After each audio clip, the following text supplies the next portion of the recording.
Quickly, Faye. You are no match for the Otsutsuki clan. Faye replied, Is that so? Sage art. Would release. True, 1,000 hands. Shinshir scoffed, haha.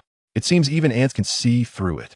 A chorus of 100,000 white Zetsu exclaimed, Hajime, open the dead gate. Asterisk asterisk chapter 1. Brain machine, activate. Asterisk asterisk. Tick-tock. In the desolate cavern, an eerie silence prevailed, illuminated by the flickering yellow candlelight that elongated the shadows of two figures. Faye. What is the situation in Konoha? A cold voice echoed through the vast emptiness of the cave. Before the echo faded, a raspy voice followed. Naruto and Sasuke have successfully graduated. Their mentor is that guy, Kakashi Hitaki. Seated upon a cold stone chair, Obito frowned slightly, clearly uninterested in such trivial details. He interrupted, Faye, his tone tinged with impatience and restrained anger. Enough. Such inconsequential matters do not warrant further discussion.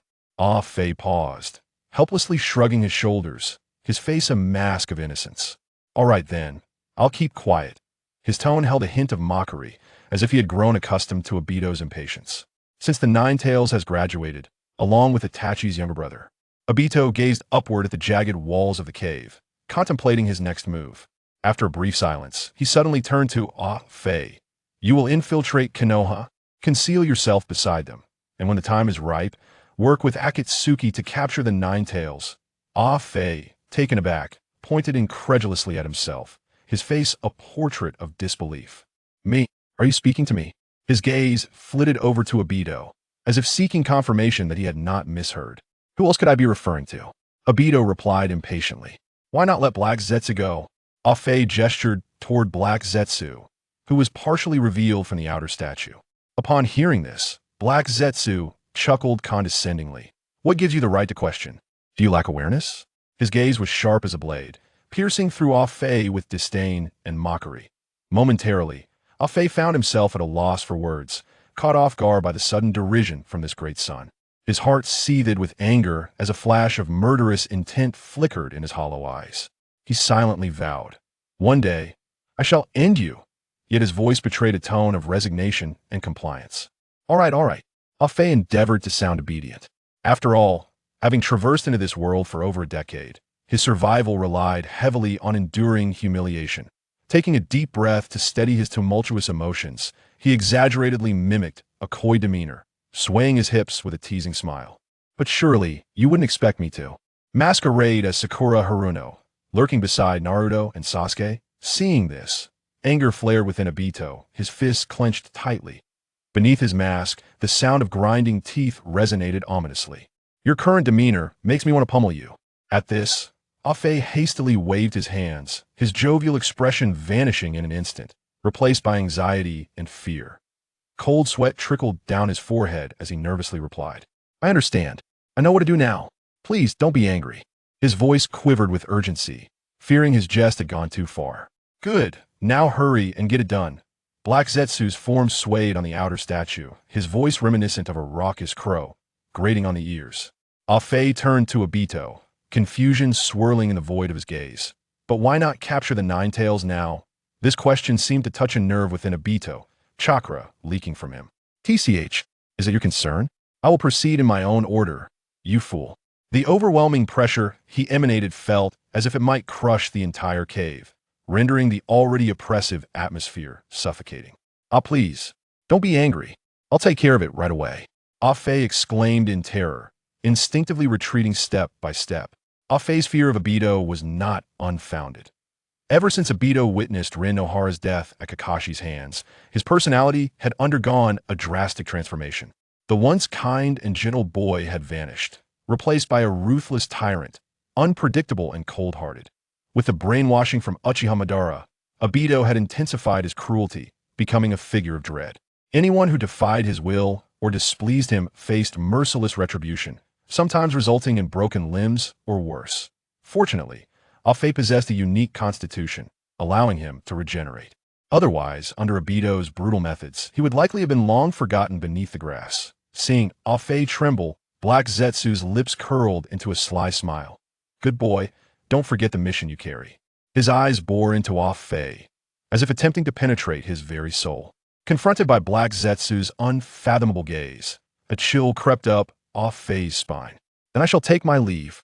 Ah-Fei's voice trembled with urgency as he utilized the fleeting technique, gradually melding into the earth. In an instant, he vanished, leaving behind only a slight ripple in the air, a testament to his previous existence.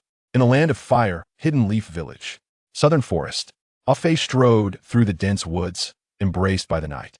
His resentful voice echoed amidst the tranquil mountains. "How absurd! Infiltrate! Infiltrate! Always infiltrate! Last time I infiltrated the Mist Village, I nearly got cut down by that guy, Kisame. If it weren't for my fortuitous survival, I'd have died hundreds of times already. Damn it." As the night wind swept through, Ah-Fei stood alone in the forest, moonlight dappling his figure. His voice, charged with emotion, became sharp and hoarse, as if the very land listened to his grievances and rage. After a futile roar of frustration, a nearby stone became the target of his pent-up anger. Ah-Fei abruptly raised his right foot and kicked the stone with all his might. Perhaps he exerted too much force, for he was propelled into the air. Suspended for a moment, he plummeted back to the ground like a kite severed from its string. Thud! With a dull thump, his head forcefully collided with the stone. In that instant, the world seemed to fall silent, and Ah-Fei's consciousness began to fade, ultimately plunging him into the abyss of darkness. In the depths of the darkness, a series of cold, mechanical voices resonated within his consciousness, as if calling from the void. Detecting host has sustained a fatal blow. Brain-machine initiating connection. Artificial intelligence establishing link with the host. Connection successful. Binding with the host's soul. Ding. Binding successful. Host name, Ma-Fei-Fei. Chakra attributes. Wind, fire, water, earth, lightning, yang. Bloodline limit. Would release. Summoning beast. None. Physique. Ninjutsu 6. Strength 10. Jinjutsu. Intelligence. Power 9. Speed 9. Precision 10. Seals 2. Gradually, Ah-Fei was awakened by the chilling voice, cradling the swelling lump on his head in agony. He struggled to sit up. Before him, a screen emanating a faint blue glow captured his attention, resembling a deep pool tainted by the night. Both indifferent and profound, Ah-Fei gazed intently at the system's pop-up window, his emotions spiraling out of control as tears welled in his eyes. His voice was laden with bitterness and lamentation for the years gone by, almost a wail as he cried out, 10 years. My brother, do you have any idea how I've endured these 10 years? His words echoed like the anguished cries of a wounded beast against the desolate night sky. He stared at the cold, impassive text on the screen, reflecting on the humiliations and sufferings he had endured over the years, almost roaring at the system. Compensation. You must provide me with substantial compensation. Detecting excessive resentment from the host, the system is currently matching an appropriate response. Suddenly, the theme song of a digital creature series began to play in Ah-Fei's ears. O child chosen by the digital world. As the familiar melody enveloped him, Ah-Fei felt an irresistible impulse, his body involuntarily spinning in place. Initially taken aback, he soon erupted in a fit of rage. Hey, this is the world of Naruto. What nonsense is this? The system's voice, though mechanical, carried a hint of amusement. Haha, my apologies. Wrong music. Brother, stop messing with me. I can't take it anymore. Do you have any idea how much I've suffered over these 10 years? If it weren't for this body, I would have withered away long ago. Ah-Fei lamented, scratching his head as he squatted on the ground. Ding! The fate selection system has been bound to the host. Life is filled with choices. Each decision will inevitably influence the future. After each choice, the host will receive rewards, while unchosen rewards will disappear. Please take each decision seriously, as the consequences cannot be reversed. The host has triggered the first choice. A. Proceed to Konoha and lurk beside Naruto according to Obito's plan. Reward. Sword of the Thunder God. B. Head of the Rain Village and inform Nagato of Obito's true identity and intentions. Reward. Technique of the Demon Realm. C. I am the master of my own fate, breaking free from Obito and Black Zetsu's control to establish my own dominion. Reward. Sage Body of the First Hokage Beginner. Chapter 2. Trust in Obito.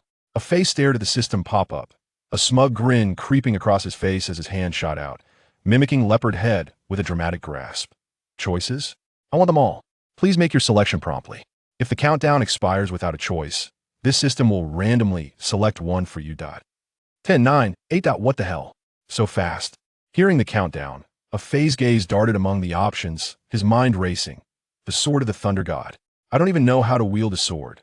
That artifact would be no different from a mere firewood cutter in my hands. The technique of the demon realm. Sounds promising. If used wisely, it could grant me powers rivaling the Sage of Six Paths, but I am too handsome to become some stitched-together monster. Fei felt the urgency rising. Time was running out. Damn it! Can you slow down the countdown? Suddenly decisive, a hint of excitement in his voice, he exclaimed, to hell with it. I choose C. Host has received the reward. Sage body of the first Hokage, beginner. The reward has been issued. Please check it. Detecting that the host already possesses inferior Hashirama cells, a redundancy effect is occurring. Optimizing the solution for the host. Optimization complete. The inferior Hashirama cells and Sage body of Hashirama, beginner, have fused, resulting in Sage body of Hashirama, intermediate. Please relax, upgrading in progress. As the system voice faded, Fei felt a vast surge of vitality welling up from his chest, rapidly coursing through his entire body. This power was both formidable and gentle, like a spring breeze thawing a frozen expanse. The overwhelming chakra flowed within him, sending tingling sensations throughout, nearly overwhelming his senses. He couldn't help but let out a low moan, reveling in this unprecedented euphoria. This state persisted for 2.5 minutes before gradually subsiding. Fei clenched his fists, feeling the exhilarating chakra surging within him like a torrential river, prompting him to burst into laughter. Ha ha! Fei is back on his feet. Little Black, wait for me. However, just as he was lost in his joy, a sudden voice abruptly shattered his self-indulgence. Hey, Fei, what the hell are you doing here, shouting at night? Hurry up and carry out Black Zetsu's orders. Are you tired of living? The voice was stern and impatient, clearly displeased with Fei's behavior. Fei snapped out of his reverie, shouting angrily toward the source of the voice. Who are you? Show yourself. Gurgling sounds filled the air as a white Zetsu slowly emerged from the trunk behind him, having seemingly been lurking there. Who else could it be? His tone carried a hint of mockery, then shifted to confusion. Black Zetsu asked you to infiltrate Konoha. Why are you still here enjoying yourself? Fei was irritated by the white Zetsu's appearance, his tone laced with displeasure. Why are you meddling in my affairs? What I want to infiltrate is my business. Are you here to instruct me? Sensing the hostility in Fei's voice, white Zetsu quickly clarified, I certainly have no right to interfere. I'm merely trying to remind you that if you don't find your target, soon it will be dawn. You know Obito's brutality to Fei scoffed, a glimmer of murderous intent flickering in his hollow eye sockets as he coldly regarded white Zetsu. We are all brothers from the same root. If you don't want to die, you better get out of here. From today onward, I'm done. Tell that bastard Black Zetsu not to let me see him. If I do, I'll make sure to shove his head up his backside. Of course, I also welcome you to join me. Together we can escape that bastard Black Zetsu's exploitation. Seeing Fei in such a frenzy, white Zetsu looked at him in confusion. What's wrong with you? Have you lost your mind? Spouting nonsense? Fei cast a sidelong glance at white Zetsu without responding to his question. With a huff, he strode into the depths of the dark forest. The moonlight cascaded over him, elongating his shadow and casting it among the scattered tree silhouettes, gradually blurring until it vanished into the shadowy woods. White Zetsu stood rooted, watching Fei's figure disappear into the night's veil. What on earth is wrong with him? His eyes reflected confusion and bewilderment, as if 1,000 questions tangled within his mind. The host has successfully put on an act, leaving a deep impression on the other party. The host is now presented with a choice to A. Proceed to Konoha, seize territory, and eliminate Hiruzen Sarutobi. You will become Hokage. Reward: inheritance of the wet bone forest sage technique. B. Head to the land of rice, overpower Orochimaru, and make him submit.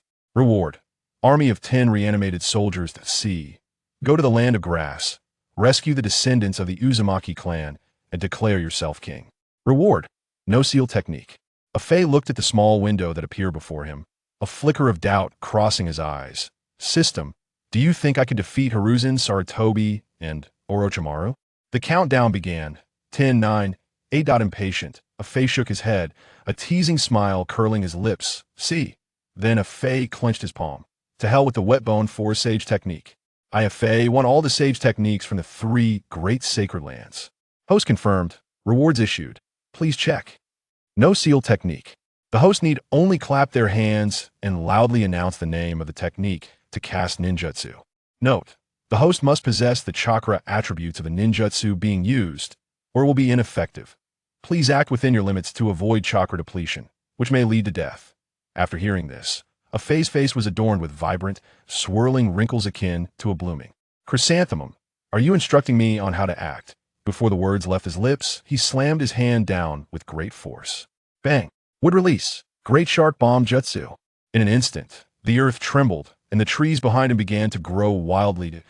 In the blink of an eye, a wooden shark, as large as a dump truck, slowly took form and charged toward the dense forest ahead.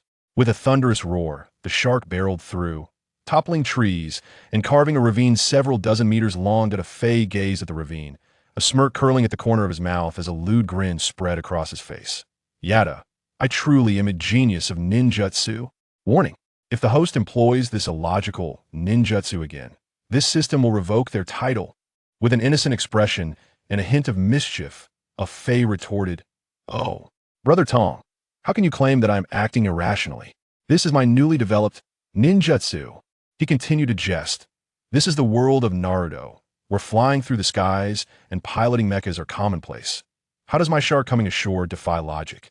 You cannot be like Senju Hashirama, forbidding ninjutsu on Tobirama simply because it is not water release. This rebuttal left the system speechless. Do not let it happen again. A Fei, in high spirits, struck a V sign with his hands, his face radiating a smile as bright as a chrysanthemum. He then rested his head back, feeling content, and leisurely set off toward the land of grass, neighboring the Leaf Village. In the secret base of Uchiha Madara, Black Zetsu's face darkened as he gazed at Obito, who appeared to be dozing. That guy, a Fei, had betrayed us. Obito lazily lifted his head, looking at Black Zetsu, who resembled a carnivorous plant. Who? A Fei. Black Zetsu reiterated. Obito chuckled lightly, slowly removing the black glove from his left hand. Are you saying that a Fei, with his mind filled with lewd thoughts, has betrayed us? He caressed his left hand composed of white Zetsu cells, and beneath his mask, his crimson Sharingan spun rapidly. Then I would sooner believe that Kakashi is a homosexual. In the corridor of the medical base in the land of grass, a grass village ninja, clutching his bleeding arm, indignantly exclaimed, "That shameless woman had the audacity to complain about me. She claimed I bit her on purpose. This time, I shall surely take a hefty bite out of that wretched woman." Beside him, a lower-ranking ninja chuckled. "Haha, Chun-Yi, just don't bite her to death." "Umph, so what if she dies? She wouldn't be the first wretched woman to be bitten to death." "Indeed, to be bitten to death by us grass ninjas is a privilege for them." Ha! Chapter 3. Do you wish to dance? In the cold, shadowy corner of the medical room deep within the base, a girl of approximately 12 or 13 curled up in a tight ball. Her unruly red hair framed her tear-filled eyes, which were brimming with fear and helplessness behind red-framed glasses. Her skin bore the marks of teeth, each imprint a painful testament to her suffering. Xiang Lin, a child cruelly treated by life, endured daily humiliation and torment at the hands of the ninjas from Chaoying Village. Both her body and spirit teetered on the brink of collapse. The death of her mother was a devastating blow. She had not only lost her soul kin, but also the home her mother had fought to secure for her. Instead, after her mother's passing, she was taken to this frigid medical room, forced to become a tool for treating the wounded ninjas. Her body was marred, devoid of unblemished skin, and each day was merely a continuation of her torment. Suddenly, the door of the medical room was thrust open with a resounding kick. Chun-Yi's voice boomed like thunder, reverberating throughout the room. "Huh? You filthy wretch. What are you hiding there for? Get over here." His gaze was sharp, piercing through Xiang Lin, who was cowering in the corner. Startled by the sudden outburst, Xiang Lin trembled, tears welling in her eyes as she summoned all her strength to rise slowly. Her movements were heavy and sluggish, as if her feet were shackled. She resembled a soulless shell, advancing towards Chun-Yi with each agonizing step filled with reluctance. As she approached, before she could react, Chun-Yi lunged forward, sinking his teeth into her neck. Xiang Lin screamed in pain as blood streamed from the wound, trickling down the corner of Chun-Yi's mouth. Simultaneously, white smoke erupted from Chun-Yi's arm, and his previously bleeding wound quickly staunched, healing at a visible pace. Bah! Chun-Yi spat out the blood with satisfaction, casting a disdainful glance at Xiang Lin, sneering, "You dirty whore, is that all you've got?" His words dripped with contempt and loathing for her.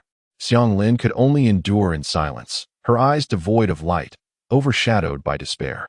A sharp slap echoed in the medical room, causing Xiang Lin's cheek to swell instantly. Chun Yi's fury erupted like a volcano as he roared at her, "You filthy woman! Do you wish to die by looking at me like that?" His gaze was ferocious, as if he intended to devour her. Xiang Lin covered her tender, injured face, sobbing as she attempted to explain, I didn't." Her voice was weak and trembling, filled with fear and helplessness. But Chun Yi had no intention of listening to her plea. "You dare to retort," he bellowed, raising his foot to deliver a brutal kick to her chest. The force sent Xiang Lin flying, her body crashing against the wall 3 meters away with a dull thud. She coughed painfully, clutching her chest. A stream of dark blood spilling from her lips, a horrifying sight. Witnessing this, a ninja beside Chun Yi hurriedly stepped forward to restrain him, attempting to dissuade him. "All right, Chun Yi, just teach her a lesson today. If you kill her, it will be a headache for us later. Inoue, don't hold me back. I must show this wretch my might today," Chun Yi retorted, reaching for his waist to unbuckle his belt. Seeing this, Inoue quickly grabbed him, shouting, "Chun Yi, are you out of your mind? Have you forgotten the orders from above?" With Inoue's grip, Chun Yi regained a semblance of sanity. He snorted, slowly pulling up his pants, his eyes glinting with malice as he threatened Xiang Lin. "Humph! You filthy woman. Today you are lucky. If you dare to look at me like that again, you won't be so fortunate next time." He spat at her and, turning with Inoue, strode toward the exit, leaving Xiang Lin alone on the cold ground, writhing in pain. As they reached the door, an unexpected figure appeared before them, blocking their path. Chun Yi, suppressing his rage, shouted at the figure, "Good dogs don't block the way, clear off." His words were laced with impatience and fury. The figure was none other than a Fey, arms crossed over his chest, leaning against the doorframe of the medical room. He regarded Chun Yi coldly, his tone dripping with disdain and provocation, barking so loudly.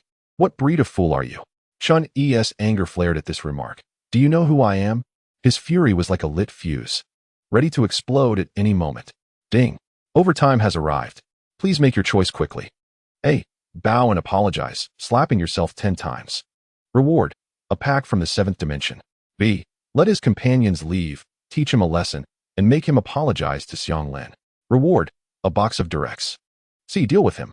Strip him of his dignity as a man and make him regret his actions. Reward. The secret technique of the monkey stealing peaches specialization. Brother, you really put me in a difficult position. How many are there in that box of directs? A Fey inquired, stroking his chin. 5. Damn. A Fey complained, but ultimately chose the most extreme option. Select C. He resolved to take drastic measures against Chun Yi and Inoue. Host confirmed. Rewards dispatched. Please check. As the system's voice faded, a Fey felt an influx of strange martial arts techniques in his mind. Once the transmission concluded, he blushed and muttered, "How embarrassing. But I like it." Chun Yi, witnessing a Fey's dazed expression, seethed with rage. "You insolent wretch. How dare you ignore us?" With that, Chun Yi swiftly drew a kunai from his waist and lunged at a Fey. However, a Fey's reaction was unexpectedly swift. He seized Chun Yi's wrist, his tone laced with mockery. "Oh dear. Why are you so eager, my dear fool?" A Fey's grip was like a steel vice, clamping tightly around Chun Yi, who felt a surge of tingling in his wrist, cold sweat trickling down his brow. Chun Yi gritted his teeth, a flicker of fear creeping into his heart. What kind of monster is this? Such immense strength. Why the grimace? Don't you know I detest it when others make faces at me? Here is a punch from your brother Fey.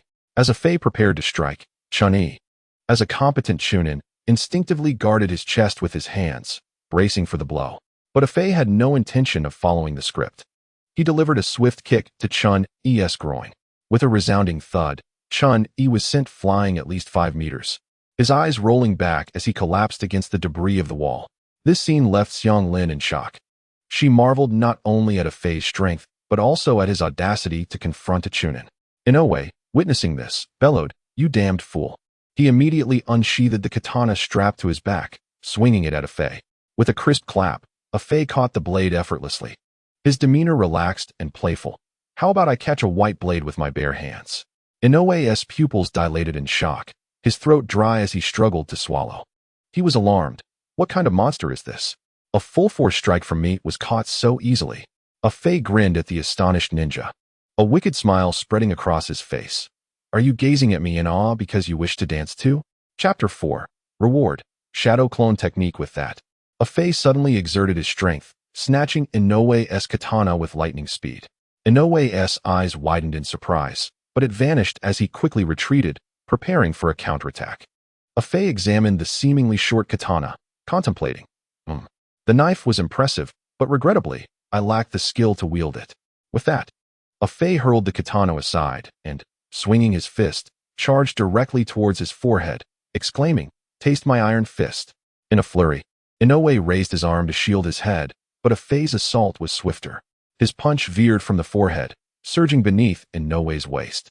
In the blink of an eye, a Fei transformed his left fist into an open palm, firmly grasping Inoue's groin. A heart-wrenching scream erupted from the ninja, echoing throughout the medical room. Inoue's complexion turned pale in an instant, his voice sharp as he exclaimed, "Despicable scoundrel." A Fei habitually brought his hand to his face and sniffed, quite intoxicating. He then forcefully seized Inoue, wiping the blood on his hands onto his clothing. Dragging the dazed Inoue, whose eyes had glazed over, he approached Xianglin and commanded with unwavering authority, "Apologize to her." Inoue, enduring the excruciating pain, regained his senses and looked up at a Fei, seemingly unable to comprehend the command before him. "I said apologize." A Fei's tone bore an undeniable wrath as he gripped the back of Inoue's neck. His voice low and powerful.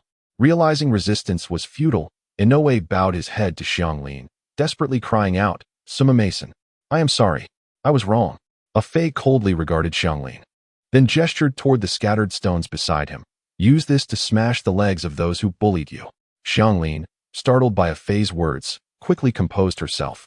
She slowly rose, picked up a large stone, and swung it forcefully at Junichi's leg. A cry erupted from Junichi, who had been unconscious, as the blow jolted him awake. Clutching his leg in agony, he roared amidst the rubble, "You vile woman! I will kill you." Inoue's face twisted grotesquely, resembling a malevolent spirit. Xianglin, gazing at him, transformed her expression from fear to cold determination. She approached Junichi, raised another large stone, and struck his other leg without hesitation. Regardless of Junichi's howls, she continued her relentless assault. After incapacitating his legs, she moved to Junichi's head. With a sickening thud, she repeatedly crushed his skull until it shattered and his eyes burst forth. Once Junichi was dealt with, Xianglin abruptly turned to Inoue, held captive by a Fei, her gaze revealing an icy resolve. "No, please no." Amidst desperate cries, the cold medical room was now graced with two lifeless bodies. A Fei stood amidst the bloody scene, his eyes resting on the pulverized corpse, a faint smile curling at the corners of his mouth. "How does it feel?" he chuckled. Xianglin, panting heavily, her eyes wide with fear, trembled uncontrollably amidst the pool of blood. Clearly, it was her first act of murder, and her mind and body were ensnared in a tumultuous blend of terror and exhilaration. After a prolonged moment, her breathing gradually steadied, and her body slackened. I killed someone," Xianglin murmured, her vacant gaze fixated on her bloodstained hands. A Fei, observing her, recalled the scene in the anime where he had brutally beaten Mizuki and could not help but tease her. A beast in human clothing hardly constitutes a person. They are merely a beast, nothing more. Killing them is no great loss. Xianglin raised her head, tears welling in her eyes, her expression still filled with dread. She clutched her arms, looking as though she were constantly on edge. "Who are you?" A Fei paused, taken aback by her inquiry, muttering, "Who am I?" Suddenly, he performed a backflip, landing gracefully, his right hand pointing at himself. "I am a Fei, beloved by all, blooming like flowers in spring," bringing tears to the eyes of the elderly and heartbreak to the young. Seeing a Fei's playful demeanor, Xianglin could not suppress a smile, her eyes curving into crescent moons. "You're so amusing, Uncle A. Fei. Hey, can you be a bit more serious?" A Fei complained, his face flushed. "Your reaction is quite embarrassing." Xianglin nodded, still covering her mouth. "All right, Lord A. Fei. Now that's more like it." A Fei replied, a glimmer of satisfaction in his voice as he slightly raised his head, crossing his arms. "Let us go." He glanced at Xianglin, still kneeling on the ground, and turned to head towards the exit. "What is the plan?" she asked, her face marked with skepticism. To help you adapt to the feeling of resistance, he replied. As Xianglin watched a Fei's figure vanish at the doorway, a sense of hesitation and conflict arose within her. She felt no malice from him. Perhaps he was not a villain after all. After weighing her options, she mustered the strength to follow him. At that moment, the corridor of the medical facility was filled with armed ninjas. It appears I've been surrounded. A Fei exclaimed excitedly. Hey, we're surrounded, and you're this thrilled? Do you have a peculiar obsession? Xianglin glanced at a Fei, her mind flashing with inappropriate images, her cheeks flushing a bright crimson. Ignoring her, a Fei addressed the surrounding grass ninjas, shouting, Who is your leader? After a brief silence, none of the ninjas answered him. Instead, they responded with a flurry of shuriken and wind-based jutsu raining down upon a Fei. You immoral scoundrels! A Fei exclaimed, displeased as the shuriken approached. He clapped his hands together, shouting, Earth style, earth wall. With a tremor beneath his feet, a sturdy earthen wall erupted from the ground. The sound of shuriken and kunai striking the wall rang out like a chorus. Xianglin, wide-eyed, felt a surge of admiration. A Fei is incredible. He can perform jutsu without hand signs. The ninjas opposite of Fei stared in disbelief, paralyzed with shock. What manner of creature is this? How can he use earth wall without hand signs? Impossible. Perhaps I am hallucinating. This guy must be using some kind of illusion. No one in the ninja world can perform jutsu without signs. With his hands on his hips, a Fei gazed contentedly at the earthen wall, chuckling. Basic techniques should not be underestimated. He then threw a punch, causing the wall to collapse. His childish voice echoed through the dust-filled air, dance. As his words faded, he propelled himself forward, breaking through the haze. Like a serpent, he weaved through the throng of grass ninjas, who fell one by one in his wake. What is this monster? So terrifying. He can use with style. In an instant, chaos erupted in the corridor, with cries of distress rising amidst the smoke. Suddenly, a Chunin roared, Damn it! Don't underestimate us. He slapped several explosive tags onto himself and lunged at a Fei. Wood style, wood pillar. The explosion was deafening, flames shooting up as the medical facility's corridor crumbled under the violent blast. Ding. Time to bubble. Please choose, host. A. Play dead. Activate Xianglin's bloodline ability. And the beast shall never be enslaved. Reward, multiple shadow clone technique. B. Continue to show off, earn Xianglin's favor, and deceive her into bearing your offspring. Reward, Sasuke's B-class traits. C. Slay all ninjas here, then head to Konoha to make a name for yourself. Eliminate Sarutobi Hiruzen, and you shall become the leader of Konoha. Reward, the matured Nine Tails. Brother, how have you changed? Seriously, do you have a grudge against Sarutobi Hiruzen? Tene, stop fooling around with me. Please check, host. As the system's voice faded, the knowledge of the chakra attribute changes for the multiple shadow clone technique flowed into a Fei's mind like a clear spring. A smile crept onto his lips as he released the wood pillar, then allowed himself to collapse amidst the ruins. Seeing a Fei fall like a marionette losing its strings, Xianglin's pent-up emotions burst forth like a flood breaching a dam. I will have you accompany me in death. Her pale red eyes transformed into a blood-red hue. The whirlpool of her bloodline sealing activated by fury. Golden chains shot forth like arrows, filling the medical facility with screams of horror. At this moment, Xianglin resembled a merciless reaper from the depths of hell, ruthlessly harvesting lives. As the smoke dispersed, the corridor was stained with blood. Xianglin gasped for breath. Her eyes filled with despair. Just when she caught a glimpse of dawn, was she to be plunged back into darkness? She murmured, collapsing weakly to the ground. A Fei, noticing that the enemies in the corridor had all been vanquished by Xianglin, slowly rose from the rubble, brushing off the dust from his body. He murmured, cough. Luckily the fortune teller said my destiny is strong, otherwise it would indeed be troublesome. Upon seeing a Fei stand, a flicker of light ignited in her dim gaze, and she excitedly inquired, You're not dead? Dead? A Fei echoed, puzzled. He then raised his thumb to point at himself, tilting his head slightly back. His expression one of pride. I, a Fei, am destined to conquer the entire shinobi world. Dying now would be utterly disgraceful, wouldn't it? Hearing this, a faint blush crept onto Xianglin's pale face, worn from exhaustion. She thought to herself, though I've never seen his true form, he looks remarkably handsome in this moment. At this thought, her head involuntarily lowered, resembling a bashful flower. A Fei, noticing her reaction, crouched down and leaned closer to Xianglin, asking with concern, Are you adapting to this feeling? His tone was gentle, though his eyes revealed a hint of urgency. Feeling? Xianglin was taken aback, then shamefully lowered her head. As if wishing to hide, a Fei placed his hand on his neck, gesturing back and forth. I mean, have you adjusted to the sensation of killing? This gesture took on an entirely different connotation the moment he performed it. Chapter 5. The grass-hidden flow. Xianglin gradually regained her composure, her cheeks flushed with embarrassment. Stammering, she replied, I thought. A Fei, crouched before her, looked at her with a puzzled expression and asked, Thought what? Xianglin hurriedly shook her head, attempting to dismiss the vivid images in her mind. Nothing. I've adapted. A Fei seemed satisfied with this response, standing up leisurely and resting his hands behind his head. Well then, it's time for a change in leadership in the land of grass. Xianglin, surprised by this unexpected suggestion, asked, Change? Change the king. Watching a Fei's retreating figure, a swirl of complex emotions surged within her. Despite her physical fatigue, she mustered her strength to stand and fervently chase after a Fei, silently chanting, Kitsalmada. In Uchiha Madara's secret base, flickering candlelight danced. The shadows of Obito and Black Zetsu intertwined on the walls, appearing particularly pronounced. Black Zetsu's cold voice echoed within the empty base. That guy A Fei has truly broken free from control. Obito turned his head, his expression dark as he glared at Black Zetsu, questioning, If you continue with such foolish jokes, I won't hesitate to snap your neck. Jokes? You remain ever so naive. Black Zetsu responded with a sinister expression, making even Obito shiver involuntarily.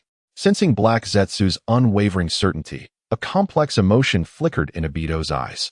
Memories of time spent with a Fei flashed through his mind like a rapid slideshow. In a certain sense, a Fei had been his sole companion throughout these years. Though he was a synthetic human created by Inyang release, he was unlike any other white Zetsu. He possessed human emotions and a thirst for novelty. During Obito's moments of despair, it was a Fei who had helped him rise. After a moment of reflection, Obito suddenly raised his head, his gaze resolute, yet chilling. Impossible. Absolutely impossible. That guy is filled with nonsense. How could he possibly betray us? Black Zetsu snorted. Whether you believe it or not is your choice. But the information I've received indicates that he has indeed defected, and he hasn't gone to Konoha, but rather turned towards the land of grass. The land of grass. What could he possibly want there? Who knows? Black Zetsu's eyes fixated on the dripping cave walls, his tone icy. Suddenly, as if struck by a thought, a cunning smile crept across his lips. Regardless of whether the information is true or false, we cannot allow this guy to present himself in his current state. If other nations obtain information about White Zetsu, then your plan to create a world with Rin. Obito's brow furrowed upon hearing this, as he weighed his thoughts. The bond he had with a Fei could not be easily discarded. He would rather believe that a Fei had lost interest in nonsense than accept the notion of him betraying himself. Yet, Black Zetsu's reasoning held merit. He understood well that if the existence of White Zetsu were to be exposed, their long-standing plans would be irrevocably shattered. A fierce determination crossed his face as he declared, The world with Rin must not be destroyed. Not by anyone. It seemed necessary for him to make a trip to the land of grass. In the grass-hidden village, within the office of the third Hokage, Hinata, he was intently scrutinizing a report from the medical base. His expression was as dark as water, with a flicker of uncontainable rage in his eyes. Suddenly, he slammed his hand on the table and bellowed, Outrageous! Who exactly is that masked man? Daring to abduct members of the Uzumaki clan, and to murder so many of our elite ninjas. His furious roar reverberated through the office, the surrounding air seemingly solidifying under his wrath. Clenching his fists, his voice filled with resolve, he commanded, Send a plea for aid to Konoha immediately. We cannot endure further losses. Since we have allies, let them bear these sacrifices. Beside him, the secretary immediately responded, Yes. Just as she was about to turn to leave, the office door was suddenly struck by an overwhelming force, splintering into countless wooden shards. Looking for reinforcements? A lazy voice emerged from the smoke, and a Fei's figure gradually materialized. He rested his head on his hand, his hollow vortex-like eyes radiating a sense of irreverence. Hinata's fury surged even further upon seeing this, gritting his teeth as he shouted, How dare you? This is utterly lawless. Before he could finish his words, he leaped into action, swiftly forming 5 hand seals, and roared. Grass-hidden flow, explosive palm. His right palm shot forward, infused with compressed chakra, aimed directly at Fei. However, Fei merely smiled lightly, mimicking a girl's running posture while prancing in place, mockingly exclaiming, "Oh, I'm so scared." Yet, in the next moment, his expression turned serious, and with a clap of his hands, he shouted, "Lightning release. Armor." A surge of lightning chakra erupted from his body, enveloping him in a dazzling blue-white arc boom. With a thunderous sound, Hinata's palm collided with Fei's electrified fist. The impact reverberated like a thunderclap, sending Hinata staggering back several meters, involuntarily exclaiming, "Such immense power. He is actually a lightning release ninja." Cold sweat streamed down his face as he thought, "My combat power is only 5,000. This guy has at least 10,000. Realizing this, he abruptly crashed through the glass of his office, sprinting outside, not forgetting to shout back at Fei, "Kid, if you have the guts, come after me." Fei watched Hinata flee, chuckling helplessly before leaping after him. The secretary, witnessing this, hurriedly ran towards the intelligence department. However, just as she stepped outside, she collided with a petite figure, Xianglin. Xianglin coldly regarded the grass-hidden secretary, her eyes glinting with malice. The secretary, glancing at the 13-year-old girl, felt her heart tighten. Yet she feigned calmness, squinting her eyes and forcing a smile. Heh, little sister, could you please step aside? I have something very important to attend to. And once I'm done, I'll take you." However, before she could finish her sentence, Xianglin lunged at her. Outside the building, Fei Niaozhai sprinted with all his might towards the shadows, not forgetting to turn back and launch an attack at Fei. Wind release. Vacuum wave. With his fervent shout, a powerful blade of wind shot forth like an arrow released from its bow, sweeping horizontally toward Fei. This strike was imbued with immense force and speed, causing the air to emit a sharp, whistling sound due to the intense friction. However, in the face of this fierce assault, Fei remained remarkably composed. Unhurried, he clapped his hands together and proclaimed, "Earth release. Earth flow wall."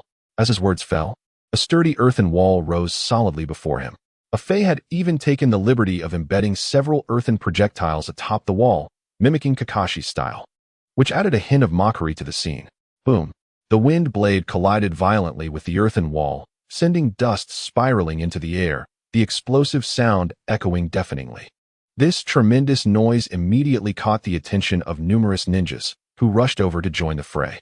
Upon seeing his subordinates arrive to support him, Fei Niaozhai felt a surge of hope rekindle in his heart. Instantly, his confidence was restored as he coldly sneered at Fei. "Ha! You ignorant little ant. Today shall be your day of reckoning." His arms crossed over his chest, he struck a haughty pose reminiscent of Luo Sha. Chapter 6. A wise man adapts to circumstances. Fei leapt atop the earthen wall, covering his mouth with his hands and feigning fear as he exaggeratedly exclaimed, "Oh no! How terrifying! So many ninjas." Witnessing Fei's theatrical performance even at the brink of demise, Fei Niaozhai smirked slightly and commanded, "Charge." As soon as his words left his lips, the ninjas behind him surged forward like arrows released from a bow, encircling Fei. Among them, a grass-hidden jonin swiftly formed hand seals and shouted, "Fire release. Heavenly prison fire sword." As the words left his mouth, a blazing long sword ignited in his grasp. With a sly smile, he taunted Fei, "Boy, if you are struck by my heavenly prison fire sword, you shall be reduced to ashes." Yet, Fei merely sidestepped effortlessly, evading the lethal strike.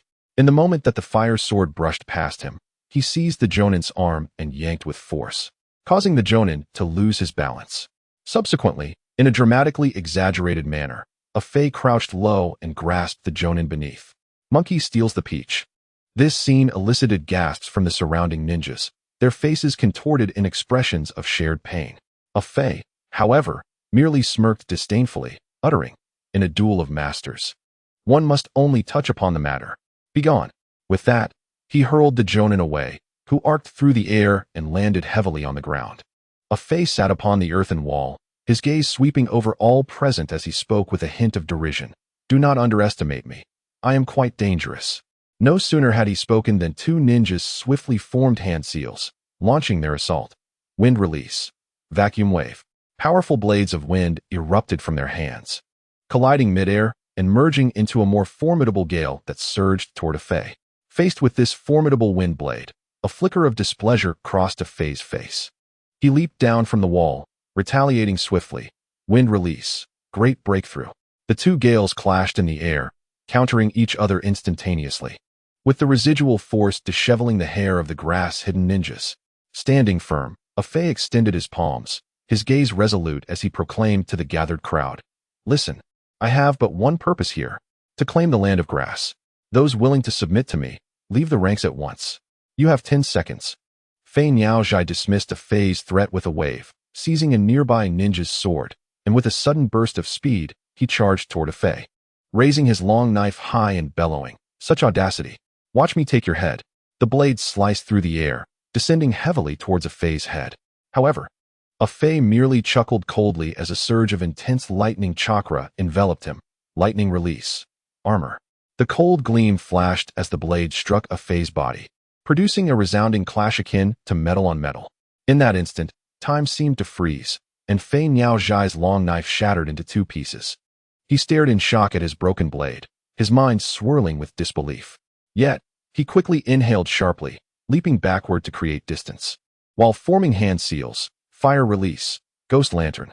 As he spoke, sparks ignited in the air, coalescing into ghostly fireballs that floated ominously above. With his right hand forming a seal at his chest, and his left pointing at Afei, several fireballs hurtled toward him. Boom! The ghostly fireballs collided, erupting in a violent explosion, sending waves of smoke billowing. Amidst the smoky aftermath, Afei's figure slowly emerged.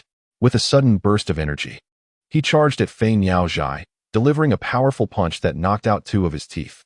Stunned momentarily by the blow, Fei Niaozhai quickly regained his composure and launched his counterattack, grass-hidden style, exploding palm. The two engaged in a rapid exchange. In terms of physical prowess, Fei Niaozhai matched Afei, even having the upper hand in battle experience. Just as Afei was taken aback by Fei Niaozhai's combat skills, a palm struck his chest, the force of the impact sending Afei retreating several meters. Seeing this, Fei Niaozhai wore a triumphant expression, disdainfully remarking, "Tsh, seeking death." Afei brushed off the dust from his clothes, observing Fei Niaozhai's flamboyant gestures as he condensed a wooden spike in his hand. Moving swiftly, he closed the distance to within 3 meters of Fei Niaozhai before launching it. The wooden spike flew like an arrow, piercing through Fei Niaozhai's chest in an instant. In quick succession, Afei clenched his hand. Would release. Insertion technique. The wooden spike exploded within Fei Niaozhai's chest. Emerging from his back, Fei Niaozhai gazed in horror at the wooden spike protruding from him. Would release. Before he could finish, he collapsed into a pool of blood. The remaining ninjas, witnessing this, instinctively began to retreat.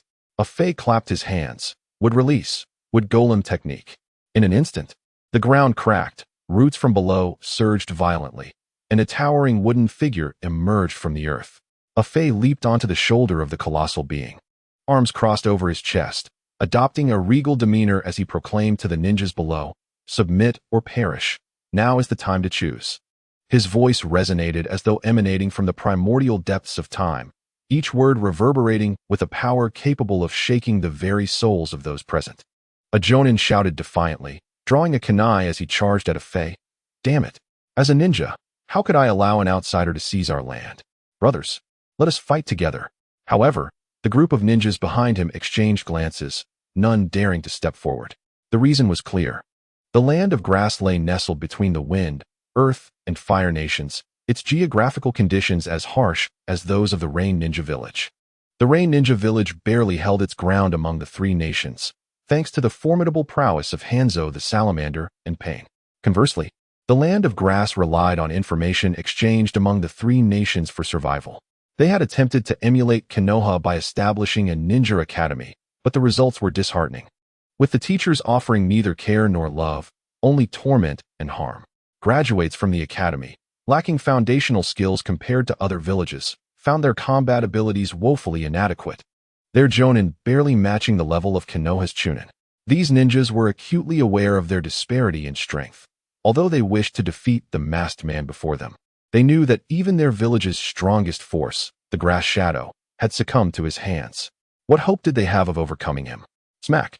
Afei manipulated the gigantic wooden figure with ease, swatting the jonin away as if he were merely a fly. In the blink of an eye, the esteemed ninja transformed into a mist of blood, dispersing into the ether. This spectacle undoubtedly left the ninjas standing behind in utter shock, overcome with fear and unease. They dropped their weapons, their faces betraying their trepidation. Afei, witnessing the effect he had on the crowd, wore a satisfied smile. His voice, cold and resolute, rang out. There is an ancient saying from the distant east: those who recognize the times are the true talents. It seems that all present here possess potential. Henceforth, the land of grass shall be renamed the land of light. All ninjas will undergo retraining, reshaping our ninja system.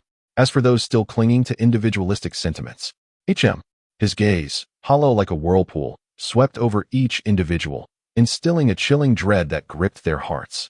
Just then, Xianglin arrived on the scene. Upon hearing Afei's proclamation, her face displayed utter astonishment. Before she could regain her composure, Afei dismissed the wooden figure and approached her, calmly stating, "Let us proceed. It is time to seek out the sources of corruption." Chapter 7. The egg of the unforgiving mouth. In the opulent villa of the northern grass country, the daimyo, Kusajiro, sat before a mahjong table, the sound of tiles clashing echoing through the quiet room.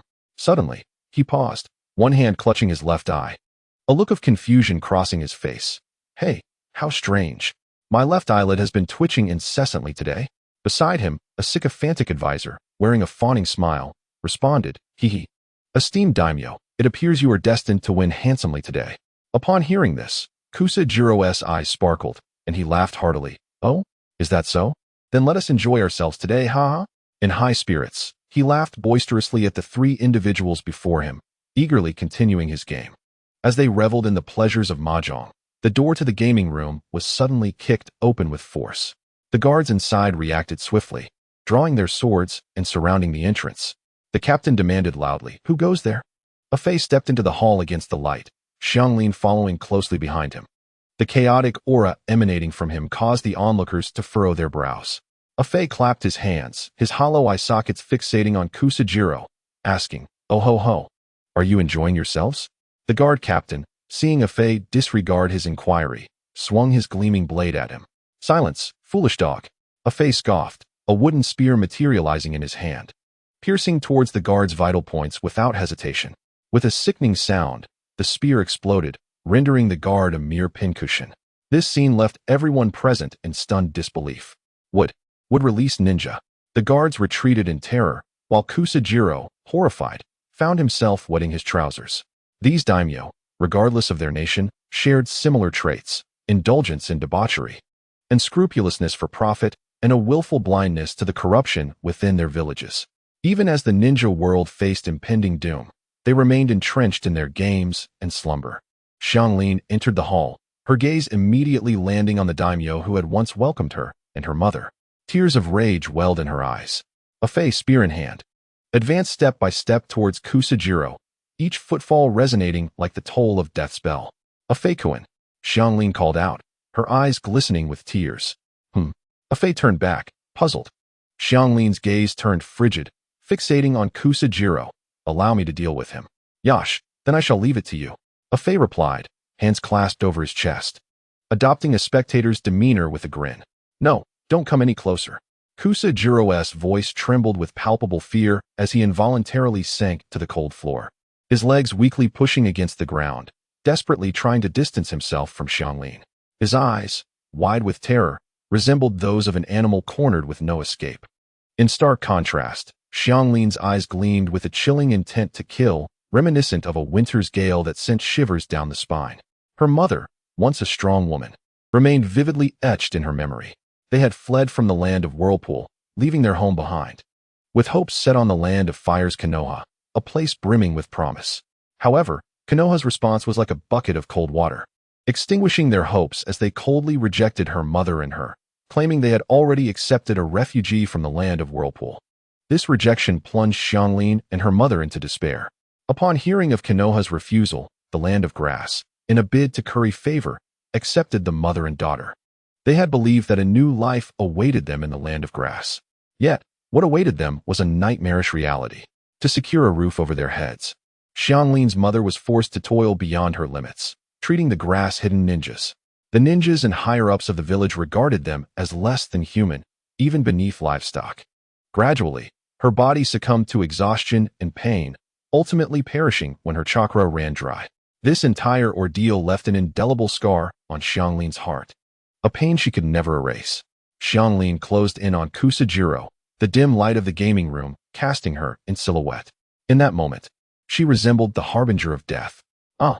Kusajiro's anguished cry echoed through the hall as each of Xianglin's strikes splattered boiling blood. Time seemed to freeze in that instant. Eventually, Kusajiro's lifeless body lay quietly in a pool of blood while Xianglin stood nearby, her gaze vacant, panting heavily. A whirlwind of emotions swirled within her. The release of hatred brought an indescribable sense of liberation, yet simultaneously, a hint of confusion and emptiness lingered. She slowly crouched before Kusajiro's corpse, staring at the lifeless body. A peculiar smile crept onto her face, a complex expression mingling pain, hatred, and satisfaction. Then, before the astonished eyes of the onlookers, she summoned her strength, moving swiftly and decisively, tearing Kusajiro's head from his shoulders. Crimson blood gushed forth, accompanied by a pungent metallic scent, splattering the ground. Afei, witnessing this spectacle, grimaced, his expression one of disbelief and revulsion, as if confronted with the most grotesque of sights. "This woman is truly ruthless," he remarked, his tone laced with mockery. The others in the hall bore witness to the scene, their reactions raw and instinctive, with many retching in response. Xianglin's actions undoubtedly left a profound shadow in their hearts. Observing this, Afei's irritation escalated, his anger igniting like a fuse, erupting in an instant. Ah! Their screams resonated throughout the villa, heavy with rage and despair. Soon after, Afei and Xianglin emerged from the estate, both satisfied. He turned to regard the sprawling mansion, his eyes filled with irony and disdain. A village in tatters, its people suffering, yet the daimyo resides in such opulence. How dark indeed. His words brimmed with fury against such injustice. Then, with a flourish, he declared, "Fire release, great fire extinguishment." A torrent of flames erupted from his mouth, engulfing the villa in a sea of fire, crackling as it consumed the structure. Afei performed a gentlemanly bow, gesturing towards the villa. The era of corruption has come to a close. His actions were both neurotic and laced with irony. Xianglin, observing Afei's eccentric demeanor, felt an inexplicable surge of emotions within her. She was taken aback by his behavior, yet a sense of understanding and recognition flickered within her. Ding! Time is up. Please make your choice, host. A. Proceed to Konoha, eliminate Sarutobi Hiruzen, and ascend to one of the 5 great nations. Reward: the reincarnation eye and the summoning beast. The ape demon. B. Urge the land of grass to reform, cultivate a new generation of strength, and ascend to become the 6th great nation. Reward: the ability to speak nonsense like the 7th Hokage, a precious egg. C. Viciously defeat Orochimaru, annex the land of rice, and join forces to slay Sarutobi Hiruzen, gaining recognition from the 5 great nations. Reward: the artifact of the reincarnation technique, the grass-cutting sword. Upon hearing these options, Afei could not help but inquire, "System, is your intention truly to kill Sarutobi Hiruzen?" The system replied firmly and directly, "Indeed. Will you proceed?" After a moment's contemplation, Afei ultimately chose B. "I select B. Develop cautiously and avoid recklessness." The system appeared somewhat displeased with his choice, responding, "Coward." As the system's voice faded, the power of deceitful speech integrated into Afei's mind, a newfound strength surpassing even illusions. At that moment, a smirk graced his lips, seemingly more difficult to suppress than an AK. So cool. Even the masters of success are not to be underestimated. Concurrently, as the system bestowed its reward, a massive egg, resembling an ostrich egg, materialized in Afei's hands. Chapter 8. The Digital Egg. The egg's surface was white, adorned with a plethora of intricate runes. Afei thought to himself, why does this egg seem so familiar? Clutching the egg, he racked his brain, attempting to recall previous memories. In the blink of an eye, Xianglin noticed the egg in Afei's hands and curiously inquired, "Lord Afei, what is this? Do you think it could possibly be a large piece of excrement?" Afei rolled his eyes at Xianglin, thinking to himself, "Of course, only I can know. Surely not. It looks unmistakably like an egg." Xianglin examined it, her small hands tapping on its surface. "Well, you're quite clever. It is indeed an egg. So what was the significance of your earlier question?" Afei responded disdainfully, then sat down on the ground, engrossed in studying the egg. System. What is this? A Fei scrutinized the egg, mimicking Xiang Lin by tapping on its shell. An egg. A Fei's lips twitched. Did the system think he could not identify it as an egg? A digital egg. Digital monsters. A Fei's eyes sparkled with excitement, his face breaking into a mischievous grin. How do I hatch this? The host must diligently care for it. The appearance and abilities of the digital beast are proportional to the host's actions. Acknowledged. It is indeed a universal egg, a Fei nodded, his gaze landing on Xiang Lin as he casually asked, You are free now. Where do you intend to go? His tone carried an air of indifference, as though he held no particular interest in her destination.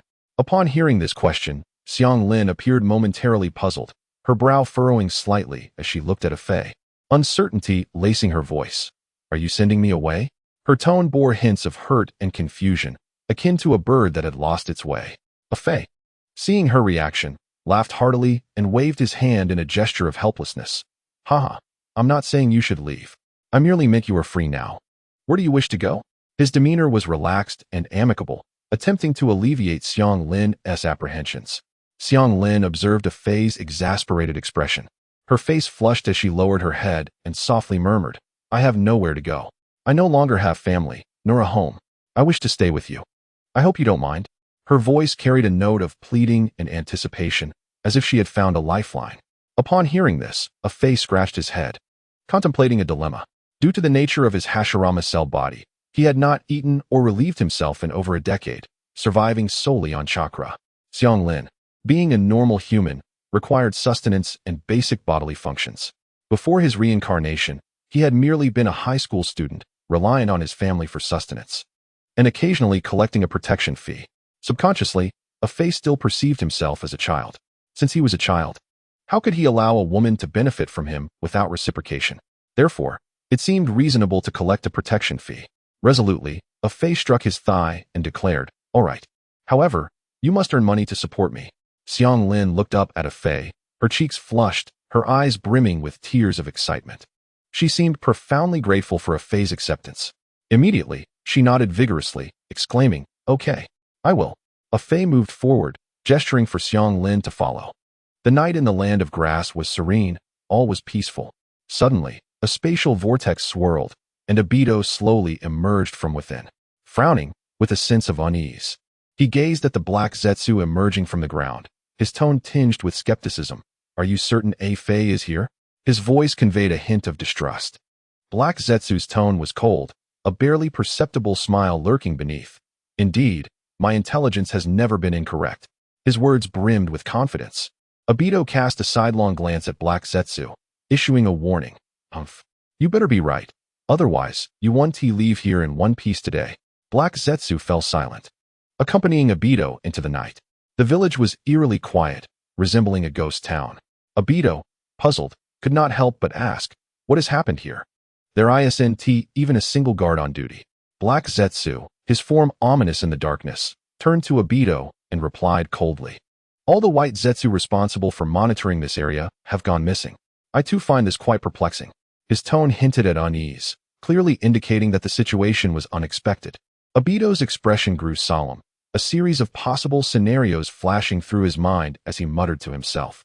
Could it be that other nations' ninjas have discovered our movements and eliminated them? The two wandered through the village for quite some time, yet still found no trace of anyone. Obito's patience began to wane. He looked at Black Zetsu, his voice laced with reproach and warning. Black Zetsu, I expect you to provide a satisfactory explanation. Black Zetsu appeared somewhat dazed, swallowing hard, pondering the situation. Could it be that our plans have been leaked? Suddenly, a commotion nearby shattered the night's stillness. The malevolent winds of the Stone Age had been uprooted, heralding the dawn of a new era. Are you all ready to set sail? The voice rang out, and the crowd's response surged like waves crashing upon the shore. We are ready, Commander. Do you believe in light? The voice continued to inquire. The responses were filled with faith and fervor. Outside the grass shadow building, flames soared into the sky amidst a cacophony of voices, seemingly more boisterous than during the day. Obito and Black Zetsu followed the sound, only to find a Fei standing on a makeshift platform in front of the grass-hidden building, transformed into a motivational speaker, passionately indoctrinating the crowd below. Those who betray me shall receive millions. Those who remain loyal will be rewarded with billions. A Fei's voice resonated with fervor. Applaud. As he commanded, the crowd erupted into applause, their spirits soaring.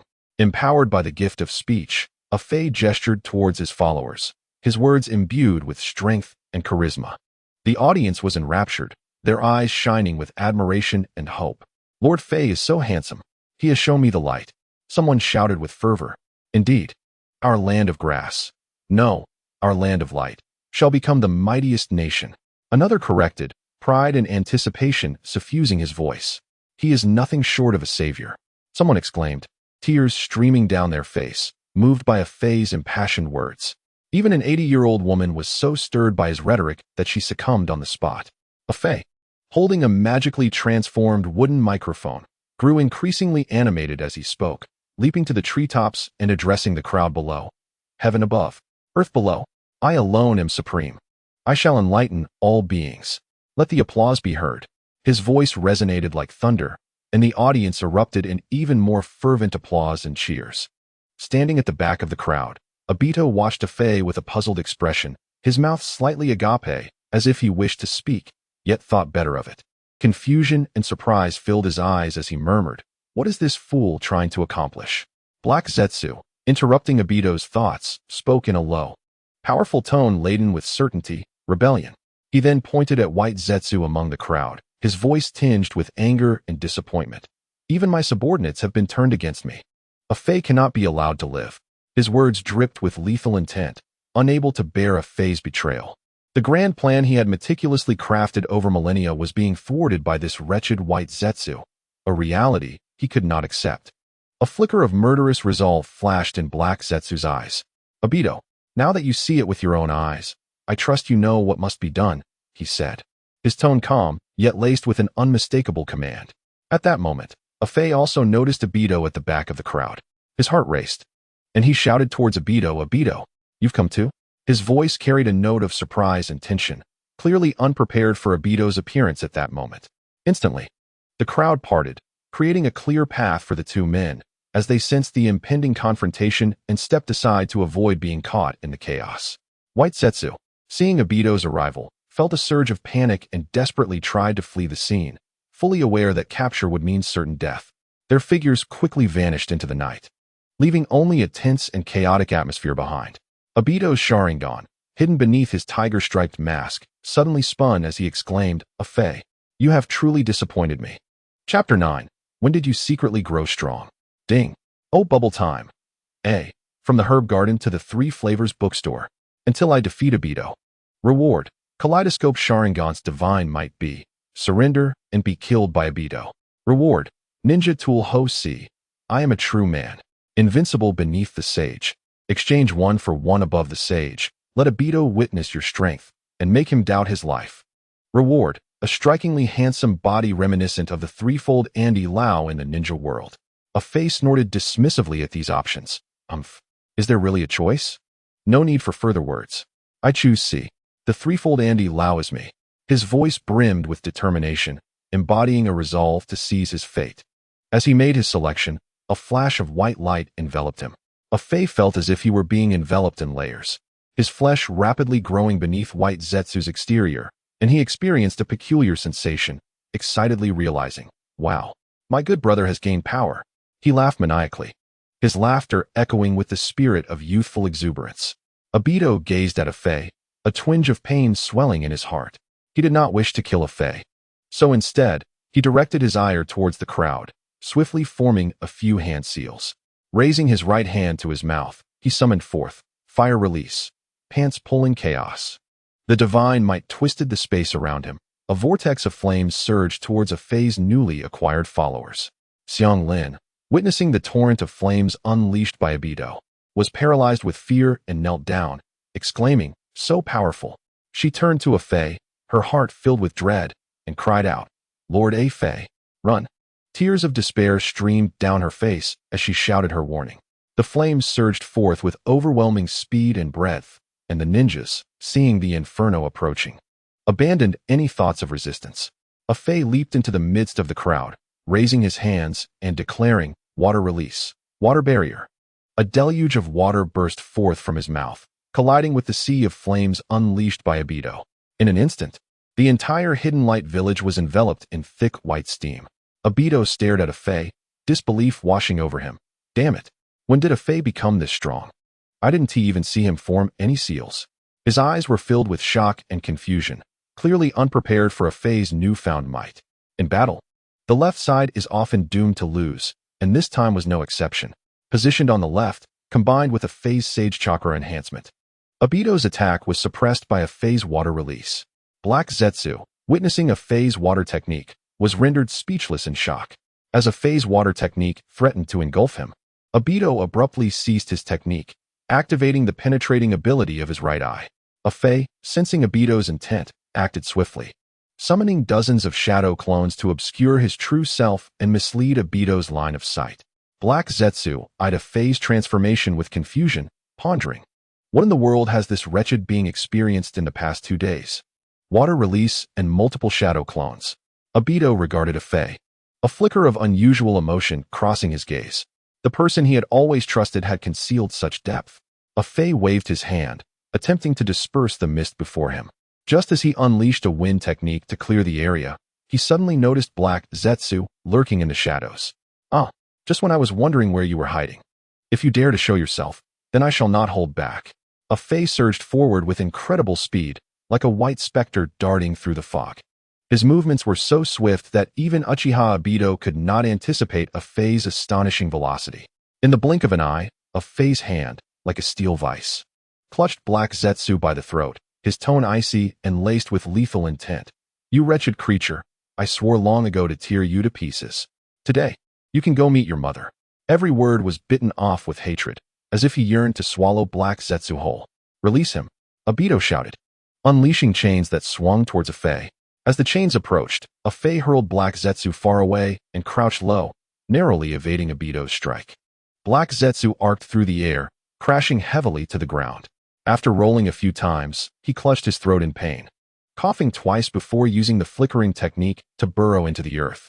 Seeing Black Zetsu escape, Afei slowly rose, dusting off his clothes, and coldly remarked to Obito, Obito, stop clinging to your delusions. Obito, hearing Afei's words, couldn't help but laugh. Clinging to delusions? Do you not understand my suffering? Afei, witnessing Obito's obsession, shook his head and said nonchalantly, do you wish to know who is the true culprit behind all this? Humph, knowing who it is changes nothing. What has happened cannot be reversed. The blame is meaningless. Obito replied coldly, as the tomo in his Sharingan began to spin, pointing at Afei with a hint of murderous intent. I do not wish to kill you, but I cannot allow anyone to disrupt a world with Rin. A world with Rin and Kakashi. Listening to Obito's words, Afei seemed to comprehend that Obito was aware of Rin's death, directly caused by Uchiha Madara. Afei murmured, it seems this fellow has resolved to become the Ten Tails Jinchuriki. Without further ado, he merely shrugged and chuckled lightly. Very well. Do you wish to engage in physical combat or ninjutsu? At the same time, he began to loosen his wrist joints. The essence of the monkey stealing the peach technique lies in the dexterity of the wrist and the element of surprise and speed. Had the Flying Thunder God technique of the Watergate been combined with this maneuver, he would likely have been an invincible presence in the ninja world. Alas, he passed away in his prime, never grasping the subtleties of this art. Ah, the agility has reached 100. Afei gazed at Obito, a smile curling at the corners of his mouth, and exclaimed, oh, Obito, awaken. Before his words could settle, Afei dashed forth like a bolt of lightning. Obito remained silent, a tumult of emotions surging within him.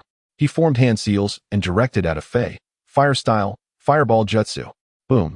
The fireball illuminated the night, its immense power and vast range effectively sealing Afei's path. Afei was forced to retreat under the onslaught of the fireball. Earth style, earth flow wall. Boom. A sturdy earthen wall erupted from the ground, adorned with 5 dog heads. Kakashi and Obito observed Afei's earth flow wall, murmuring slowly. For a moment, a sense of illusion crept in. Do not lose focus during a battle. Afei burst through the smoke. In an instant, dozens of shadow clones appeared before Obito. Rasengan. Each shadow clone wielded a cerulean sphere of formless chakra. Obito, witnessing the Rasengan hurtling toward him, he instantly activated his intangibility and dashed toward Afei's true form. Chapter 10. You know nothing of 648's power in a Fei's eyes. Obito's figure transformed into a swift gale, charging toward him. His gaze unwavering, he extended his hand with fervor, unleashing a roar, jutsu of the 1,000 birds. The sound reverberated like thunder in the night sky, instilling fear. Obito appeared momentarily stunned by a Fei's sudden action. He stood rooted, his gaze fixed intently on a Fei, as if deciphering his intent. After a brief silence, a hint of disdain crossed Obito's lips as he sneered. "Ha, playing tricks." To him, a Fei's action seemed nothing more than the desperate gasps of a clown on the brink of demise. No sooner had the words left his mouth than his chains crackled with energy, transforming him into a streak of light that surged toward a Fei. A Fei's shadow clones rapidly coalesced into Rasengan, creating a powerful vortex directed at Obito. The moment Obito came into contact with the Rasengan, his body phased through it. Utilizing the inertia from a Fei's shadow clone, he seized it and spun, hurling the clone back. The Rasengan traced an arc in the air, ultimately landing amidst the clones, triggering a series of explosions. The clones disintegrated into wisps of white smoke, vanishing into the inky night. Obito stood unfazed, his gaze cold as he regarded a Fei, the smirk of disdain more pronounced. Internally, he mused, "It seems I have overestimated you." In an instant, Obito shifted his stance and appeared behind a Fei. Just as the chains were about to ensnare him, a Fei did not flinch. Instead, he slammed his palm onto the ground, proclaiming, with style, "Birth of the World Tree." As his words echoed, the earth trembled violently, and countless sturdy roots burst forth, creating a breathtaking spectacle. Obito's pupils involuntarily narrowed, disbelief flickering in his eyes. He stared at a Fei, astonished. Wood style? When did he become so formidable? In his eyes, a Fei had always been an inconspicuous figure, had it not been for their long companionship. He believed a Fei's strength was comparable to that of white Zetsu. Yet, the power a Fei displayed compelled him to reassess. A Fei stood atop a massive tree root, elevated to several meters high as the roots continued to grow. He laughed heartily from the treetop, his laughter exuberant and boisterous, echoing ominously in the dark. A lower-ranked shinobi, witnessing this hellish scene, gasped in astonishment. "Is this the legendary Wood style?" A Fei, from his lofty perch, gazed down at Obito and bellowed, "Wood style, Wood golem technique." No sooner had he spoken than the immense roots rapidly split, consolidating into a gigantic wooden figure. A Fei's golem, unlike Hashirama's, bore a distinct appearance, akin to a heroic figure from a fantasy. This wooden giant exuded an aura of destruction, its fists resembling the size of automobiles, descending upon Obito with tremendous force. With a thunderous crash, the ground was instantly gouged out, creating a pit dozens of meters wide. The intangible Obito nimbly leaped onto the golem, swiftly ascending along its arm toward a Fei.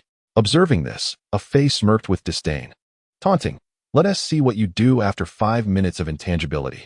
Simultaneously, he opened his mouth, unleashing a powerful gust, wind-style, vacuum sphere.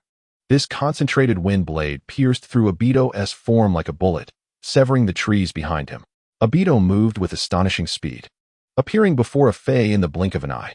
His eyes glimmered with determination as he quietly growled, "Western Inner." Before his words could fully escape, his massive hand lunged toward a Fei's head.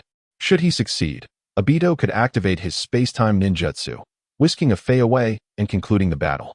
In the fleeting moment, Obito's arm extended forcefully, grasping a Fei's shoulder. A chilling smile crept onto his lips. "Huh? It's over, my friend." With that, he activated his technique, a vortex forming in space, drawing a Fei into its depths. However, even as a Fei was consumed by the vortex, the Wood style, Birth of the World Tree remained intact, the forest standing resilient. Obito gazed at the enduring grove, a flicker of surprise crossing his features. Strange. In that fleeting moment of distraction, a fist surged from the side towards him. Quick to react, Obito phased out once more, and a Fei's punch merely struck the air. Standing a short distance away, Obito observed a Fei, a smile creeping onto his face. "Heh, interesting. Was that a substitution technique?" A Fei, adopting a playful demeanor with a light chuckle, replied, "Oh, guess. If you guess correctly, I'll tell you." Obito's gaze sharpened at a Fei's antics, his gloved hand instinctively tightening into a fist. A frigid killing intent laced his voice. "I genuinely intend to kill you." His words betrayed his deep-seated dissatisfaction with a Fae's flippant attitude. In the face of Obito's threat, a Fae remained remarkably unfazed, swaying provocatively and retorting, "Oh ho ho. I relish this scenario where you wish to kill me, but cannot." This demeanor undoubtedly further incited Obito's rage. Obito launched another attack at a Fae, the chains in his hand moving with the grace of a serpent, swiftly ensnaring a Fae. Yet, a Fae did not evade. Instead, he allowed the chains to bind him tightly. Just as Obito prepared to retract the chains, a Fae dissipated into a puff of white smoke. Moments later, two shadow clones materialized behind Obito like phantoms. The clones struck simultaneously, delivering rapid and powerful blows that sent Obito tumbling through the air. A Fae, amidst the grove, observed Obito's disheveled state and chuckled, "Gotcha. Your 5 minutes are running out." His voice brimmed with mockery, reveling in Obito's predicament. Obito knelt atop the roots, gritting his teeth, and shouted furiously, "You insolent brat." A Fae. Flames of rage danced in his eyes, igniting his entire being. In the next moment, his chakra erupted, a brilliant blue aura spilling forth, gradually forming the skeletal frame of a Susanoo. The voice of Obito was filled with resolve and fury. "You are utterly unforgivable. Anyone who stands in the way of my creation of a world with Rin shall meet death." As he spoke, a brilliant blue chakra slowly formed into the first manifestation of Susanoo. Facing Obito's Susanoo, Akatsuki remained undaunted, his excitement only growing. "Since you are so obstinate, allow me to demonstrate what absolute domination looks like, powered by countless 648 contributions," he shouted, channeling the chakra within him, would release hell's turmoil. No sooner had he finished speaking than roots surged forth from all directions, resembling long spears, aimed directly at Obito's Susanoo. The Susanoo withstood for but a moment before being pierced by several roots. In the blink of an eye, the first form of Susanoo lay shattered, dissipating into the night. Obito stared at the chaos wrought by hell's turmoil, utterly bewildered. Until now, he had believed that the attack from the battlefield in the land of water was his own chakra.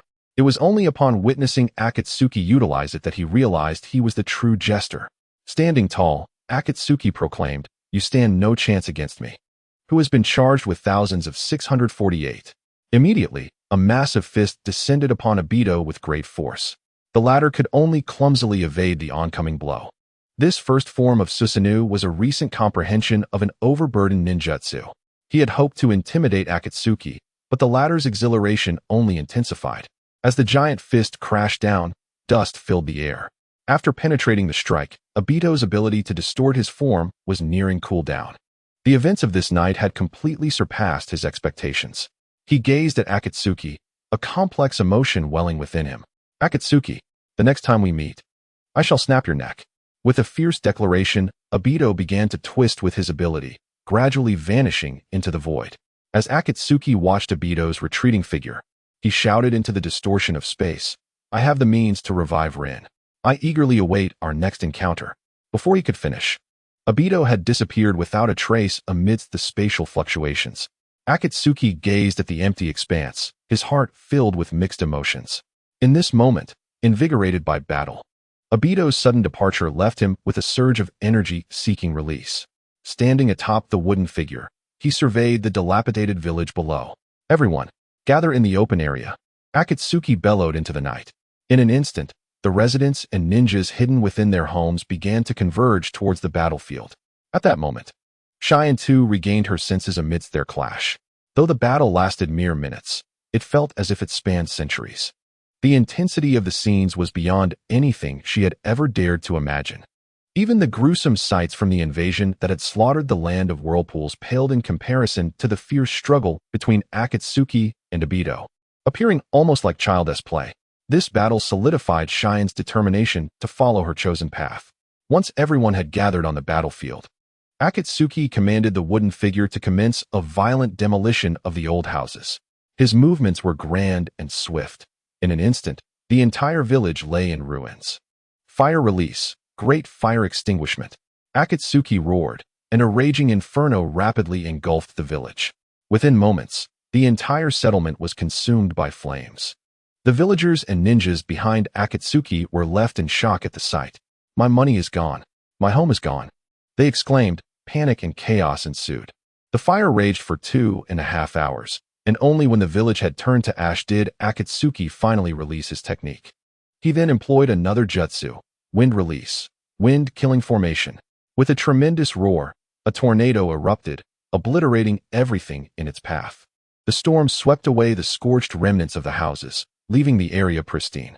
After clearing the debris, Akatsuki surveyed the vacant land with satisfaction. He then leaped backward, placing his hands upon the ground. Would release, pillar family technique. As his words fell, roots erupted from the earth, intertwining into towering trees, gradually forming a new shelter. The ninjas and villagers behind him were filled with astonishment at this spectacle. Standing atop the house formed by the trees, Akatsuki pressed his palms together, channeling his chakra to encourage growth, with roots continuously emerging from the ground.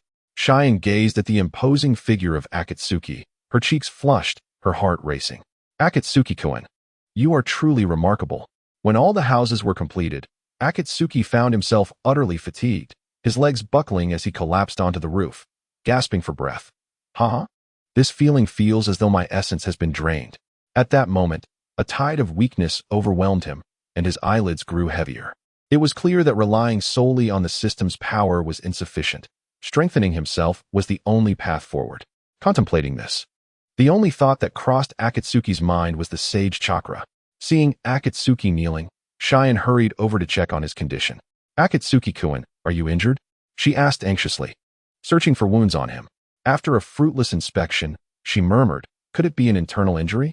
Suddenly, she looked at him with determination, extending her hand. Akatsuki-kun, bite me. That way, your injuries will heal. Akatsuki turned to her, took a deep breath, then waved his hand dismissively. Never mind, find me a good room. I'm exhausted and need to rest. With that, he lay back on the ground, gazing at the dark night sky, contemplating his future path. Cheyenne, demonstrating her decisive nature, soon found an ideal location for a new home. Akatsuki-kun, I found one. All right, let us go, Akatsuki replied slowly, sitting up and leaning on Cheyenne to stand. Upon entering the room, which was empty, Akatsuki suddenly realized he might have caused a calamity. However, he could not dwell on it. The exhaustion from chakra depletion made him feel as heavy as a boulder. With a thud, he fell to the ground and quickly fell asleep. Cheyenne stood by, her face flushed as she quietly observed him. She swallowed hard, her mind battling with itself. What might lie beneath his mask? I truly want to see. No. He would certainly be angry, but I want to see so badly. He is so powerful. He wouldn't hold a grudge against a little girl, would he? Just once. Yes, I've made up my mind. As dawn approached, Cheyenne had resolved her internal conflict. She tiptoed to Akatsuki, crouching down slowly, bringing her face close to his mask, attempting to peek through the whirlpool opening to glimpse his true visage. The moonlight streamed through the window, casting a glow on Akatsuki's face, revealing his defined features and fair skin. Cheyenne became entranced, and a droplet of saliva unconsciously trickled down. The droplet dangled, mere centimeters from the hole in his mask. She quickly wiped her mouth and attempted to unmask Akatsuki, but regardless of her efforts, the mask remained immovable. Darn it, I can't open it. Cheyenne sat on the ground in frustration, gazing at the slumbering Akatsuki, complaining. Perhaps I could use something to break it open. I doubt he'd be upset. She pondered aloud. If caught, I'll just say I was afraid he'd suffocate. I'm only helping him breathe. With a slap of her thigh, she resolved to act. She rushed outside, lifted a large stone, and cautiously returned to the room. Slowly raising the stone, she prepared to strike Akatsuki's mask. Approaching him, she lifted the stone high, ready to bring it down upon his head. Just then, Akatsuki seemed to sense something. Abruptly opening his eyes and catching sight of Cheyenne with the stone raised high, he jolted awake, scrambling to his feet and retreating to the corner. Fear etched across his face as he shouted, "What the hell do you want? You think you can just attack me?" Xianglin, seeing a Fey conscious, hastily dropped the stone in her hand. It struck the floor with a loud thud, leaving a noticeable dent. I was worried you might suffocate, so I was going to break your head open. Oh no, I meant to break the mask to take a look, she explained softly, her head bowed. A Fey glared at her, fury igniting within him, a glint of murderous intent flashing in his eyes as he bellowed. Didn't Buddha tell me to refrain from striking women today? Otherwise, you would be dead for sure. Xianglin, realizing the gravity of her mistake as a Fey's temper flared, fell silent, her eyes reddening as she nervously fidgeted with her fingers. Chapter 12. Ignite Your Youth. The space warped, and Obito's disheveled figure slowly emerged. He plopped down onto a stone chair, ripping off the tiger-striped mask from his face. The damp air was thick with a stench of decay as he gasped for breath. The imagery of his battle with a fae replaying relentlessly in his mind. That guy? How could this happen? The more he thought about it, the angrier he became. Violently throwing the mask to the ground. Rising to his feet, he stomped repeatedly, attempting to vent his frustration and rage. Once a friend had betrayed him, and the world where Rin existed felt increasingly distant due to a fae's upheaval. Obito could not comprehend where things had gone awry. A fae's words echoed in his subconscious. You stand no chance against someone who has recharged countless times. What exactly did that guy recharge? Obito surveyed the empty base, murmuring to himself, "Gulu gulu." The black and white figure of Zetsu gradually materialized from the floor in front of Obito. He remained silent, patiently waiting for Obito to exhaust his anger. After a considerable time, Obito's emotions began to settle. He glanced at the shattered mask on the ground, reluctantly resuming his seat on the stone chair. Casting a cold look at Zetsu, he demanded, "Speak. What do you want to say now?" Zetsu paused momentarily before responding earnestly. The unexpected emergence of a fae truly caught us off guard. Since we can no longer control him, it would be prudent to temporarily abandon that pursuit and not waste time on him. Instead, we should seize the opportunity to capture the remaining tailed beasts. Zetsu analyzed calmly. He observed Obito, a barely perceptible smirk playing on his lips. While the major hidden villages remain oblivious to our intentions, let us capture the tailed beasts in batches and merge them into the 10 tails. Only with the revival of the 10 tails can we hope to attain the sage's form, allowing Madara's resurrection and the flawless execution of the Moon SI plan. Your world with Rin and Kakashi can be effortlessly realized. Zetsu's fervor grew as he spoke, his excitement directed toward Obito, attempting to fully brainwash him. Obito remained silent, his cold gaze fixed on Zetsu, a flicker of complexity crossing his eyes. Recalling a fae's parting words and his carefree demeanor, Obito felt an unexpected surge of jealousy and envy. That carefree and unrestrained image of a fae was precisely what he had longed to embody.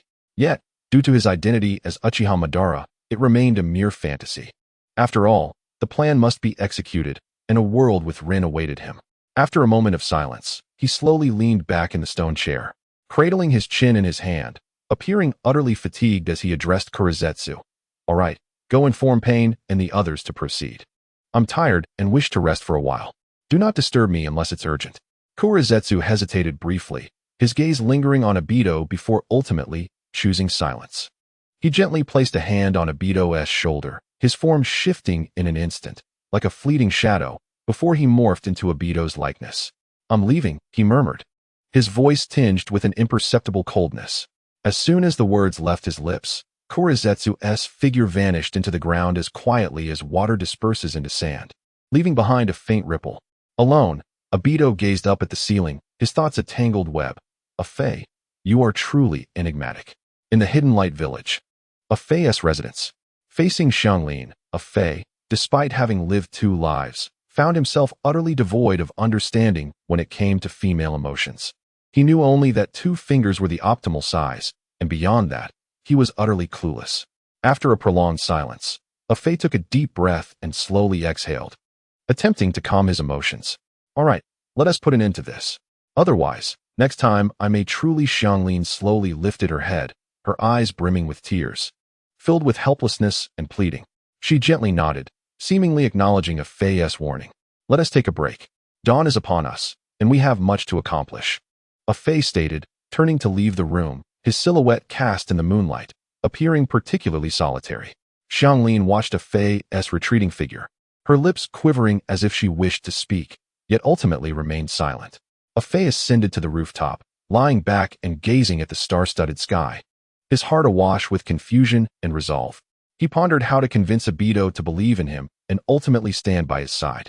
Time slipped away in silence, and as the sky began to lighten, a fae gradually found clarity in his thoughts. Rising to his feet, he leaped from the rooftop and gently opened the door. Xianglin was curled up in the corner, soundly asleep. A fae regarded her, a wave of sympathy and helplessness washing over him. He sighed softly. What a pitiable person. I hope the descriptions in the original narrative hold true. He settled into a cross-legged position, quietly observing Xianglin until the first rays of dawn illuminated the entire room. As Xianglin awoke and saw a Fei sitting beside her, her drowsiness vanished instantly, her face flushing crimson. Fei-kun, how long have you been here? I didn't lose my composure, did I? She nervously wiped her mouth, her eyes filled with anxiety. It's nothing. I have something to discuss with you. A Fei stated earnestly, his gaze fixed on Xianglin, resolute determination shining in his eyes. Xianglin immediately straightened, resembling a soldier ready to receive orders. A Fei stood, turning his back to her, gazing out at the sunrise, as if contemplating a significant decision. Suddenly, he pivoted, his gaze piercing. After careful consideration, I have decided to appoint you to manage the Hidden Light Village. Xianglin froze, repeating a Fei's words with confusion in her eyes. Who did you consult? A Fei regarded her, marveling at the peculiar thought processes of women. He spread his hands, exasperatedly explaining, does that matter? What's important is that I'm appointing you to lead the Hidden Light Village. But it is important. I'm simply curious. Who did you consult? Xianglin pressed on stubbornly. A Fei internally grumbled, but maintained a calm exterior. He clapped his hands, summoning 2 wooden clones that sprang forth from his body, appearing lively before Xianglin. With whom we consulted, a Fei indicated the wooden clones, stating nonchalantly. Before Xianglin could interject, a Fei continued. These 2 clones will remain here to assist you in managing the village, and I hope that when I return, I will see a transformed community. Where are you going? Worry seeped into Xianglin's voice, her gaze fixated on a Fei, as if fearing to miss any detail. A Fei looked back at her, his expression soft yet resolute. He gently caressed her hair, a smile gracing his lips. I am going to seek ways to grow stronger. When I return, I intend to unify the ninja world and bring an end to all wars. Upon hearing these words, a glimmer of hope and faith illuminated Xianglin's eyes. She sat up straight, her expression earnest, revealing a flicker of admiration and determination. A Fei-kun, I shall spare no effort to rejuvenate this village. A Fei gazed at Xianglin, a flicker of approval sparkling in his eyes. He nodded, raised his thumb vigorously, and his tone brimmed with encouragement. Oh, arigato. For a brighter future. Ignite your youth. Chapter 13. The first encounter with Orochimaru. As dawn broke, the soft sunlight bathed the entire village, enveloping it in a golden glow. The transformation of this village seemed to herald the rise of a new force. I am leaving. The village is now in your hands. A Fei, with the digital egg on his back, waved goodbye and, with the first light of dawn, embarked on the path leading to the village entrance. Xianglin's gaze remained fixed on a Fei's receding figure, her heart swelling with a tumult of emotions. After a brief moment of hesitation, she resolved to do something for him. After a Fei departed the village, he employed the mayfly technique to relay information. Soon, dozens of white Zetsus silently emerged around him. They have arrived. A Fei leaned against a tree trunk, his gaze calm as he observed the white Zetsus emerging from the ground, his tone nonchalant. A Fei, you truly are remarkable. Even Uchiha Obito fell at your hands. Indeed impressive. Had I known, I wouldn't have fled, leaving such a mess. A Fei, I have made a decision. From now on, you shall be our leader. Whatever you say goes. The white Zetsus circled around a Fei, chattering in admiration. A Fei furrowed his brow slightly, his gaze landing on one particular white Zetsu. And he said sternly, you return to the base and gather those willing to join our brotherhood. Then, register them with Xianglin. That is a good idea. But it seems this village cannot accommodate so many brothers. What are your plans? The white Zetsu looked at a Fei in confusion. I intend to make our existence known throughout the ninja world. From this day forth, we shall no longer hide in the shadows. A Fei's eyes burned with determination, his clenched fists underscoring his resolve as he declared to the crowd. The white Zetsus stared at a Fei, a flicker of doubt crossing their faces before they broke into relieved smiles. Is that true? A Fei leader. We no longer have to hide. They eagerly inquired. A Fei said little, merely nodding gently. This gesture was sufficient to convey his determination. The days of oppression are finally over. The white Zetsus beamed, their excitement palpable. Seeing their enthusiasm, a Fei inquired, where is Orochimaru now? Upon hearing the question, a white Zetsu placed a finger to its lips.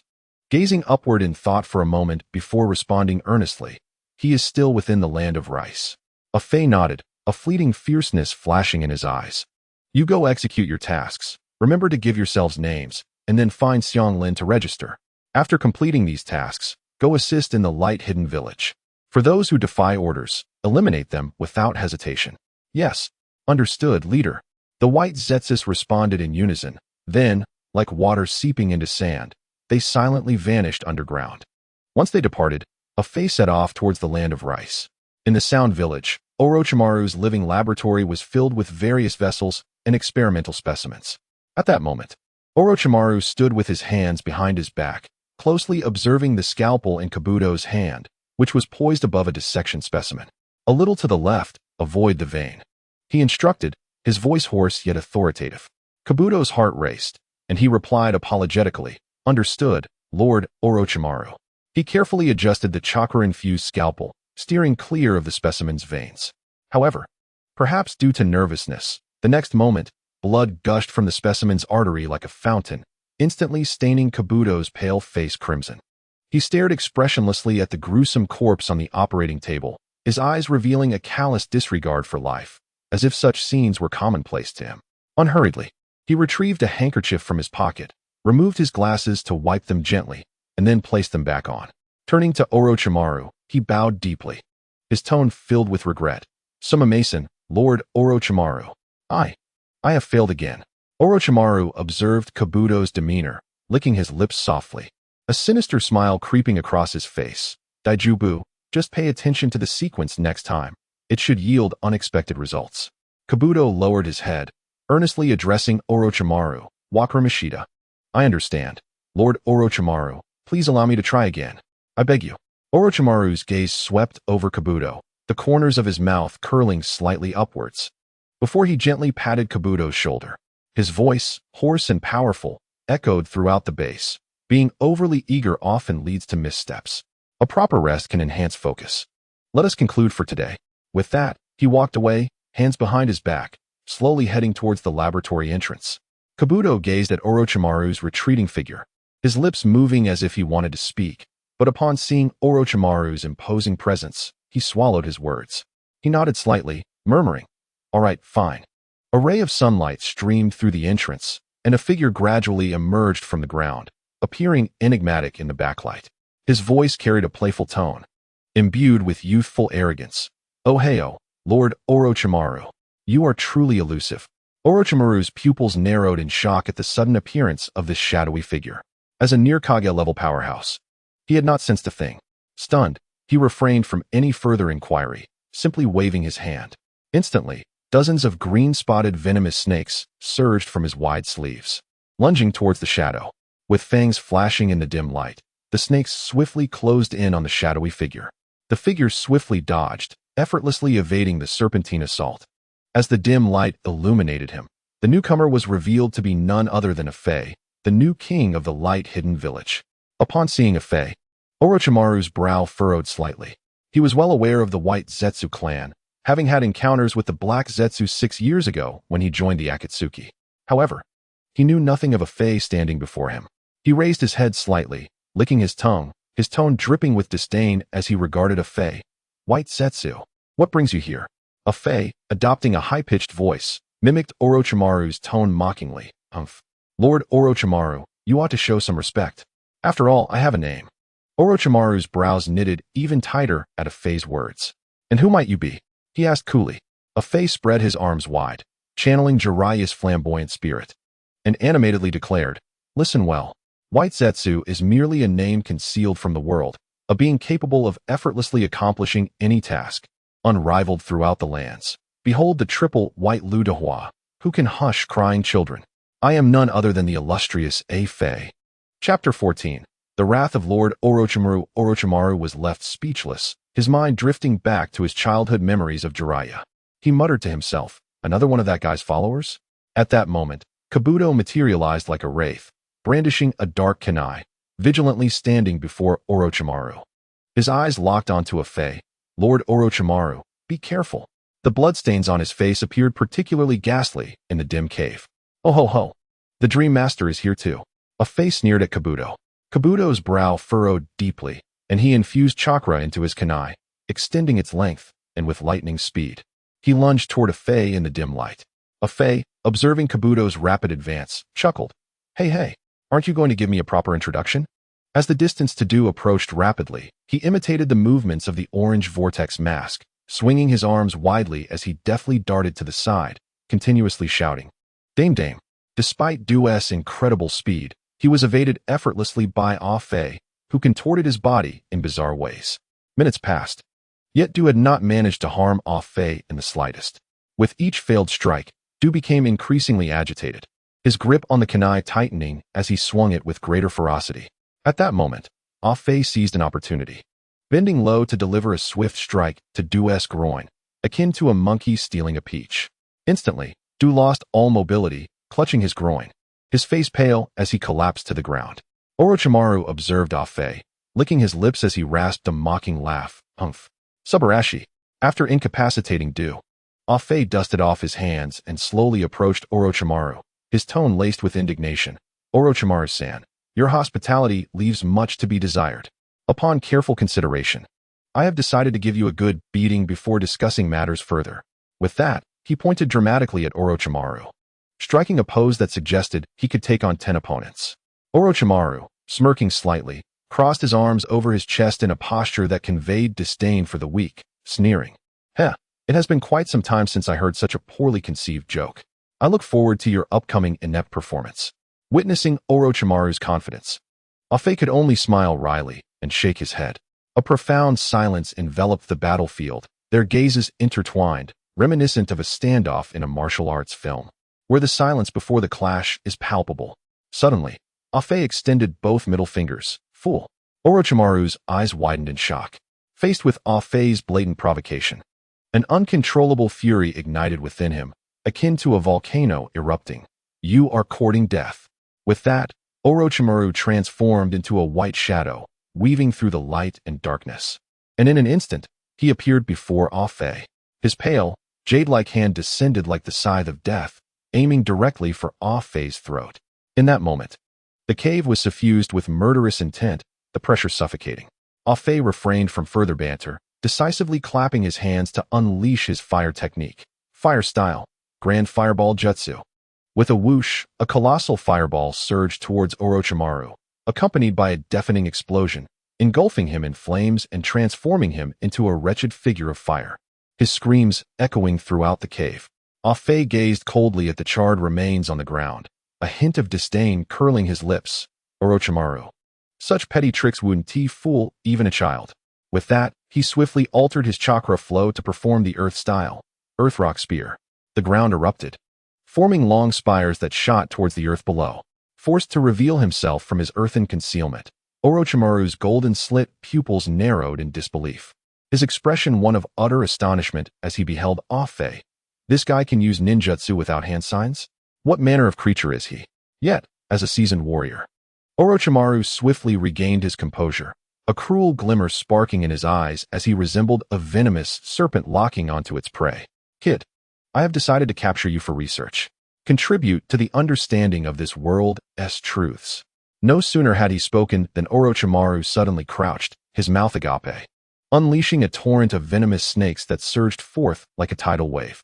In an instant, these serpents bore glimmering silver blades from their mouths, lunging toward Afei. With his arms crossed over his chest, Afei calmly assessed the situation in the face of Orochimaru's serpent jutsu. Fire style, Grand Fire Extinguishing Arrow. He bellowed. In an instant, a sea of flames erupted from his mouth, clashing violently with Orochimaru's serpentine assault.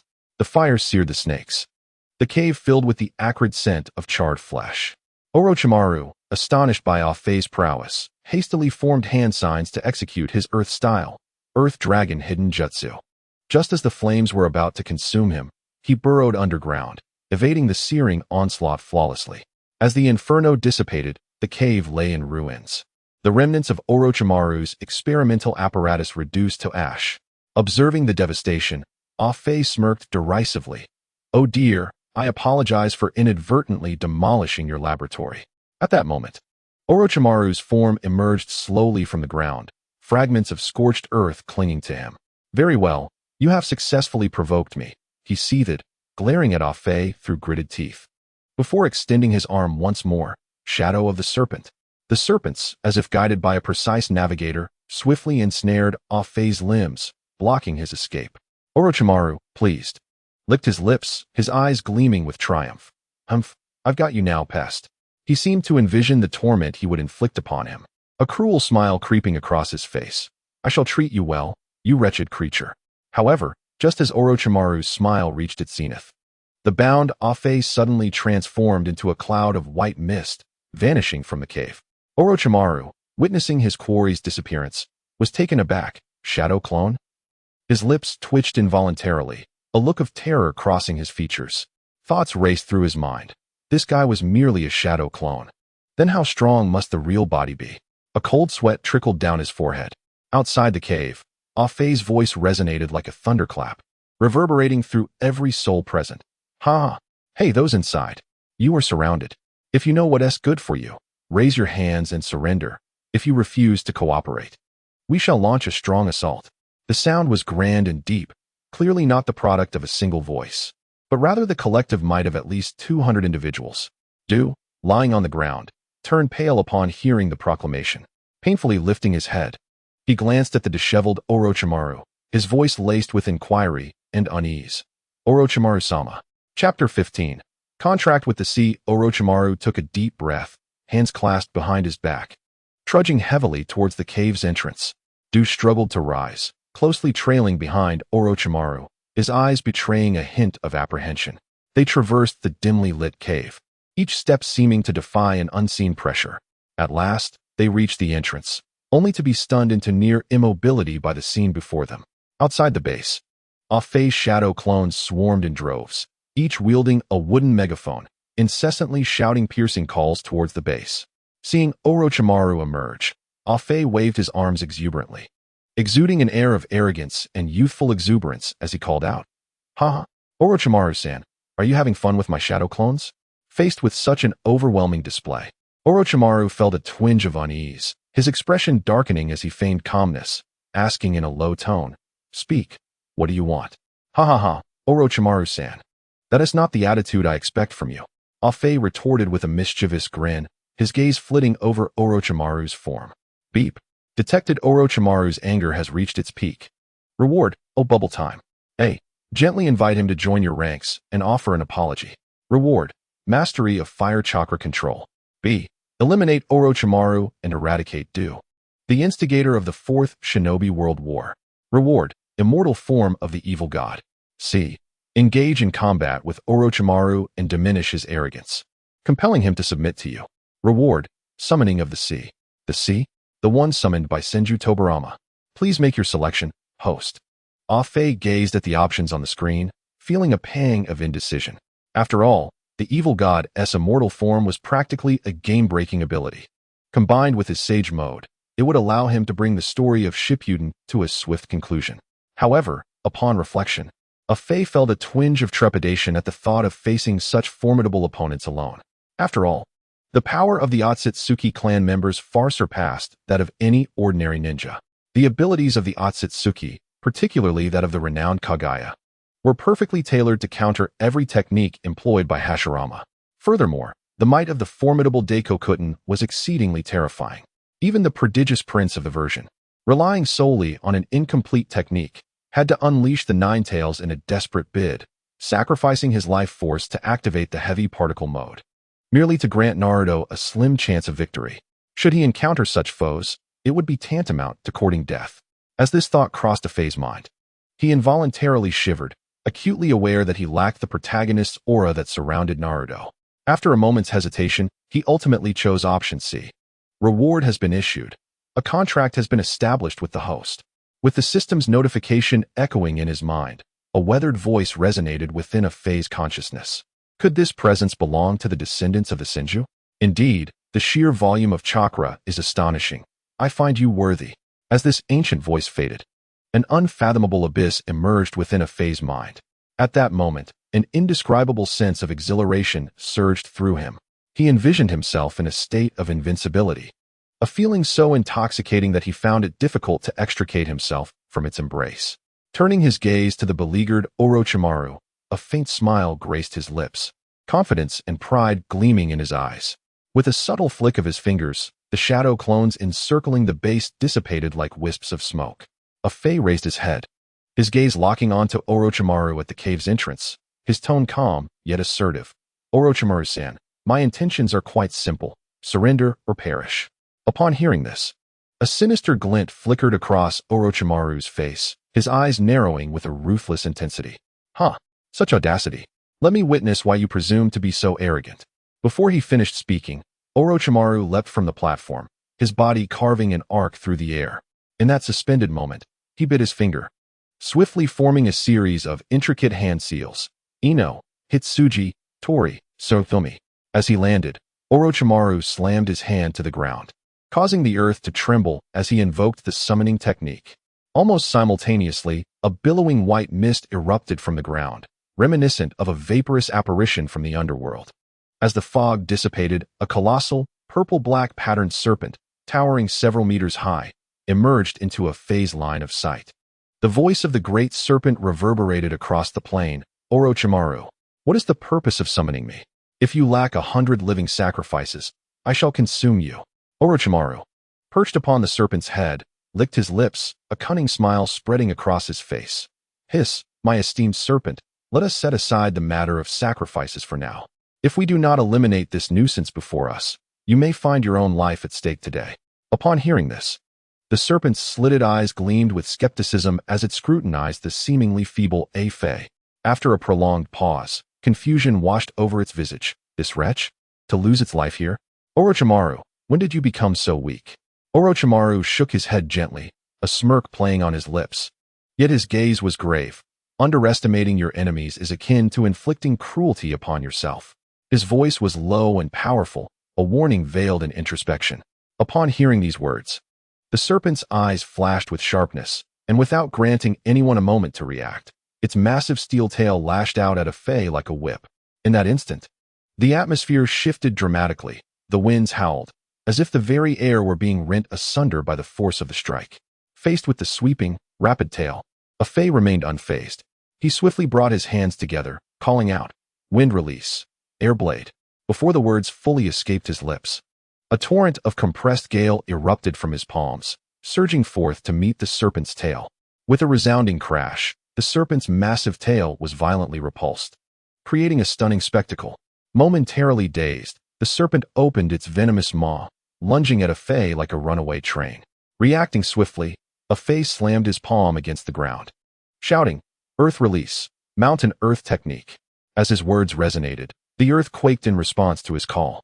The ground sunk several meters, and two colossal boulders, entwined with soil, erupted from the depths, closing in on the serpent like a pair of closing fans. In but a heartbeat, the serpent found itself ensnared by the massive stones, rendered immobile.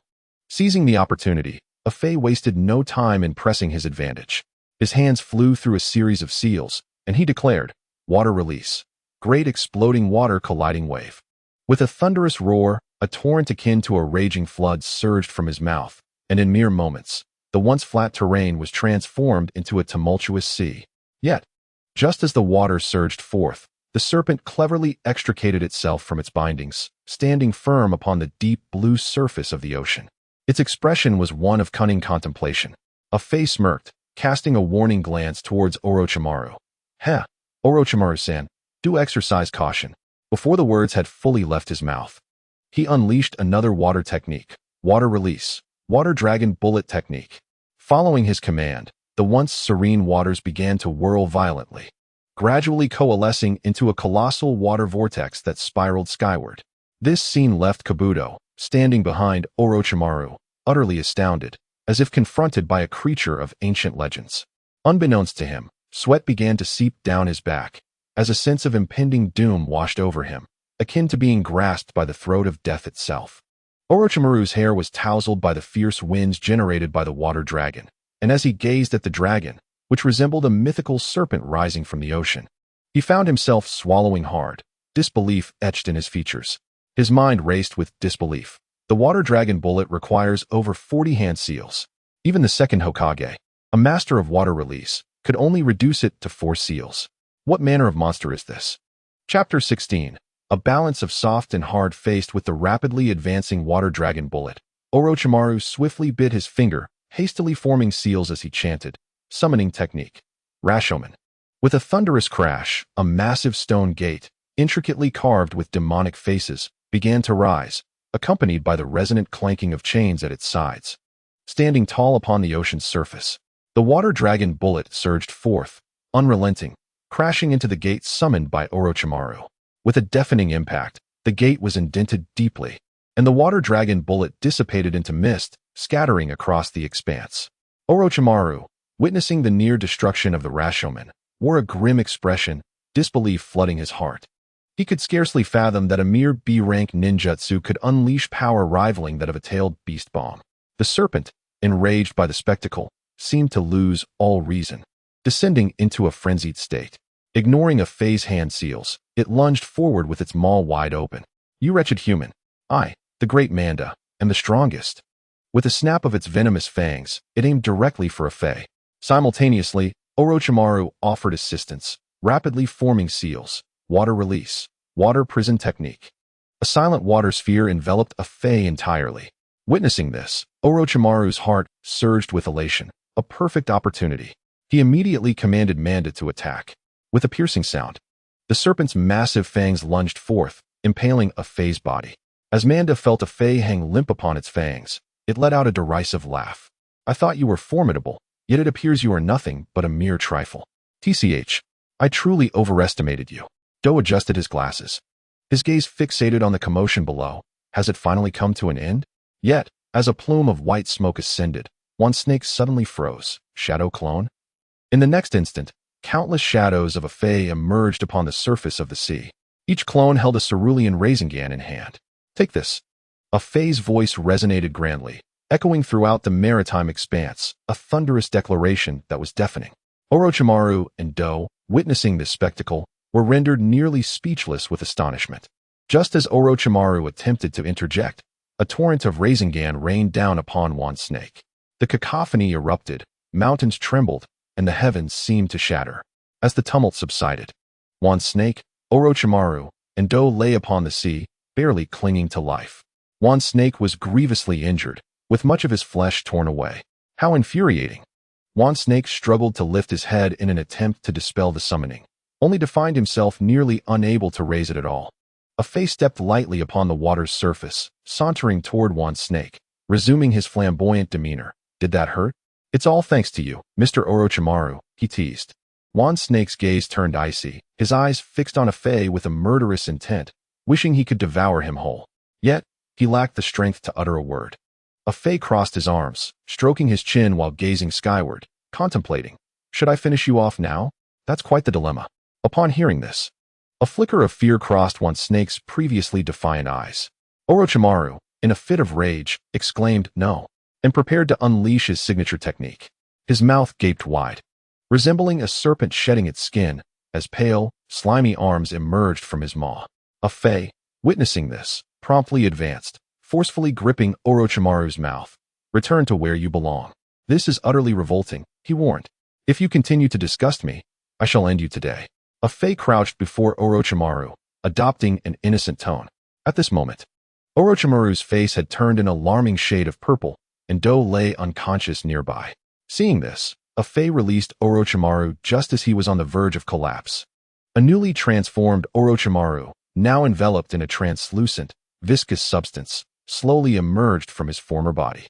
Did you truly believe you could kill me? Orochimaru scoffed. A Fei stroked his chin, gazing at the sky with a playful tone. Let me think. It seems that Mitarashi Anko possesses the heavenly curse seal. I wonder if the curse seals of your Sound 5 could also serve as a means for your resurrection. How about it? A Fei clenched his fist with a mischievous grin. Release one snake.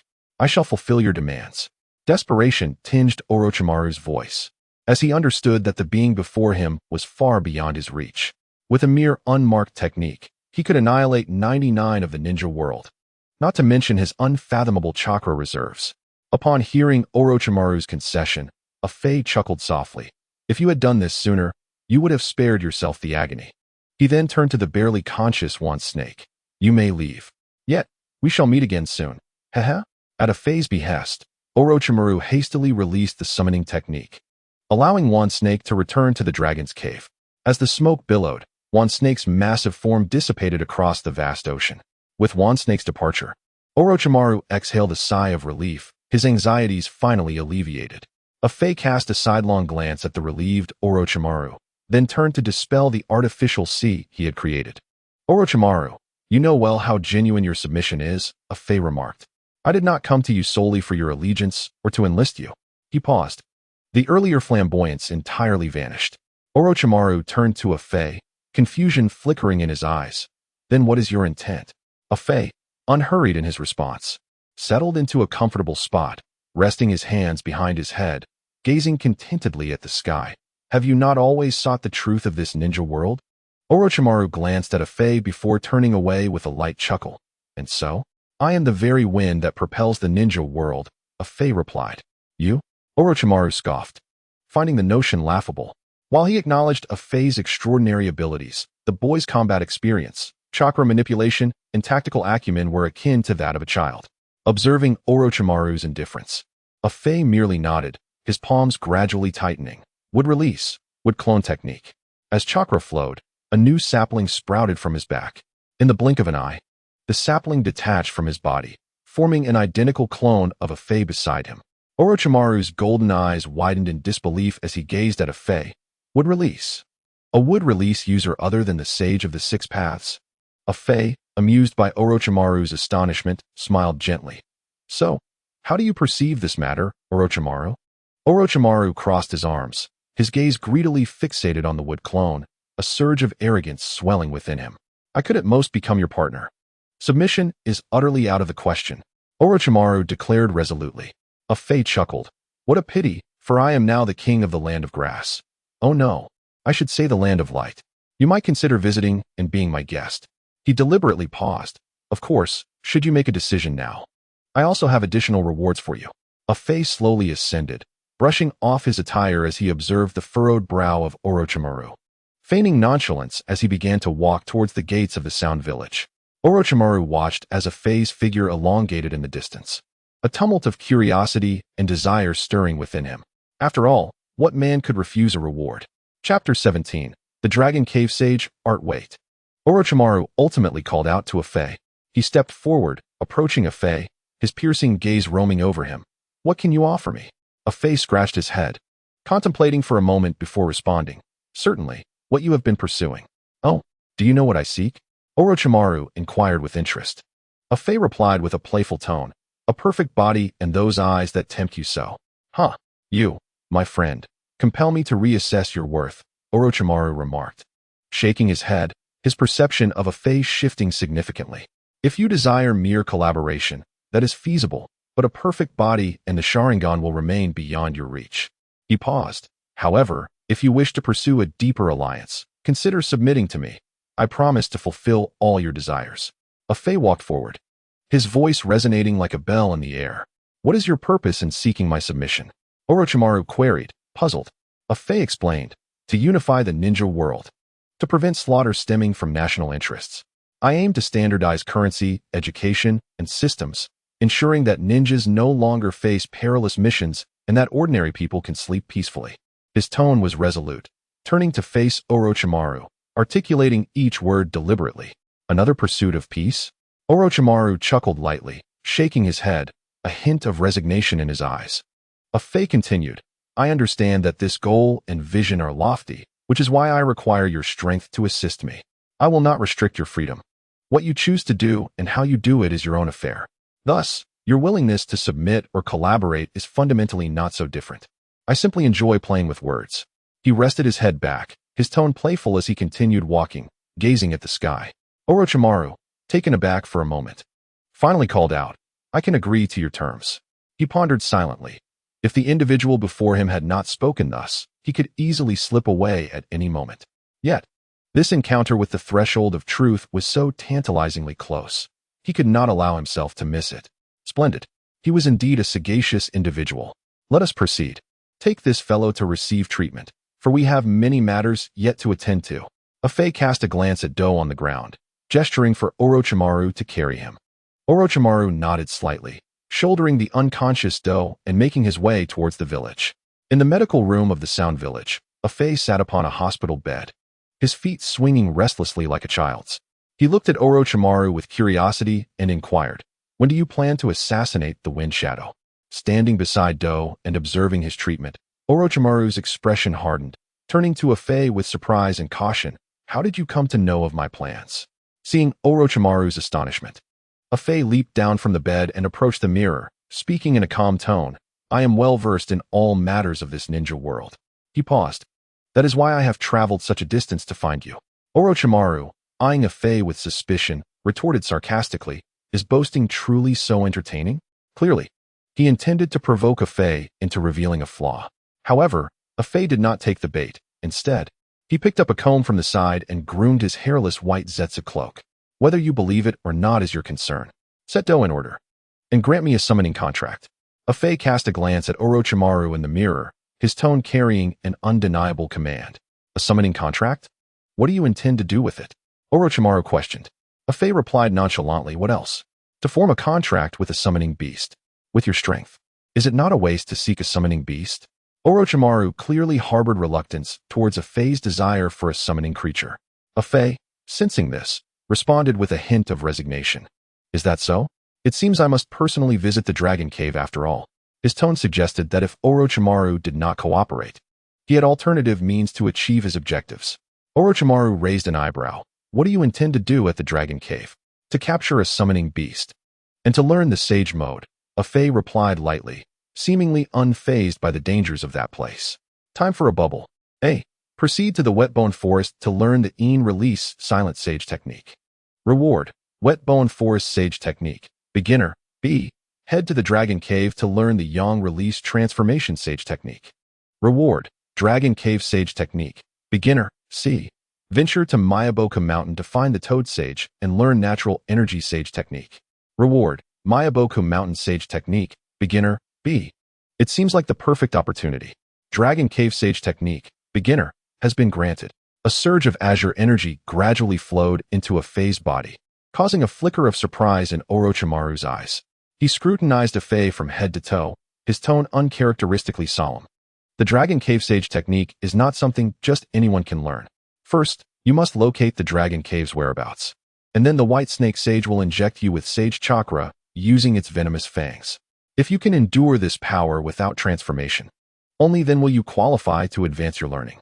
If you cannot bear it, your body will completely transform into a serpent, and your fate will be to be devoured by the White Snake Sage." As Orochimaru explained the process of cultivating the Dragon Cave Sage Technique, his face bore the expression of a teacher. "So your true form is that of a white snake because you failed the White Snake Sage's trial, is it?" Afei chuckled, his tone teasing.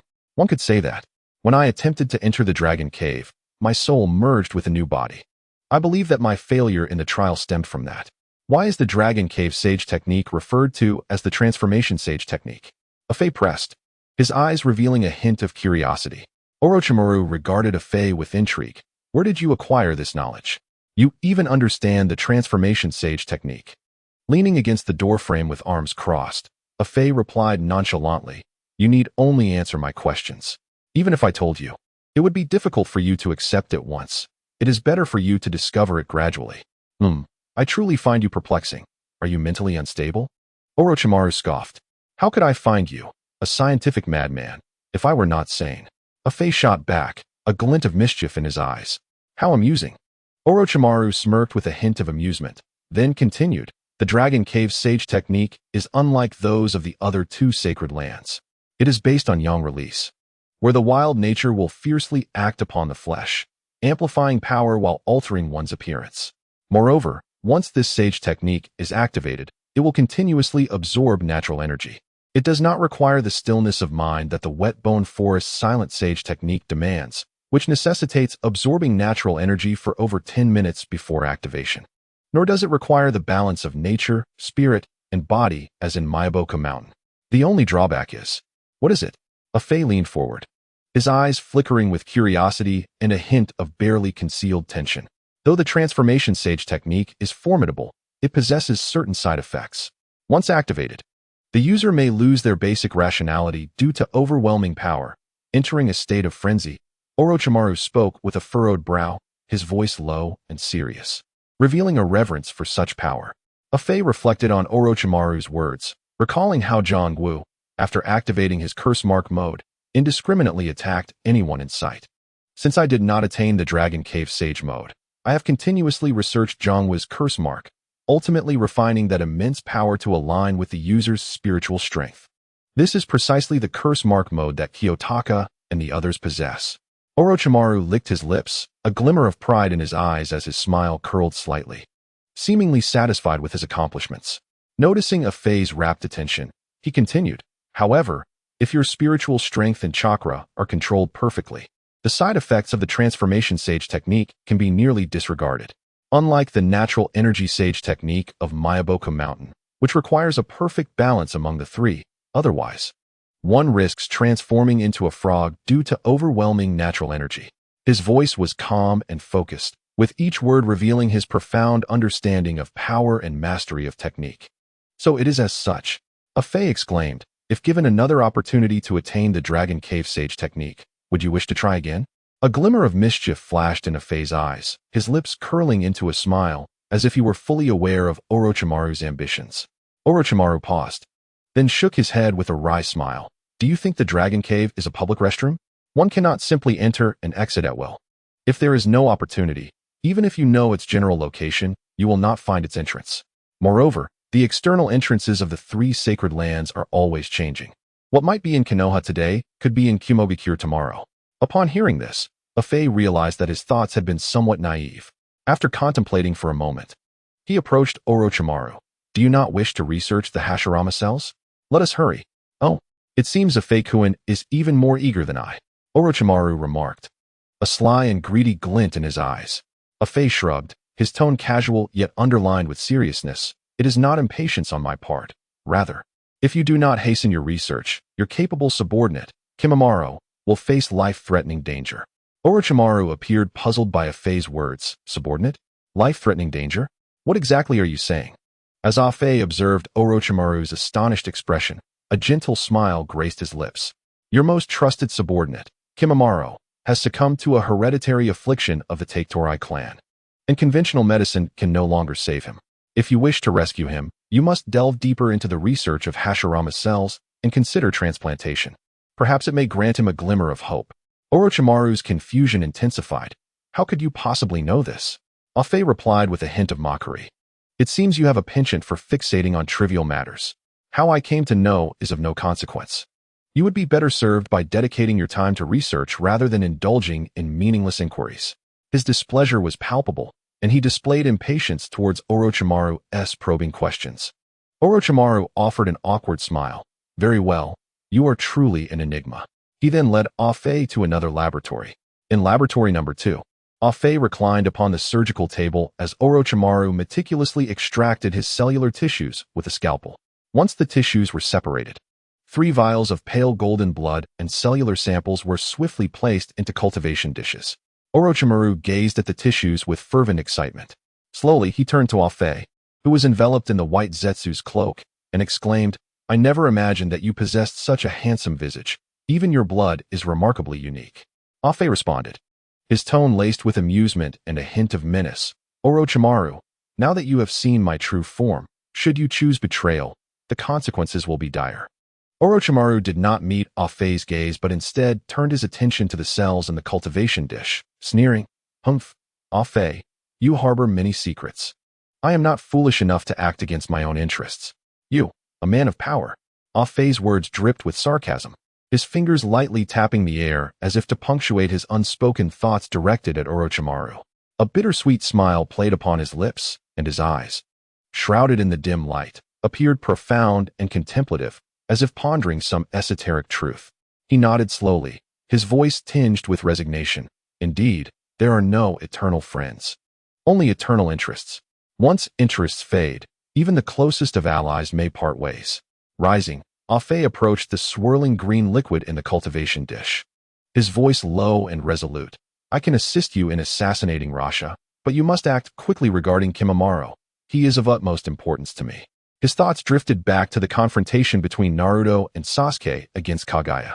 Ninjutsu was nearly ineffective against those extraterrestrial beings, necessitating reliance on physical prowess. Kimimaro, possessing exceptional strength, was the ideal candidate, having reached a level beyond elite shinobi early in Shippuden. However, following his reanimation during the Fourth Great Ninja War, his abilities stagnated at the state of his death. He was not a man of bloodlust, his loyalty rivaled only by the simplicity of Lee. With some nurturing, he could evolve into an extraordinary powerhouse. Orochimaru nodded slightly, harboring expectations for Kimimaro, who was also the perfect vessel for his ambitions. In this underground facility, they toiled day and night, their research reaching a pinnacle of perfection. Ha! Orochimaru cackled, clutching a vial of golden blood, lost in manic laughter. Afe, witnessing this, felt his lips twitch involuntarily, utterly drained, and succumbed to a deep slumber. During this period, he had been subjected to daily blood and tissue extractions. Had he not possessed sage body traits, he would have long since faltered. This time spent together unveiled to Afe the truth behind Orochimaru's reputation as the Einstein of snakes. His thoughts transcended ordinary comprehension. Suddenly, White Zetsu's voice echoed in Afe's mind. Afe, boss. There are less than 10 days until the Chunin exams in Konoha. This news jolted Afe from his lethargy, banishing all traces of sleepiness. Chapter 19. Afe's dream. Afe gradually rose, his gaze piercing through the dimly lit laboratory. Fixated on Orochimaru, who stood engrossed at the experimentation table. Orochimaru, there are less than 10 days until the Chunin exams in Konoha. It is time to prepare.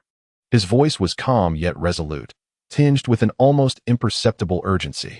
Orochimaru, his back turned, appeared lost in his own world, muttering incantations, oblivious to Afe's words.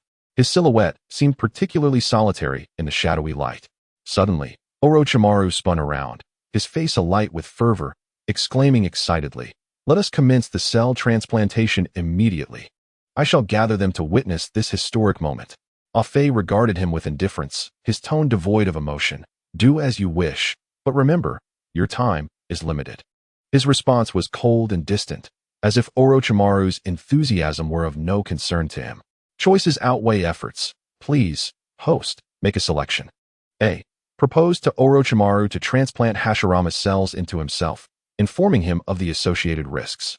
Reward: perfect max sage body of Hashirama. B. Have Kimimaro test the drug and await his demise. Reward: reanimated Kimimaro. C. Allow Orochimaru to possess White Zetsu and inject him with Hashirama's cells, aiding him in becoming a sage body. Reward: Rinnegan.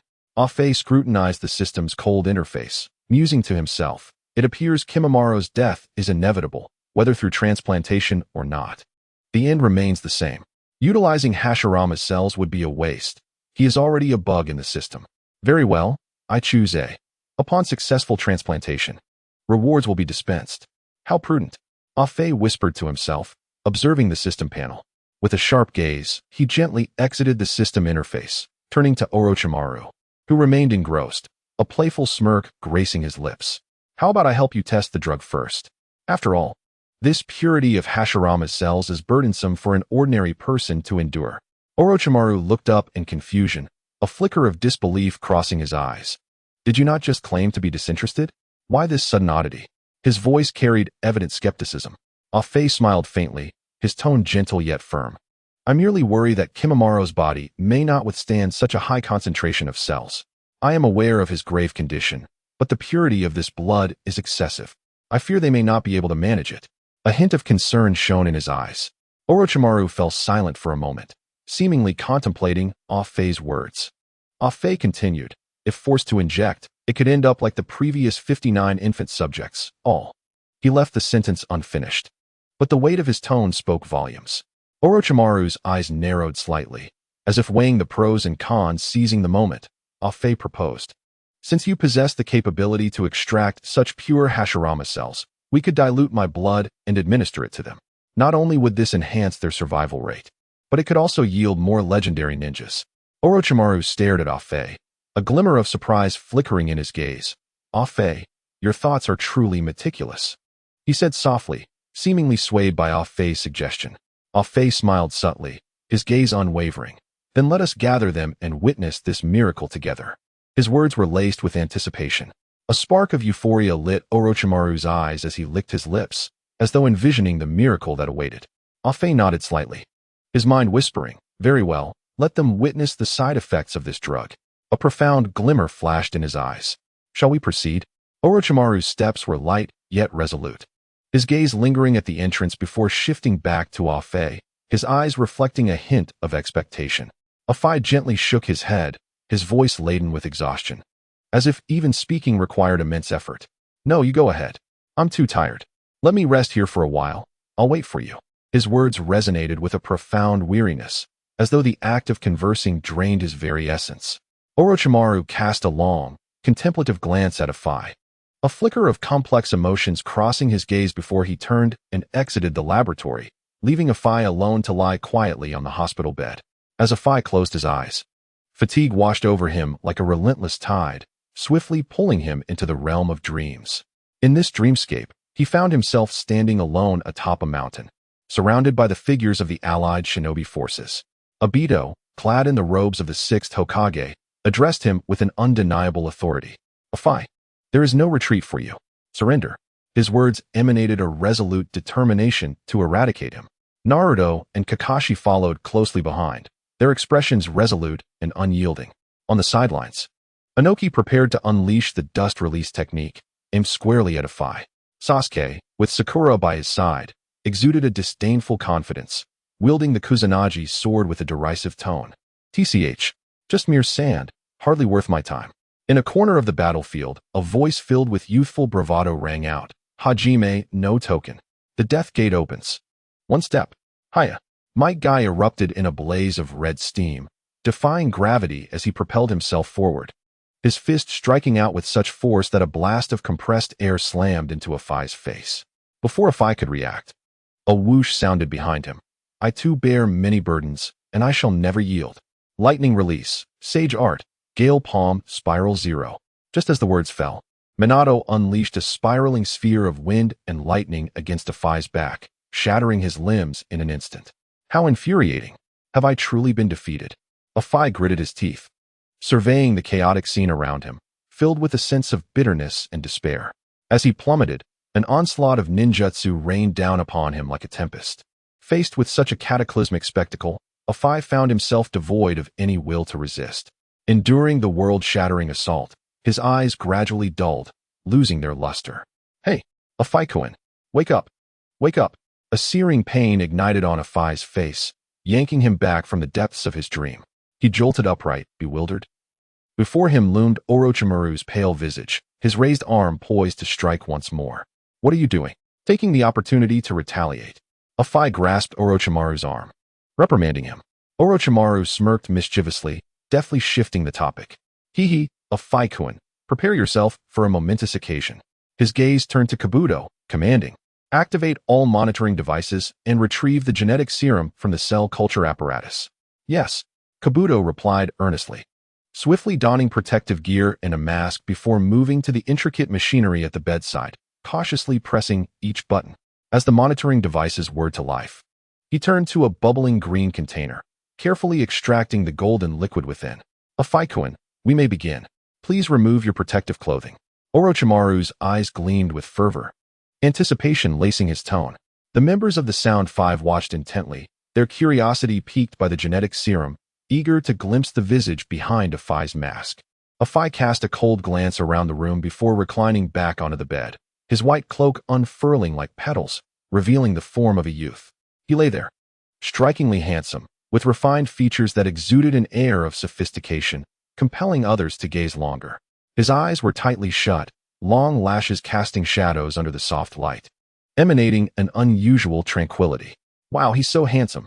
Dayu couldn't help but whisper in admiration. Humph, he's only slightly more attractive than me. Nothing to write home about. Kiito retorted dismissively, though his gaze betrayed a lingering interest in Ah-Fei. Komahiro's eyes roamed over Ah-Fei, a frown etching his brow. This individual's aura was undeniably formidable, hinting at extraordinary potential. Orochimaru had found himself a new assistant, he mused internally. Meanwhile, Kabuto had prepared the syringe and approached Ah-Fei slowly, the light from the surgical lamp reflecting off his glasses, enhancing his cold demeanor. Please relax. As Kabuto gently inserted the needle into Ah-Fei's vein, the golden serum flowed into his body. Once the injection was complete, Kabuto swiftly exited the isolation chamber. All eyes were fixed on Ah-Fei, the Sound Five yearning for immense power, while Orochimaru eagerly anticipated the outcome of the experiment. Side effects are manifesting, murmured Jugo quietly. Within the isolation chamber, Afai's body began to convulse violently, as if countless malevolent spirits were attempting to escape from within. His form swelled, skin erupting with uneven bumps, enveloped by a green luminescence. The chamber floor cracked, roots breaking through the surface, lifting the bed entirely. Is this the power of wood release? Kabuto marveled at the rapidly growing trees. Orochimaru watched in exhilaration, barely able to contain himself. Afai-kun is progressing exceptionally well. The previous 59 test subjects exploded upon injection, but this time, I, Orochimaru, am on the verge of unveiling the truth. As the cellular consumption intensified, a torrent of black, murky liquid erupted from Afai's surface, dripping down and emitting a revolting stench. The surrounding members of the Sound Five pinched their noses, disgust etched on their faces. What is this? It's revolting. Unable to withstand the noxious odor, the others fled to the outside for fresh air. Afai remained cocooned in the green radiance, this state persisting for an extended period. Regardless of Orochimaru's calls, he remained unresponsive. It seems Afai-kun still requires time to merge, Orochimaru pondered, his brow furrowed. He then exited the base, stepping outside to address the others. Sound 5, follow me to Sunagakure. His voice was hoarse, imbued with an undeniable resolve. Jugo, assist Kabuto in monitoring Afai. Any needs must be prioritized. His commands were firm and unequivocal. Yes, came the unified response. Once tasks were assigned, Orochimaru led the Sound 5 directly towards Sunagakure. Meanwhile, in Base 2, Afai floated in midair, the system's voice echoing in his consciousness like a distant call. Hashirama Senjutsu, perfect, fusion progress, 98. Following the completion of this reward, the system will enter a dormant state. Dormant. Afai jolted awake, disbelief saturating his voice as he questioned the system panel. Why must you enter dormancy? This system serves numerous hosts and has dispensed the sign-in compensation for the host. The system will reactivate once the host completes the main quest. A wave of despair surged within Afai, as memories of his vendetta against Obito and Kagaya resurfaced, stirring a sense of unease and fear within him. The system's voice gradually faded away, and Afai's consciousness was abruptly pulled back to reality. He fell heavily from the air, the intense pain jolting him awake. System. Brother System. Come out quickly. Afai crawled to his feet, shouting frantically, but the only response was the cold, mechanical sounds of the laboratory equipment. Creaking. The laboratory door slowly swung open, and Do and Zhongwu stepped in, silhouetted against the light. Do looked at Afai and nodded slightly, his voice devoid of any emotion. You're awake, Mr. Afai. Afai turned to Do, feeling a hollow emptiness in his chest, as if his heart had been ripped out, rendering him indifferent to Do's mundane greeting. Is there anything wrong with your body? Please allow me to check. Do observed Afai's dazed expression, his brow furrowing slightly as he crouched down to offer comfort. Signaling Zhongwu to lift Afai and place him on the hospital bed. Afai's mind was blank. He allowed Zhongwu to carry him, his body limp and unresponsive, like a marionette devoid of control. Beeping, Do connected Afai to a heart monitor, his gaze fixed intently on the waveforms on the screen. His brow furrowed in concern and confusion. The physical condition is stable, there's nothing wrong. What is happening? Gradually, Afai regained his composure, his vacant gaze fixed on the surgical lights as he weakly inquired, where is Orochimaru? Lord Orochimaru has already gone to Sunagakure, Do replied candidly, without any concealment. Is that so? Afai seemed to be struggling to collect his thoughts. How long have they been gone? Including today, it has been nearly 3 days, Do responded, his tone calm and steady. Afai took a deep breath, as if resolving himself to something important. I have a favor to ask of you. Do looked puzzled. Standing straight, his sharp gaze fixed on Afai. Please, speak your mind. Chapter 21. Fear of insufficient firepower. Afai's voice was cold and solemn, like a winter wind. Piercing and clear. Help me find the corpses of Senju Rope Tree and Hataki Sakomo, and bring them back. Do stared in shock, his eyes widening with a hint of fear, as he regarded Afai as if he were an unfathomable enigma. Afai replied nonchalantly, I doubt Orochimaru specifically sought to collect these 2 corpses. He slowly sat up from the hospital bed, moving his arms as if preparing for some significant action. Do, regaining his composure, smiled faintly at Afai. Mr. Afai, I must confess, I have never done such a thing. Zhongwu frowned beside him, as if recalling some unpleasant memory. A Fei straightened up, mimicking Master Ye's gesture, and chuckled. No need for that. Your past is long and shrouded in mystery. Where you come from, your name, your parents, none of this is known. He paused, continuing. You, who have wandered in espionage missions, may have already lost yourself, but all of that is about to begin anew. I will help you recognize your truest self and the path most suited to you. With the power of persuasive words, a Fei's speech resonated in Dou and Zhongwu's hearts, like the ringing of a morning bell. His voice, imbued with profound magic, pierced through the stillness of the air, echoing in their ears. Dou, looking dazed, questioned a Fei. Why should I believe you? Why? Unfazed by Dou's skepticism, a Fei simply replied, just because of this. As his words faded, his hands swiftly came together in a prayer-like gesture, and the ground trembled as countless roots burst forth from the earth, seemingly possessing their own will, transforming the entire experimental base into a verdant ocean.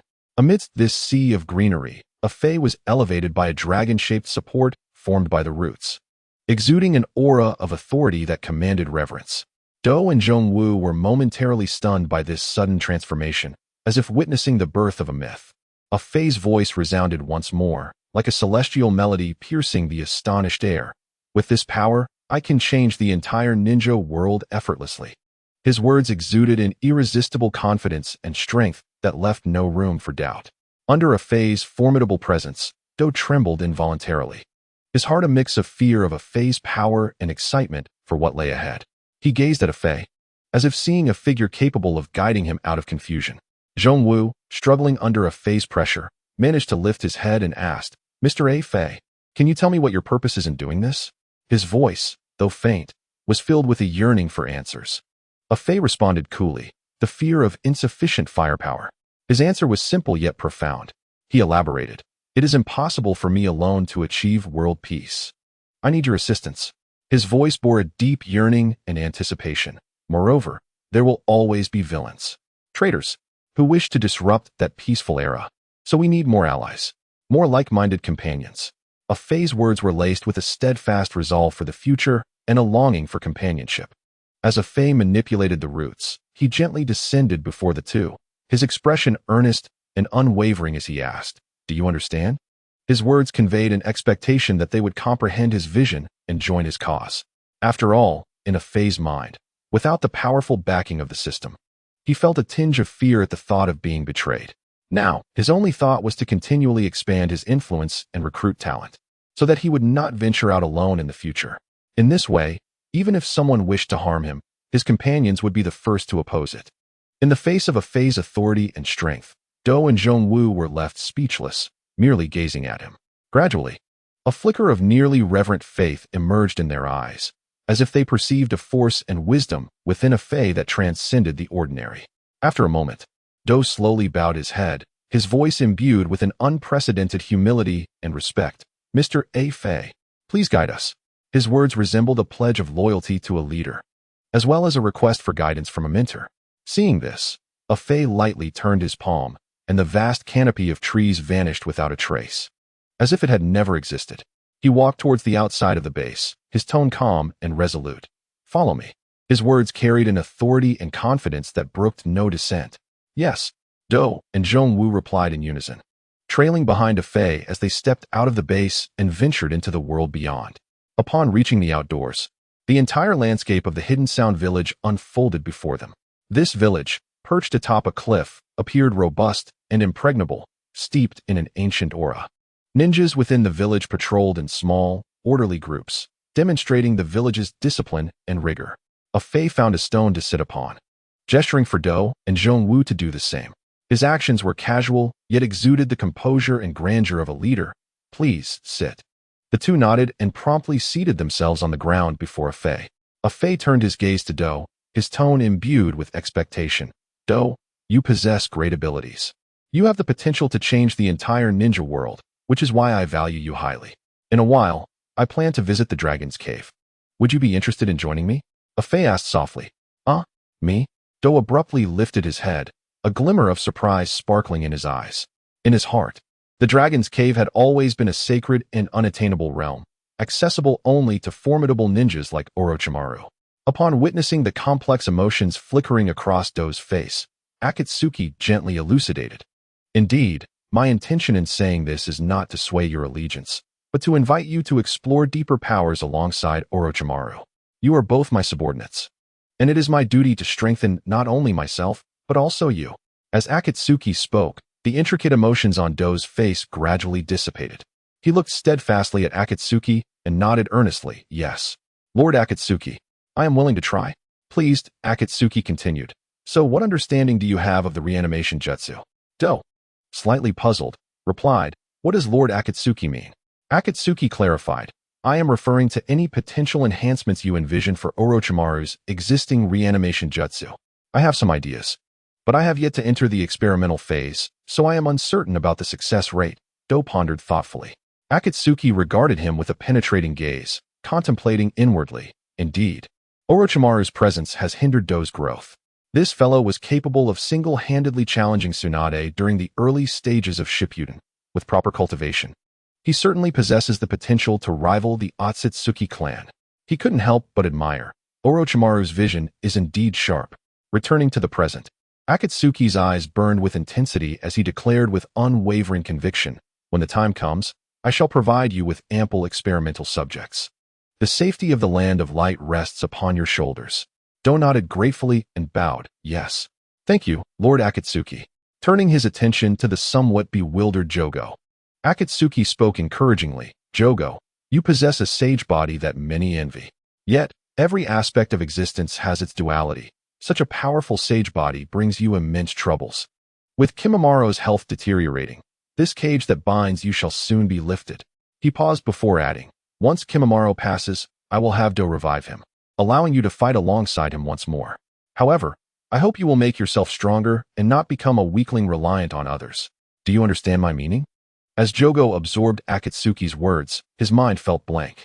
He was acutely aware of Kimimura's condition, and Akatsuki's words acted as a lighthouse, guiding him through his disorientation.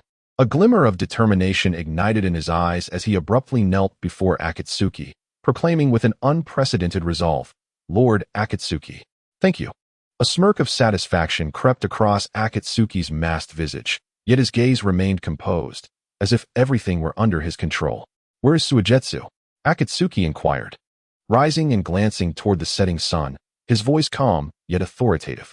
Do lowered his head and responded earnestly, in lab number 7. Take me there, Akatsuki commanded. Yes. Do replied respectfully, leading Akatsuki to Orochimaru's 7th base. The atmosphere in lab number 7 was frigid, as if the very air had been encased in ice. A chilling aura seeped into every corner, causing an involuntary shiver. The white tiles on the walls reflected the harsh lighting, accentuating the desolate and menacing ambience. Neatly arranged test tubes, beakers, and various instruments glimmered coldly upon the experimental table. Suigetsu lay naked, submerged within a large incubation vessel. His eyes were gently closed, silver hair bobbing in the nurturing liquid, resembling a figure in slumber. Akatsuki gazed at Suigetsu within the fluid, feeling elated as he mused. With Suigetsu's abilities combined with my own, we shall be virtually invincible. And with the addition of Kisame, Jogo, shatter him. Stepping back, Akatsuki tilted his head towards the incubation vessel, his command laced with anticipation. Yes, Lord Akatsuki, Jogo responded, striding forward. Please step back a bit, Lord Akatsuki. Upon hearing this, Akatsuki retreated a couple of steps, bracing himself to witness the impending destruction. Boom. With a surge of might, Jogo's fist shattered the glass vessel, shards flying in all directions, illuminated by the laboratory's stark lights, resembling a frigid rain. As the vessel fractured, Suigetsu's form merged with the spilled liquid, cascading to the ground. Gurgle, Suigetsu, fully naked, slowly emerged from the puddle, appearing behind Akatsuki with a hand mimicking a gun pointed at Akatsuki's temple, his tone laced with mockery. You really miscalculated by letting me out. Do and Jogo exchanged glances, furrowing their brows at the recklessness of Suigetsu, internally chastising him. Fool. Akatsuki chuckled at the recollection of Suigetsu aiming a gun at him during the 4th Great Ninja War, a smile creeping onto his face as he replied, Did I miscalculate? Suddenly, Akatsuki unleashed a tremendous chakra that caused the laboratory floor to cave in, the oppressive energy plunging the atmosphere into palpable tension. before Akatsuki could make a move. Suigetsu was instantly daunted by the overwhelming chakra, causing him to liquefy in fear and tremble uncontrollably, stammering, big brother. I was just joking. At that moment, Suigetsu envisioned his distant elder approaching to rescue him. Akatsuki, mimicking Suigetsu's earlier gesture, formed a gun with his hand, adopting a playful tone. Is that so? He inquired. Suigetsu, drenched in cold sweat, felt utterly uncertain, stammering, why yes. I like it. I should like this, right? Big brother, help me. He glanced back at Do and Jogo. His eyes filled with desperation. However, both merely shrugged, expressing their helplessness. Do, with a cold expression, derisively remarked, a fool who courts death deserves a good beating, otherwise. He'll strut around, believing himself invincible. Having achieved his objective, Akatsuki decided not to further toy with Suigetsu. Let us depart. He turned and walked towards the exit, with Do and Jogo closely following. Suigetsu remained rooted in place, bewildered. As he saw Jogo about to vanish into the lab's icy light, he urgently called out, What about me? Jogo paused at the door, glancing back at him with a look of confusion, uncertain of Akatsuki's intentions. Just then, Akatsuki's head poked through the door's crack, his tone teasing yet laced with mockery. Not leaving yet? Is your skin itching? Should I fetch a palanquin for you?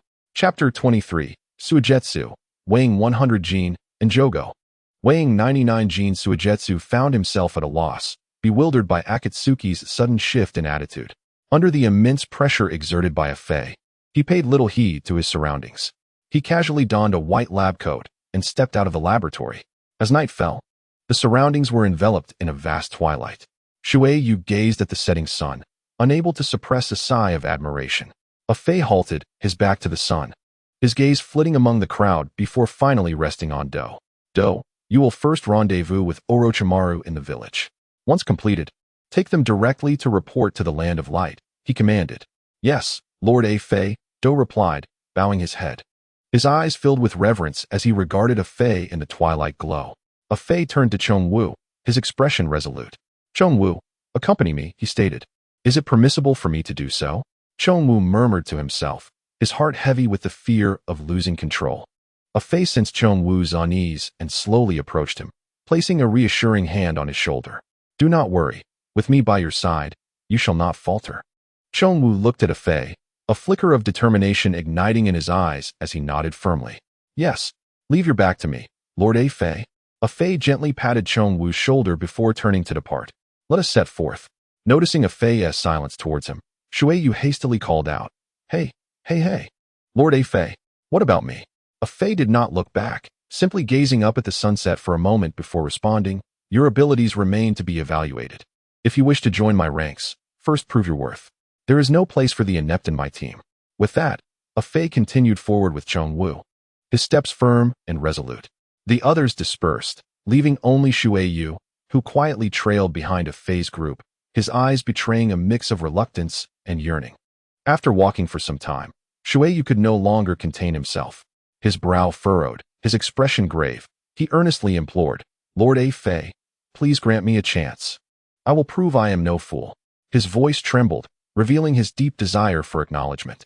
A fey did not respond directly, but instead mused aloud, Kisame Shuei-yu, a descendant of the Hozuki clan, younger brother of Hozuki Mangetsu of the 7 ninja swordsmen of the mist. He paused and continued, a water-style ninja, with swordsmanship rivaling that of Momochi Zabuza. A hint of indifference colored a fey's words, as if he were appraising an object. Suddenly, a fey turned his head, his gaze sharp and piercing as he fixed his eyes on Shuei-yu. Are you satisfied with this assessment of your abilities? His tone dripped with sarcasm. In my eyes, such data is rather pedestrian. Upon hearing this, Shuei-yu's anger ignited, and he shouted, Do not underestimate me. My strength is far beyond that. Before he could finish, he transformed into a surge of water, lunging at a fey. Chongwu reacted swiftly, positioning himself in front of a fey as the dark sage mark pulsed beneath his skin. In an instant, his right arm swelled to an impressive size. With a powerful punch, he unleashed a whirlwind. The strike connected forcefully with Shuei-yu, and Chongwu felt a wave of relief wash over him. At least I managed to block him. However, after a brief resistance, Shuei-yu flowed through Chongwu, surging towards a fey. Do not underestimate the Hozuki clan. Physical attacks have no effect on me. Shuei-yu jeered, a smirk tugging at his lips as he taunted Chong Wu. Just as he was about to reach a Fei, an arc of blue and white electricity surged around a Fei. With a crackle, Shui Yu was momentarily stunned, his eyes rolling back as he collapsed, weakened. A Fei approached Shui Yu, crouching down to meet his gaze. The desire to prove oneself must be accompanied by sufficient strength. You are too impulsive. If you can show me change during this journey, I shall allow you to join my ranks. Shui Yu stifled the numbness coursing through him, exhaling a puff of white mist as he struggled to respond. It's a deal. A Fei dissipated the lightning, and Shui Yu returned to normal, slumping against a puddle, his eyes occasionally darting towards a Fei. Truly formidable, Shui Yu thought helplessly. In the land of waves, on the Naruto Bridge, after 2 days of arduous travel, the trio arrived. The morning bridge was shrouded in mist, lending it an air of mystery. Shui Yu looked curiously at a Fei, who was leading the way. Lord A Fei, may I ask why we have come to this small nation? His tone hinted at curiosity. A Fei ignored Shui Yu's question, charging ahead with childlike enthusiasm, touching and kicking at everything, as if searching for something. Shui Yu leaned closer to Chong Wu, glancing back at a Fei, who had wandered off. Hey, Chong Wu, how old do you think Lord A Fei is? He seems more neurotic than I am. Chong Wu frowned, a Fei's face flashing in his mind as he shook his head to dispel the thoughts. I advise you to hold your tongue. Lord A Fei is not someone you can disrespect. Chong Wu's voice lowered, his tone grave. In this realm, he is second to none. No one can claim the title of first. Shui Yu cupped his ear, his violet pupils glimmering with mischief as a smirk crept onto his face. Oh, when did you become so boastful? I believe he wears that mask simply because he cannot match my handsomeness. Humph. Chong Wu shot a glance at Shui Yu, his tone revealing a desire to distance himself from this reckless individual.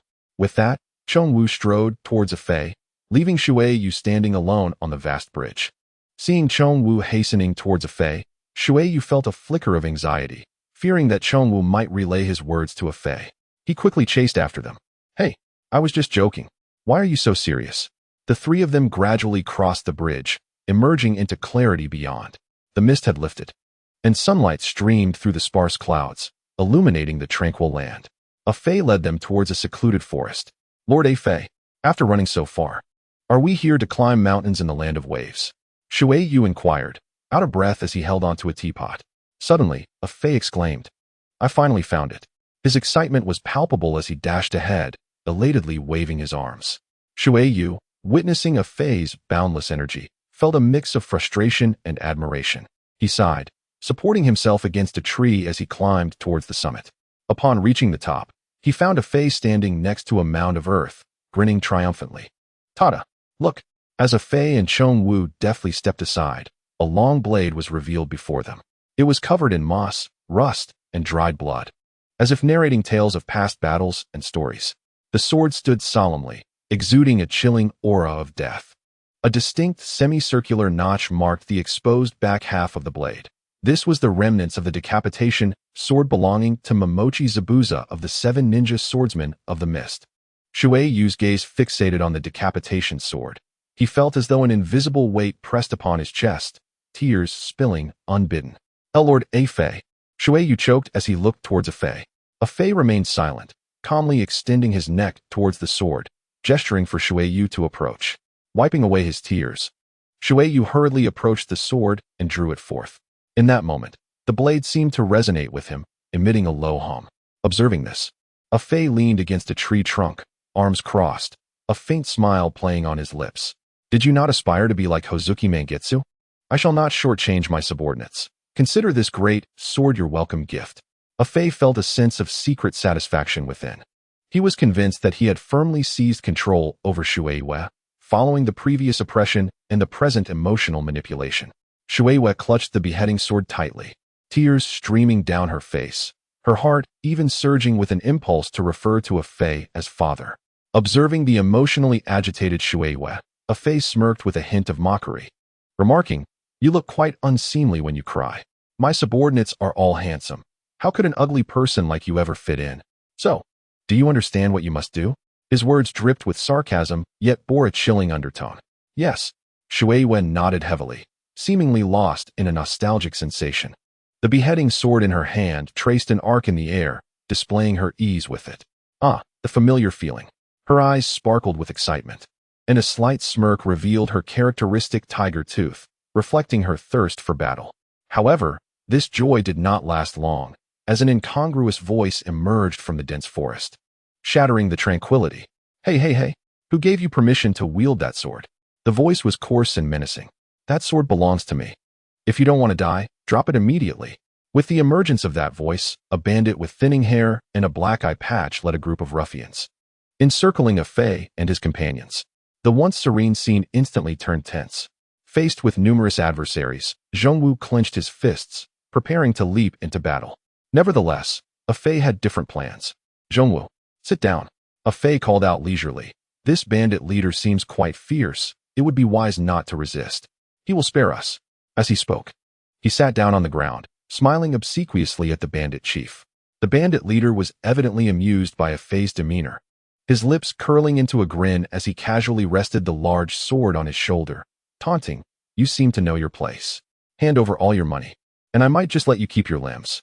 A Fei's eyes brightened at these words, as if he had seen a glimmer of hope. "Oh, bandit chief, I will willingly allow you to sever my limbs." He stroked his chin, feigning seriousness, "But I have no money on me. Do you have some? I could borrow a bit first, and then you can rob me. A thief must not leave empty-handed. If you don't even get any money, wouldn't that be rather embarrassing in front of your peers?" The bandit chief burst into hearty laughter at a Fei's words, stroking his chin in approval. "You seem quite astute. Would you be interested in joining our Black Moon group?" A Fei felt a sly smile creeping onto his face upon hearing this. "The Black Moon group, you say?" He then feigned difficulty, glancing at Shui Yue and lamenting. To be favored by the great leader is a stroke of fortune for a lowly subordinate. However, it seems my newly acquainted brother does not agree. Shui Yue was taken aback, turning to a Fei with a gaze full of confusion. The one-eyed bandit, seeing this, flew into a rage. "Are you toying with me?" His solitary eye glinted with menace as he commanded, "Brothers, kill them." With a sweep of his hand, his underlings surged forth like a swarm of bees, brandishing their swords towards a Fei and the others. Seeing the bandit's fury, a Fei shouted, "Shui Yue, showcase your strength and take them down."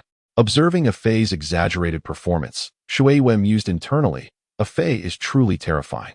Reluctantly, she hoisted the beheading sword and exerted her strength. With a buzz, the blade flashed, and the foremost bandit was momentarily stunned, frozen in place. In an instant, with a brilliant flash, the bandit's body was cleaved in two, split from crown to toe. Shui Yue gazed at the bisected bandit, a slight smirk gracing her lips as she clicked her tongue in indifference. Hiss, that was rather unsatisfying. The remaining bandits, witnessing Shui Yue's formidable swordsmanship, became wary, pairing up and launching simultaneous attacks against her. Shui Yue, disdainful, swung the sword fiercely, declaring, "How dare you underestimate me? Mere ants." However, in her fervor, she lodged the beheading sword firmly into a thick tree trunk. This misstep left her in a precarious position as the horde of bandits bore down upon her. The bandits, their faces alight with mockery, jeered, "Fool." The one-eyed bandit commanded, "What an opportunity. Brothers, take down this fool." The bandits rushed at Shui Yue like a tide of ants, intent on her demise. Yet, the fastest bandit, thrusting his blade into Shui Yue's back, was met with an unexpected turn of events. His attack proved futile. Shui Yue's form suddenly became ethereal before him, as if he had plunged his sword into water. The bandit, aghast, realized his blow had failed, and his body continued forward uncontrollably, passing through her. Seizing the moment, Shui Yue withdrew the sword from the tree, slashing horizontally, and the bandit's head was severed cleanly. In the midst of the forest battle, the disadvantages of the beheading sword became apparent. Its broad blade, due to the momentum of the swing, once again became ensnared in the tree. "Damn, these accursed trees. How vexing." Shui Yue glared at the closely knit trunks surrounding her, filled with dissatisfaction. Coupled with the exhaustion from her earlier climb, her ninjutsu capabilities were significantly hindered. A Fei observed Shui Yue's predicament, his brow furrowing slightly as he muttered, "Shui Yue seems to be in a bit of a bind. Her battle IQ is truly..." He hesitated, a flicker of disappointment crossing his gaze. As Shui Yue found herself once again encircled by bandits, he took a deep breath, preparing to intervene. However, at that moment, Shui Yue's actions defied everyone's expectations. Suddenly abandoning the beheading sword, she swayed and snatched a short dagger from a bandit's grasp.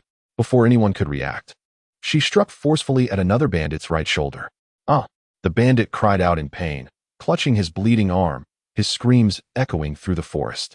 Shuiyue's violet pupils gradually lost their luster, replaced by an exhilarating fervor. Clutching the blood-dripping dagger, she laughed maniacally. Ha! This feeling, this exhilarating sensation. The aura of slaughter radiated from Shuiyue, transforming her into an angel of death as she rampaged through the crowd. Her methods were ruthlessly brutal. She first disarmed the bandits, severing their arms, then their legs. As their blood gushed forth, she struck decisively, snuffing out their lives in a haze of terror. Fei's heart tightened at the sight. This version of Shuiyue felt somewhat foreign to him. Yet, a smug smile soon appeared on his face. It seems she has found her true self again. Chapter 25. The Bandit King returns in the heart of the forest. Shuiyue's maniacal laughter intertwined with the bandits' agonized screams, forming a symphony of death. As the final scream faded, silence enveloped the land, thick with the scent of blood. Standing amidst the crimson pool, droplets of blood slowly fell from the blade in Shuiyue's hand. Surrounding her were scattered limbs and severed arms, with leaves adorned in drying blood, trickling down their edges like a mournful rain of crimson. Shuiyue's eyes, now bloodshot, sparkled with a fervent light as she gazed blankly at her surroundings, murmuring to herself, "This feeling is simply exquisite." Fei struggled to rise, but the prolonged sitting had rendered his thighs numb. He waved his hand in desperation. "Zhongwu, quickly, lend me a hand, my legs have gone numb."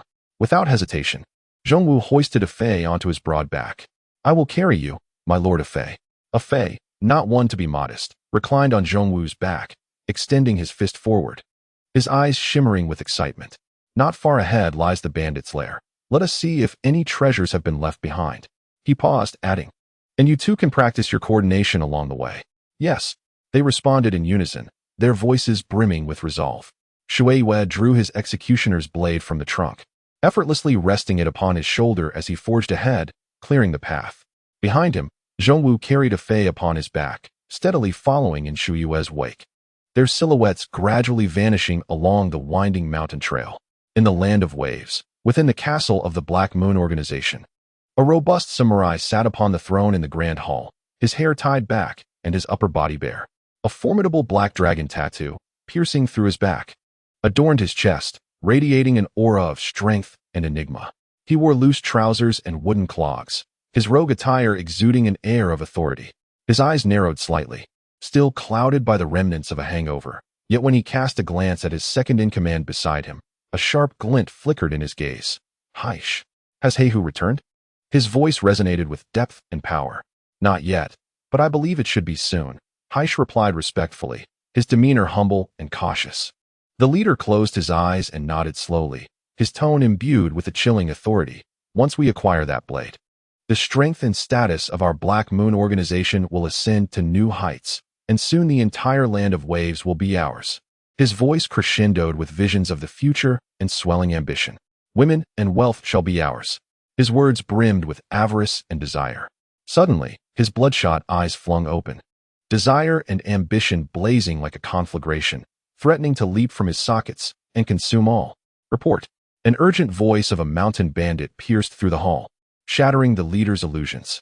Frowning, the leader's displeasure pierced through the air like a blade as he thundered at the intruding bandit lackey. "Bakayaru, what is the urgency?"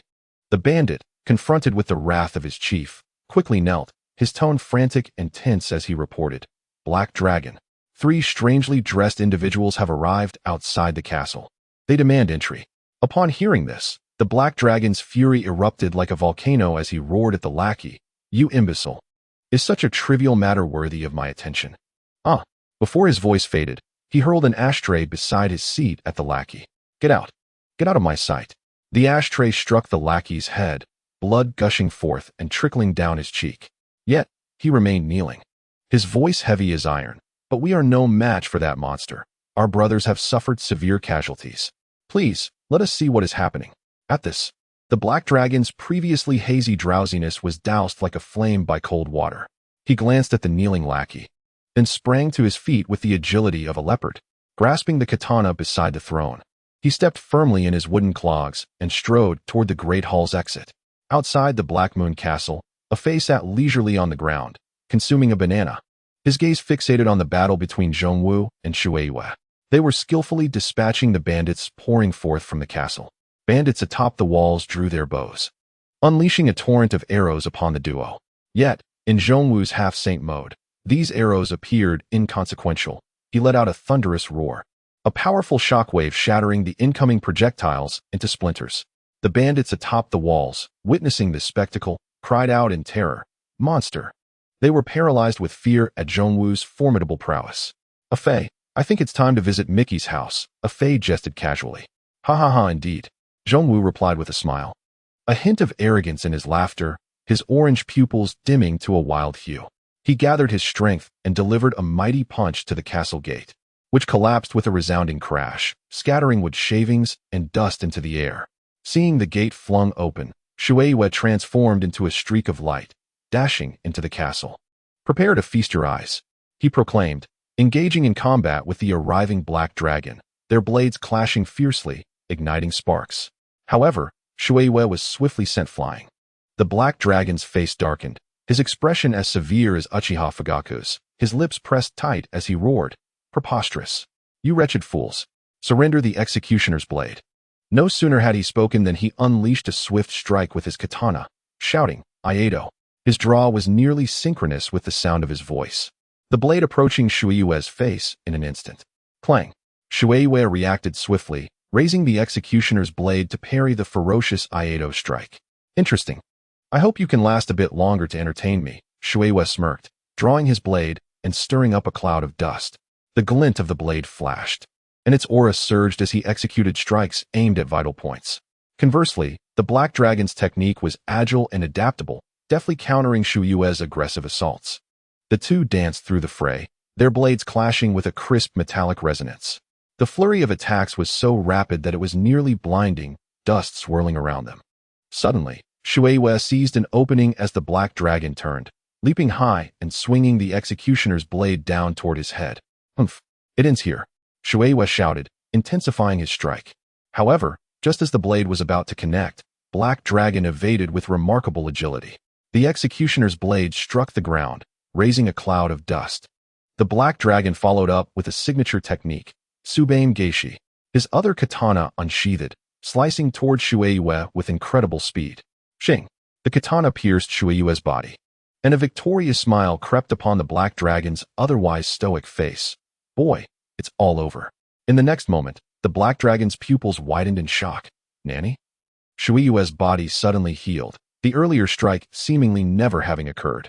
With a dark expression, Shueiyue glared at the Black Dragon, displeasure evident in his gaze. "Your swordsmanship is commendable. Unfortunately, I have no intention of playing with you any longer." Releasing his grip on the executioner's blade, Shueiyue swiftly formed his hands into the shape of a pistol, aiming it at the Black Dragon's head. As the executioner's blade hit the ground, it resonated like the tolling of death's bell. 2 shots. With that, a resounding bang echoed.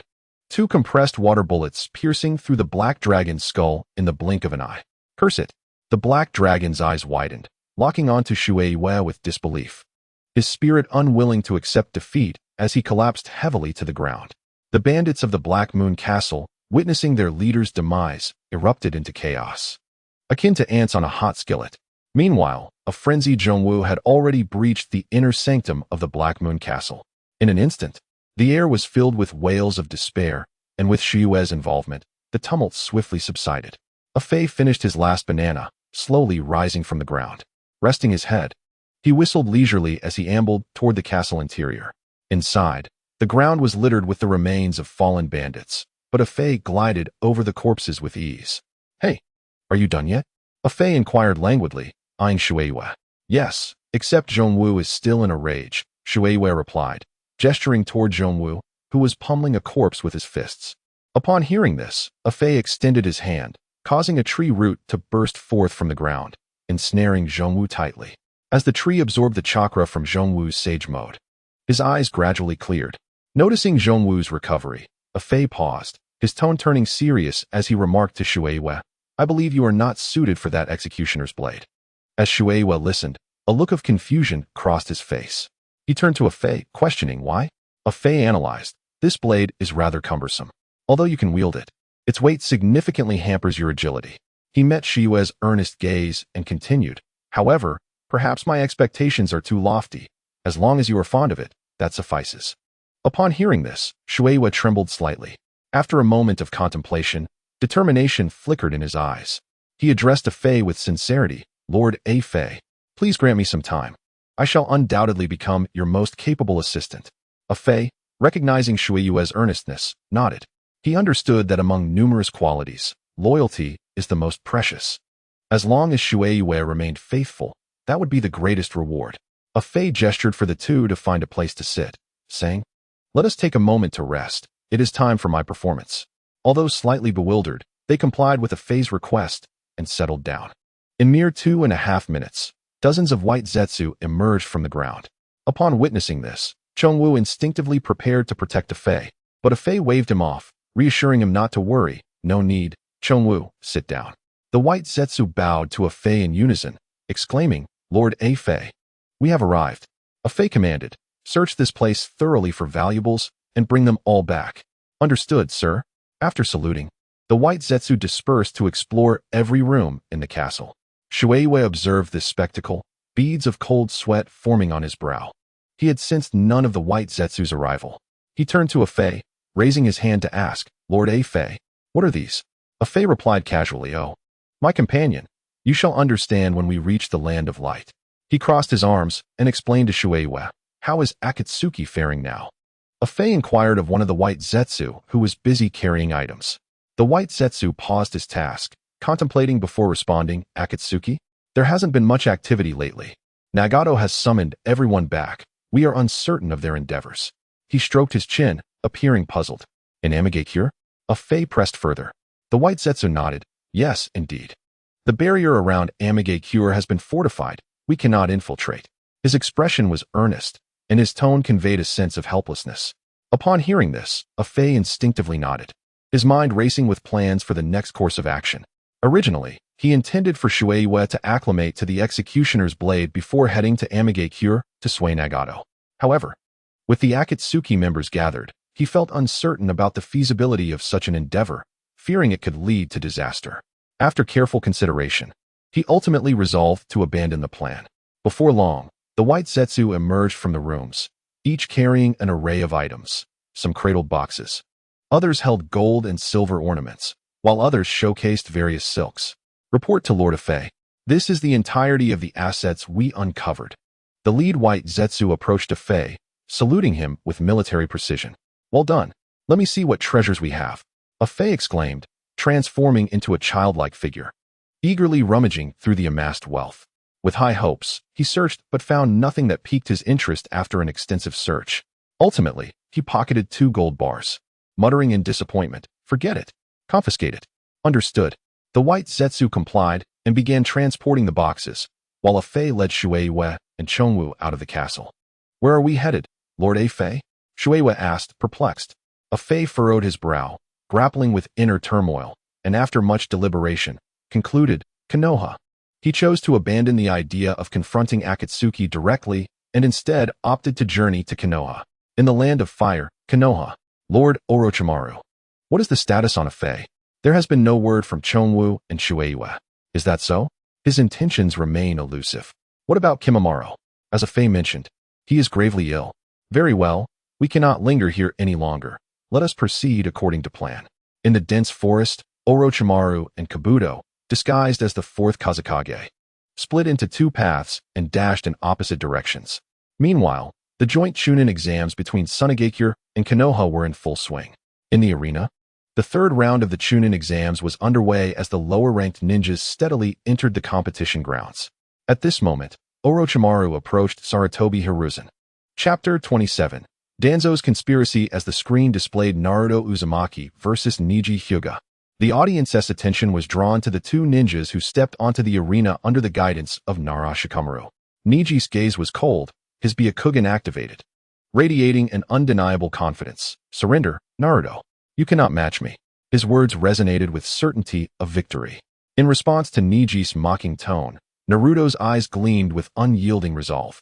A smirk played on his lips, embodying a spirit that refused to concede. I am not a man who gives up. Surrender is never my ninja way." This declaration was not only a retort to Niji, but a steadfast affirmation of his own beliefs. With Nara Shikamaru's signal, the battle commenced. The two entered combat mode instantaneously, their figures intertwining, techniques clashing, igniting a fierce duel of ninjutsu. Sparks of conflict erupted in the air, heightening the audience's tension.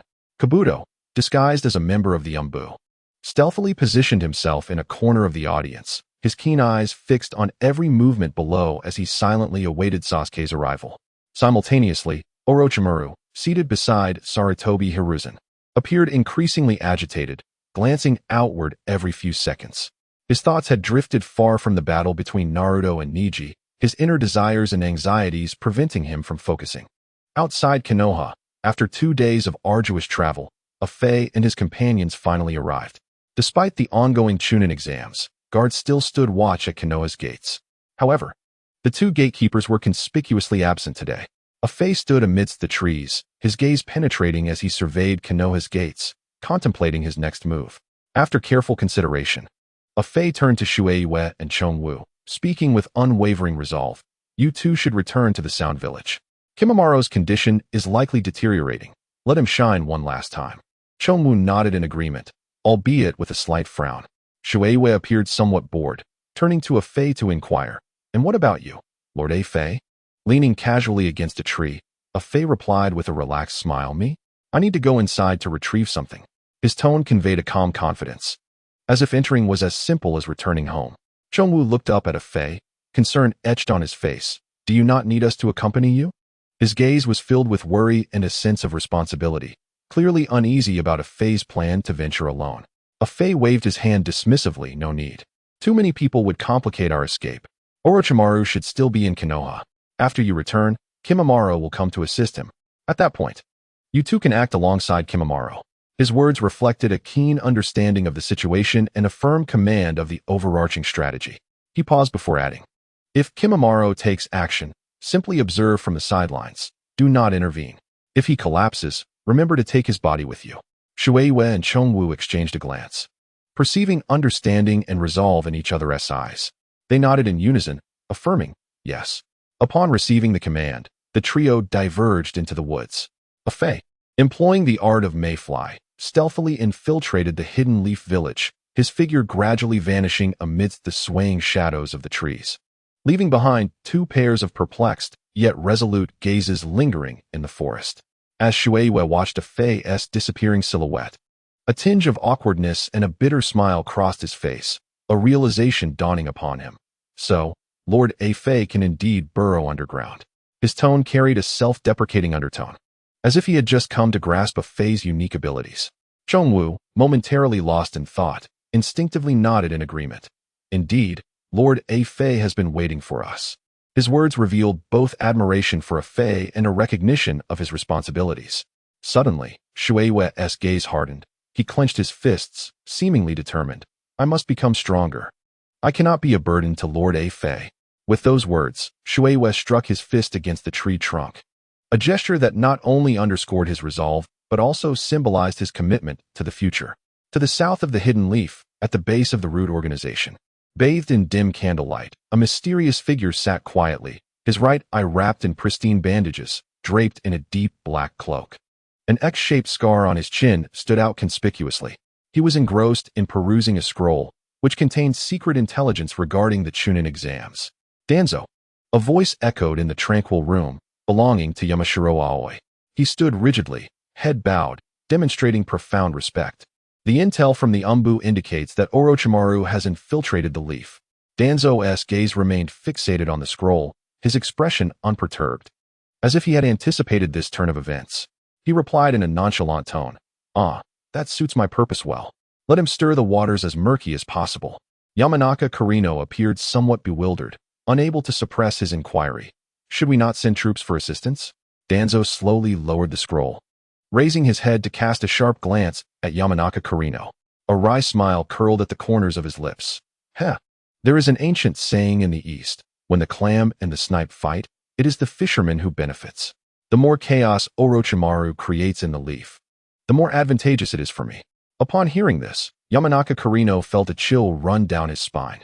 Despite the intense confusion and unease within, He dared not reveal it on his face. He bowed his head, responding in a heavy but resolute tone, yes. Danzo gently stroked his X-shaped scar, his expression darkening. A glint of cunning flashing in his eyes, akin to a wily fox.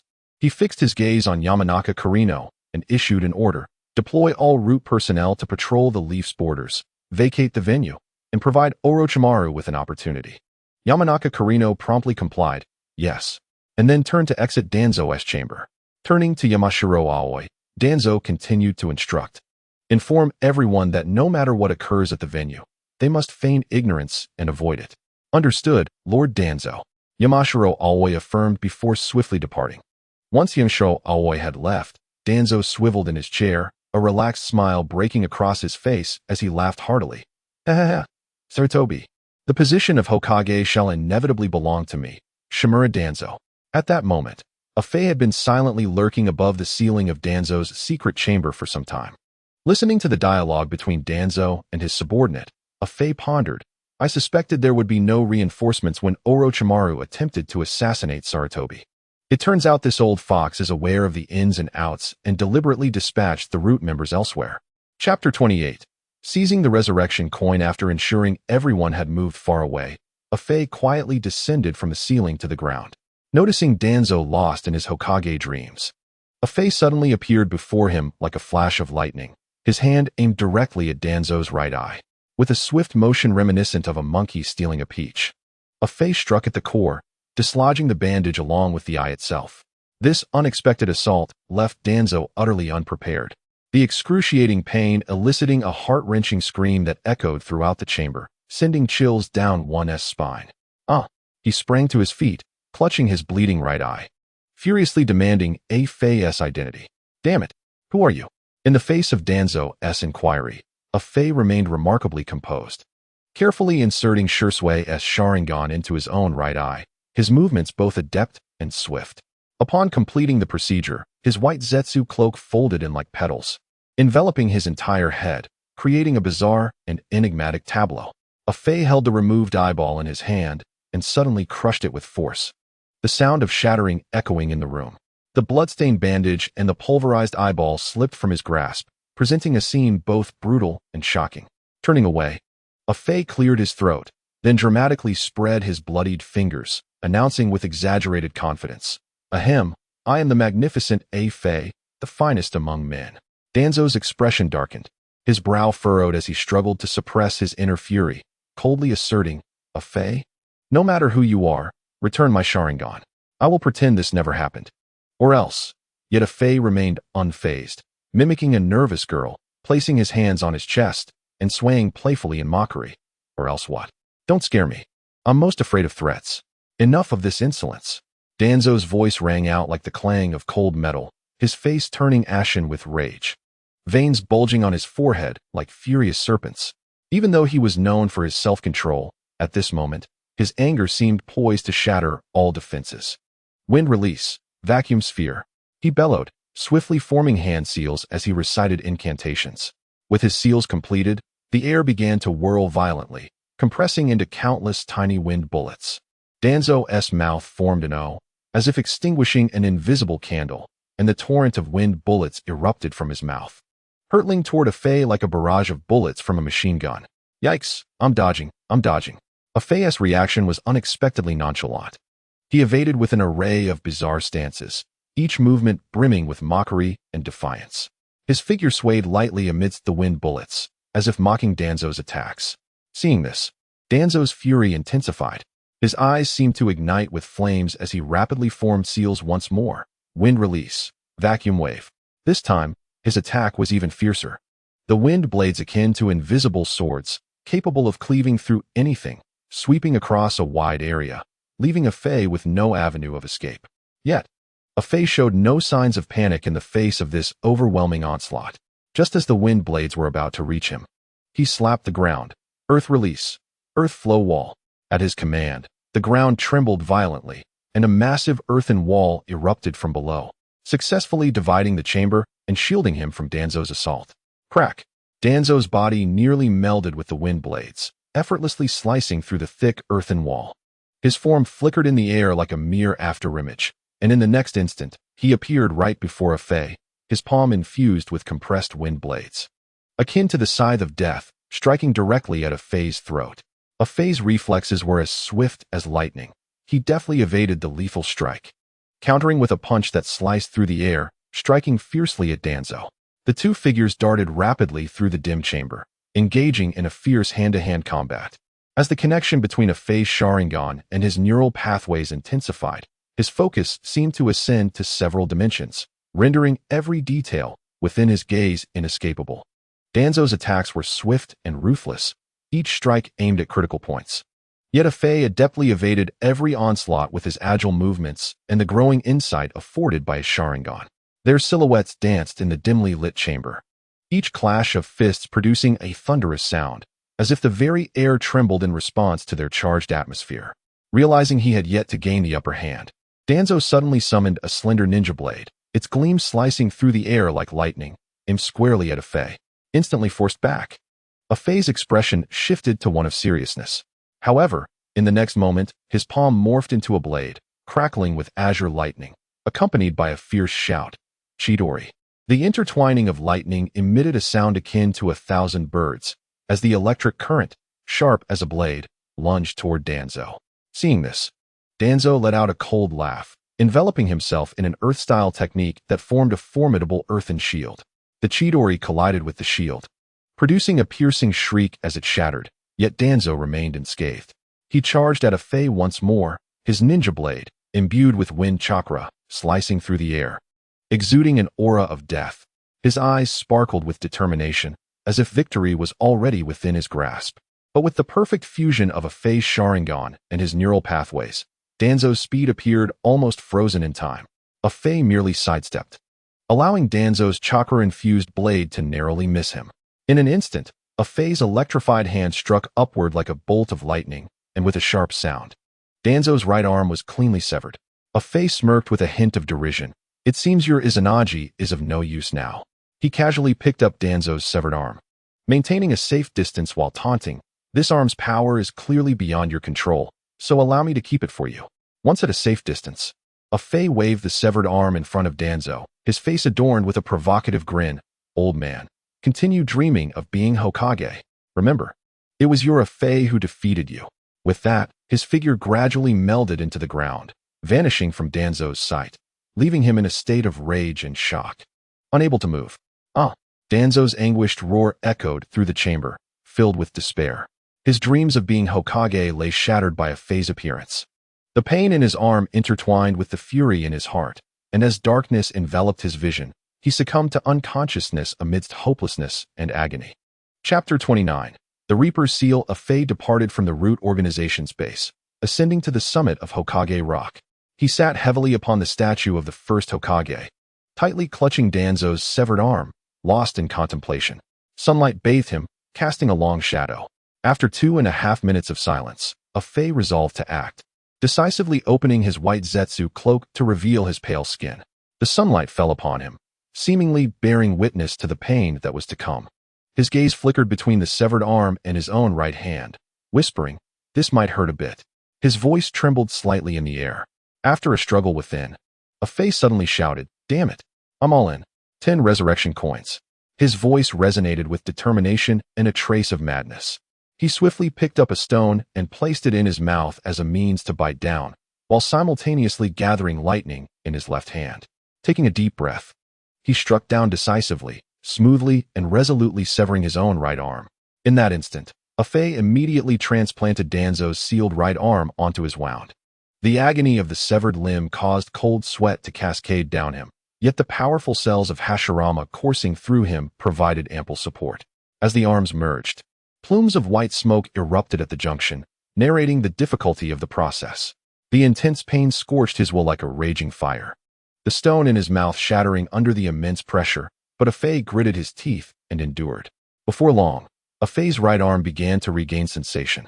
Cautiously, he lifted his hand and tested the movement of his fingers, delighting in the realization that each digit could function independently. It worked, Fei exclaimed, elated, as he gazed at his newly acquired arm with satisfaction. At that moment, seated on the ground, he eagerly sought to unravel the physical seals binding his arm. His fingers nervously fumbled over the intricate screws and metal plates, each attempt filled with anticipation and tension.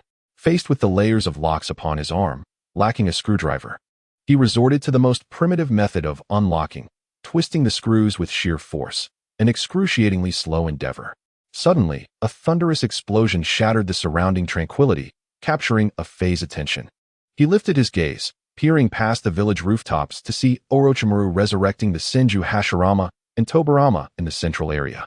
The formidable figures of the two former Hokages intertwined in the air, their assaults fierce and merciless, leaving Sarutobi Hiruzen seemingly helpless against their combined might. Witnessing this scene, Afei felt a pang of concern for Sarutobi Hiruzen's fate. He murmured to himself, "Toka, it seems Sarutobi Hiruzen is destined to perish today. Any chance for a reward?" A gentle breeze swept by, met with a silent response. On the rooftop, the battle between Sarutobi Hiruzen and Orochimaru had intensified. The air crackled with tension, as if on the brink of an explosion, the atmosphere thick with danger. Sarutobi Hiruzen exerted every ounce of strength, barely holding back the forest of trees released by the reanimated Hashirama. The situation was dire. At 69 years of age, he could no longer command the battlefield with the ease of his youth. At this moment, Sarutobi Hiruzen's heart brimmed with complex emotions. He recalled the past, gazing at Orochimaru, murmuring, "Your gaze, harboring malice and ambition, I had sensed it long ago. In this war-torn era, your talent shone brightly, which is why I hoped you would inherit my legacy. I once thought this, but my naive beliefs have led to the current state of affairs. I could not bring myself to kill you then. Now, I must slay you to atone for my past mistakes." As turbulent emotions surged within him, a flicker of disappointment and loneliness crossed Sarutobi Hiruzen's eyes. Amidst this emotional turmoil, he swiftly formed hand seals, proclaiming loudly, "Reaper's Seal," as the words left his lips. Amidst a flicker of starlight, a spectral figure of the Shinigami, with purple skin and white hair, adorned with two horns, materialized behind him.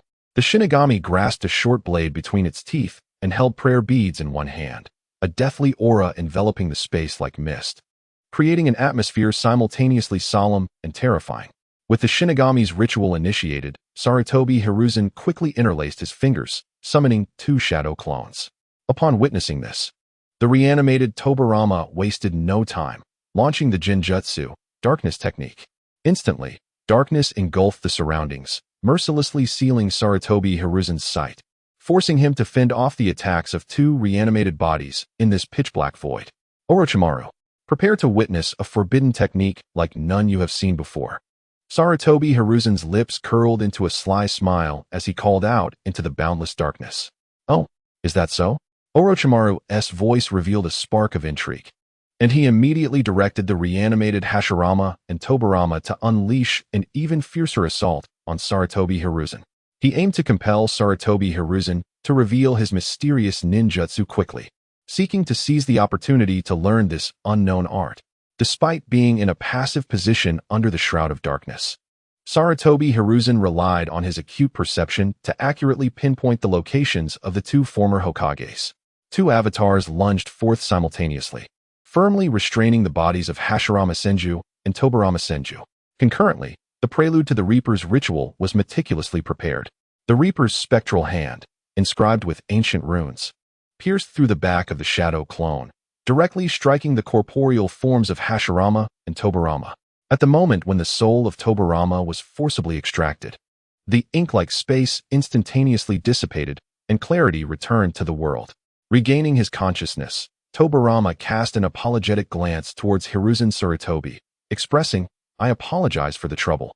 My sincerest regrets."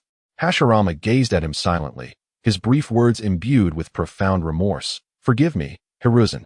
As their souls were drawn away, the earthly forms of the two former Hokages began to disintegrate like sculptures in the desert, slowly scattering in the wind. Once the remnants had settled, the corpse of Sakan lay exposed among the remains.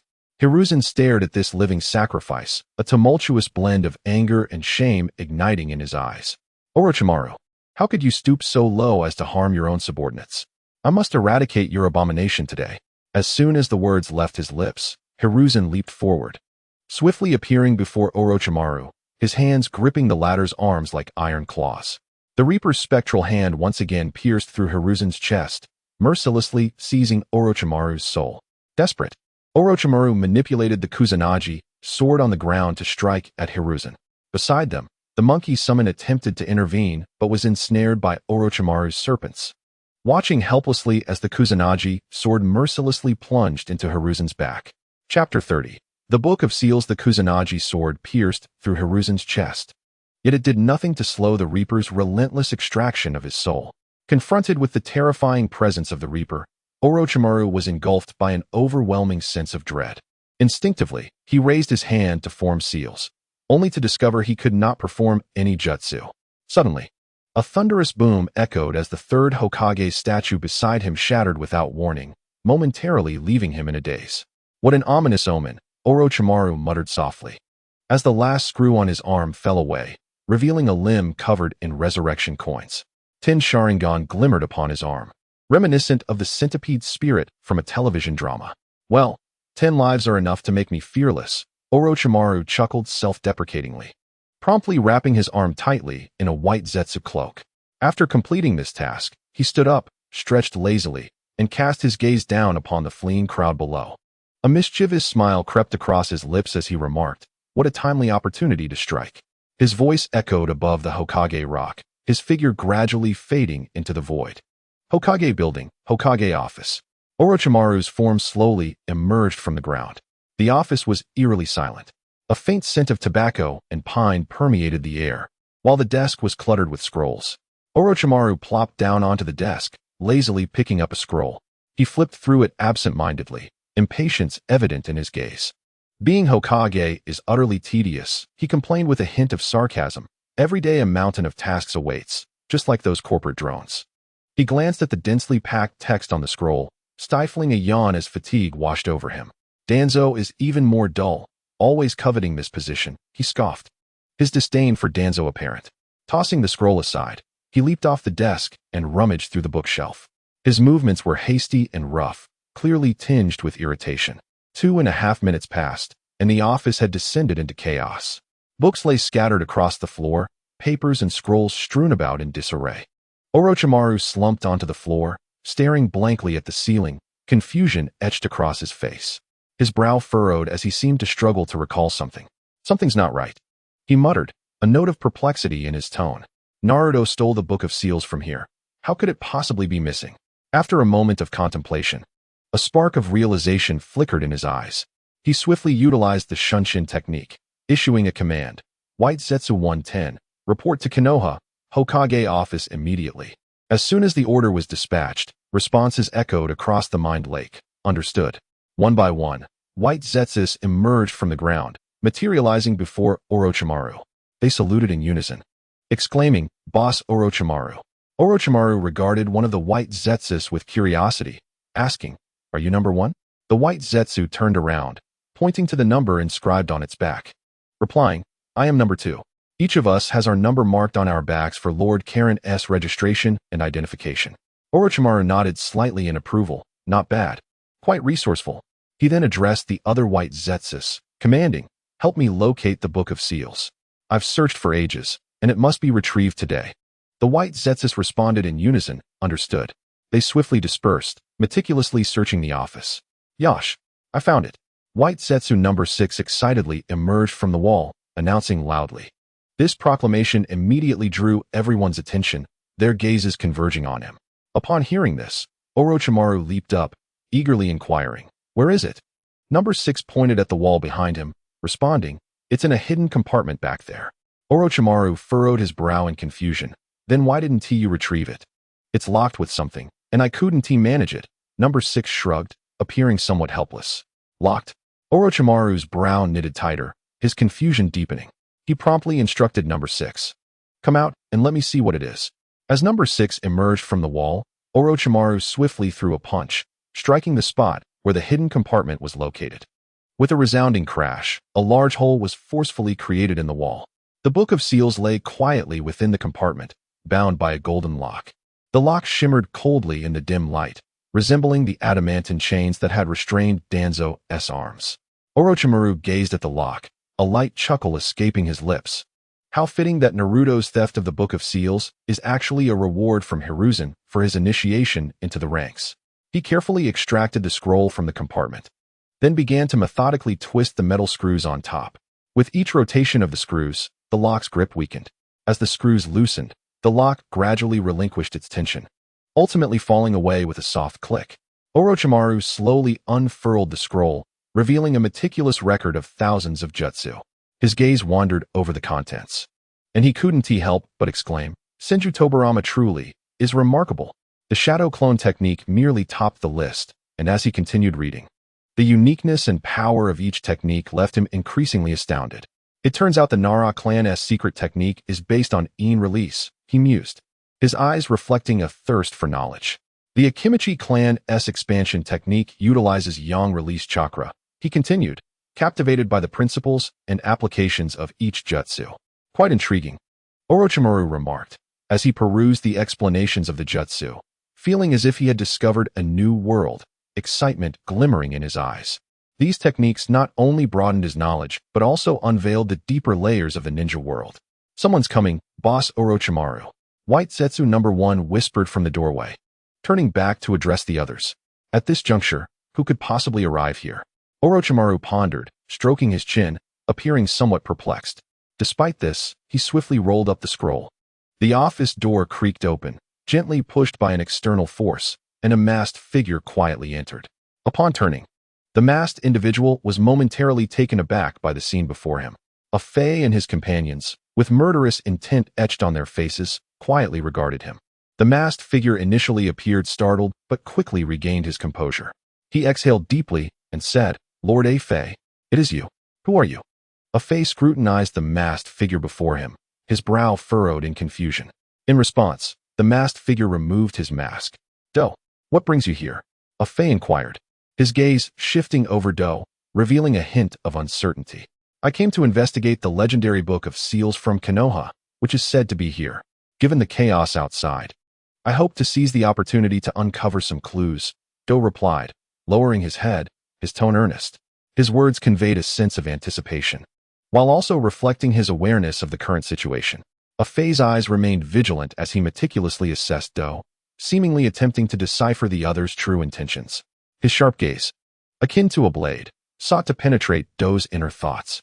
After a brief silence, he suddenly spoke with unwavering resolve. "It is time to retreat."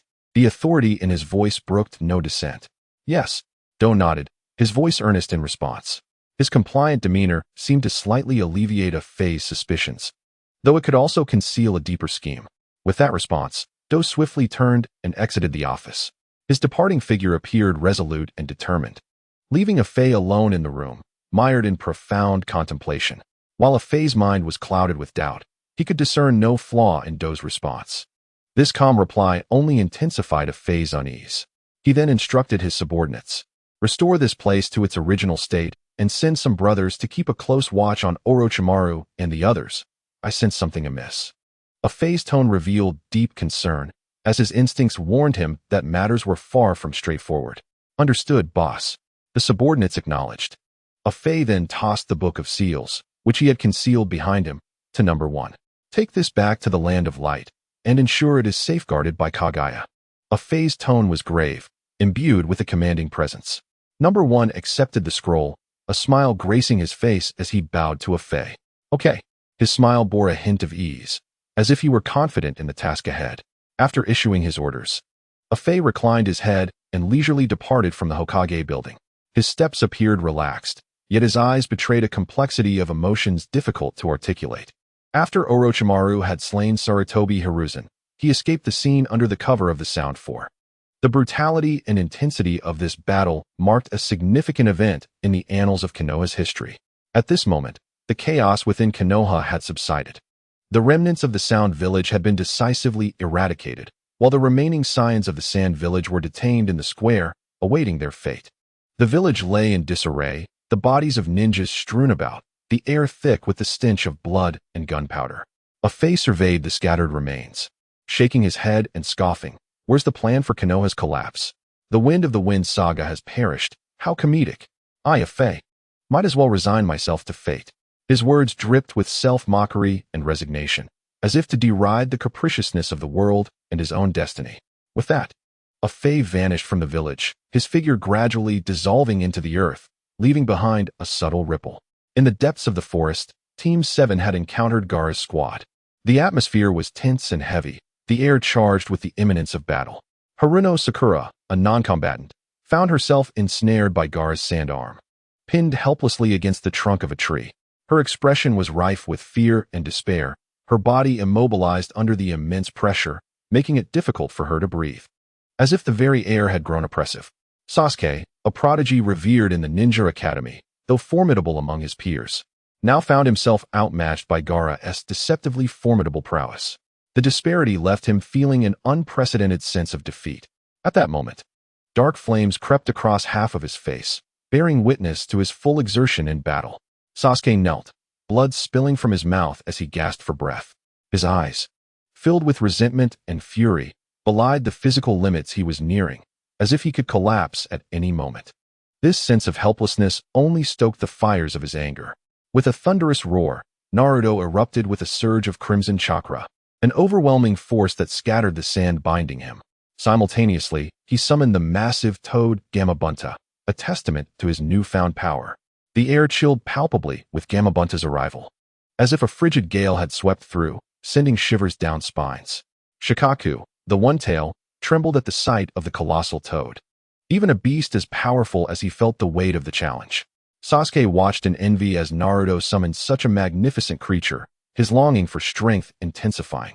The juxtaposition of their powers filled him with overwhelming frustration and dissatisfaction. Damn it! How can this underachiever summon such a massive beast?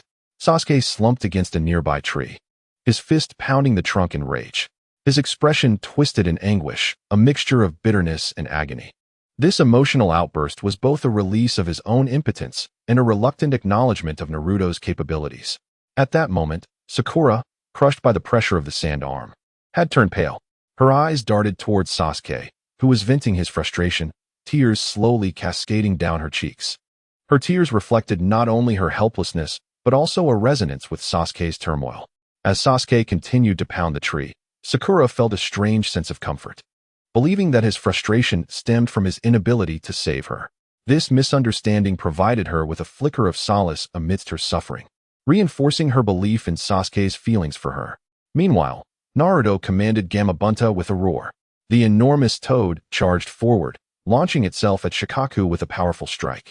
In a flash, Gamabunta's blade gleamed as it severed Shikaku's arm, demonstrating his remarkable skill and battle experience.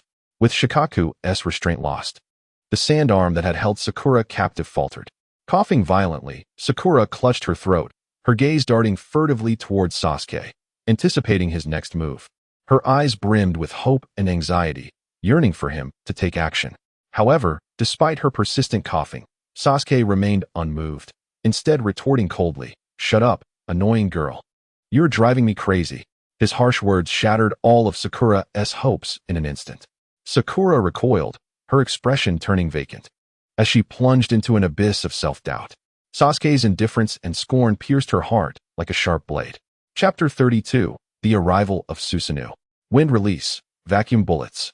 With Shikaku's furious roar, a compressed air projectile erupted from its mouth, hurtling towards Gamabunta.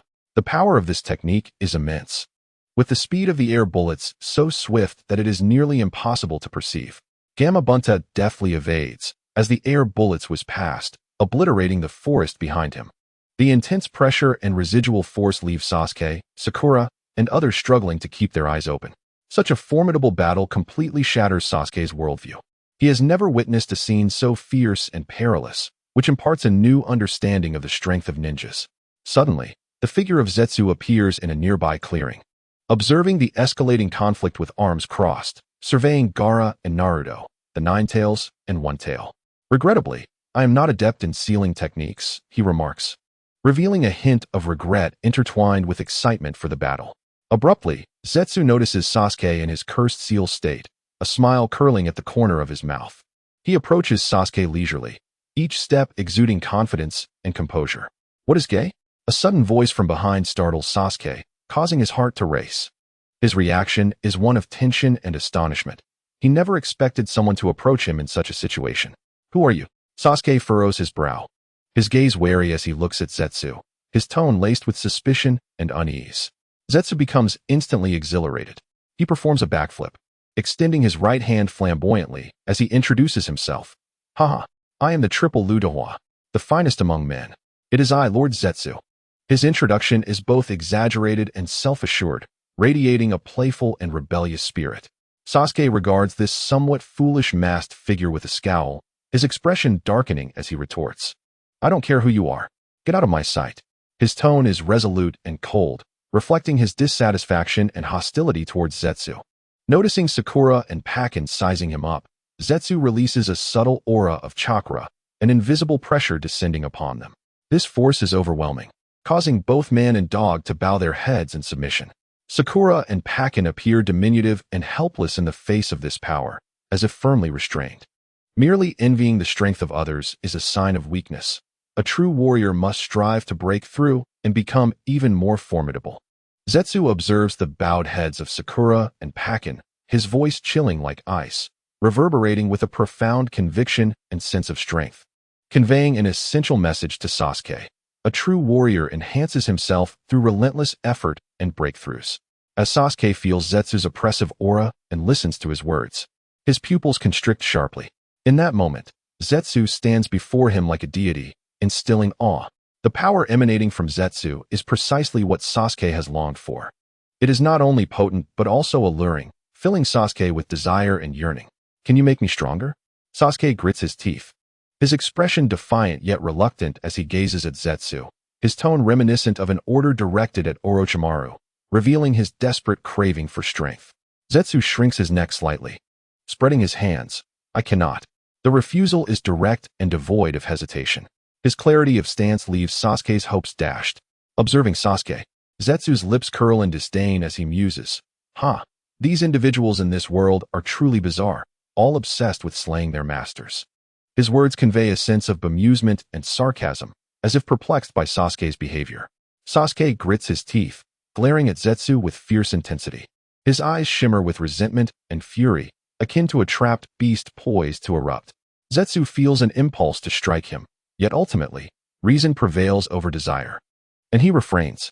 He realizes that succumbing to anger and impulse will not resolve the issue. Reflecting for a moment, he casually remarks, You already possess the roots of power. You merely need to nurture them to become a towering tree. His words are filled with insight and encouragement, as if revealing to Sasuke that the power bestowed by Orochimaru, if properly wielded and mastered, will enable him to grow into a mighty tree. It is merely a matter of time. For those who are lost, the Kingdom of Light welcomes the grown version of you to join. With that, Zetsu leisurely walks into the depths of the forest, his voice echoing until his figure vanishes beneath the dappled sunlight.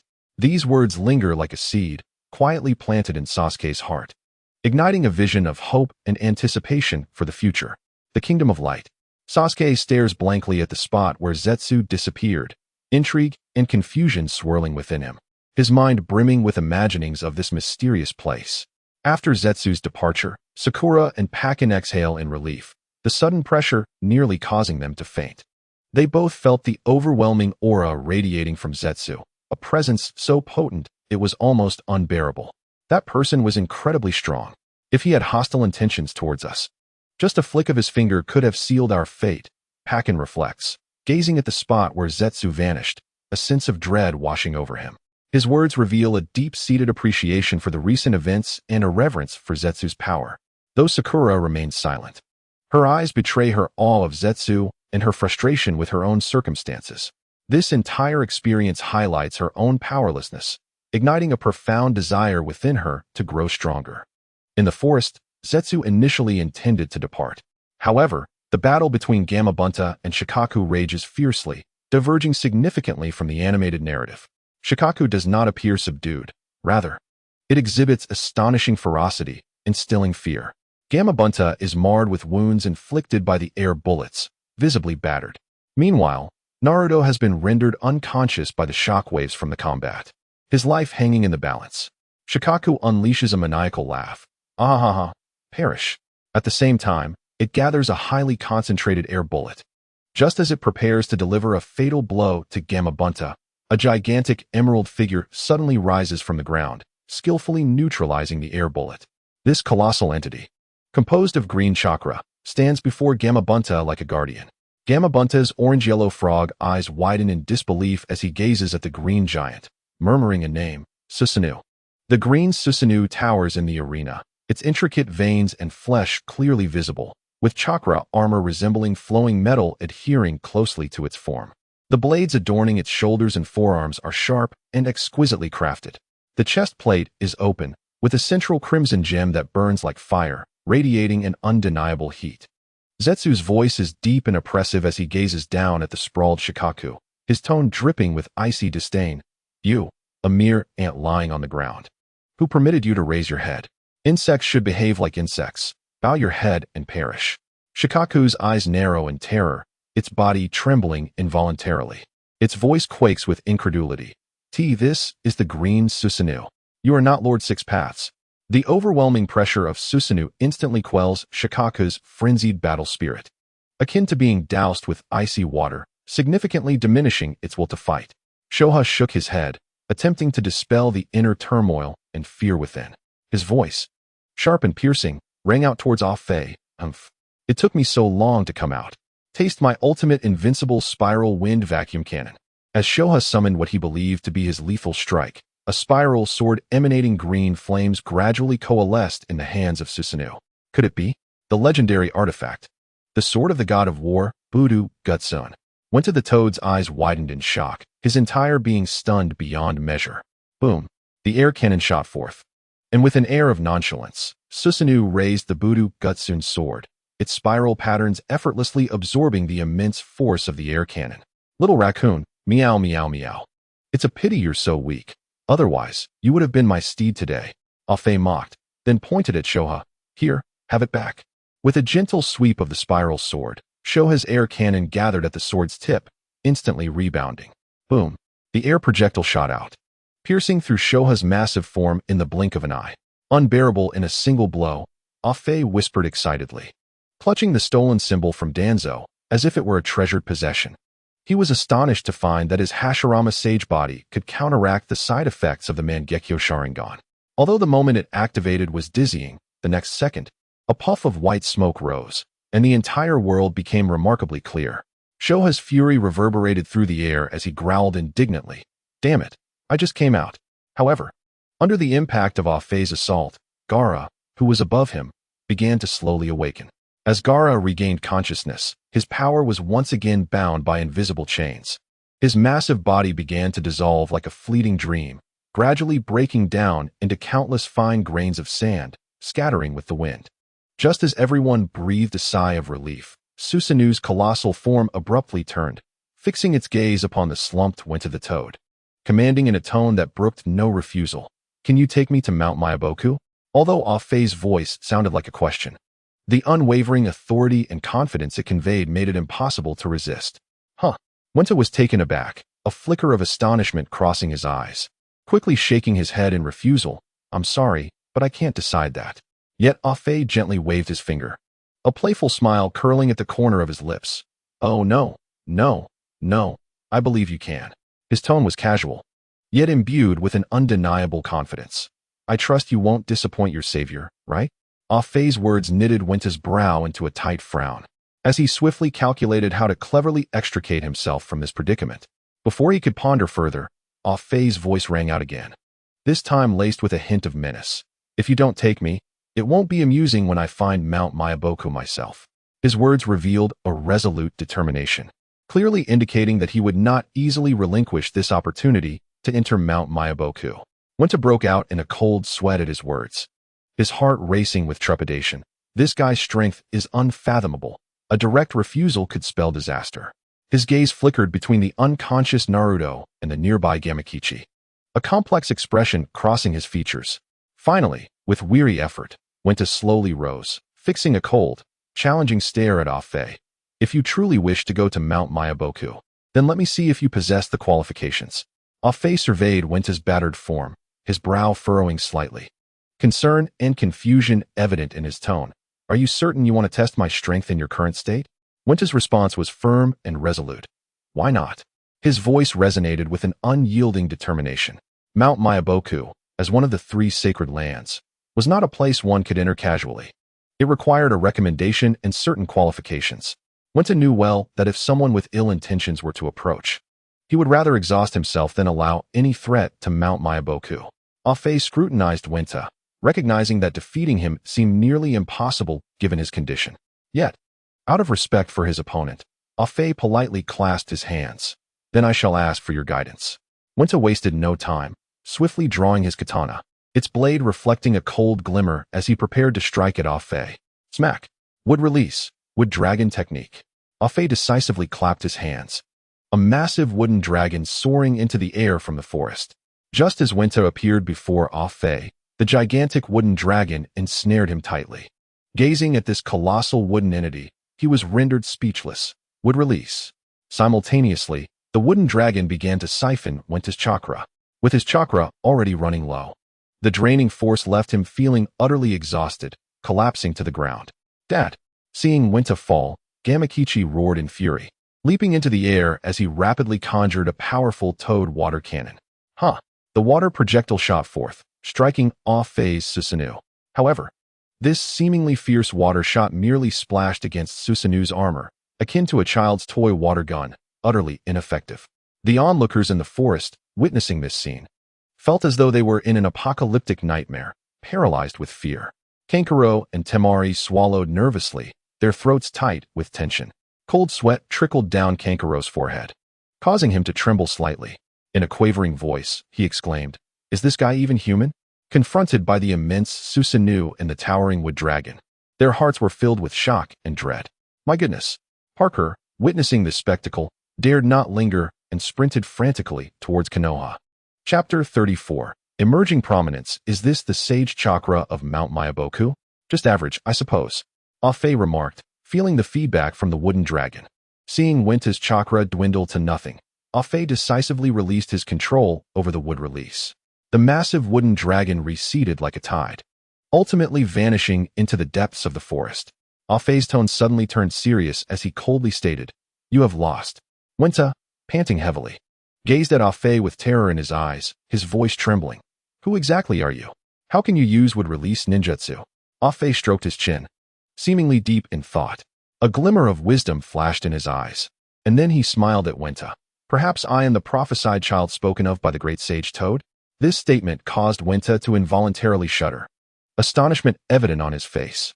"Nanny, how do you know of the prophecy spoken by the great sage Toad?" Wenta's voice was filled with disbelief. Afei regarded Wenta intently, then began to speak slowly. "Because my goal is to create a world filled only with peace. A world without pain. A world free from war." His words were resolute and powerful, brimming with hope for the future. His voice reverberated like a grand bell, echoing across the battlefield. Sakura, Temari, Kankuro, and even Sasuke were struck by the magnitude of his voice, blood trickling from their ears as the scene became extraordinarily overwhelming. Wenta lowered his head, his tone sincere and his expression grave. "I apologize, but frankly, despite your immense strength, I cannot take you to Mount Myaboku. I must ensure the safety of Mount Myaboku." Afei stared at Wenta, weighing the pros and cons in his mind. He contemplated whether to force his way into Mount Myaboku by taking Gamakichi hostage. After considerable reflection, Afei ultimately shook his head, a bittersweet smile gracing his lips as he muttered to himself, "Well then, just as I have matters to attend to, I shall wait for Jiraiya to take me later." With these words, Akatsuki released the verdant Susanoo. He descended gently to the ground, stretched languidly, and then strolled effortlessly into the depths of the forest. Akatsuki's formidable strength utterly shattered the perceptions of those present. He arrived without a sound and departed without leaving a trace, leaving behind a group of bewildered onlookers. Exiting the borders of Konoha, Akatsuki headed directly towards the stronghold of the Rain Village. Now, bolstered by the revival coin and the might of the otherworldly deity, he found himself capable of contending even with the members of the Akatsuki. Simultaneously, he was acutely aware that the malignant Kaguya must be eradicated swiftly to avert future calamities. With this ticking time bomb in existence, his heart remained perpetually tense. Shortly after Akatsuki's departure, Parker sprinted frantically, finally arriving at Konoha. At this moment, in the aftermath of battle, the key figures of Konoha gathered together. Kakashi stood beside a silver-haired man, adorned in a loose orange robe and wooden sandals, exuding an extraordinary presence. This man was none other than Jiraiya, one of the legendary Sannin, famed as the perverse sage. Parker, filled with urgency, dashed before the assembly, his body nearly leaping with anxiousness, his tone revealing palpable distress. Kakashi, a monstrous presence has emerged in the forest over there. His voice trembled significantly. That being could enter the realm of giants. It summoned the divine dragon. That brat from the Sand Village and Gamabunta both fell to his might. Parker's words conveyed a deep-seated fear and confusion concerning this enigmatic entity. Quick, come with me to see. As Parker babbled incoherently, he clutched Kakashi's pant leg, attempting to pull him towards the forest. Observing Parker's state of panic, Kakashi knelt down and gently reassured him. Parker, do not rush. Speak slowly. What exactly transpired over there? His tone was calm and soothing, seeking to ease Parker's anxiety. Realizing his own disarray, Parker took a deep breath, striving to compose himself, then spoke with a quivering voice. Team 7 pursued those 3 brats from the Sand Village and discovered that one of them was a Jinchuriki. He summoned a colossal sand raccoon. Sasuke and the others were swiftly defeated by this sand raccoon. In that dire moment, Naruto summoned Gamabunta from Mount Myaboku. As Parker recounted the events, reverence for Gamabunta emanated from his words. Initially, Gamabunta and the sand raccoon exchanged blows, yet the raccoon suddenly struck fiercely, unleashing a barrage of air cannons that left Gamabunta defenseless. Parker's voice bore the awe of the battle's intensity. Just as Gamabunta seemed on the verge of defeat, that mysterious individual summoned a gigantic green chakra being. The might of that giant was unfathomable. He possessed the legendary artifact, the Totsuka Blade, which pierced the giant raccoon in a single strike. Parker's tone reflected profound respect for the power of that mysterious figure. Subsequently, he commanded Gamabunta to take him to Mount Myaboku, but when Gamabunta refused, he was bound by the dragon summoned by that mysterious individual. As Parker spoke, he gestured frantically, striving to help the others grasp the thrilling essence of the battle.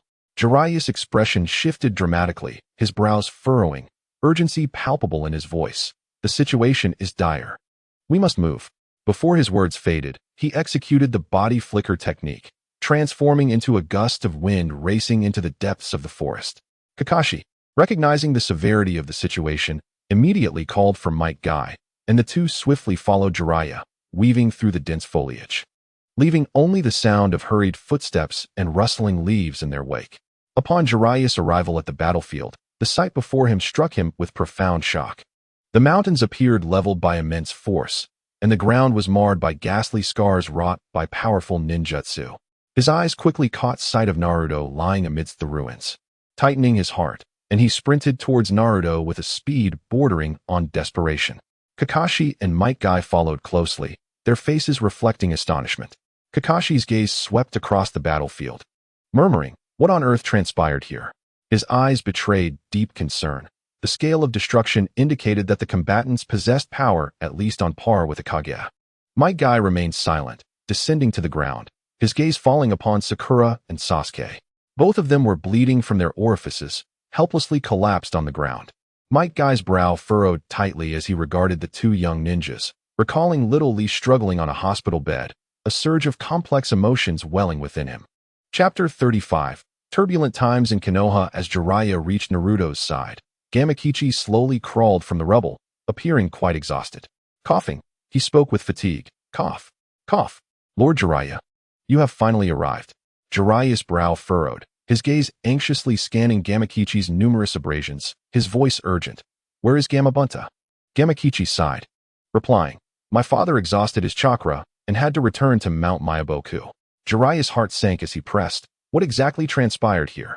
A flicker of complex emotion passed through Gamakichi's eyes as he recalled the fierce battle, and he slowly began to recount his observations. Jiraiya's face displayed incredulity as he gazed at Gamakichi, his voice trembling. You mean to say that the mysterious individual utilized Susanoo and could also wield would-release techniques? Gamakichi nodded solemnly, his gaze unwavering as he affirmed. Indeed, without a doubt. This is what my father told me directly. Jiraiya's expression grew exceedingly grave, his heart filled with boundless suspicion towards this mysterious figure. He murmured to himself, What exactly is that individual? It seems necessary to delve deeper and gather more intelligence. Just then, Kakashi and Might Guy approached, carrying the unconscious Sasuke and Sakura. The three convened, and Jiraiya swiftly and succinctly summarized for Kakashi and the others the gist of what he had gleaned from Gamakichi. In this forest ravaged by battle, Kakashi's exclamation pierced the silence like the call of an owl, a wood-release ninja, and the Susanoo of the Uchiha clan. His voice brimmed with disbelief, as if even the shattered woods were responding to his astonishment. Jiraiya stood there, arms crossed, his gaze deeply contemplative. His tone was laden with gravity, revealing an undeniable seriousness. Yes, it is indeed so. This matter is intricate and necessitates further investigation. I hope you all can keep this under wraps. If this information leaks, it will spell disaster for Konoha. As he spoke, a quiet sigh of relief washed over him. He gently hoisted the unconscious Naruto onto his shoulder, his movements tender yet resolute. Deep within, a sense of gratitude surged. Fortunately, Naruto is unharmed. Otherwise, Konoha would be facing tremendous troubles. His eyes glimmered with thoughts of the future and a profound concern for this young ninja. Jiraiya shifted the weight of Naruto on his shoulder, as if seeking strength for his next words. He slowly turned his head, his gaze shifting between Kakashi and Might Guy, his tone heavy. Let us return. Though Konoha has quelled the rebellion, speaking of this, Jiraiya's voice gradually dimmed, as if suppressed by an invisible weight. Deep within, the unbearable truth pierced his heart like a dagger. The passing of Sarutobi Hiruzen was not merely a monumental loss for the village. It was also a profound emotional blow for Jiraiya. The bitter irony that this tragedy was wrought by his closest friend, Orochimaru, intensified his anguish. In the depths of silence, Jiraiya swallowed hard, attempting to quell the turmoil within his heart. Burdened with Naruto, he trudged slowly towards the hidden leaf, each step heavy with an unending sorrow and responsibility. Under the watchful eyes of Kakashi and Might Guy, Jiraiya's expression betrayed deep sorrow and anxiety. They mourned not only the loss of a formidable comrade, but also harbored grave concerns for the village's future. The hidden leaf, a paragon among the 5 great nations, faced the ominous fallout from the death of its leader, drawing the covetous gaze of adversaries lurking like wolves. These predatory foes would undoubtedly thrust the hidden leaf into an even more precarious position. Once perched atop the hierarchy of the 5 great nations, the village seemed to lose its sacred stature overnight, confronting multifaceted crises both from within and without. Jiraiya's heart roiled like a tempestuous sea, his gaze profound, revealing a complex tapestry of emotions. His thoughts oscillated between reminiscence and reality, fraught with trepidation for the imminent challenges. He pondered the potential actions of Danzo, sensing an approaching storm in his words. The group returned to the hidden leaf with heavy hearts, their spirits weighed down as if by a massive stone. After escorting Team 7 to the hospital for treatment, Kakashi and Might Guy arrived at the Hokage's office. Within, the mingling scents of tobacco and pine created an atmosphere where time seemed to stand still, rendering the preceding events ephemeral and illusory. The absence of Sarutobi Hiruzen loomed like a heavy shadow over each heart, forcing them to confront the painful truth, despite their reluctance to accept it. Jiraiya stood by the window, his spirits low, gazing through the shattered remnants of the leaf, staring into the distance. His eyes reflected profound concern, as if searching for some semblance of hope or answers. His voice bore a barely perceptible tremor. The situation is dire. He slowly turned his head, his gaze sweeping over Kakashi, Might Guy, and the arriving Jonin instructors, his brow furrowed like a fortress gate, revealing the weight of his inner turmoil. Have we received any updates from the daimyo? His tone was somber, akin to distant thunder. Asuma, with his head bowed, spoke in a voice that once brimmed with vigor but now lacked luster. Yes, Lord Mito and Lady Toji are on their way. His words were laden with unspoken sorrow, as if the very air had thickened, enveloping the atmosphere in heaviness. Jiraiya understood Asuma's pain, yet amidst the tumultuous storm facing the hidden leaf, he could not allow despair to spread. His gaze remained resolute, like the brightest star in the night sky, determined to serve as a guiding beacon even in the enveloping darkness. He approached Asuma with steadfast strides, his movements deliberate and powerful, reminiscent of a steadfast boulder in the mountains. His hand came down heavily on Asuma's shoulder, imparting not only strength but an unyielding conviction. I comprehend the agony of losing a loved one, but wallowing in sorrow will affect no change. Rather, it will drag you deeper into despair. His voice resonated deeply, akin to an ancient bell tolling within each soul. He continued, Teacher Sarutobi safeguarded the new blood of the leaf with his will of fire. His greatness requires no further elaboration. Jiraiya's words brimmed with reverence for Sarutobi, embodying the highest respect for a true ninja. To weep before an enlightened soul is to insult and profane his memory. His words struck with gravity, not only directed at Asuma, but also echoing within his own heart. Jiraiya's remarks served to enlighten Asuma, while simultaneously serving as a soliloquy for himself. In this precarious moment, he had to be the unwavering lighthouse, steering the hidden leaf toward a luminous future. His voice rang out like a clarion call, resounding in every ninja's heart. To indulge in despair is to grant our enemies a golden opportunity. His assertions were imbued with an undeniable firmness. As immovable as the mountains themselves, he surveyed each individual present, his gaze alight with resolute determination. Minna, I urge you all to rally together and confront the challenges that lie ahead of the leaf. We cannot afford even a moment of complacency. His words were not merely a call to his comrades, but also a profound expression of his love and responsibility towards the hidden leaf. Jiraiya's gaze was unwavering, illuminating the confusion and uncertainty within each heart present, like a torch casting light in the darkness. What our enemies wish to see must never come to pass. Therefore, let us expel every unstable element from our midst. His declarations resonated like the beating of war drums, igniting the fighting spirit within every soul. In response, a chorus of affirmation arose. Yes, yes. Their voices surged like ocean waves, filled with strength and resolve. Jiraiya's words not only instilled intangible power within them, but also illuminated the path forward. In this tumultuous hour, they stood as the guardians of the hidden leaf, the final bastion against encroaching darkness. Chapter 36. The Kanai of Susanoo at the entrance of the Land of Rain, within the village of Amigakure. The figure of Akatsuki loomed lazily, resting his head on his hand atop a small bridge, penetrating the veil of rain as he gazed upon the sorrow-laden village. A surge of inexplicable sentiment washed over him. This place is truly steeped in sorrow. His voice was low, tinged with a subtle sadness, as if the melancholy of the rain-soaked village had seeped into his very being. He shook his head, reluctant to allow himself to be drenched, yet his body instinctively moved towards the downpour.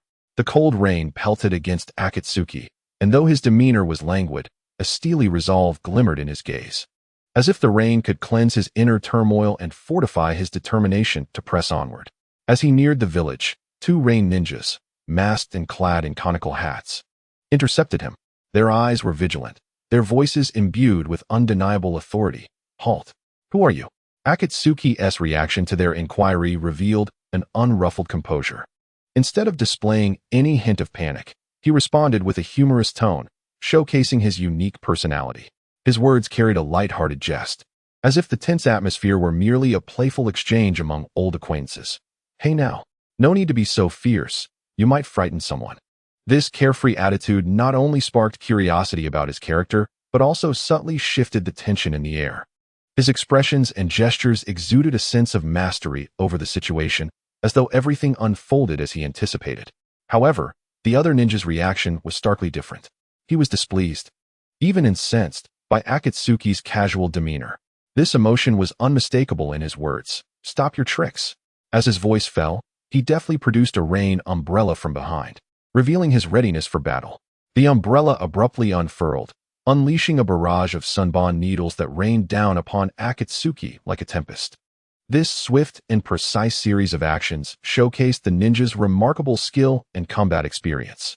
His attack was both sudden and fierce, clearly intended to catch Akatsuki off guard. In the face of this unexpected assault, Akatsuki remained remarkably composed. He chose not to evade, but to demonstrate his formidable ninjutsu prowess. Beneath the mask, his Sharingan glowed ominously, while a vibrant green chakra cloak swiftly enveloped him, forming an impenetrable barrier.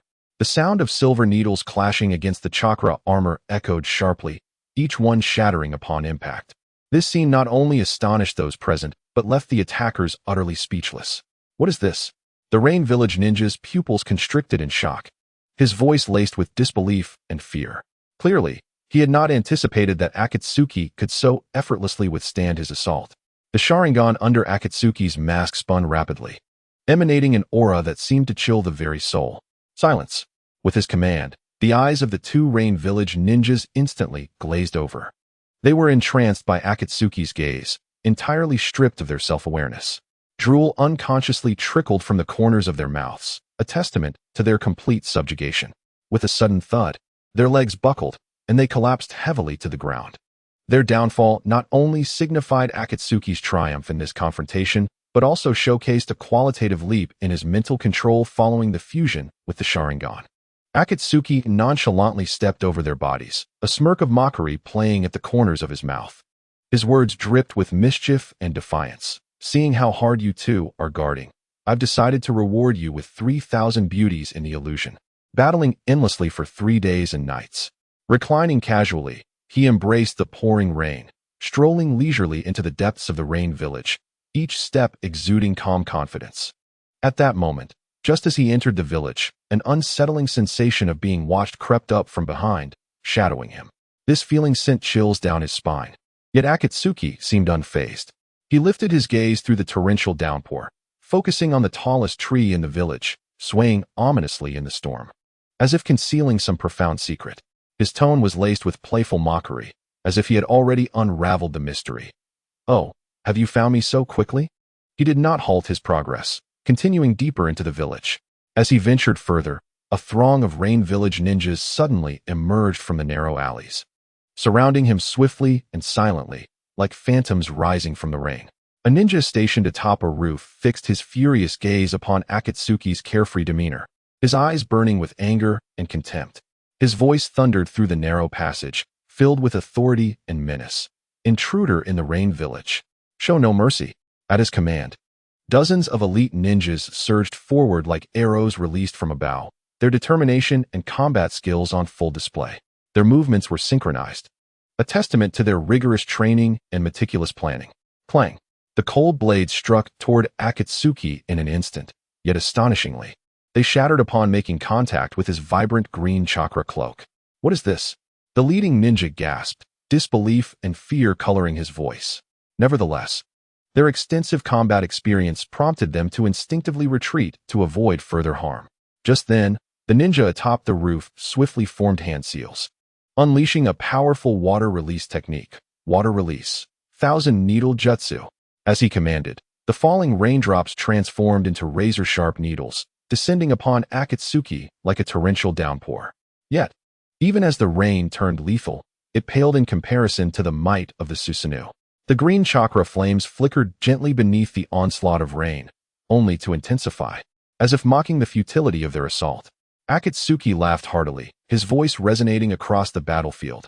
Ah, unleash all your tricks. I grant you 10 seconds. With that, he plopped down onto the ground, leisurely beginning to count down. 10, 9. The elite ninja fumed, pointing at the seated Akatsuki, his eyes nearly bursting with rage. That despicable scoundrel dares to underestimate the Rain Village. You will pay dearly for your arrogance. Attack. He immediately commanded the others. The ninjas, enraged by Akatsuki's disdain, surged forward, with one courageous youth thrusting a kunai at him. Crack. The sound of shattering echoed as the kunai broke into two. The ninja wielding it turned pale with fear. What a terrifying power, he exclaimed, his voice trembling with dread. 5, 4. As Akatsuki's countdown persisted, the air thickened with the ninja's fury and anxiety. Damn it! One ninja could no longer contain himself, roaring as he began forming seals with astonishing speed.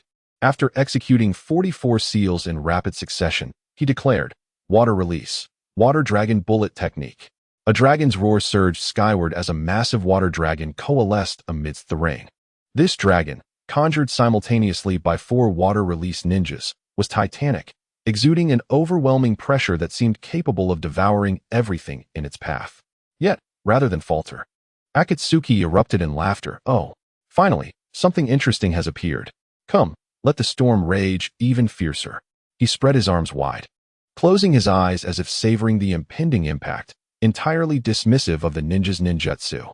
The water dragon swirled in the air, resembling an enraged giant serpent, coiling amidst the clouds. Each undulation carried the weight of thunderous might, poised to rend the heavens. After gathering its strength, the The water dragon launched its assault, charging at Akatsuki. The pressure was akin to countless razor-sharp blades, attempting to shred his Susanoo. In the face of such overwhelming force, even a portion of his skeletal defense appeared as fragile as paper. The dragon's force was tremendous, lifting Akatsuki off the ground and propelling him backward for dozens of meters.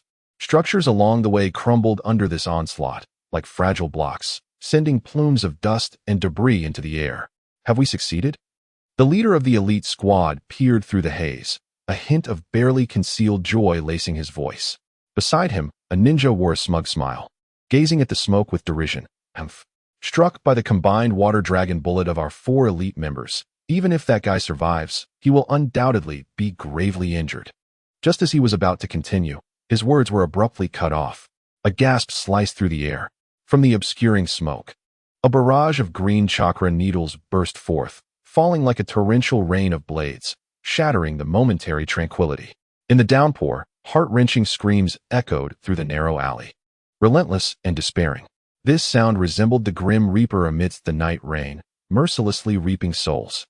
As the mist gradually dissipated, Akatsuki's figure emerged, standing atop the ruins, his towering Susanoo of vibrant green chakra looming like a guardian deity. In an instant, the elite ninjas of the Rain Village were swept away by the barrage released from the Susanoo. Akatsuki surveyed the scattered bodies around him, marveling at the potency of the water-stopped Susanoo, truly terrifying. Just as he became enraptured in the vortex of Susanoo's power, a chilling voice sliced through his reverie like a blade. Do not be so self-assured. This is the final warning from the gods. The voice was as cold as ice, devoid of any warmth. In an instant, 6 figures appeared on the rooftop like phantoms, clad in black fire cloud robes, their faces obscured by mysterious black masks. And a pair of pale purple, incense-shaped Rinnegan eyes flickered with profound radiance.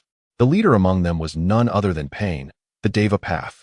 Ah Fei gazed at the 6 individuals with a casual tone, as if greeting an old friend he had not seen in ages. Ah, you have arrived.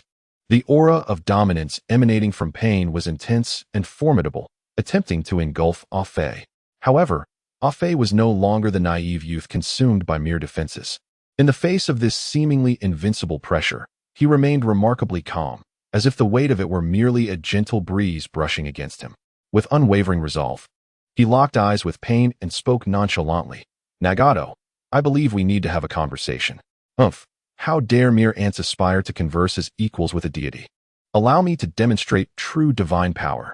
Pain, with a cold sneer, dismissed Ah Fei's proposal. He slowly raised his arm, his pale hand slightly open, as immense power coalesced within. Universal pull. As he uttered the incantation, an invisible and tremendous force surged toward Ah Fei like a tempest, even lifting the ground beneath his feet, creating a breathtaking spectacle. Seeing Pain unleash his second ability right from the start, Ah Fei immediately heightened his vigilance. With decisive motion, he clapped his hands together, swiftly initiating his defense, shadow clone technique. In an instant, hundreds of Ah Fei's figures materialized amidst the shattered ruins, creating a stunning and awe-inspiring scene. This maneuver not only rendered Pain's universal pull aimless, but also left everyone present momentarily stunned. Even someone as powerful as Nagato could not help but exhibit a fleeting moment of astonishment. No hand signs needed. Yet, his expression soon returned to tranquility. Meanwhile, under the cover of numerous shadow clones, Ah Fei quietly split off a wooden clone, while his true self utilized the insect jutsu to swiftly retreat to a distance. Despite possessing a powerful Sharingan, Ah Fei could not shake off a sense of trepidation. He was acutely aware that his mastery over the Sharingan paled in comparison to that of Uchiha Itachi. After all, Uchiha Itachi was the favored child of Kishimoto, who knew how many hidden cards he possessed. Ah Fei mused, even doubting whether their previous actions were solely the work of the honest and straightforward Kisame. Just as Ah Fei managed to evade the battlefield using the insect jutsu and began to observe the situation, his wooden clone was already embroiled in fierce combat. Pain's beast's path slammed his palm onto the ground, exclaiming, "Summoning Rhino." As a cloud of white smoke billowed, a colossal, cement-colored rhinoceros appeared on the battlefield. The beast stomped its front feet, gathering momentum, its lower jaw slightly retracted, its horn poised like a spear, ready to charge. In an instant, This massive creature barreled through the multitude of shadow clones with the force of a war chariot, scattering more than half of them in a single, devastating collision, creating chaos and wonder. Chidori. Rasengan. The remaining Offei clones, split between conjuring blue Chidori and swirling Rasengan, shouted in unison and hurled their attacks toward the mighty rhinoceros. With a thunderous explosion, the sky trembled as if torn apart by the force of the detonation. Torrential rain cascaded down, as if even the heavens were shaken by the ferocity of the battle. In the wake of this violent onslaught, the massive rhinoceros was instantly obliterated, vanishing within the storm. The atmosphere on the battlefield grew increasingly tense, and at that moment, Offei's wisdom and power were laid bare. Madara Madara. The remaining 100 or so Offei clones shouted in unison, then simultaneously activated the Sage Mode of the Dragon Cave. Dozens of azure lights shot into the sky, each clone entwined with vibrant green serpents, as if merging with them. Horns resembling those of a dragon sprouted from their foreheads, exuding a mysterious and formidable aura. This scene was utterly breathtaking, enveloping the entire battlefield in a potent surge of sage energy. Chapter 38. Bloodlust. What tremendous power! Pain of the Deva path furrowed his brow, feeling the overwhelming pressure radiating from Offei's Sage Mode, and could not help but express his astonishment. The beast's path, witnessing the rhinoceros's defeat, slammed his hands down again, a massive plume of smoke rising. Instantly, a myriad of summoning beasts emerged, including centipedes, hellhounds, bulls, and chameleons, each unique, powerful, and enigmatic. Beside him, the Azura path extended its mechanical arms, launching several missiles that were poised for immediate fire. The mechanical limbs moved with a lifelike agility, each missile brimming with destructive might. Is this guy really not an interloper? These weapons are centuries ahead of the ninja, Offei mused, astonished by the advanced equipment of the Azura path. Simultaneously, Offei keenly sensed several unknown chakra fluctuations in the vicinity, heightening his alertness and making him aware that he might be facing a more complex situation. Fortunately, he had retreated in advance using the insect jutsu, thus avoiding the danger of being targeted by concentrated attacks. Had he not withdrawn early, facing such a multitude of foes would have made it nearly impossible to escape unscathed, even with stacked buffs. 3 missiles launched from the Azura path's mechanical arm, hurtling toward the Susanoo in the distance. They sliced through the air, leaving behind 3 white trails, tracing a perfect arc in the sky. In the blink of an eye, the missiles reached the Susanoo. With a deafening roar, flames erupted, and the shockwave from the explosion rippled outward.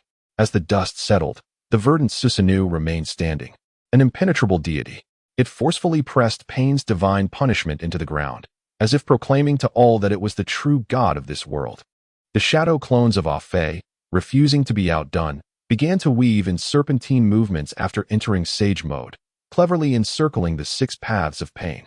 Each clone displayed different tactics and strengths. Some conjured a Sage Art Lightning Release Rasengan, crackling with dangerous electric energy. Others infused their Rasengan with Fire Chakra, enhancing its destructive potential, while some even encased their arms in rock armor, striking fiercely at the hungry ghost path. In an instant, the battlefield of Rain Village descended into chaos. Summoned beasts, Pain, Offei's shadow clones, and Susanoo were all caught in a frenzy, unleashing powerful ninjutsu and skills. The hellhounds summoned by the beast's path rapidly multiplied under the relentless attack, increasing their numbers to hundreds. However, despite their overwhelming quantity, the hellhounds lacked coherent consciousness. Under the piercing gaze of Offei's Sharingan, they turned upon the other summoned beasts of the beast's path. For a moment, this small village transformed into a nightmarish battlefield. With forces clashing violently, the brilliance of ninjutsu and the flames of explosions intertwining, creating a scene that was both spectacular and suffused with a sense of impending doom. Pain, the Deva path, coldly surveyed the chaotic battlefield, his tone devoid of warmth, as if a deity was pronouncing judgment. How audacious! To defy the will of the divine. Now let you feel the agony of the gods. As these words fell, he slowly raised his palm, his gaze as frigid as ice, aimed directly at the Susanoo wielding the spiraling sword. His palm slightly opened, poised to unleash a force capable of altering the tide of battle. Shinra Tensei. With a crack, a tremendous repulsive force erupted from his hand, instantly engulfing the entire battlefield. Both Akatsuki's shadow clones and the other 5 Pain were swept into this tempest of overwhelming power. Witnessing such an indiscriminate attack from Pain, Akatsuki felt a surge of urgency within him. With a hint of irreverence in his voice, yet unwavering determination in his eyes, he murmured, "To catch the thief, one must first capture the king. To insult, one must first curse the mother. This will not do." As soon as he finished speaking, he immediately employed the flickering technique, his form resembling a delicate mayfly, swiftly darting towards the towering tree atop the hill, his movements both agile and resolute. Inside the dimly lit hollow of the tree, raindrops dripped rhythmically from the stone walls, creating a crisp and measured sound. Nagato was bound to a colossal control platform of pain, appearing helpless and solitary. 6 uneven black rods protruded from his back, each representing a unique power of pain, symbolizing both an extension of his strength and the source of his suffering. Nagato's slender figure was partially obscured by long hair, exuding an aura of mystery. His body, nearly drained of vitality from prolonged exertion, appeared pale and frail. With his palms crossed tightly, he shared his vision through the Rinnegan, controlling the Deva path. Beside him, Konan was in a state of turmoil, her brows knitted tightly, her inner anxiety and sorrow intertwining, forming a complex tapestry of emotions. She felt not only the weight of facing a formidable adversary, but also profound sorrow for the destruction wrought upon their village by Nagato's Shinra Tensei. Her eyes reflected concern for Nagato and unease about the future, revealing her internal struggle and helplessness. Ever since Nagato had succumbed to the allure of Uchiha Obito, his condition had deteriorated, and his convictions had strayed from the original aspirations he had shared with Yahiko. Konan had attempted to dissuade Nagato, hoping he might reconsider his path. Yet, how could one who had already succumbed to despair relinquish the faint glimmer of hope that remained? Nagato's desire was to resurrect Yahiko, returning to a time of carefree joy when they could follow each other without worry. For him, Yahiko was the beacon of light in his heart. Ever since Yahiko had met his tragic end at the hands of Hanzo the Salamander, his world had been shrouded in darkness and endless pain. Thus, the world of dreams described by Obito became his fervent pursuit. Even though he doubted its realization, it was his sole hope. At that moment, Akatsuki stealthily infiltrated the hollow. His gaze flitted between Nagato and Konan, carefully contemplating his forthcoming words. After a moment of reflection, he emerged from the shadows. Fixing a steady gaze upon Nagato, as if assessing something, Akatsuki extended his hand in a gesture of non-hostility and softly called out to the focused Nagato, "Nagato, take a moment to rest. Let us converse." His voice echoed within the hollow, startling the two tense figures. Upon witnessing Akatsuki's silent approach, Konan quickly transitioned into a combat stance, her form dissipating into countless sheets of paper that encircled Akatsuki. In an instant, numerous paper shurikens materialized in midair, their points aimed menacingly at Akatsuki, creating a scene charged with tension and lethal intent. Chapter 39. The Allure of the Deity. Seeing Konan adopt a combat posture, Akatsuki's brow furrowed slightly. He spoke softly, attempting to calm Konan's restless emotions. "Konan, I urge you to remain composed." His tone suddenly turned icy, exuding an undeniable authority. "If I wished to eliminate you both right now, I could do so with ease." As his words fell, a torrent of chakra erupted from within him, unleashing a ferocious storm. This tempest was wild and unbridled, effortlessly shattering the paper shurikens that Konan had conjured, scattering the paper like shattered dreams. With a serious demeanor, Akatsuki advanced towards Konan, his gaze unwavering. "You are well aware of Nagato's condition. For the sake of that elusive perfect world, he has exhausted his own body to fulfill others' desires." His voice resonated powerfully, piercing through to Konan's heart. "Is this what you pursue, only to end up with nothing?" Akatsuki's words bore a profound skepticism, striking deep within Konan's soul. Her pupils constricted in an instant, fear etched upon her face as if he had seen through her very essence. She clenched her teeth, attempting to banish his words from her mind. "You are twisting the truth." Akatsuki's verbal prowess had nearly reached its zenith, and with just a few simple phrases, he had rendered Konan's resistance futile. Her form gently descended from the air, gradually coalescing amidst the swirling sheets of paper. However, at that moment, Nagato's cold gaze pierced through, a fervent glint appearing in his sunken eyes. He released his tightly clenched fist, slowly raising it towards Akatsuki. "You, who betray Lord Madara's will, shall not leave here alive today." As he spoke, An overwhelming chakra began to gather in his palm, the atmosphere thick with tension. Witnessing Nagato's frenzied expression, Akatsuki spoke coolly. I can help you resurrect Yahiko. His voice held a note of conviction, not in the manner of your manipulation, but a true resurrection, where Yahiko possesses his own will, consciousness, and soul.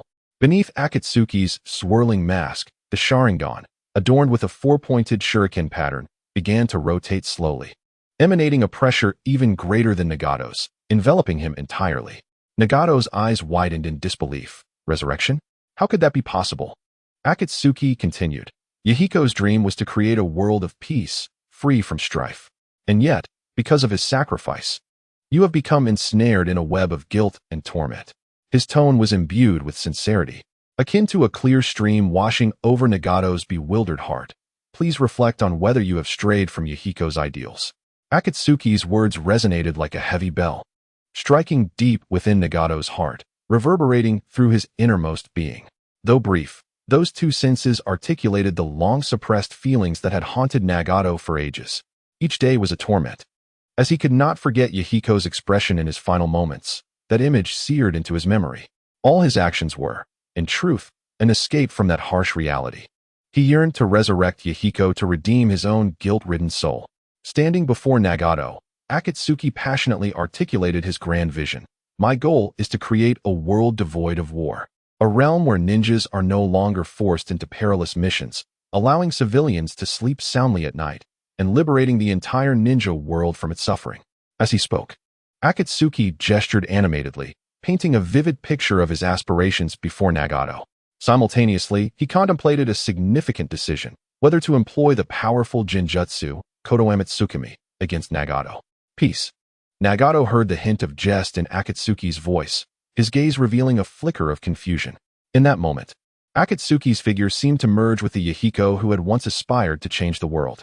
Nagato hesitated briefly before lowering his raised arm and tousling his disheveled hair. Why should I trust you? His voice carried a hint of skepticism, revealing a profound confusion about the past and the future. What gives? A Fei gently stroked his chin, echoing Nagato's question as if deep in contemplation. Subsequently, he earnestly elaborated to Nagato. You should be somewhat acquainted with my prowess.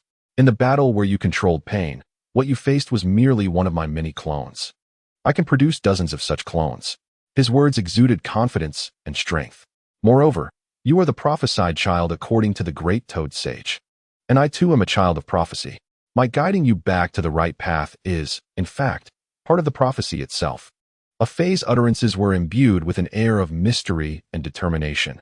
Though they were fabrications, under the influence of his formidable rhetoric, they appeared profoundly sincere. Furthermore, to transform the entire ninja world, it cannot be accomplished by a single individual. We require one another. The assistance you need, I can provide. His tone was imbued with a sense of collaboration and mutual benefit. Currently, my journey begins in the land of light. If you harbor doubts, you may investigate for yourself. I firmly believe that what the ears hear can never compare to what the eyes witness. A Fei's gaze shimmered with resolve and sincerity. Certainly, what the eyes perceive may also be illusory, yet it remains infinitely more authentic than what the ears detect. After delivering these words, a Fei turned and approached a nearby stone chair, slowly taking a seat. His calm gaze fell upon Nagato and Konan, who were still reeling in shock, waiting patiently for them to regain their composure and provide him with an answer. Following a suffocating silence, Konan finally spoke. Her expression turned cold once more. Fixing her gaze on a Fei, questioning, what do you intend to do? A Fei's voice remained tranquil, devoid of any disturbance. Capture the tailed beasts. Upon hearing this response, Conan's expression shifted instantly, filled with intense murderous intent. So, all your words ultimately aim at us assisting you in capturing the tailed beasts. As her declaration fell, her body began to fragment once more, clearly overwhelmed by her emotions. Observing this, a Fei quickly interjected to soothe her. Do not be so agitated. My purpose in capturing the tailed beasts differs entirely from that of Uchiha Obito. Conan's voice brimmed with fury. What difference does it make? Her gaze transitioned from initial hope to profound disappointment and anger at a Fei's response. At this moment, Nagato regained his composure, his gaze fixed vacantly on a Fei, while a palpable aura of murderous intent enveloped the cave like an invisible pressure. Faced with the formidable presence of Nagato and Konan, a Fey remained remarkably composed. He reclined leisurely in the stone chair, his voice exuding an extraordinary calmness. My aim in capturing the tailed beasts is not to resurrect the 10 tails. No matter how powerful an individual is, they remain a one-dimensional existence. What I desire is for each member of the Akatsuki to possess the power of the tailed beasts. The bonds forged through our collective efforts are the most resilient. Nagato appeared somewhat perplexed, while Konan's furrowed brow began to ease under a Fey's words. She responded with confusion. You want each member to possess a tailed beast? A Fey nodded resolutely. Indeed. Let each member become a Jinchuriki. Rather than allowing the major ninja villages to exploit the tailed beasts as weapons of war, we should firmly grasp their power within our own hands. He continued to explain.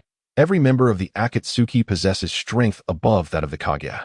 Controlling tailed beasts will naturally be easier for us than for the ninjas in those villages.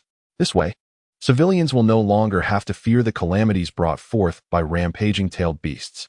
A Fey's earnest and righteous explanation prompted both Konan and Nagato to nod in agreement. Witnessing them succumb to his persuasive rhetoric, a Fey concealed a satisfied smile beneath his mask. Just as he prepared to delve deeper into his manipulative discourse, a voice suddenly echoed within the cave. A Fey, what a coincidence. Your plans are about to unravel. A Fey abruptly turned, spotting Obito standing at the entrance. His steps were heavy and resolute, his eyes glinting with intense murderous intent, fixed squarely on a Fey. His arrival felt like an ominous storm, instantly altering the atmosphere within the cave. As Obito approached, Konan and Nagato lowered their heads, addressing him. Obito, Lord Obito. Obito's voice was heavy, clearly displeased with Nagato and Konan's actions. You two have been thoroughly seduced by this scoundrel. His words conveyed a strong distrust of a Fey and disappointment towards Nagato and Konan. Konan averted her gaze, unable to meet Obito's blood-red eyes, appearing somewhat guilty and anxious. A Fey, however, sprang to his feet, pointing an accusatory finger at Obito, angrily rebuking. Oh, Obito, you are the one truly ensnared by Kagaya's machinations. Being sold out, yet still counting the money for others. What a profoundly foolish individual. Obito's voice brimmed with rage. Silence. Before his words could fully dissipate, he propelled himself forward, leaping at a Fey like a bolt of lightning. This time, a Fey chose not to retreat, but rather to confront Obito head-on. With a resounding buzz, a gale erupted, the air around them seeming to solidify. A surge of emerald chakra enveloped a Fey like a flowing cloak, shimmering with an enigmatic radiance. The overflow of this sage chakra escalated the already tense atmosphere, akin to a storm poised to erupt. A Fey's voice was as cold as ice, imbued with an unwavering determination. Since I cannot sway your heart, I shall first break your limbs, and then we can speak.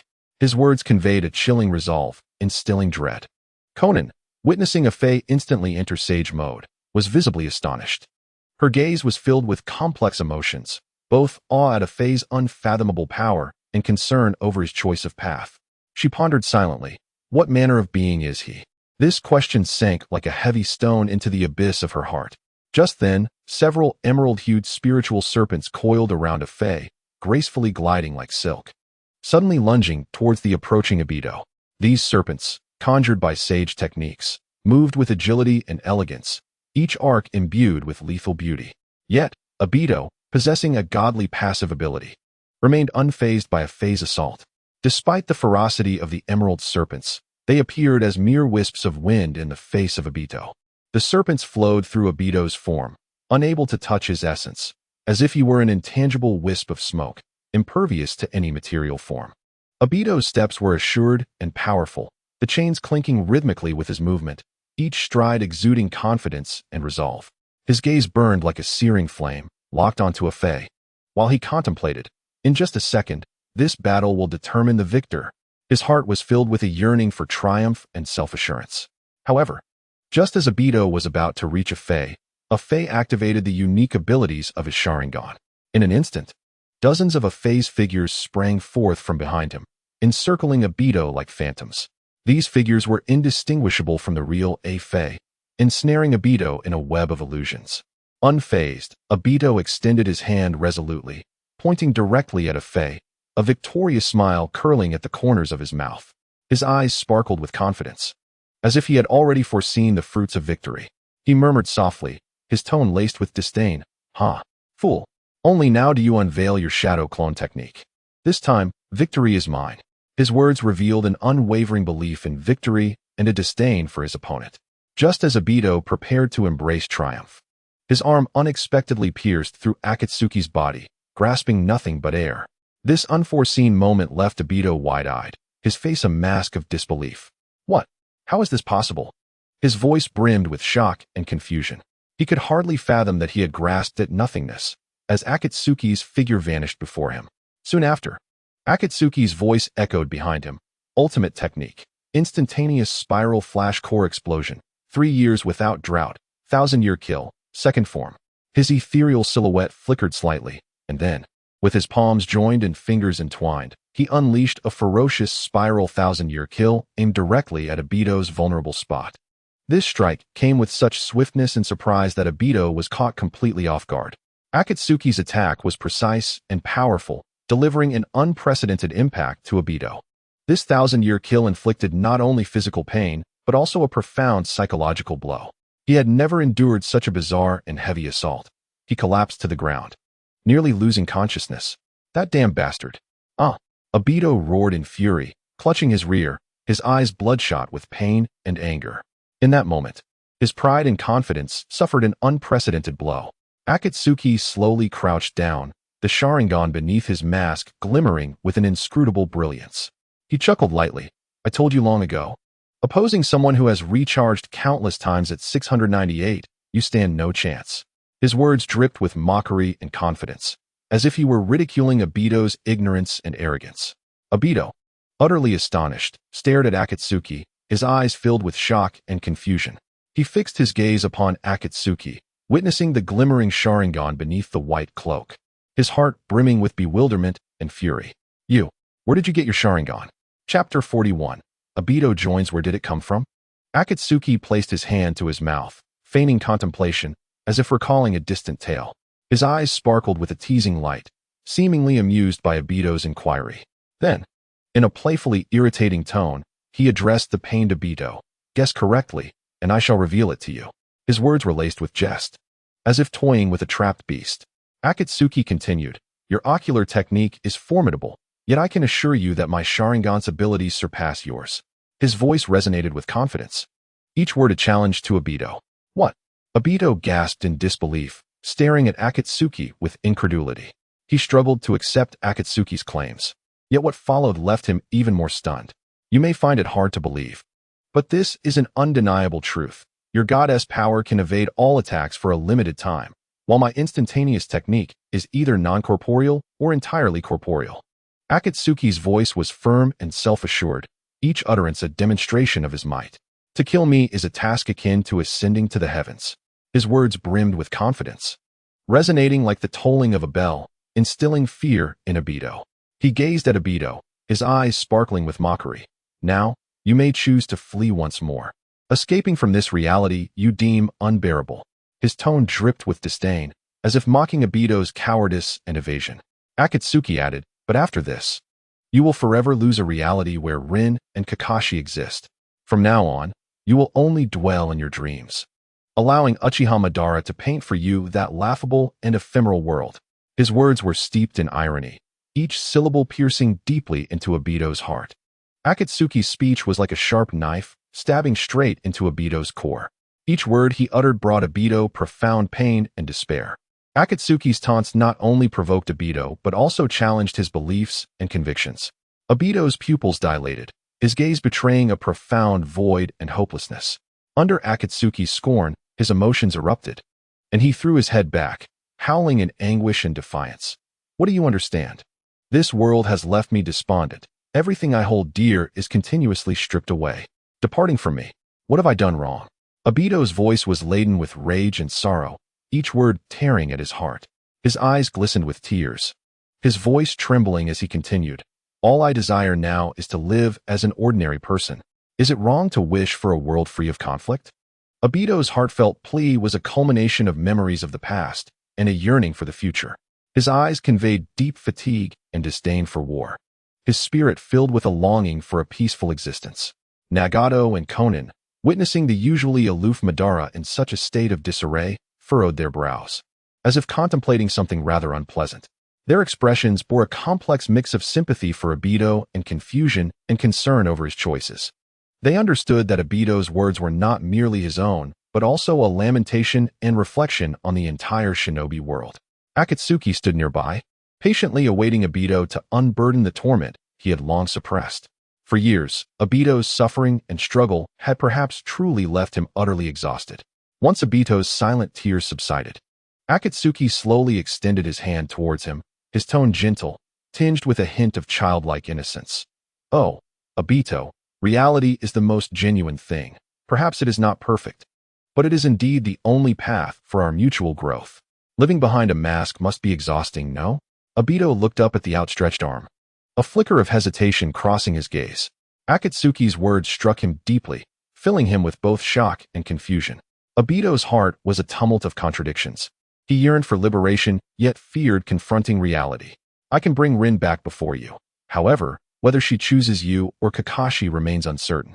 Regardless of her choice, you will have one opportunity to live again. Do you wish to become a true man and seize that chance?"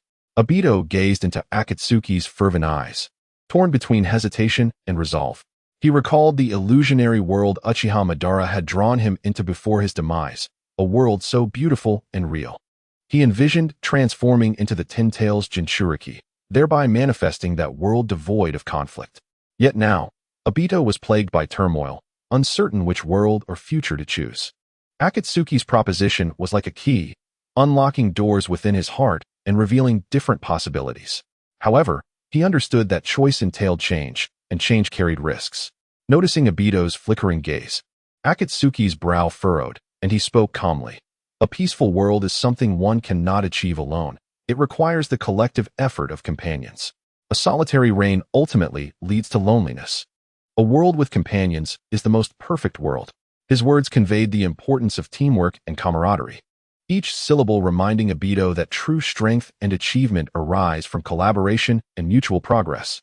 Seizing the moment, Akatsuki continued to enlighten Obito with his profound insights. His discourse was rich with philosophy and wisdom, guiding Obito out of his confusion and helping him discover his true self. After a prolonged silence, Obito's awareness gradually returned. And at that moment, his eyes reflected not the previous confusion but a steadfast and fervent resolve. It was as though a light had been ignited within his heart.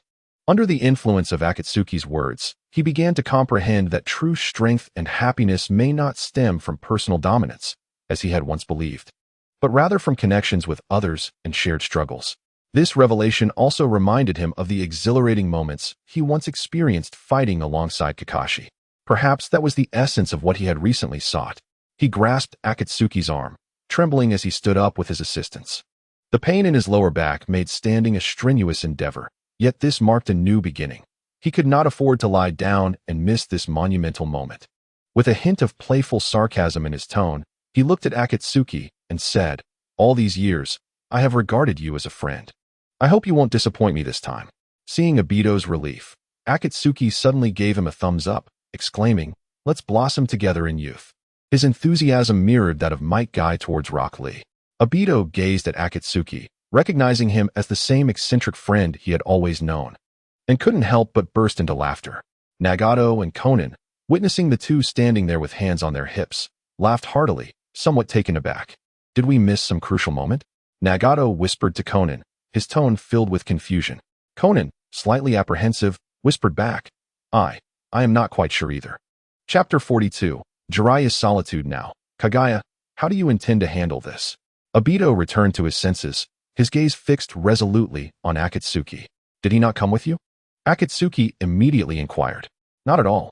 Obito shook his head, responding, "He mentioned he had matters to attend to, thus he did not accompany me." "Damn it. That guy has a strong will to survive."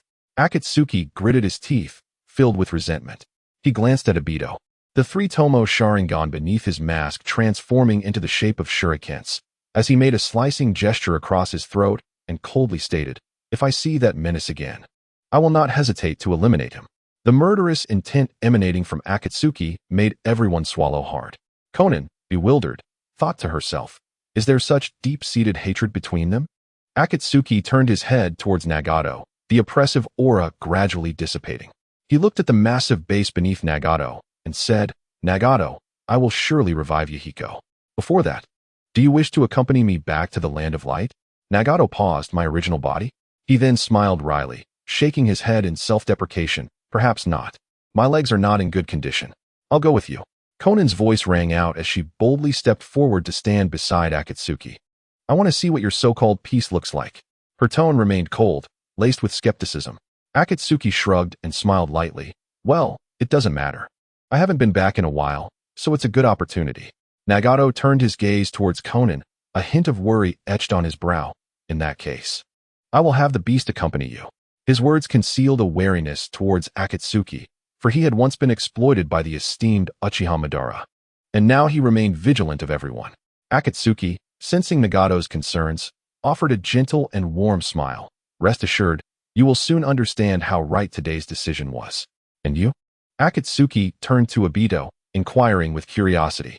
Obito clutched his lower back, confusion written across his face as he looked at Akatsuki. As if to ask, what is wrong with me? The pain made it difficult for him to concentrate, leaving him somewhat lethargic. Seeing this, Akatsuki couldn't help but smile wryly. Privately pondering, have I been too harsh on this guy? He patted Obito's shoulder lightly and cheerfully suggested, come on then, if you're confused, just follow me. Obito remained silent, looking at Akatsuki with a hint of fear. Konan dispersed the observing members of the Akatsuki and informed Itachi. Sarutobi Hiruzen has fallen, Akatsuki commanded, his gaze steady upon Konan. Konan furrowed her brows, casting a glance at Akatsuki, as if silently questioning, are you ordering me? Indeed. Despite her inner doubts, Konan eventually nodded in agreement. Her form transformed into a flurry of paper, gracefully scattering throughout the cave until she vanished. In Konoha, Jiraiya, alongside other Leaf ninjas, carefully gathered the remains of the brave ninjas who had sacrificed their lives on the battlefield. At the Konoha cemetery, villagers spontaneously gathered, clad in black attire, to mourn the ninjas lost in this fierce battle. In the shadows of a large tree, Yuzuki Yugao, wearing the distinctive mask of the Umbu, stood alone by the cemetery. Her gaze drifted into the distance, fixated on the gravestone of Minato Namikaze. Beneath her mask, her eyes reflected an indescribable sorrow. Despite the mask concealing her expression, the grief emanated from her gaze. Minato, she choked, forcefully striking the tree trunk with her fist, causing a few leaves to flutter down. Moments later, her figure flickered and appeared before the memorial stone of Sarutobi Hiruzen. The onlookers paused momentarily at her sudden appearance, then returned to their own sorrowful thoughts. The sky was gray and overcast, heavy clouds looming as if to augment the somber atmosphere. Jiraiya stared at the portrait of Sarutobi Hiruzen, his gaze flickering, his heart entangled in a tumult of emotions. Naruto, dressed in a black mourning outfit, his face bandaged, eyes swollen and purple, wore a dejected expression as memories of his time with Sarutobi Hiruzen flooded his mind. His fists clenched tightly, vowing inwardly, I must strive to become stronger, to protect those I hold dear. Beside him, Sasuke gazed at Sarutobi Hiruzen's portrait, his thoughts wandering. Strength is the most vital thing. If he had been stronger, he would not have been killed. As his thoughts drifted, he repeatedly pondered, what did that mysterious figure mean? Suddenly, the gray sky seemed to tear open, and a deluge of rain fell softly, as if the heavens wept. The dark crowd scattered in the wake of the sudden downpour, leaving only a few ninjas in the cemetery, their figures appearing particularly solitary in the rain. The relentless rain soaked Jiraiya's already disheveled hair as he stood in the downpour. Feeling the chill brought by the water, he tilted his head slightly, allowing the rain to cascade down his cheeks, blurring the line between tears and rain. With a deep sigh, Jiraiya turned his gaze to Kakashi, Asuma, and the others beside him, his tone filled with concern. You all should head back, don't catch a cold. Jiraiya-sensei, Kakashi seemed to want to say something more. Please go back, let me stay here with my teacher for a while. Jiraiya waved his hand, signaling them to leave. Upon hearing this, Sasuke remained silent, merely shoving his hands into his pockets and turning towards home. Sakura, noticing Sasuke's departure, hurriedly bowed to Kakashi and Jiraiya, saying, well then, Kakashi-sensei, Jiraiya-sensei, I will take Sasuke home. After speaking, Sakura quickly covered her forehead with her hands and dashed towards the direction Sasuke had gone. Shikamaru stood in the rain, his ponytail drooping dismally due to the moisture. He lazily rolled his eyes in the direction Sasuke had left. A hint of disdain in his voice. What a self-centered guy. As Sasuke departed, Naruto hung his head, enveloped in a sense of gloom. He was filled with guilt and anger, resenting his own lack of strength, unable to protect those around him, unable even to keep Sasuke. Little girl, you should head back as well.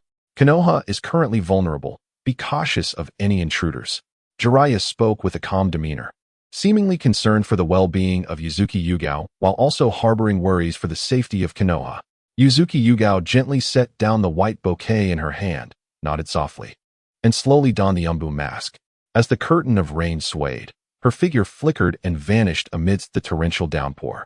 Following Jiraiya's subtle gesture, the others gradually departed from the memorial stone, leaving him alone, a solitary figure amid the relentless rain.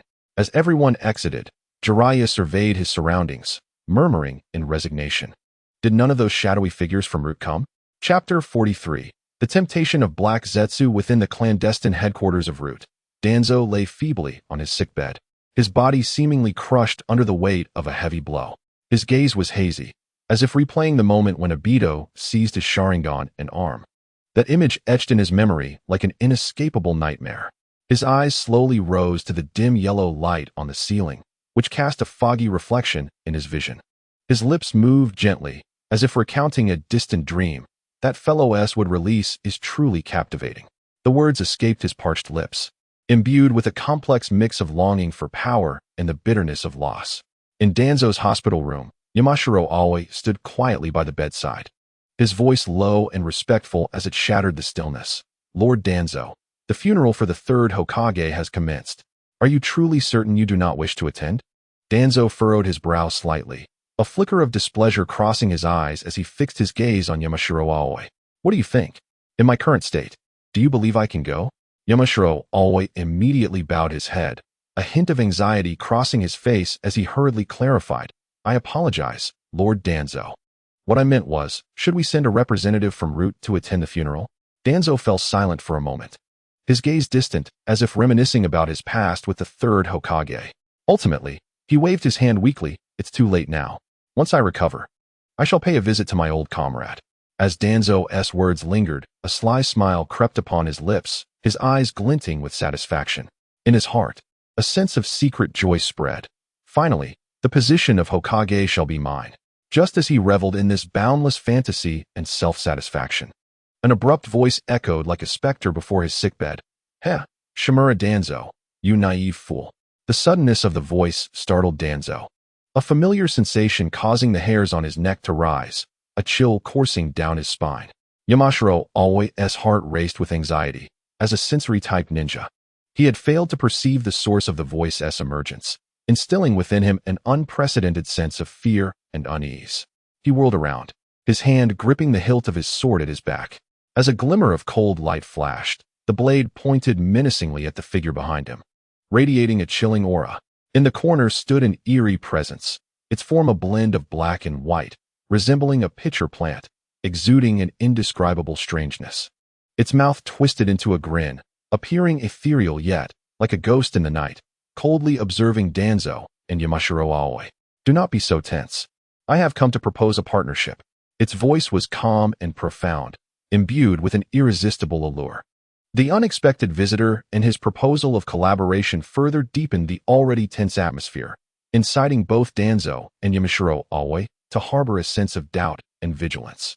Danzo's brow furrowed as he scrutinized the black and white entity, an inexplicable familiarity washing over him. His tone bore a mix of caution and confusion. Who exactly are you? In response to Danzo's astonishment, the entity, Black Zetsu, chuckled more loudly, as if relishing the game of manipulating others' emotions. Heh, I am Black Zetsu, a being capable of helping you realize your dreams. Danzo's gaze flitted over Black Zetsu, his inner shock mounting. He noticed a striking resemblance between a part of Black Zetsu's form and that of the masked man, intensifying his sense of unease. Aware of his own frailty, Danzo refrained from acting rashly. Instead, he carefully observed Black Zetsu and inquired, "Then, how do you intend to collaborate?" Black Zetsu laughed confidently, his eyes seemingly piercing through Danzo's soul, revealing all his desires and secrets. Heh, You wish to become Hokage, and I can help you achieve that dream. Danzo's eyes turned icy as he fixed his gaze on Black Zetsu, his tone resolute and unwavering. Is that all? Unfortunately, I do not require your assistance at this moment. Yet, Black Zetsu merely chuckled, shaking his head. Oh no, my partner, it seems you have yet to grasp the situation. Jiraiya is currently steering the affairs of Konoha, his influence far surpassing yours. Moreover, the two advisors of the Land of Fire are en route to Konoha due to Jiraiya's correspondence. Your chances of becoming Hokage might now be less than 1 in 10,000. His words dripped with sarcasm and provocation, as if he relished the exposure of harsh realities. Danzo's brow furrowed. Black Zetsu's remarks undoubtedly struck a nerve, enveloping him in an unprecedented sense of pressure. As a master manipulator who had survived for millennia, Black Zetsu possessed unwavering confidence in his ability to sway hearts. In the world of shinobi, if he claimed second place, none would dare to assert first. Though Danzo was a man of cunning and ambition, Black Zetsu's words compelled him to weigh the pros and cons. His gaze darted over Black Zetsu, his mind racing with thoughts. Indeed, due to his recent injuries, he had refrained from interfering much in the affairs of Konoha. With the war newly quelled, Jiraiya's efforts to win hearts at this juncture posed a substantial threat to his standing. Additionally, as Jiraiya was a disciple of Sarutobi Hiruzen, the advisors of the Land of Fire would undoubtedly consider him favorably. Contemplating this, Danzo gritted his teeth, a surge of anger and regret igniting like a raging fire within him. The emergence of this mysterious figure and the disruption of his plans had caused him to overlook this critical aspect. This passive situation was undoubtedly a heavy blow to Danzo, who prided himself on controlling the narrative. He slammed his fist onto the sickbed, seeking to vent his pent-up rage. He resembled a cat whose tail had been stepped on, brimming with fury and indignation. No matter how much he roared and struggled, it was all in vain. Taking a deep breath to calm himself, he spoke with barely concealed anger. I shall find a way to obtain the position of Hokage on my own. Please leave. Black Zetsu merely chuckled, his voice laced with mockery and provocation. Heh, is your stubbornness all that remains of your defiance? He continued, Hokage is merely a title devoid of substance. What you truly need is genuine power, and I, coincidentally, can provide you with the strength you require. Black Zetsu's tone was steady, filled with temptation, his words like a sharp blade piercing the most tender recesses of Danzo's heart, stirring his deepest desires and ambitions. Chapter 44. The Dream of the Ten Tails. Upon hearing Black Zetsu's claim of providing him with power, Danzo's heart, once akin to a boiling volcano, suddenly froze as if encased in ice, his composure shattered. His voice brimmed with disbelief and confusion. What? Black Zetsu's tone remained calm and resolute, his words a potent temptation striking at Danzo's very core. Power. Such a thing is the easiest to obtain. As long as one possesses sufficient power, the title of Hokage becomes utterly insignificant. His voice exuded an irresistible confidence, as though everything lay within his grasp. If you are willing to collaborate with me, I can assist you in becoming the mightiest being in the ninja world. Kagaya's words resonated like an enchanting melody, deeply stimulating Danzo, that avaricious old man. His ambition was ignited by this promise of power, leading to a fierce internal struggle and weighing of options. After a brief silence, Danzo turned to Fu of the Yamanaka clan and commanded, Fu, sheath your sword. Yes, Lord Danzo. Fu immediately complied, slowly returning the sweat-drenched blade to its scabbard, a hint of relief evident in his movements. Danzo's gaze remained vigilant as he scrutinized Kagaya, attempting to extract further clues from his appearance and words. What does your collaboration entail? His heart brimmed with suspicion, for the incident involving Obito made him hesitant to challenge such a mysterious figure lightly. Kagaya's response was straightforward. It is quite simple. Our goals align. I require your assistance in gathering the tailed beasts, and in exchange, I shall bestow upon you immense power. Tailed beasts. Danzo was taken aback, his heart contracting sharply, as his aversion towards Kagaya reached its peak. The power of the tailed beasts was formidable enough to be likened to a natural disaster, and the notion that Kagaya sought to collect them left Danzo both astonished and perplexed. Are you jesting? Collecting the tailed beasts is utterly insane. Hearing Danzo's skepticism, Kagaya chuckled derisively. Oh, short-sighted fool. The purpose of collecting the tailed beasts is to resurrect the most powerful of them all, the Ten Tails. Once you become the host of the 10 Tails, you will have the chance to obtain the power of the Sage of 6 Paths. His voice brimmed with temptation and confidence. At that moment, you shall become the strongest existence in the ninja world. Even the power of the first Hokage, Hashirama Senju, would pale in comparison. The 10 Tails. What is that? This was the first time Danzo had heard of such a being, and a look of confusion crossed his face as he inquired. Kagaya's words stirred a tempest within Danzo's heart. He had never contemplated the possibility of acquiring such formidable power. Yet, all of this sounded so surreal, filling him with both desire and doubt. Kagaya shook his head and continued to elucidate. The 10 Tails is a transformation of the divine tree, possessing the most potent chakra among all beings. The 9 existing tailed beasts are merely fragments of the 10 Tails chakra. His voice was laced with allure, as if painting a promising future for Danzo. Once you become the host of the 10 Tails, even becoming the ruler of this world will no longer be a dream. At that time, you, Danzo, shall be immortalized in history as the first true creator of peace in the ninja world. Kagaya's words were like an enchantment, captivating Danzo. His mind raced, constructing the scenes Kagaya had described, the allure of such power and glory nearly overwhelming. Filled with excitement and anticipation, Danzo began to seriously contemplate the possibility of collaborating with Kagaya. He tentatively asked, "What must I do?" Kagaya, arms crossed in a posture of authority, gazed at Danzo and laid forth his plan. Unite with Sunagakure and the Land of Water to launch an assault on the Land of Grass. The Land of Grass. Was it truly necessary to mobilize such forces against that insignificant place? Danzo was perplexed, his eyes reflecting confusion. Kagaya shook his head, looking at Danzo with an expression that suggested amusement at his ignorance. You truly need to venture outside more. Stop fixating on that worthless Hokage title." Danzo's confusion deepened. He struggled to comprehend Kagaya's plans and intentions. Recent events in the outside world had unfolded too rapidly for him to grasp.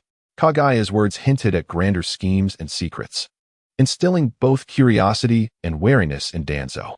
With great effort, he rose from the bed, assisted by Fu, and departed from the sickbed. He twisted his somewhat stiff neck and gave his arms a brief shake, seemingly adjusting to his current physical state. Without the cells of Hashirama, he felt significantly lighter.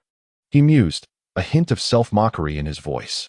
He then approached Kagaya, his gaze flickering with a sharp glimmer of murderous intent. "If we are to collaborate, then, my associate, allow me to first witness your sincerity." His voice was hoarse and worn, akin to a wolf in the desolate Gobi Desert, exuding an undeniable firmness and wildness. Kagaya regarded Danzo's empty sleeve with curiosity. "Where is your right arm?" Upon hearing this, Danzo scoffed disdainfully. "Humph. Where do you think it could be?" His words were laden with provocation and defiance, seemingly conveying to Kagaya that even without his right arm, he remained formidable and not to be underestimated. This resilience and pride were characteristic of Danzo. Even in such unfavorable circumstances, he retained his dignity and ambition. Kagaya shrugged, palms open in a gesture of helplessness. "I am not quite sure." This statement came from the heart. Ever since Obito's defection, Kagaya's companion, Black Zetsu, had gradually departed. And while he had once been a well-informed figure in the ninja world, now only a few of the original white Zetsu remained willing to follow him, leaving him with scant knowledge of current events. Were it not for the current shortage of manpower, he would never have sought out Danzo, that old fox. With anger boiling within him, Danzo's gaze swept over Kagaya, his voice brimming with questions and fury. "A mysterious individual took my arm.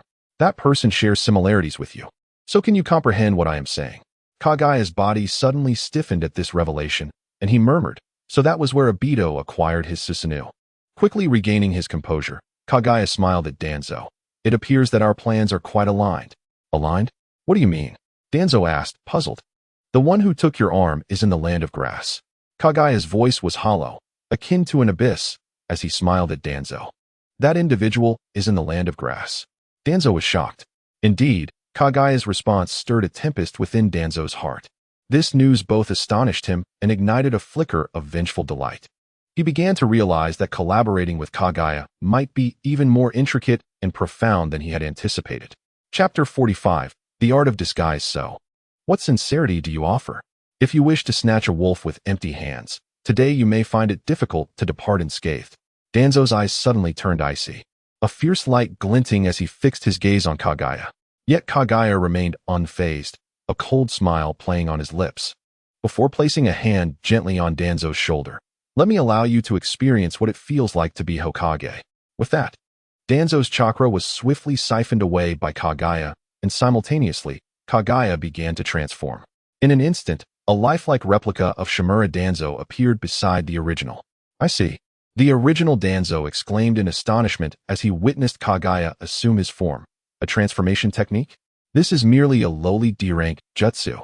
Kaguya quickly formed hand seals and then expelled a wind release vacuum sphere from his mouth. Boom! With a thunderous roar, the wall was instantly pierced by the force of this wind technique, creating a massive opening.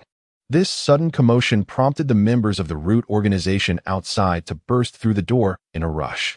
Ever since Danzo had been ambushed by Obito, he had ceased to be complacent, ensuring that a substantial guard was always present. At that moment, Fu's eyes widened in disbelief as he stared at the two figures before him. As a top-tier sensory ninja, he was unable to discern which of the two was the true Shimura Danzo. The wind in the mountains quietly approached Danzo, bending down to whisper in his ear, "I cannot discern the authenticity of his transformation technique." Upon hearing this, the half-closed eyes of Danzo instantly sparkled with a sharp glint. He gazed with satisfaction at the other version of himself before him, a smirk of pride curling at the corners of his mouth. In Danzo's mind, the vision of himself becoming Hokage had already taken shape, and the long-awaited moment compelled him to burst into hearty laughter. He extended his left hand, filled with anticipation, exclaiming, "Ha ha ha, a pleasure to cooperate, my partner. Humph, a pleasure to cooperate." Zetsu similarly reached out his hand, firmly shaking hands with Danzo. Their conspiracy now inextricably linked to the allure of the Hokage position. In the Hidden Rain village, countless pieces of paper fluttered down, coalescing into Konan standing before Nagato. "It is completed." Toby nodded, stretching his body, and announced to the group, "Then, let us set forth. Let us witness my realm of light." Nagato looked towards Konan, their gazes meeting at that moment. His voice, slightly hoarse, revealed a hint of concern. "Be careful." Konan gently nodded in response, then followed closely behind Toby and Obito as they exited the cave. Outside the cave, the 6 paths of pain had assembled, forming a fan-like formation, encircling the cave's entrance. "Such efficiency," Toby quipped, observing the 6 before him. With a command of summoning, "Progenitor Bird." The animal path pressed down with both hands, and amid the swirling smoke, an extraordinary giant bird appeared behind him. The animal path's tone was cold as he pointed to the massive Progenitor Bird. "Let us use this. It will be quicker." "Well, that's good. Saves us the trouble of walking," Toby agreed, leaping onto the back of the Progenitor Bird. Obito and Konan followed suit, gracefully jumping aboard. Once the 4 were steady, the Progenitor Bird flapped its wings and soared into the sky. Toby, arms crossed over his chest, stood at the head of the Progenitor Bird, surveying the swiftly passing scenery below. He coldly inquired behind him, "Obito, now that your single eye has activated Susanoo, have you experienced any side effects?" Obito was momentarily taken aback, seemingly surprised by the question. "Side effects?" He pondered for a moment before answering earnestly, "I don't feel anything. Why?" Upon hearing Obito's response, Toby reached a conclusion in his mind. Obito's body was half composed of Hashirama cells, and the formidable power of those cells likely easily counteracted the side effects of the Sharingan. Toby casually replied, his words laced with profound wisdom, "Just a casual inquiry." His voice was calm, yet carried an undeniable firmness. Merely a fervent heart was insufficient to protect what one cherished most. It was powerful strength that underpinned one's beliefs. "I hope you can seize this opportunity and strive to improve yourselves," he stated to the 3 behind him, his eyes glimmering with contemplative light. In his heart, visions of future blueprints were silently unfurling. Orochimaru's hands were restrained. This was the optimal moment to subdue him. Additionally, mastering the sage arts of the 3 great sanctuaries was an urgent task, for his emergence had thoroughly disrupted the world's causal relationships. Unbeknownst to them, they had already reached the skies above the Hidden Light village. The scene before them was drastically different from when they had departed. What was once a small village now brimmed with prosperity. White Zetsu could be seen throughout the village, and the ninja guards patrolled in an orderly fashion, while children joyfully ran through the streets alongside White Zetsu. Even the sculpture on Hokage Rock had been meticulously replicated, with Tobi's imposing visage carved in stone, exuding a solemn presence. The group descended from the sky, landing directly in the village center. Almost simultaneously with their landing, dozens of masked Umbu ninjas, armed with blades, swiftly surrounded them. The ninjas drew their short swords, their blades aimed at the group, sternly demanding, "Who are you to dare intrude upon the hidden light village?" Conan furrowed her brow slightly, instinctively disliking the tension of being confronted with weapons. A surge of impulse rose within her to teach these rude individuals a lesson. Suddenly, the leading Umbu ninja's pupils widened in shock as he abruptly knelt, bowing his head, his tone filled with apology. "It is Lord Kage? My subordinates were blind. Please forgive us." The other ninjas immediately knelt in response. Tobi waved his hand gently, his tone revealing approval. "You have done well. The safety of the village relies on diligent individuals like you. Continue your patrols." "Yes." The ninjas responded in unison, swiftly transforming into black streaks and vanishing from sight. Once the Umbu ninjas departed, Tobi appeared remarkably relaxed, resting his hands behind his head, a satisfied grin spreading across his face. How about it? Not bad here, right? Obito felt little impact from this, as he had never experienced leading others. He numbly observed everything around him, feeling as if it were unreal. However, Conan's heart tightened. The scene before her was precisely what she had longed for. People lived in peace and prosperity, free from oppression, with ninjas and civilians coexisting harmoniously. Nagato shared vision through the Rinnegan of the animal path, observing the abundant laughter and joy around him. Waves of emotion stirred within him as he felt the beauty of the peaceful world created by Tobi, simultaneously reflecting on whether he had truly strayed from his path. In high spirits, Tobi suggested, "Let us go. It has been too long since I last returned to the village. I will take you to see my chief assistant." With that, he led the group forward, his steps radiating a sense of ease. Chapter 46. Tobi's Palace. When they arrived before the Kage building, Tobi and his companions were profoundly awestruck by the grandeur of the structure. This office building was entirely crafted from raw wood, its design evoking images of ancient palaces, with opulent decorations starkly contrasting with the other buildings in the village. Tobi grinned, exclaiming, "This is a bit over the top, I assent it." He had not anticipated the village to be managed so splendidly by Cheyenne. Obito gazed at the imposing edifice, unable to help but exclaim, "Is this a palace?" Memories of the Hokage building swiftly flashed through his mind. It was then that he truly grasped the meaning of the saying, "No pain, no gain." Nagato and Conan's expressions were equally incredulous, their faces drawn longer than bitter gourds as they recalled their own humble tree hollow made of paper, which paled in comparison to the magnificent structure before them. As the group stood there, awestruck, Cheyenne emerged from the palace accompanied by Tobi's wooden clone.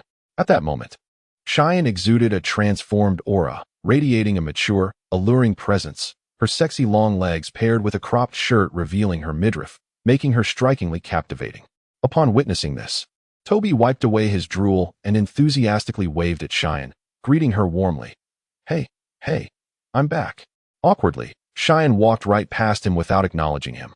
Tobi's gesture froze mid-air, as if the surrounding air had solidified in response to the awkwardness of the situation. Obito, observing Tobi's bewildered expression, couldn't he help but comment, Tobi, doesn't she seem like she doesn't recognize you?" I said I'm back."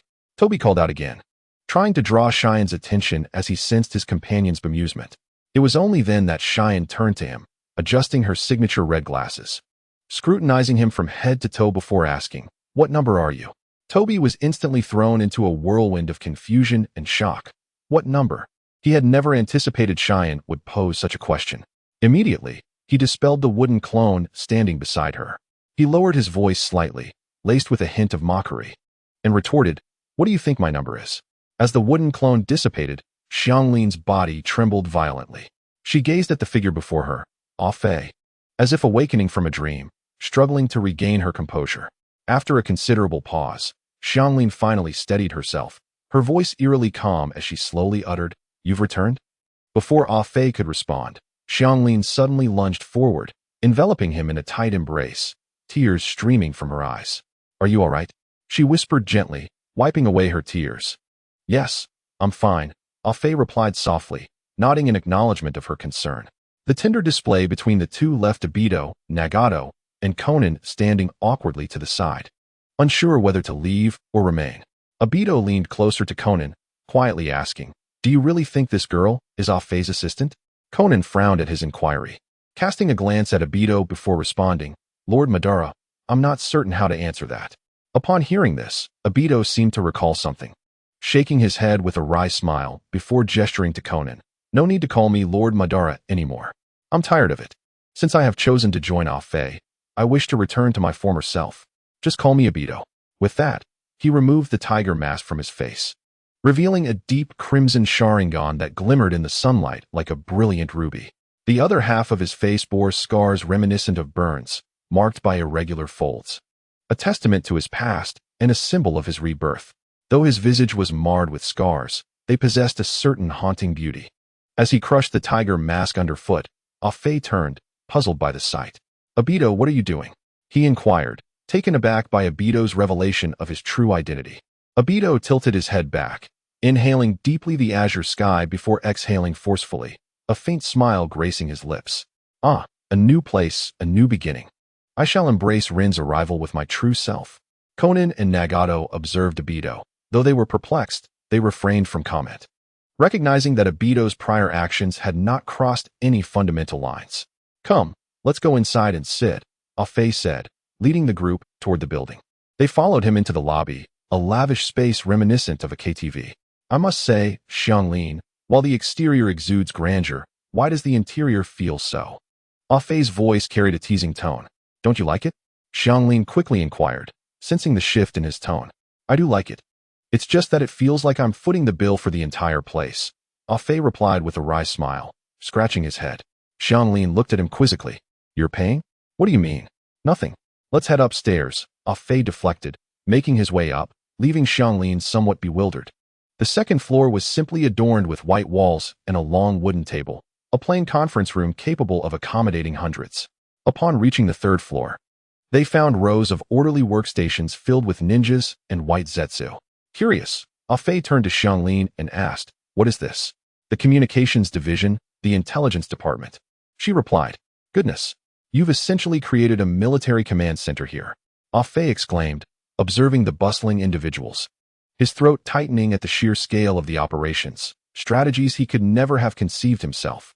It was evident that Xianglin's capabilities in this regard were truly exceptional. As he contemplated this, a question formed in his mind. Where does the village's funding and resources come from? Xianglin smiled knowingly, crossing her arms over her not-so-prominent chest, adopting a mysterious demeanor. "Humph, that's a secret. Some questions are better left unasked." Unbeknownst to them, chaos was unraveling in the land of wind and the land of earth. Both factions were intensely investigating the case of a gold mine theft from several months prior. Almost simultaneously, the gold reserves of both nations had vanished, yet despite extensive inquiries, not a single lead had emerged. Seeing that Xianglin was unwilling to divulge more, Offei continued ascending the stairs. The fourth and fifth floors were relaxation lounges, adorned with a distinctly Japanese aesthetic. These rooms were designated for important figures visiting from other nations for discussions. Xianglin pointed out the hotel-like arrangement of the rooms. The sixth floor housed a tea room, full of traditional charm, while the seventh floor featured a light and shadow office. All right. But is it possible that this office is too high? Climbing the stairs is exhausting," Offei exclaimed, plopping down into his designated office chair, spinning around in frustration. "Humph. This was all meticulously prepared for you, and you still find something to complain about. You truly are a troublesome person." Xianglin pouted, clearly displeased. Conan, observing Xianglin's demeanor, felt a surge of fondness. She approached Xianglin, a hint of warmth breaking through her otherwise stoic expression. "Little sister, did you organize all of this?" she asked. Xianglin lifted her head, sizing up the striking woman before her, reluctantly responding, "Yes, and what of it? Hee, you're truly impressive. How about I help you manage things from now on?" Conan proposed with a smile. "What?" Xianglin stared, momentarily taken aback, then turned her gaze to the childlike Offei, resolutely declaring, "I don't want that. Lord Offei is mine." All eyes turned to Xianglin, her reaction eliciting both surprise and amusement from Conan. In a hushed tone, Conan persisted, I can help you manage things." Xianglin immediately retorted, her voice sharp. "You wicked woman, I don't want that. I can manage on my own." Don't you dare try to steal my Lord Afe. Conan, equally defiant, raised her voice. Who is trying to steal your Lord Afe? The argument between the two women echoed through the office. Within moments, the atmosphere grew tense, akin to the calm before a storm, their voices rising and falling like a swelling tide. Hey, Nagato, are you going to just stand there and watch? Afe's voice cut through, low and urgent, as if fearing the storm inside. When did you all get here? Nagato asked, bewildered by the scene unfolding at the door. He then cautiously retreated. Inside the office, the clash of voices between the two women resembled a summer afternoon thunderstorm, intense and sudden, occasionally accompanied by the sounds of things shattering. These noises were like invisible tendrils, drawing Nagato back toward the eye of the storm. Just as the situation threatened to spiral further, Afe seized Obito's arm tightly. Let us go. In a battle between women, you'll be the one who suffers. Ignoring Obito's struggles, Afe beckoned Obito and swiftly led Nagato out. As the trio reached the ground floor, a potted plant flew from the 7th floor office window, tracing a perilous arc through the air before shattering upon impact. Whoa, let us get out of here, Afe exclaimed, glancing upward before hastening his pace toward the village center. Obito shook his head, recalling scenes from their days at the Leaf Academy. Hey, wait for us, he called out, tugging at Obito to follow. The three navigated through the bustling streets, the lively atmosphere surpassing that of Konoha. A plethora of goods lined the stalls, children played joyfully, and even white Zetsu had set up shop along the roadside. Hello, Lord Afe. Out shopping with friends, I see. Good afternoon, Lord Afe. Residents greeted them warmly upon seeing Afe with the two others. Afe waved back awkwardly in response. Obito observed the vibrant scene, starkly contrasting the oppressive atmosphere of Rain Village, feeling a flicker of longing for this place. So, how do you find it? Are you adapting? Afe scratched his head and flashed a silly smile at the two individuals. Obito and Nagato exchanged a glance, giving a slight nod, acknowledging that this was indeed the place they had longed for. 30 miles outside of Konoha, 8 burly men were laboriously carrying 2 vibrant red palanquins along the winding mountain path. Flanking the palanquins, 8 sword-wielding samurai marched steadily, scanning their surroundings with vigilance. Kitahara, how much longer must we travel? A languid and casual inquiry emerged from within the palanquin. Lord Yinmen, we are expected to reach our destination by this afternoon. The leading samurai responded respectfully. After receiving the answer, silence once again enveloped the palanquin. Not far away, several shadows lay concealed upon the mountainside, biding their time for the opportune moment. Black Zetsu, arms crossed, gazed intently at the procession below, then turned to the side where Oil Girl Torian stood, a smirk playing at the corners of his mouth. Hee, Torian-kun, it is your time to shine. Leave it to me, Lord Black Zetsu, Torian replied steadily. And as his words fell, he transformed into a streak of black light, swiftly vanishing from sight. Moments later, a series of piercing screams echoed through the valley. The guards and the stout men carrying the palanquins were swiftly ensnared by a swarm of black insects, the scene descending into chaos and terror. After a brief struggle, several bodies fell rigidly to the ground. In mere breaths, their corpses were consumed by these parasitic insects, leaving behind only stark white bones. Upon witnessing Torian successfully complete his task, Black Zetsu led the others down leisurely. Inside the palanquin, Mito Yenmin and Uzumaki Kamachi, alerted by the commotion outside, poked their heads out. Shock washed over their faces as they beheld the transformation of their attendants and guards into mere bones. Although Mito Yenmin and Uzumaki Kamachi had long since laid down their killing blades, their prowess remained formidable. After a brief moment of distraction, they swiftly leapt from the long palanquin, dispersing to prepare for the unforeseen circumstances. Torian, adorned with the distinctive goggles of the Oil Girl clan, stood bare-chested, his skin a deep shade of purple. The parasites on his body writhed, returning from their feast on the bones. Uzumaki Kamachi's pupils widened in disbelief as she exclaimed, "You are one of Danzo's subordinates." Torian did not mince words. He lowered his head, his tone cold and serious. "Indeed, it is I, Lady Kamachi." Why? Why would you commit such acts? Mito Yenmin's eyes widened, filled with confusion and inquiry. Torian slightly turned his head, appearing somewhat guilty, as he prepared to explain. Because you cannot be allowed to live. A voice, laden with malice and a hint of chill, suddenly resonated from behind the two. Mito Yinmin and Uzumaki Kamachi spun around to see Black Zetsu accompanied by several white Zetsu and 10 root ninjas blocking their escape. Faced with this predicament, Torian appeared somewhat troubled, lowering his head with an apologetic tone. "I am sorry, my lords." Damn it. A flash of ruthlessness crossed Mito Yinmin's eyes. Without hesitation, he swiftly formed hand seals, fire release, dragon fire technique. As he performed the technique, a torrent of fire erupted forth, its blazing flames seemingly possessing the power to annihilate worlds. Observing this, Uzumaki Kamachi quickly reacted, unleashing wind release, great wind break, to amplify the fire's intensity, making it even more ferocious. Both understood that their chakra reserves were insufficient for prolonged combat. Thus, they needed to strike decisively and catch their adversaries off guard. The raging flames surged towards Black Zetsu. Truth be told, Black Zetsu felt a surge of panic in the face of this sudden assault. Yet, as this was his first collaboration with the Root organization, he had to display sufficient resolve and composure. Chapter 48.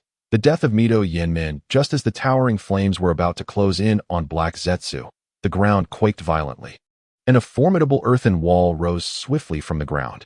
Boom! With a resounding crash, the flames collided with the earthen barrier, the explosion sending ash billowing into the air. Black Zetsu silently exhaled in relief. Though he maintained a facade of calm, the earlier tension still lingered in his heart. Mito Yinmin, witnessing his dragon fire technique thwarted by the wall, couldn't help but curse his misfortune. He realized that this battle was far more arduous than anticipated.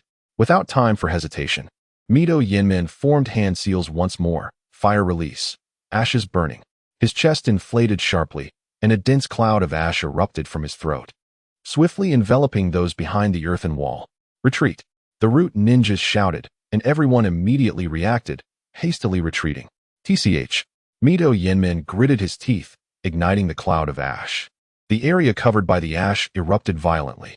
Despite the swift reactions, 2 ninjas could not escape in time, their anguished cries piercing the fiery chaos as they ultimately perished in the flames. Seizing the chaos created by the explosion, Mito Yinmin shouted, "Run!" Kamachi, meanwhile, he quickly retrieved 2 shuriken from his waist and hurled them forward. Whoosh! As the shuriken flew, Mito Yinmin swiftly formed hand seals, employing the shuriken shadow clone technique. Instantly, countless shuriken crisscrossed through the air, forming a dense web of attacks. Uzumaki Kamachi, acutely aware of the urgency, although reluctant, decided to evade to the side upon witnessing Mito Yinmin's fierce resistance, attempting to escape the battlefield. However, Torian blocked her path, his parasitic insects surging toward her like a tidal wave. "I'm sorry, Lady Kamachi. I cannot let you leave," Torian declared firmly, unleashing his assault without mercy. Facing the relentless swarm of parasites, Uzumaki Kamachi decisively unleashed wind release, wind curtain slash. She expelled a vast wave of wind pressure toward the mass of insects, the powerful gust acting like razor-sharp blades, slicing the parasites into countless tiny fragments. These fragments fell from the sky like black raindrops, creating an otherworldly scene. Haha, has age diminished your chakra capacity? Uzumaki Kamachi gasped for breath, her stamina clearly waning, anxiously pondering how to escape this perilous situation. In the fleeting moment of her panting, the swarm of insects had silently crawled up her legs. When did this happen? She murmured in shock, but before she could finish her thought, the parasitic insects rapidly drained her dwindling chakra. Torian slowly approached Uzumaki Kamachi, his tone laced with regret. "I am sorry, Lady Kamachi." He then retracted the excess parasites, and her vision gradually blurred, ultimately succumbing to the enveloping darkness. Simultaneously, Mito Yinmin's situation was equally dire. He found himself encircled by root ninjas, each wielding their katana. The situation grim. With a sharp sound, a katana gleamed ominously, leaving a deep gash across Mito Yinmin's back. Due to age and declining chakra levels, compounded by a long absence from training, his body had become akin to a rusted gear, unable to respond nimbly against the onslaught of numerous elite ninjas. Damn it! Mito Yinmin gritted his teeth, his gaze fierce as he fixed it upon Black Zetsu, determined to make one final stand. "Let us perish together." Struggling, he formed hand seals, his legs propelling him toward Black Zetsu as he unleashed fire release, dragon breath of crimson flames. Mito Yinmin summoned the last remnants of his chakra, exhaling a torrent of scalding magma, nearly touching Black Zetsu's face. Whoosh! The molten lava surged forth, crashing like a crimson ocean, roaring toward Black Zetsu. Black Zetsu's pupils widened involuntarily, but in the next instant, he vanished from sight, evading the lethal strike as the searing magma missed its target. The lava melted everything in its path, while Mito Yenmin knelt heavily upon the ground, gasping for breath. At that moment, the figure of Black Zetsu gradually emerged behind Mizuho Inman. Tanjin-in is not too bad, he coldly remarked before issuing an order to eliminate him. A white Zetsu stepped forward, swiftly gripping Mizuho Inman's throat with his pale arm and lifting him high. The blue-white chakra flowed into the body of white Zetsu like a gentle stream, gradually transforming his form into that of Mizuho Inman. You may depart now. The impersonated Mizuho Inman smirked wickedly, and with a sharp crack, he fell silent. Proceed according to plan. Leave the bodies to me, Black Zetsu commanded coldly. Lifting Mizuho Inman's corpse and delicately placing it into a massive pitcher plant, which seemed quite pleased with this unexpected meal, beginning to chew slowly. Those around witnessed this scene, their faces displaying shock, yet they ultimately nodded firmly in submission. Soon, this group, now disguised as another entourage, resumed their journey towards Konoha. At the gates of Konoha, Yuhi Kurenai hurriedly approached Jiraiya to report, Lord Jiraiya, everything has been arranged. Jiraiya nodded slightly, his gaze distant. Yes, the two lords should be arriving shortly. Ensure you are prepared. Yes, Kurenai responded, vanishing from sight in an instant. After her departure, Jiraiya's gaze lingered on the road leading to the village, filled with complex emotions. Mizuho Inman and Torian Koharu were both contemporaries of his mentor. If they learned that Orochimaru had assassinated their teacher, he wondered what their reactions would be. He sighed heavily, his heart laden with helplessness and regret. Just then, he noticed a group of figures and two red palanquins appearing at the end of the path. They have arrived. Jiraiya swallowed nervously, a wave of inexplicable tension rising within him. Beside him stood Asuma Saratobi, Nara Shikaku, Kakashi Hitaki, and others. Jiraiya turned to Nara Shikaku and quietly inquired, Has Shimura Danzo still not shown himself? Shikaku's brow furrowed as he replied, The root members say he was injured while fighting enemies and has thus declined today's mission. His voice carried a hint of dissatisfaction and resignation. Let us first address the matter at hand, Jiraiya thought, feeling a flicker of disdain for Danzo, but then considered that perhaps his absence was for the best. Suddenly, a faint rustling interrupted the silence, and several shadows darted past. Danzo and several root members emerged in the open space behind the gate. Humph, it seems I have arrived just in time. Danzo, leaning on his cane, squinted coldly at the group slowly approaching the village. He reached the entrance, glancing at Jiraiya and the others, but neither side spoke. A heavy, suffocating atmosphere enveloped the air. Chapter 49, Departure Boss. Akatsuki Leader. White Zetsu number 4 raced down the street, urgency palpable in his voice, as he hurriedly pushed through the crowd, desperately pursuing the figures of Akatsuki. Make way, he shouted, forcefully shoving a white Zetsu aside, nearly stumbling as he rushed towards Akatsuki. With a thud, White Zetsu no. For fell before Akatsuki, dust swirling around him. Akatsuki, holding several colorful dango, was about to indulge when this sudden interruption left him somewhat displeased. He frowned at the disheveled white Zetsu number 4 and impatiently asked, What is it? White Zetsu number 4 sprang up, glancing around before leaning closer to Akatsuki's ear and shielding his mouth as he whispered, That guy Black Zetsu killed 2 advisors from the Land of Fire. Advisors? What did they do? Akatsuki replied, momentarily bewildered. The term felt familiar, yet elusive. White Zetsu number 4 paused, surprised by the question, but quickly regained his focus, clarifying, Oh, not in that sense. I mean, these advisors provide strategic counsel to the daimyo, hence they are called advisors. His tone was tense and urgent, clearly anxious about the significance of this news. Akatsuki raised an eyebrow, seemingly understanding, and responded, got it. Who did that bastard Black Zetsu kill? A hint of curiosity and confusion laced his voice. White Zetsu number 4 appeared exceedingly anxious, gesturing eagerly as he replied, It was Torian Karu and Mizuho Inman. Upon hearing this, Akatsuki looked up at the sky, seemingly recalling information about the two. After a moment, he waved dismissively, indifferent, saying, Let them die. They weren't particularly remarkable figures anyway. White Zetsu number 4's expression faltered as he continued, However, According to our intel, Black Zetsu seems to be colluding with Shimura Danzo. They appear to be planning to help Danzo become Hokage. Upon this revelation, Akatsuki did not exhibit the anticipated anxiety or concern. Instead, he seemed somewhat distracted. This unexpected reaction elicited a bitter smile from White Zetsu number 4. However, Obito's expression subtly shifted upon hearing this news.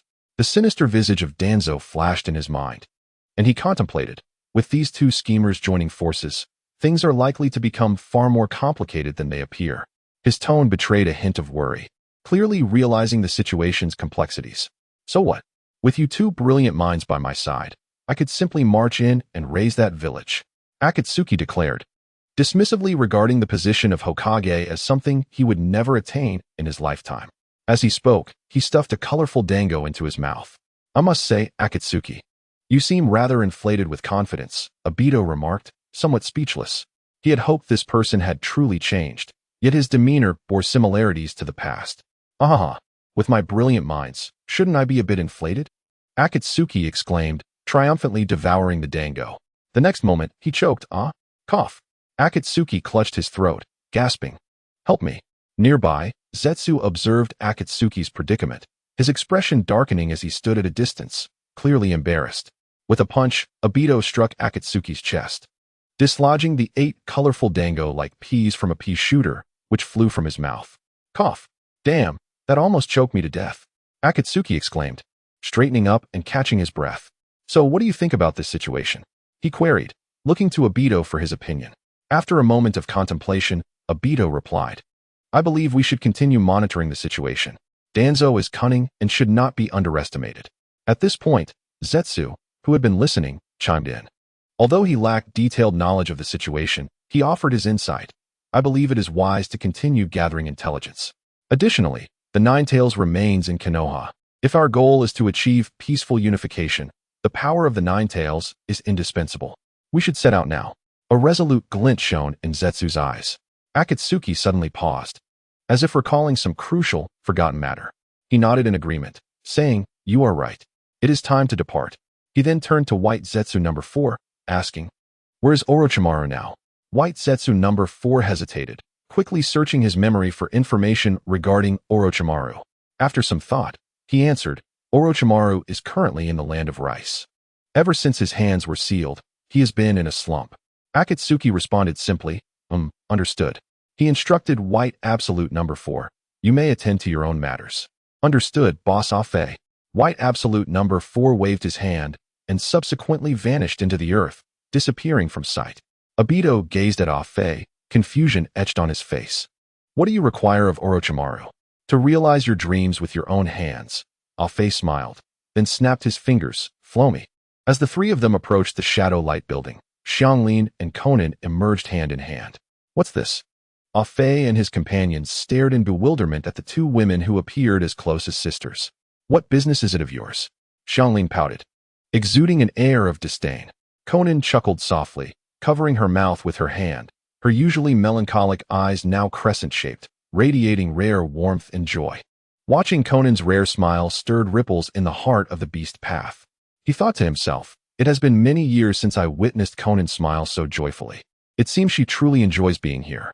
At that moment, Afe turned to Xianglin, half teasing, half reprimanding. Xianglin, you've grown up, haven't you?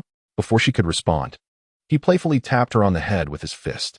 Xianglin, clutching her head where he had tapped, replied with feigned grievance, Wah, Lord Afe, I was wrong. Her expression was a mix of playful pouting and genuine discomfort, instantly filling the atmosphere with lightheartedness and jest. Suddenly, Afe's demeanor shifted to seriousness as he looked at Conan and the beast path. I plan to visit the land of rice. Will you return? The land of rice? What do you intend to do there? Conan asked, puzzled. To fulfill a promise, Afe replied with a smile. Chapter 50. A man with 100 critical hits. Conan lowered her gaze, her eyes flickering between the beast path and Afe, displaying a hint of hesitation. I wish to stay here. Hearing this, the beast path forced a smile onto his cold face and nodded slightly, as long as it pleases you. After a brief pause, his expression turned resolute as he addressed Afe. I have made my decision. I wish to be a stepping stone for you in creating a peaceful world. Upon hearing this, Ah quickly interrupted, a stepping stone? I do not require a stepping stone. We are all brothers, partners. In the future, our lives will be intertwined. I promise to fulfill the commitments I made to everyone. Please be patient and witness it. Ah extended his hand, palm up, and the others exchanged glances before placing their hands upon his. A nation of hope relies on us all. All right, let's do this. After this invigorating exchange, Ah turned to Xianglin and Conan. I entrust you both with the affairs of the Land of Light. Yes, go ahead, Xianglin nodded, fully aware that managing the nation was the only way she could assist Ah. Be careful on the road, Conan added, her deep-set eyes watching the three with a hint of concern in her tone. Ah smiled and waved his hand. Ghana, let's go. He then set off with the two towards the Land of Rice. Boom. A cloud of smoke billowed as the beast path summoned the ancestral bird. The Land of Rice is not far. Let us fly there. No need. Ah waved his hand, a glimmer of wisdom in his eyes. We shall walk there. And we must pretend to be weak. Obito furrowed his brow, displaying confusion and curiosity. Pretend to be weak? Why is that? You must know that any one of us could stir up a storm. Making the other two act weak seems a bit much. Excellent question. Ah gave Obito a thumbs up, then explained, because I intend to capture those so-called rogues, the leaders. Leaders? What does that mean? The beast path inquired, bewildered. Ah scratched his head, quickly searching for a plausible explanation. Leaders mean the chief, the big brother. Understood. Then you are our leader. Obito thoughtfully stroked his chin, analyzing the situation calmly. Ah looked at Obito, who resembled a hidden dragon, and smiled, instructing, Obito, if we encounter those rogues or bandits, just suck them into your Kamui space and confine them. Upon hearing this, Obito's face darkened. Do you believe I have a cleanliness obsession, leader? So, the earlier incident with Kakashi's I was due to this? Ah felt somewhat speechless. Absolutely not. Obito turned his head away, whistling to mask his embarrassment. Ah scoffed. Is that so? Or are you afraid those mountain bandits and robbers will ruin your couple space? Obito's face flushed crimson, and he hurriedly denied. Shut up. That is not true. I'll sue you for defamation. Ah chuckled. Oh, you're getting worked up. Then he patted Obito's shoulder. Relax. We are all men. We understand. Seeing Obito's reluctance, the beast path timidly raised his hand. Leader, I can first tie up those mountain bandits and robbers, so they can't destroy Lord Obito's couple space. Right? Uft. Upon hearing Nagato call him leader, Ah couldn't help but spit out a mouthful of blood, quickly warning the two, don't call me leader. Call me big brother or boss. As he spoke, he brought his fists down on Obito and Nagato's heads. Ah, you little brat dare to hit me. Obito held his head, his eyes filled with indignation. Ah crossed his arms, performing a playful gesture, looking at Obito and weakly inquired, what? Do you have any objections? And no, I think you could hit harder. Obito hastily waved his hands, his buttocks twitching involuntarily. Ah arms crossed, regarded Obito, humph. At least you have some sense. Otherwise, if I unleashed my ultimate technique, you wouldn't know what hit you. With that, Ah hands formed a grip in the air. This seemingly simple gesture concealed boundless power, capable of inflicting a staggering 1,000 damage to a male. Without further ado, it was decided. At least 3 mountain bandits must be tied up and tossed into your space. With that, Ah snapped his fingers and ventured deeper into the thicket. The surrounding borders of the Land of Light were relatively safe. Aside from encountering a few wild beasts, no other creatures were seen. Is that roast bear paw delicious? Let me have a bite.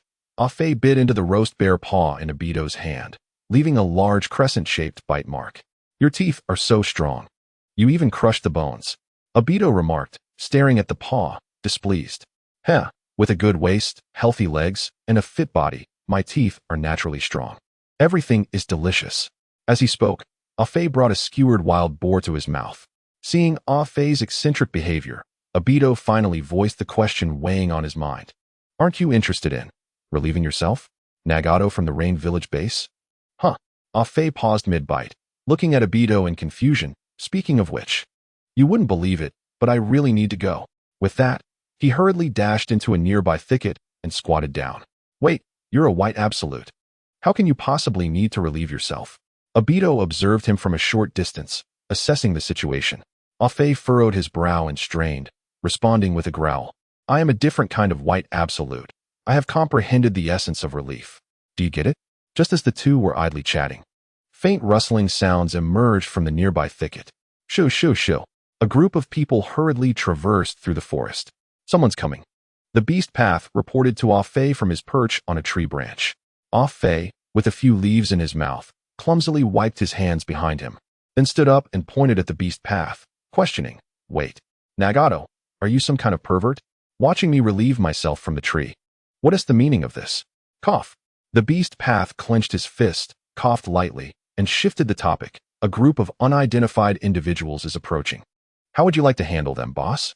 Chapter 51. The mischievous Ah Fei carelessly tossed aside the remnants of the leaves he had been chewing. His body propelled into the air with a sudden leap, nimbly navigating through the thicket. However, his legs, having been crouched for too long, betrayed him at the moment his foot made contact with the underbrush, causing him to lose his balance. With a loud thud, he landed awkwardly face first on the ground. The surrounding air seemed to freeze in that instant, and as he and Nagato exchanged glances, an uncontrollable wave of laughter erupted between them. Ah Fei, flustered, scrambled to his feet, his face a mix of dirt and an awkward grin. He glanced at the two, still doubled over with laughter, a glimmer of mischief flashing in his eyes. In a swift motion, he scooped up a handful of moist earth and, without hesitation, hurled it towards Nagato and Konan, who had their mouths agape in laughter, as if seeking to release the embarrassment and pain of his fall. The dirt sailed through the air like a projectile, landing squarely in their open mouths. Coughing and sputtering, Nagato quickly expelled the dirt from his mouth, his expression darkening like the sky before a storm. He bellowed at Ah Fei, demanding a one-on-one confrontation. His voice echoed through the serene forest, startling the birds into flight. Ah Fei, brushing off the dust from his clothes with a smirk, tilted his head in response. Huh? Are you certain? His tone dripped with provocation, seemingly dismissing Nagato's fury. At that moment, Konan leaped down from a nearby tree, spitting out dirt, her expression solemn as she declared, I want to join. Ah Fei and Nagato exchanged glances, their eyes sweeping from her head to her feet, finally settling on her chest. After a brief silence, Ah Fei waved dismissively. This is a man's battle. Why are you butting in? Go keep watch. Suddenly, a raspy, cracked voice echoed through the tranquil woods, reminiscent of an owl's hoot, shattering the silence. Two ugly brutes fighting over one woman. How amusing. The unsolicited commentary transformed the already tense atmosphere into one fraught with hostility. Ah Fei and Nagato, their anger ignited, turned towards the source of the voice, shouting in unison, What did you say? Repeat that. Nagato's voice was laced with fury, while Ah Fei's retort was more direct and fierce. What the hell? Calling me an ugly brute? I won't let you off lightly today. With a sharp clap of his hands, a thunderous sound erupted, and in an instant, hundreds of Ah Fei's shadow clones filled the forest. He commanded his clones, Find that fool who insulted me. I want him to feel the consequences. His voice was resolute and filled with rage. Understood. The clones responded in unison. And the next moment, countless shadows darted through the woods, hunting for the unknown provocateur. The forest echoed with heart-wrenching screams, the cries rising and falling among the trees. Laden with despair and terror, Nagato, witnessing the chaotic scene, felt a wave of confusion wash over him. The thought of a fair duel vanished in the face of so many clones. Hey, didn't you say we should play weak? He questioned, bewildered. Ah Fei chuckled, mischief dancing in his eyes as he teased, What can I say? That fool dared to insult me, the pinnacle of manliness. I must teach him a lesson. His tone was laced with pride and confidence. All right, fine, oh great one, Nagato replied, swallowing nervously, relieved he hadn't called Ah Fei ugly. He understood that remaining silent was the wisest choice at that moment. In a flash, a dozen fierce-looking bandits were swiftly subdued by the shadow clones, led by a trembling, portly figure whose wet pants revealed his fear. Upon seeing Ah Fei, he immediately dropped to his knees, trembling as he pleaded, Please, brother, we were just passing through. Spare us. His face had lost its color, clearly terrified. Ah Fei looked down at the kneeling figure, his voice icy as he inquired, Who just called me an ugly brute? His tone was devoid of emotion, akin to a statue in an ice cave, lifeless. The portly man trembled under Ah Fei's menacing gaze, his eyes darting frantically as he scrambled for an excuse. After a brief moment of contemplation, he pouted and feigned innocence. Brother, it was the wild man from Qingfeng Gorge. We were just chasing him. Ah Fei crouched down to meet the man's gaze. The rotund figure adorned with a bulbous nose appeared comical, yet could not mask his evident guilt. "Hey, Fatso, do I look foolish to you?" Afei asked with a mocking smile. "Of course not." The man quickly denied, his eyes darting as he feigned seriousness. "Brother, you are brave and striking. A sight to behold. Who would dare say you're foolish?" I, Miyamoto Takeo, would be the first to object. I would take a knife to him. Nagato, arms crossed and leaning against a tree, watched this self-proclaimed Miyamoto's clumsy performance, unable to suppress a grin. "Hey, Fatso, do you believe your own words?" "Huh." Miyamoto turned to Nagato, frowning. "I, Miyamoto Takeo, never lie. If you don't believe me, ask my brothers. They will vouch for me." Afei and the others simultaneously looked towards the subdued bandits behind Miyamoto. Under Afei's terrifying aura, they were all too frightened to speak coherently. Hastily revealing Miyamoto's true nature. "Don't listen to this scoundrel. He never tells the truth. He indulges in all vices and does nothing honorable." Yes, the one who insulted the brother was him. He even said he would capture that beauty. The bandits clamored, further diminishing Miyamoto's already pale complexion. Terrified, Miyamoto begged, "Be brother. I was wrong. I have money. Please let me go. I will offer all my possessions." His trousers, once dry, were now dampened again, and he trembled uncontrollably. Afei stood up, chuckling lightly. "No harm done. It's just a minor issue." Chapter 52. A Man of His Word. I am Afei. Miyamoto slowly raised his head, disbelief mingling with hope in his eyes. "Are really, brother?" His voice trembled, as if yearning for a miracle. Afei nodded gently, a benevolent smile gracing his lips. "Just be mindful in your next life." His tone was calm, yet hinted at a menacing resolve. As soon as the words left his mouth, Afei abruptly lifted his foot and delivered a powerful kick to Miyamoto's plump belly. The force sent Miyamoto soaring through the air, landing 10 meters away. Ugh! Miyamoto coughed up a mouthful of dark blood, his body writhing in agony. His eyes widened in pain and fury. "How dare you look down on me?" He gritted his teeth, struggling to rise. His fists clenched tightly, and a glimmer of defiance shone in his eyes as he charged at Afei, as if determined to retaliate with all his might. Afei coolly observed Miyamoto's unsteady advance, a smirk curling at the corners of his mouth. Suddenly, he sprang into action, shouting, "Behold my lethal scissor kick."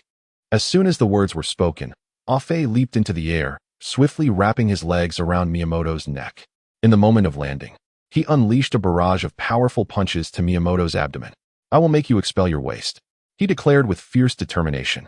Each punch struck with immense force, causing Miyamoto to writhe in agony, his eyes rolling back in pain. The detained subordinates, witnessing their leader being mercilessly beaten by this masked man, displayed expressions of shame and fear, lowering their heads, unable to bear the brutality of the scene. As time passed, Afei's assault on Miyamoto continued for a full half hour. Each punch was delivered with precision, and despite receiving thousands of blows, Miyamoto still clung to life. "It seems you have quite a clean slate," Afei exclaimed as he slowly rose, hands on his hips, exhaling deeply. He then shouted, "Behold my ultimate technique." The third form of the body technique, striking straight at the heart. Afei leapt high, executing a signature flying kick aimed directly at Miyamoto's belly. With a soft thud, an unusual fragrance wafted from Miyamoto's trousers. Afei wiped the sweat from his brow and, gazing at the near-dead Miyamoto, chuckled lightly. "I am a man of my word. Today, I promise to make you expel your waste, and I shall deliver." The onlookers, aside from Afei, wore expressions twisted in disbelief at the bloody and violent spectacle. At that moment, two shadow clones approached Miyamoto and deftly lifted him. Afei brushed the dirt off his hands, turned around, and casually waved goodbye. The clones nodded in agreement, and in the next instant, they conjured a destructive Rasengan in their hands. With a sharp crack, Miyamoto's brain matter splattered everywhere, a faint metallic scent quickly permeating the air. His subordinates, horrified by the gruesome scene, could not suppress their nausea, their faces etched with fear and shock. Afei walked calmly towards a relatively agreeable bandit and asked in a steady tone, "Where is your hideout?" The bandit trembled, his teeth chattering as he replied, "If I tell you, can I trade my life for it?" "Enough with the chatter." Afei snapped impatiently, raising his hand and delivering 2 swift slaps. These seemingly light strikes carried an undeniable force, knocking out 8 of the bandit's teeth. Clutching his swollen cheek, the bandit mumbled through tears, pointing towards a small hill beyond the forest. "It's right over there." "Ah." A true gem among men, Afei remarked, nodding in satisfaction as he surveyed the bandit, whose face resembled that of a swollen pig. Lead the way. Yes, yes. I will guide you. The bandit nodded eagerly, secretly relieved, yet unable to suppress a cold chuckle. There are dozens of brothers in the hideout. Once you enter, let us see how you become minced meat. The bandit, trembling, stood upright, and, bowing to Afei, said, Big brother, follow me. His voice was filled with fear and submission. Afei glanced at the other detained bandits and then waved at Nagato, commanding, Bind these fellows and place them in your dimensional space. Understood. Nagato replied promptly. He pressed his palm to the ground, summoning a massive chameleon with a body of vibrant green. The creature's light purple eyes glimmered ominously. In an instant, the chameleon's tongue lashed out, binding the remaining dozen bandits tightly. Without hesitation, Nagato rested his hand on the chameleon's body, and the surrounding space began to swirl, as if opening a gateway to another realm. With a whoosh, the enormous chameleon followed the vortex into Nagato's alternate dimension. Moments later, the bandits vanished without a trace. Let us move, my friend. Time is of the essence, you understand? Afei spoke calmly, a hint of mischief in his smile. Of course. Follow me, the bandit replied, leading Afei toward the small hill. Once everything was settled, Nagato and the others followed suit. Nagato approached Afei and whispered, Boss, aren't we supposed to find Orochimaru in the land of rice? Now that we have this person bound, what is the point of going there? More hands make for less waste of my white Zetsu brothers. Afei replied, teasingly, while embracing Nagato with a peculiar grin. Nagato was taken aback, a bit stunned. You are truly a madman. Heh, we're both alike. Afei laughed, then dismissed all shadow clones in the forest, as if everything had never transpired. At the Moon Crescent Spring Bandit hideout, Afei and his companions stood before a structure resembling a public restroom, unable to suppress a slight grimace. The letters resembling Wsu were carved on the city wall, making him feel as though he had been transported to some corner of Blue Star. Afei scrutinized the imposing edifice. Turning to the guiding bandit with a puzzled expression, he inquired, Are you absolutely certain this is your hideout?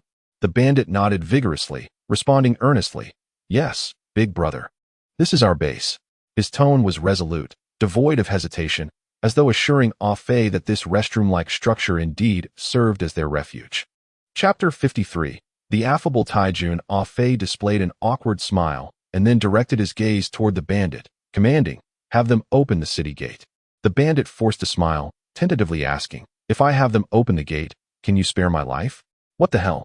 Afei shouted angrily, and in an instant, he delivered a resounding slap to the bandit's face. The blow was so forceful that the bandit fell into a peaceful slumber. Afei glared down at the fallen bandit, cursing furiously, Damn it, how dare you be so ungrateful? On the city wall, the guard, witnessing the bandit being struck down, began to scream frantically into the hideout. Moments later, numerous bandits emerged atop the wall, armed with longbows and arrows drawn, their glinting tips aimed directly at Afei and his companions. Fire! The lead bandit commanded sharply. As the words left his mouth, a rain of arrows descended upon Afei, slicing through the air and leaving behind deadly trajectories. With agile reflexes, Afei performed a backflip, narrowly avoiding the barrage of arrows. Once stable, he decisively pointed towards the restroom, shouting, Nagato, break down that door. Nagato nodded succinctly without further ado, slamming his hands onto the ground, summoning Rhino. With a puff of white smoke, a colossal figure emerged from the earth, the rhinoceros's sturdy armor gleaming under the sun. Tear it down, Afei exclaimed excitedly, leaping onto the rhinoceros's back and giving its rear a playful pat. The rhinoceros snorted a plume of white mist, its front hooves digging into the ground as it gathered strength. Charge! Afei waved his arm, and the rhinoceros obediently charged forward without fear. With a thunderous crash, the gate of the hideout shattered like paper, debris scattering as the wall collapsed instantaneously. Those standing atop the wall were inevitably buried beneath the rubble. The bandits fleeing from the hideout were struck with terror at the sight before them. The foremost bandit, witnessing the colossal summoning beast, dropped his sword in shock, his mind blank as he muttered, Who the hell provoked the ninja? Behind him, the other bandits discarded their weapons and fled in panic, fear permeating the air. Hey, you ugly fool, Afei commanded from atop the rhinoceros, pointing at the terrified bandit. Go fetch some ropes. Huh, who? The mountain bandit appeared utterly bewildered, stammering as he pointed at himself. Are you speaking to me? Ah Fei nodded slightly, his tone tinged with displeasure. Who else would I be addressing? At that moment, a booming voice suddenly rang out behind the bandit. Brothers, let's take this guy on. A one-eyed bandit brandished his long knife, rallying his scattered comrades. In an instant, he charged towards Ah Fei with lightning speed. The other bandits, witnessing the bravery of their one-eyed leader, halted in their tracks, their morale soaring. The Mountain Wild Lord has made his move. Brothers, let us assist the Mountain Wild Lord. All right. The previously fleeing bandits immediately responded, halting to prepare for a united front. The bandit known as Mountain Wild darted forward, almost appearing before Ah Fei in the blink of an eye. His long knife, driven by a thirst for blood, descended fiercely towards Ah Fei's head, its blade slicing through the air with formidable force. Impressive. In the face of the bandit's swift onslaught, Ah Fei acknowledged with a nod but then smirked, taunting, unfortunately, it's not much. Just as the blade was about to make contact with Ah Fei's body, a crisp slap echoed through the empty mountain stronghold. A gentle palm struck Mountain Wild's face, its impact sending him reeling. The bandits, who had raised their knives and were ready to charge at Ah Fei, upon seeing their leader's instant defeat, dropped their weapons and fled in terror. Hey, what are you still doing there? Ah Fei shouted at the dazed bandit, then issued a new command. I told you to fetch some ropes. Do you wish to meet your maker right now? Clenching his fist, Ah Fei threatened the terrified bandit, who was now utterly petrified. Why yes, Master Ninja.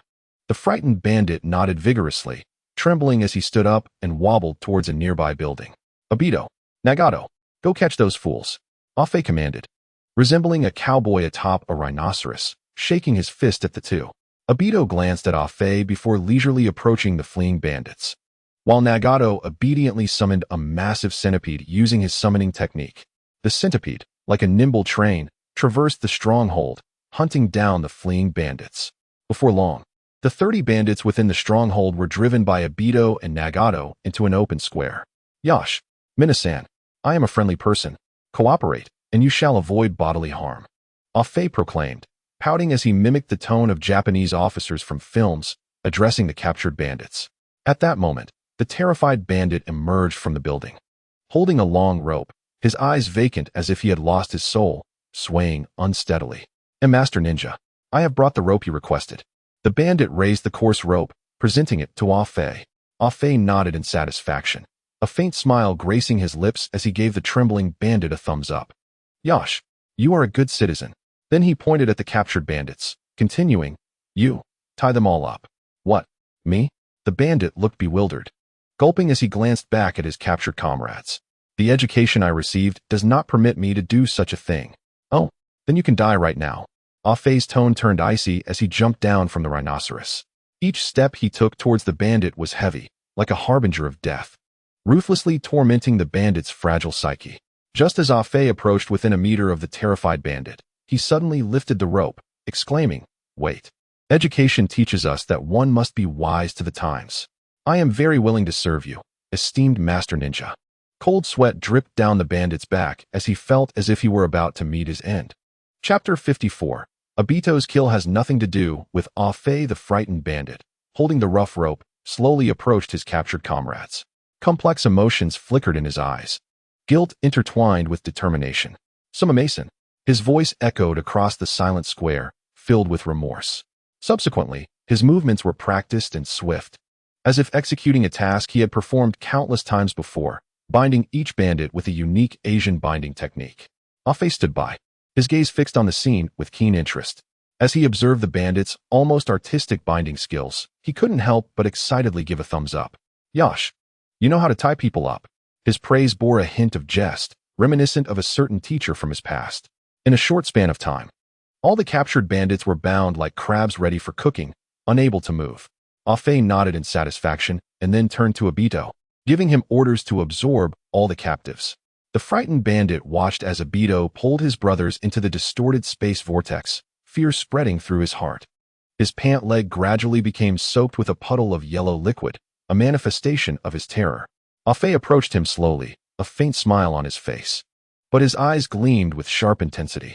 Come, lead the way, he commanded with undeniable authority. Where's your treasure cave? The terrified bandit, utterly lost, trembled as he stared at Ah Fei, his eyes pleading, "Please don't kill me, esteemed lord." Each word trembled as if he were teetering on the brink of death. Ah Fei glanced at the bandit's abject fear and couldn't help but scoff. "If you perform well, I might consider sparing your life."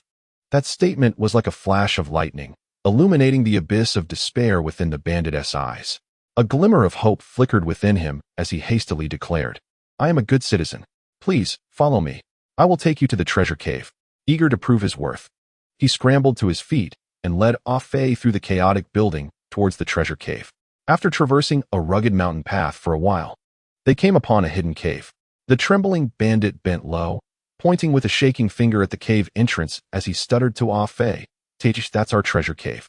All the valuables are inside. If there is nothing else, I'll take my leave." No sooner had he spoken than the bandit attempted to slip away. But Ah Fei was quick, grabbing the collar of his shirt and threatening with an undeniable tone, "Trying to leave? Not so easily. Take us inside, or I'll break your legs." "And no, please," the bandit pleaded, trembling like a leaf in the wind. "I will take you all inside." He dared not hesitate, fumbling in the dark as he led Ah Fei and the others into the dim cave. Upon entering, darkness enveloped them, with only faint candlelight gradually illuminating the path ahead. After about 10 minutes of trekking, a spacious and bright cavern suddenly appeared before them. Inside the cave, the flickering lights revealed gold, silver, and jewels that sparkled dazzlingly in the candlelight. "Wow, so bright. It's blinding," Ah Fei exclaimed, instinctively raising his hand to shield his eyes from the radiant reflections of the treasures. "All the valuables are here, my lord." The trembling bandit bowed deeply, his face pleading as he looked at Ah Fei. "If there is nothing else, I will take my leave." Ah Fei, engrossed in admiring the treasures, was interrupted by the bandit's sudden and obnoxious tone. He shot a displeased glance at the bandit, waved his hand dismissively, and replied coldly, "Go on. I want to harm a good citizen." "Thank you, my lord. Thank you." The Muggle bandit hurriedly bowed to Ah Fei, a radiant smile blossoming on his face like a chrysanthemum. He then turned and dashed out of the cave, as if pursued by specters. Just as the Muggle bandit had run a few paces, Ah Fei suddenly conjured a spear-like wooden spike in his hand. "Oh, Obito." He handed the wooden spike to Obito and nodded toward the fleeing bandit. Obito instantly understood Ah Fei's intent. He took the wooden spike and, aiming like a javelin thrower, targeted the Muggle bandit. The wooden spike soared through the air, hitting its mark with unerring accuracy. With a soft thud, the technique activated, and the wooden spike exploded upon piercing the Muggle bandit's body. The bandit was instantly pinned to the ground, his body bristling with spikes, resembling a gigantic hedgehog. "Madam, you promised not to kill me." The Muggle bandit, grimacing in agony, turned his head with great difficulty to look at Ah Fei, his eyes filled with pain and disbelief. Yet Ah Fei merely shrugged mockingly, an innocent expression adorning his face as he replied, "I did not kill you. It was this guy's doing." "What does it have to do with me?" Listening to Ah Fei's explanation, the Muggle bandit, enraged, felt his heart burst, blood splattering 3 meters away. In a tumult of despair and suffering, his life slipped away, and he finally met his great-grandmother. "Cruel. The beast," remarked the indifferent Zhang Dao, his gaze resting on the bandit transformed into a hedgehog, shaking his head in resignation. "To show mercy to an enemy is to be cruel to oneself." Ah Fei responded with a smile, his tone laced with a chilling philosophy. No sooner had he spoken than he eagerly plunged into the glittering heap of jewels. Ah Fei's fingers greedily navigated through the dazzling gems, which sparkled under the torchlight. He scooped up a handful of gemstones, the cold light reflecting in his eyes, manifesting an almost obsessive desire. "If only I could take these back," he mused quietly. Luxurious cars and beautiful models, everything one could wish for. Obito approached Ah Fei with heavy steps, his gaze sweeping over the scattered jewels, curiosity tinged in his voice. "What do you plan to do with these?" Ah Fei raised his head, meeting Obito's gaze, a sly smile curling at the corners of his mouth. "What to do? Of course, they will be confiscated. The expenses of a nation are immense. These treasures are but a drop in the ocean." Zhang Dao stood by, looking perplexed at Ah Fei, seemingly baffled by his decision. "That makes sense, but how are we going to transport so many things back?" Ah Fei chuckled lightly, a gleam of pride flashing in his eyes, then snapped his fingers. "Come forth." With a soft rumble, 10 white absolute emerged soundlessly from the ground, their movements synchronized and their stances precise. Clearly a product of rigorous training. Clad in the custom uniforms designed for them by Xiang Ling, Their expressions were stoic, exuding a cold and professional demeanor. Greetings. Boss Fei. I am number 18. One of the white absolutes stepped forward, excitement and respect lacing his voice. Our squad was gathering intelligence in the vicinity, and upon receiving your command, we rushed here immediately. Number 18 executed a standard military salute to Fei, his eyes resolute, reflecting his seriousness towards the mission and loyalty to Fei. Chapter 55. The Crippled Orochimaru. That's right. Fei's gaze sharpened as he scrutinized the attire of number 18, noting its resemblance to the Akatsuki's cloud robes. The robe was pure white, reaching the knees, intricately engraved with a hexagram pattern. The unique number signifying each white absolute's identity emblazoned on the back. Fei stood from the pile of jewels, pointing to the gems scattered beneath him. All of this. Transport it back. Send someone to take over this stronghold.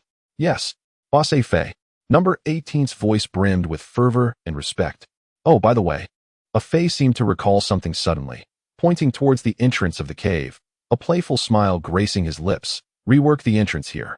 Yes, the white absolutes replied in unison. With the orders given, Fei strode confidently towards the cave's exit, accompanied by Nagato and Obito, leaving behind the busy figures of the white absolutes. Resting his head back, Fei remarked, relaxed and content, next, we can go directly to find Orochimaru. His tone revealed a sense of anticipation and confidence. Obito appeared somewhat perplexed, a touch of sympathy flickering across his face, evidently discontent with the idea of capturing so many bandits confined in his alternate space. Is it really necessary to capture so many? Fei gently patted Obito's shoulder, his voice soft yet carrying an undeniable weight. Don't be like that, Obito. In time, you will understand my intentions. Obito weakly shook his head. A complex emotion reflected in his eyes, a mix of confusion over Fei's decision and worry about what was to come. Tsh. Fine then. In the land of rice. Within Orochimaru's base, Kabuto furrowed his brow, his gaze fixed intently on Orochimaru's progressively decaying arm. Still no effect? His voice was filled with anxiety and helplessness. Orochimaru let out a heart-wrenching scream, beads of sweat forming on his forehead, his face contorted in evident agony. Has Sasuke returned? Orochimaru struggled to utter these words, his voice a blend of expectancy and urgency. Kabuto focused intently, gradually administering the potion into Orochimaru's arm, his movements gentle and steady, akin to performing a delicate surgical procedure. Kido and the others have gone. By the time calculations, they should be back soon. Kabuto's voice was quiet, yet resonated like a bell in the stillness of the base. Orochimaru licked his lips, appearing lethargic, a bitter smile playing on his lips, his eyes glinting with a near-manic gleam. Hiss, now that my soul is partially flawed. To possess Sasuke, this perfect vessel, yet not be able to seize him immediately, truly gnaws at my heart. His voice brimmed with helplessness and longing. Don't worry, Lord Orochimaru. There will always be a way to resolve this. Kabuto took the used syringe and pressed a cotton swab against Orochimaru's arm, his tone revealing loyalty and confidence towards Orochimaru. Orochimaru gazed up at the ceiling of the sick room, his eyes hollow, embodying a sense of desolation. Has that Fei fellow provided any news? A flicker of desire flashed in Kabuto's eyes, a Fei's promise echoing in his mind like an inescapable, beautiful melody. No. Earlier he left saying for us to seek him in the land of light. Should we go to the land of light to find him? His voice carried a hint of urgency, evidently intrigued by Fei's suggestion. Orochimaru slightly closed his eyes, exhaustion flooding over him like a tide, his voice faint and feeble, akin to leaves scattered by the wind. Forget it. Let us wait for Kido and the others to return first. All right. Kabuto nodded, the light of yearning in his eyes dimming like a flame extinguished by Orochimaru's refusal. Suddenly, a tremendous crash reverberated throughout the base. Bang! The base's door was violently kicked open by an invisible force. This abrupt sound sliced through the prior silence like a sharp blade, causing both Orochimaru and Kabuto to involuntarily shudder. Their gazes instinctively shot towards the entrance. Standing at the door was Fei, his hands resting behind his head, appearing nonchalant as if indifferent to the world's chaos. Zhang Dao and Obito followed closely behind, their arrival resembling dark clouds obscuring the last ray of sunlight. The once weary Orochimaru, upon seeing Fei and his companions, felt his yellow serpent-like pupils constrict in an instant, as if gripped by an unseen force. His cerebral nerves tightened, akin to a bowstring drawn taut, prepared to confront the unknown challenge. Zongdao, Lord Afei, what is the meaning of this? Orochimaru's voice trembled imperceptibly as he endeavored to adjust his tone, asking with a hint of insecurity, Hehe. Do not be anxious, Orochimaru, we are all comrades. Akatsuki responded casually, his gaze flitting over Orochimaru as if assessing something. Soon, his eyes were drawn to Orochimaru's purple, festering arm. What has happened to your hand? Orochimaru's voice was hoarse, and he bristled at Akatsuki's inquiry. He tilted his head back, his vacant eyes fixed on the ceiling, a bitter smile escaping his lips. I fell victim to that old fool's schemes. My hands have been severed from my very soul. Witnessing Orochimaru's disheveled appearance, a flicker of satisfaction crossed Akatsuki's mind. It was only when Orochimaru's pride was humbled and his desire for survival ignited that he could truly be subjugated. His gaze sharpened, as if contemplating his next move. Orochimaru, your incapacitated hands pose a significant issue for the organization. Akatsuki feigned concern, his words piercing Orochimaru's heart like a blade. Orochimaru's heart sank. He understood this was the prelude to being cast aside. He gently closed his eyes, a bitter smile gracing his face as he whispered. Who would have thought that the great Orochimaru would face such a day? How laughable. Yet, deep down, he knew that with his hands sealed and his ability to form seals stripped away, even the simplest actions eluded him. He had become a mere shell of his former self. He kept his eyes shut, awaiting Akatsuki's decree, while internally urging himself to accept this reality. After all, this was a world that revered the strong, and for the weak, death was an ever-present specter. Ordinarily, those deemed useless would be discarded by any organization. Akatsuki's voice was cold, akin to a winter's chill, as he regarded Orochimaru and spoke plainly. Orochimaru stifled his feelings of grievance and anger. Nodding slowly with his eyes closed, I understand. The gaze of those around them fixated on Akatsuki. Although surprised, they had long since grown accustomed to it. After all, an organization that could not abandon the weak would never attain greatness. Akatsuki, pleased with Orochimaru's restrained demeanor, paused before continuing. Since I have chosen to take you under my wing, as your elder brother, it is my duty to restore you to health. The creed of our land of light is, we do not abandon, we do not forsake. As long as you remain loyal, the entire nation will forever shield you.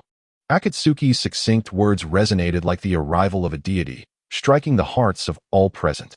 Chapter 56. The desire to revive Senju rope tree. A flicker of disbelief crossed Orochimaru's serpentine eyes as he slowly turned his head towards Akatsuki. Each movement laden with gravity and confusion.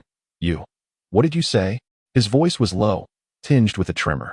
Akatsuki scoffed, his gaze laced with scorn as he retorted mercilessly. What? Your hands are useless, and now your ears have betrayed you as well. Orochimaru's lips curled into a bittersweet and complex smile. Not quite. It's just that this revelation is so astounding it leaves one incredulous. Akatsuki shot Orochimaru a cold glance, evidently lacking the inclination to engage in further banter, and bluntly declared, regarding Sasuke, I advise you to cease your pursuits. He is not one you can easily control. His gaze shifted sharply to the side, landing on Kabuto. And you, Kabuto, given that Orochimaru cannot form seals at present, I require you to fully master the impure world reincarnation technique within 2 days. Upon hearing this, both Kabuto and Orochimaru were taken aback, their eyes brimming with disbelief as they exclaimed in unison, What? Akatsuki crossed his arms, leaning against the doorframe, his focus unwavering and serious as he locked his gaze onto Orochimaru. Concerning Sasuke, I merely wish to caution you. Should you continue to hold on to your stubbornness, it will only reveal a fundamental divergence in our philosophies. You indeed have your own path to tread. His voice was deep and resolute. If you are willing to relinquish your obsession with Sasuke, I can grant you a body of limitless potential. As for your choice, weigh the advantages and disadvantages yourself. As soon as he finished speaking, Akatsuki turned his attention to Obito, coldly commanding, release 5 individuals. Obito, momentarily stunned, quickly regained his composure. With a slight distortion of space, 5 bound bandits were unceremoniously thrown to the ground. Here, his tone betraying a hint of anxiety. Akatsuki's voice was icy and grave, starkly contrasting with his usual playful demeanor. These 5, you shall use for research. If they are insufficient, I have more at my disposal. Remember, you only have 2 days. I have much to accomplish, and I hope you do not disappoint me." At that moment, Akatsuki resembled a person grappling with a fractured psyche, his every word striking Kabuto's heart like a hammer.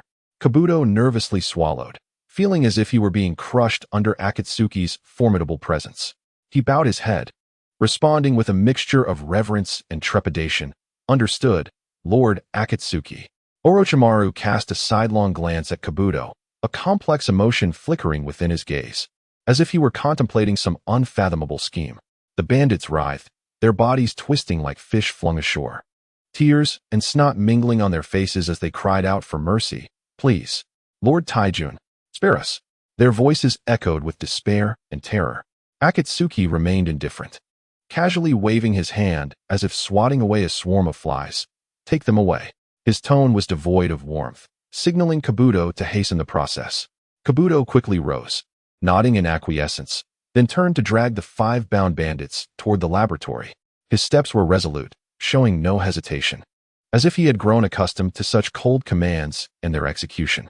Orochimaru's expression darkened, his gaze fixed intently on Akatsuki, filled with confusion and uncertainty. "Lord Akatsuki, what is your purpose in all of this?" His voice was low, betraying a hint of discomfort, clearly fearing that Kabuto's advancements might eclipse his own. Akatsuki found Orochimaru's seriousness amusing. He leaned leisurely against the doorframe, his tone shifting back to that of a playful fool. "Purpose? Why? It is to become the master of dream fulfillment." His voice was light, as if discussing a trivial matter. "Master of dream fulfillment?" Orochimaru's brow furrowed, clearly perplexed by the term. The faces of Nagato and Obito, standing behind Akatsuki, mirrored his confusion. Akatsuki erupted into laughter, his eyes gleaming with madness and excitement as he beheld the myriad puzzled expressions before him, boldly voicing the outrageous notion that had taken root in his mind. With a hint of mockery in his tone, he pointed at Obito, exposing his innermost desires. "You yearn for a world where Rin exists." Then, his gaze shifted to Kabuto, his tone dripping with jest. "And you long for a peaceful world with Yahiko." Finally, his eyes locked onto Orochimaru. "And you, Orochimaru, wish to witness where this peculiar wind will blow. Ever since your beloved disciple, Senju Rope Tree, perished on the battlefield, your obsession with immortality has reached an outrageous level." Akatsuki's voice grew increasingly fervent. "Since I am to become the master of dream fulfillment, I shall also assist you in reviving your most cherished disciple, Senju Rope Tree." At this proclamation, Orochimaru's pupils quivered violently, disbelief etched across his face. He fell into a momentary silence, as if the entire world had paused in that instant. Yet, amidst the stillness, he suddenly erupted, akin to a detonated charge. "You are desecrating the dead." Orochimaru's voice thundered with fury and sorrow, as if the proposal put forth by Akatsuki had struck a chord deep within his most profound taboos. In the face of this unexpected wrath, Akatsuki merely smiled lightly, his tone laced with mockery as he regarded the enraged Orochimaru. "Oh, sacrilege! You, who have resurrected the deceased Senju Hashirama and Senju Tobirama through impure world reincarnation. Are you not the epitome of sacrilege against the dead?" Orochimaru found himself momentarily silenced by Akatsuki's nonchalant retort. Though sharp, Akatsuki's words spoke an undeniable truth. He felt powerless to argue, yet the name Senju Rope Tree remained an indelible pain in his heart. Once, he had harbored great hopes for this child, pouring his very essence into his training. Yet, in the end, he had been forced to witness his most beloved disciple obliterated by an exploding tag. In that moment, his resolve shattered completely. He owed an apology not only to Tsunade, but also to the legacy of the first Hokage. The normally indifferent Orochimaru, with a heart of stone, was unexpectedly moved to tears by Akatsuki's words. These tears were not solely a lament for Senju Rope Tree. They also represented a profound regret for the choices he had made and the losses he had endured. Observing Orochimaru's emotional state, Akatsuki spoke with a serious tone, his expression solemn.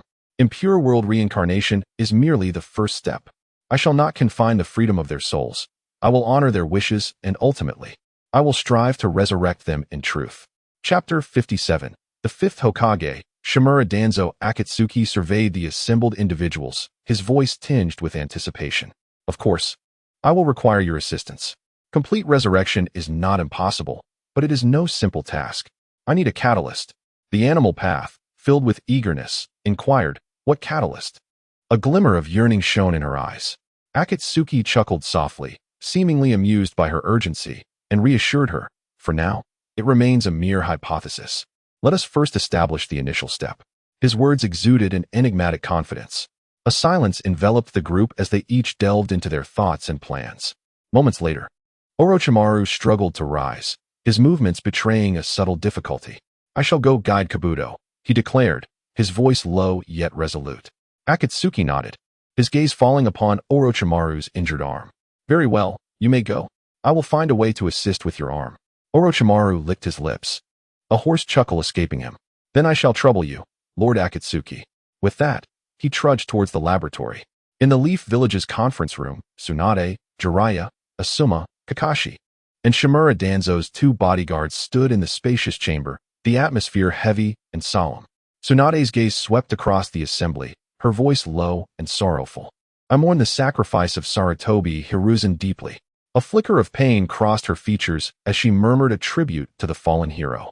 Taking a deep breath, she adjusted her tone and continued, "However, Konoha cannot remain leaderless. In these trying times, we must select the next Hokage to steer the village's course." As her words resonated, the room fell into an eerie silence. The faintest sound of a pin dropping could be heard. Each face bore the weight of contemplation and gravity. Tsunade's gaze swept the crowd once more, her voice steady and earnest. "Does anyone have a suitable candidate they wish to propose for discussion?" At that moment, a subtle, cunning smile crept across Danzo's sinister countenance. Though slight, it was palpable to all present, laden with ulterior motives. The room's stillness felt like oppressive lead clouds, resting heavily upon each heart. The attendees exchanged glances, yet silence reigned as they pondered the most fitting candidate in light of Tsunade's suggestion. After a brief pause, Asuma raised his hand slowly, his gaze resolute and fervent. "I nominate Lord Jiraiya." His voice, clear and powerful, shattered the silence. Jiraiya momentarily appeared taken aback, his expression a tapestry of surprise and unease. Following this, Kakashi also raised his hand, infusing his tone with respect. "I too nominate Lord Jiraiya." His endorsement seemed to ripple through the room, subtly shifting the atmosphere. Danzo observed the proceedings with a shadowed expression, arms crossed and reclining against his chair, exuding an air of confidence as he watched the so-called fools make their recommendations. Tsunade's gaze turned icy as she directed her attention to Jiraiya, her voice leaving no room for dissent. "Jiraiya, do you have anything to say?" Jiraiya glanced at Danzo, his demeanor serious and steadfast as he replied, "Lady Tsunade, I have long been a free spirit, unworthy of the title of Hokage. Perhaps the granddaughter of Hashirama, Tsunadeheim, would be the most fitting choice for this role." His words conveyed both admiration for Tsunade and humility regarding his own position. The assembly nodded in tacit approval, recognizing Jiraiya's reasoning. At this juncture, the previously quiet Mito Yaemin cleared his throat, drawing everyone's attention. "I believe the position of Hokage should be held by Shimura Danzo." Gasps of shock rippled through the assembly, expressions ranging from disbelief to anger and contemplation. Danzo's smugness blossomed, a sly grin gracing his lips at the prospect of the Hokage title drawing near. Asuma was the first to voice his protest. "Yaemin, why?" Danzo, irritated by Asuma's challenge, admonished him. "Elders speak. Younglings should remain silent." He continued relentlessly, "What? Do you truly believe that the entire Leaf Village belongs to your Sarutobi clan?" His words dripped with provocation and discontent. The atmosphere darkened as the collective faces turned solemn, clearly resistant to Danzo's provocations. "Perhaps you may find this hard to accept, but in every regard, Shimura Danzo is indeed the most qualified," Mito Yaemin defended. "He is a disciple of the second Hokage, a comrade of Sarutobi Hiruzen, and the leader of the Root organization. When it comes to combat experience and administrative policy, I dare say none present can rival his familiarity with the workings of Konoha." Yaemin's voice rose, almost declaring Danzo's ascension to the position of fifth Hokage as an undeniable certainty. The assembly fell silent, rendered speechless by his assertions. Indeed, Danzo's credentials were formidable, and his long-standing involvement in governance was beyond reproach. Jiraiya's brow furrowed, his gaze fixed determinately on Yaemin and Tsunade, his voice resonating with unyielding resolve. "I cannot allow Konoha to descend into the shadow of darkness. I vehemently oppose this proposal. I too oppose it." As his declaration rang out, the atmosphere in the conference room thickened with tension. Voices began to rise in chorus, with all but Danzo and his supporters expressing their disapproval of Yaemon's proposition. The cacophony of arguments swelled, akin to the thunder before a tempest. Just as the tumult reached its zenith, a sudden, thunderous crack echoed through the chamber, silencing the uproar like a bolt from the blue. The air within the conference room felt as though it had crystallized, all present momentarily stunned into silence. Listen, though this is merely a proposal, it must align with the overarching logic. If a leadership lacks managerial prowess, the entire village becomes akin to a heap of scattered sand. The capabilities of Shimura Danzo are beyond question. Having worked alongside him and Tsunade for many years, I am well aware of this. I believe further discussion is unnecessary. The fifth Hokage shall be none other than Shimura Danzo. I will report this matter to the esteemed daimyo. Chapter 58. Yugao's confidence under the iron-fisted demeanor of Mito Inman. The atmosphere in the conference room seemed to solidify, with no one daring to utter a sound. His decisive nature sliced through the tension like a drawn blade, imposing a heavy pressure on everyone present. Tsunade's unwavering gaze fell upon Shimura Danzo as she solemnly declared, "In that case, the next Hokage will be Shimura Danzo." A smug smile crept across Danzo's face, yet the surrounding atmosphere grew increasingly oppressive. The faces of others betrayed their anxiety and discontent regarding this decision. This announcement heralded what seemed like a dark era descending upon Konoha. Danzo's notorious ruthlessness is well known. He is a man who will stop at nothing to achieve his ends, a reputation that cannot be erased.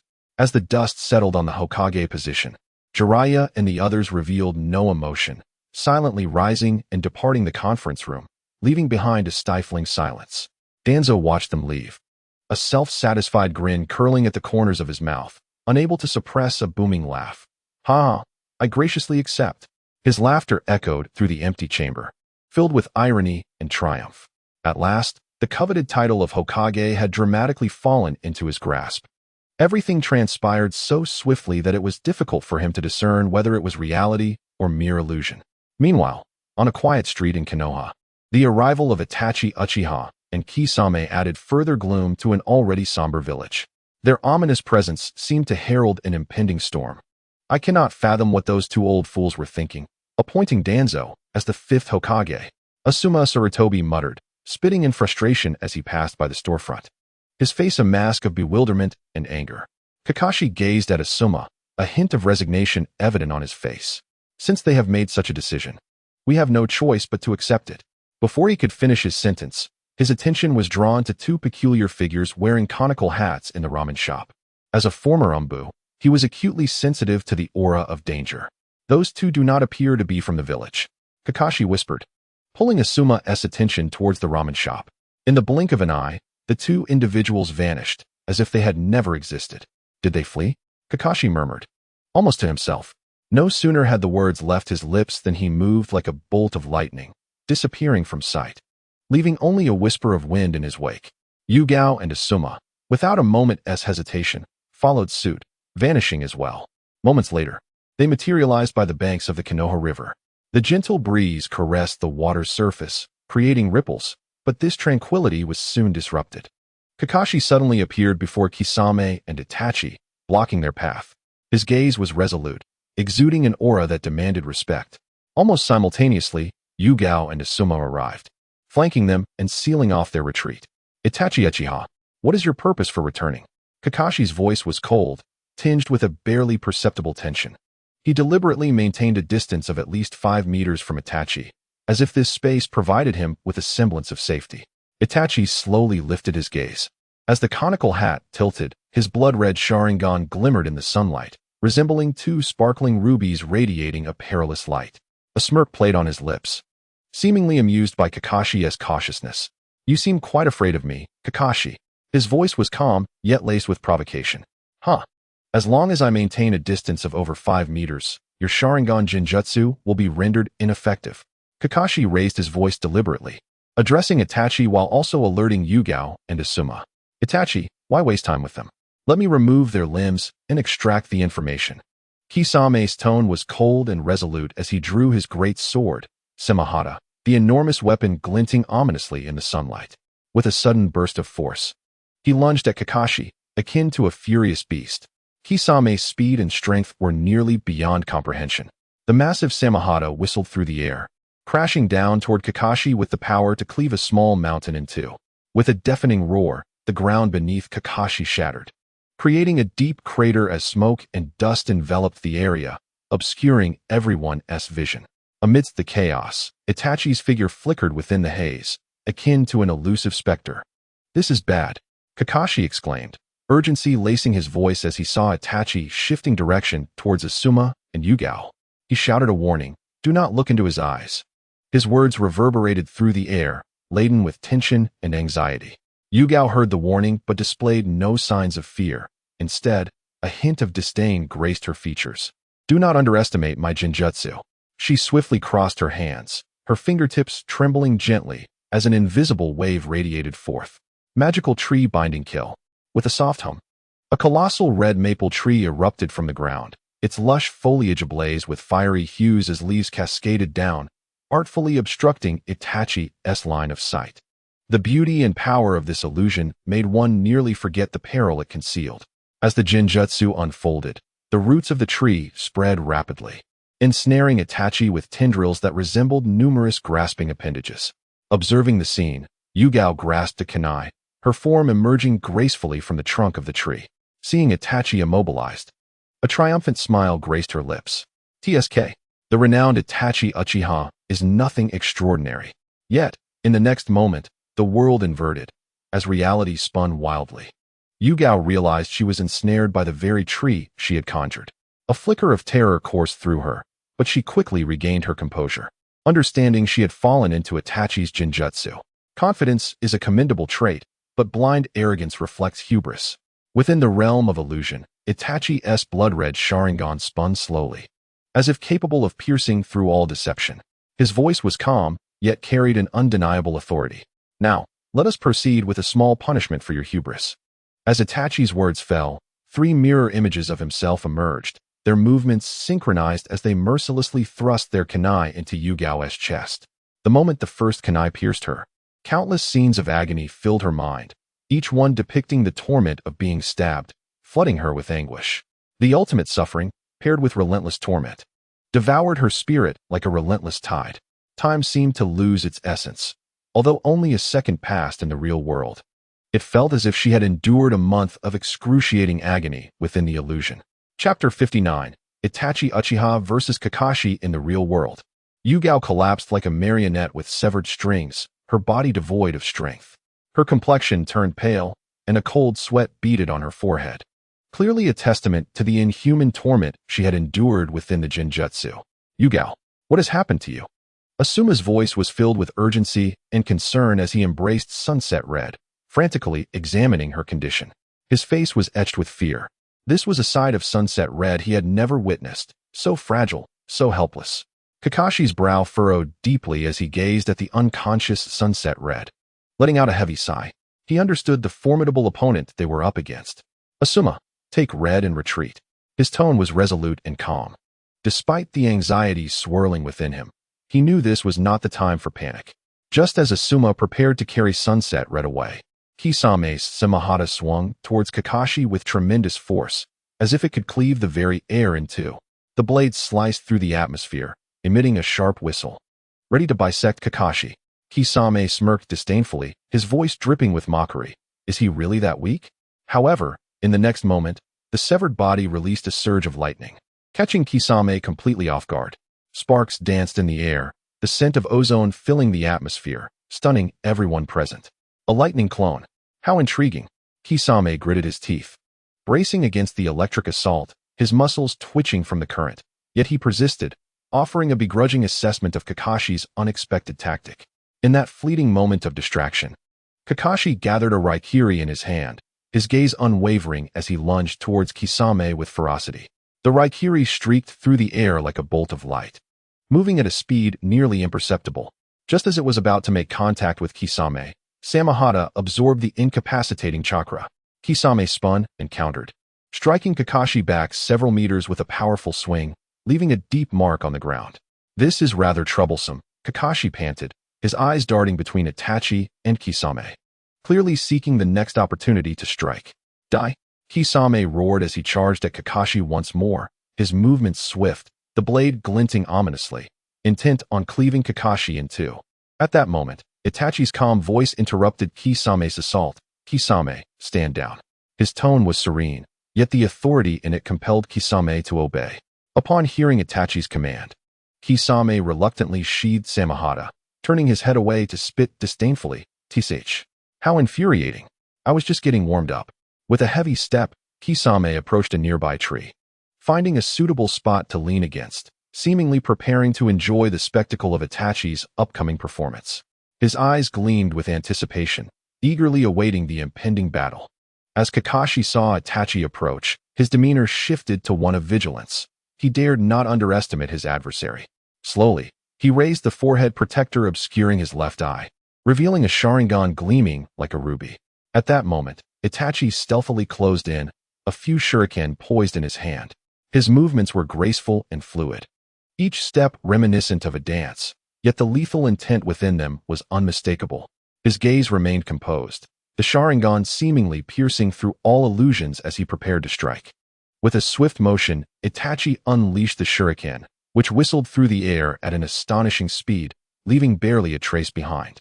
So fast, Kakashi thought in shock, realizing he had barely reacted before they were upon him. His body instinctively responded, but he was clearly outpaced. With a puff of smoke, Kakashi transformed into a wooden stump, having deftly evaded the attack. The substitution technique. It's been quite some years since I've seen that, Itachi remarked with a slight smile, seemingly entertained by Kakashi's trick. In the next heartbeat, Itachi formed hand seals at an astonishing speed, completing the intricate sequence in an instant. Fire style, great fireball technique. As he uttered the incantation, a colossal fireball erupted from his mouth, akin to an enraged dragon, surging towards Kakashi. When did he perform those hand seals? Kakashi's eyes widened, astonished by Itachi's prodigious speed. He quickly realized that this battle was far more challenging than he had anticipated. Without a moment to spare, Kakashi hastily formed seals of his own. Earth style, earth flow wall. He slammed his hands to the ground, summoning a wall adorned with doghead carvings that shot up from the earth. Boom. The fireball collided with the earthen wall, creating a tremendous shockwave that obliterated the trees behind Kakashi. Fire and debris mingled, forming a dense cloud that obscured the sky. Before the remnants of the explosion could settle, Itachi's figure reappeared at Kakashi's side, his movements ghostly and elusive. Upon seeing Itachi beside him, Kakashi instinctively lowered his head, unwilling to meet Itachi's gaze. In that instant, a kunai materialized in Kakashi's hand, stabbing towards Itachi. The kunai struck Itachi's form, which began to shimmer and tremble, transforming into a swarm of crows that scattered into the air. "Foolish ignorance leads only to death," Itachi's voice echoed like a whisper from the abyss, sending chills down Kakashi's spine. In an instant, Kakashi found himself ensnared in a mesmerizing illusion, a blood moon rising high above him. Reminiscent of the moment, he pierced Rin's heart. Snapping back to reality, Kakashi discovered his limbs bound, his body affixed to a cross. Itachi stood before him, coldly observing. "The power of the Akatsuki is beyond your imagination. The world of Tsukuyomi is inescapable," Itachi proclaimed with merciless authority. The next moment, a chilling blade plunged into Kakashi's body, eliciting a scream of agony as the pain was all too real.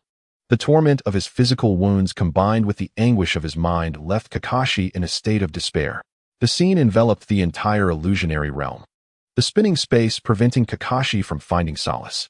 "Captain Kakashi, you have not changed in all these years." Itachi's voice was as frigid as ice, piercing deep into Kakashi's soul. In those brief 3 seconds, Kakashi endured what felt like 3 months of mental torment. When the light of the real world finally returned, Kakashi found himself too weak to move. He gazed helplessly at Itachi, who approached slowly, a deadly kunai gripped tightly in his hand. Kakashi's heart was eerily calm. He lacked the strength to feel fear. "Is this the illusion of the Sharingan?" Kakashi's whisper was nearly swallowed by the wind, his vision blurring as his heavy eyelids began to droop, ready to accept this ultimate fate. Yet, at that critical moment, a flurry of footsteps shattered the tranquility of the woods. A figure appeared like lightning behind Kakashi, sporting the distinctive watermelon hairstyle and clad in a green jumpsuit, radiating like a beam of emerald light. Just as Itachi's kunai was about to pierce Kakashi's heart, This sunlit youth delivered a powerful kick, striking the kunai. Might Guy regarded the nearly unconscious Kakashi with concern, softly calling out, "Hey, Kakashi, are you alright?" Seeing Kakashi's lack of response, he unhesitatingly hoisted him onto his back, declaring, "Let the beautiful azure beast of Konoha take you home." As the voice of Might Guy resonated, his aura surged dramatically, and the violent chakra raged like a tempest, stirring up a whirlwind of dust and sand. Uchiha Itachi sensed the powerful presence emanating from Might Guy and hurriedly leaped back to create distance. Upon witnessing Might Guy's entrance, Kisame's desire for battle ignited, and he charged forward, wielding his sword. Leaf Hurricane. At the moment Kisame approached, Might Guy executed a spinning kick, sending him skidding back several meters. "Haha, this beast possesses some intrigue." Kisame's eyes sparkled with excitement. "Allow me to test you." However, Itachi's voice interrupted his zeal for combat. "Kisame, we must retreat." With that, Itachi's figure swiftly vanished into the forest. Kisame grumbled about the situation, but ultimately chose to withdraw. "Beast, I look forward to our next encounter." With that, Kisame's figure also disappeared. In the land of rice, at Orochimaru's base, Kabuto stood before Tobi. Dark circles under his eyes revealing his fatigue, yet his tone brimmed with pride. "Lord Tobi, I have completely mastered the Edo Tensei technique." Tobi nodded slightly, his gaze sharp as a blade, sweeping over the freshly summoned Edo Tensei ninja behind Kabuto. "Who is this?" "I am the elite jonin from Sunagakure, Safujutsu." The Edo Tensei ninja replied with disdain, seemingly indifferent to the situation. Tobi, intrigued by the insolence of this Safujutsu, remarked, "Oh, just an elite jonin? What abilities do you possess?" "Wind release." Safujutsu sneered, crossing his arms with utmost arrogance. Standing beside them, Nagato couldn't help but feel the urge to deliver a kick, thinking, "This guy is incredibly arrogant." "Huh, my arrogance stems from my strength. The weak, lacking power, have no right to be arrogant." Safujutsu remained oblivious to the gravity of the situation, continuously pushing the boundaries of danger. Tobi nodded slightly, a smirk playing on his lips as he addressed Safujutsu. "Your prideful demeanor is truly admirable. Let's see if your strength matches your obnoxious arrogance." Without hesitation, Tobi formed a Rasengan in his hand and launched it towards Safujutsu.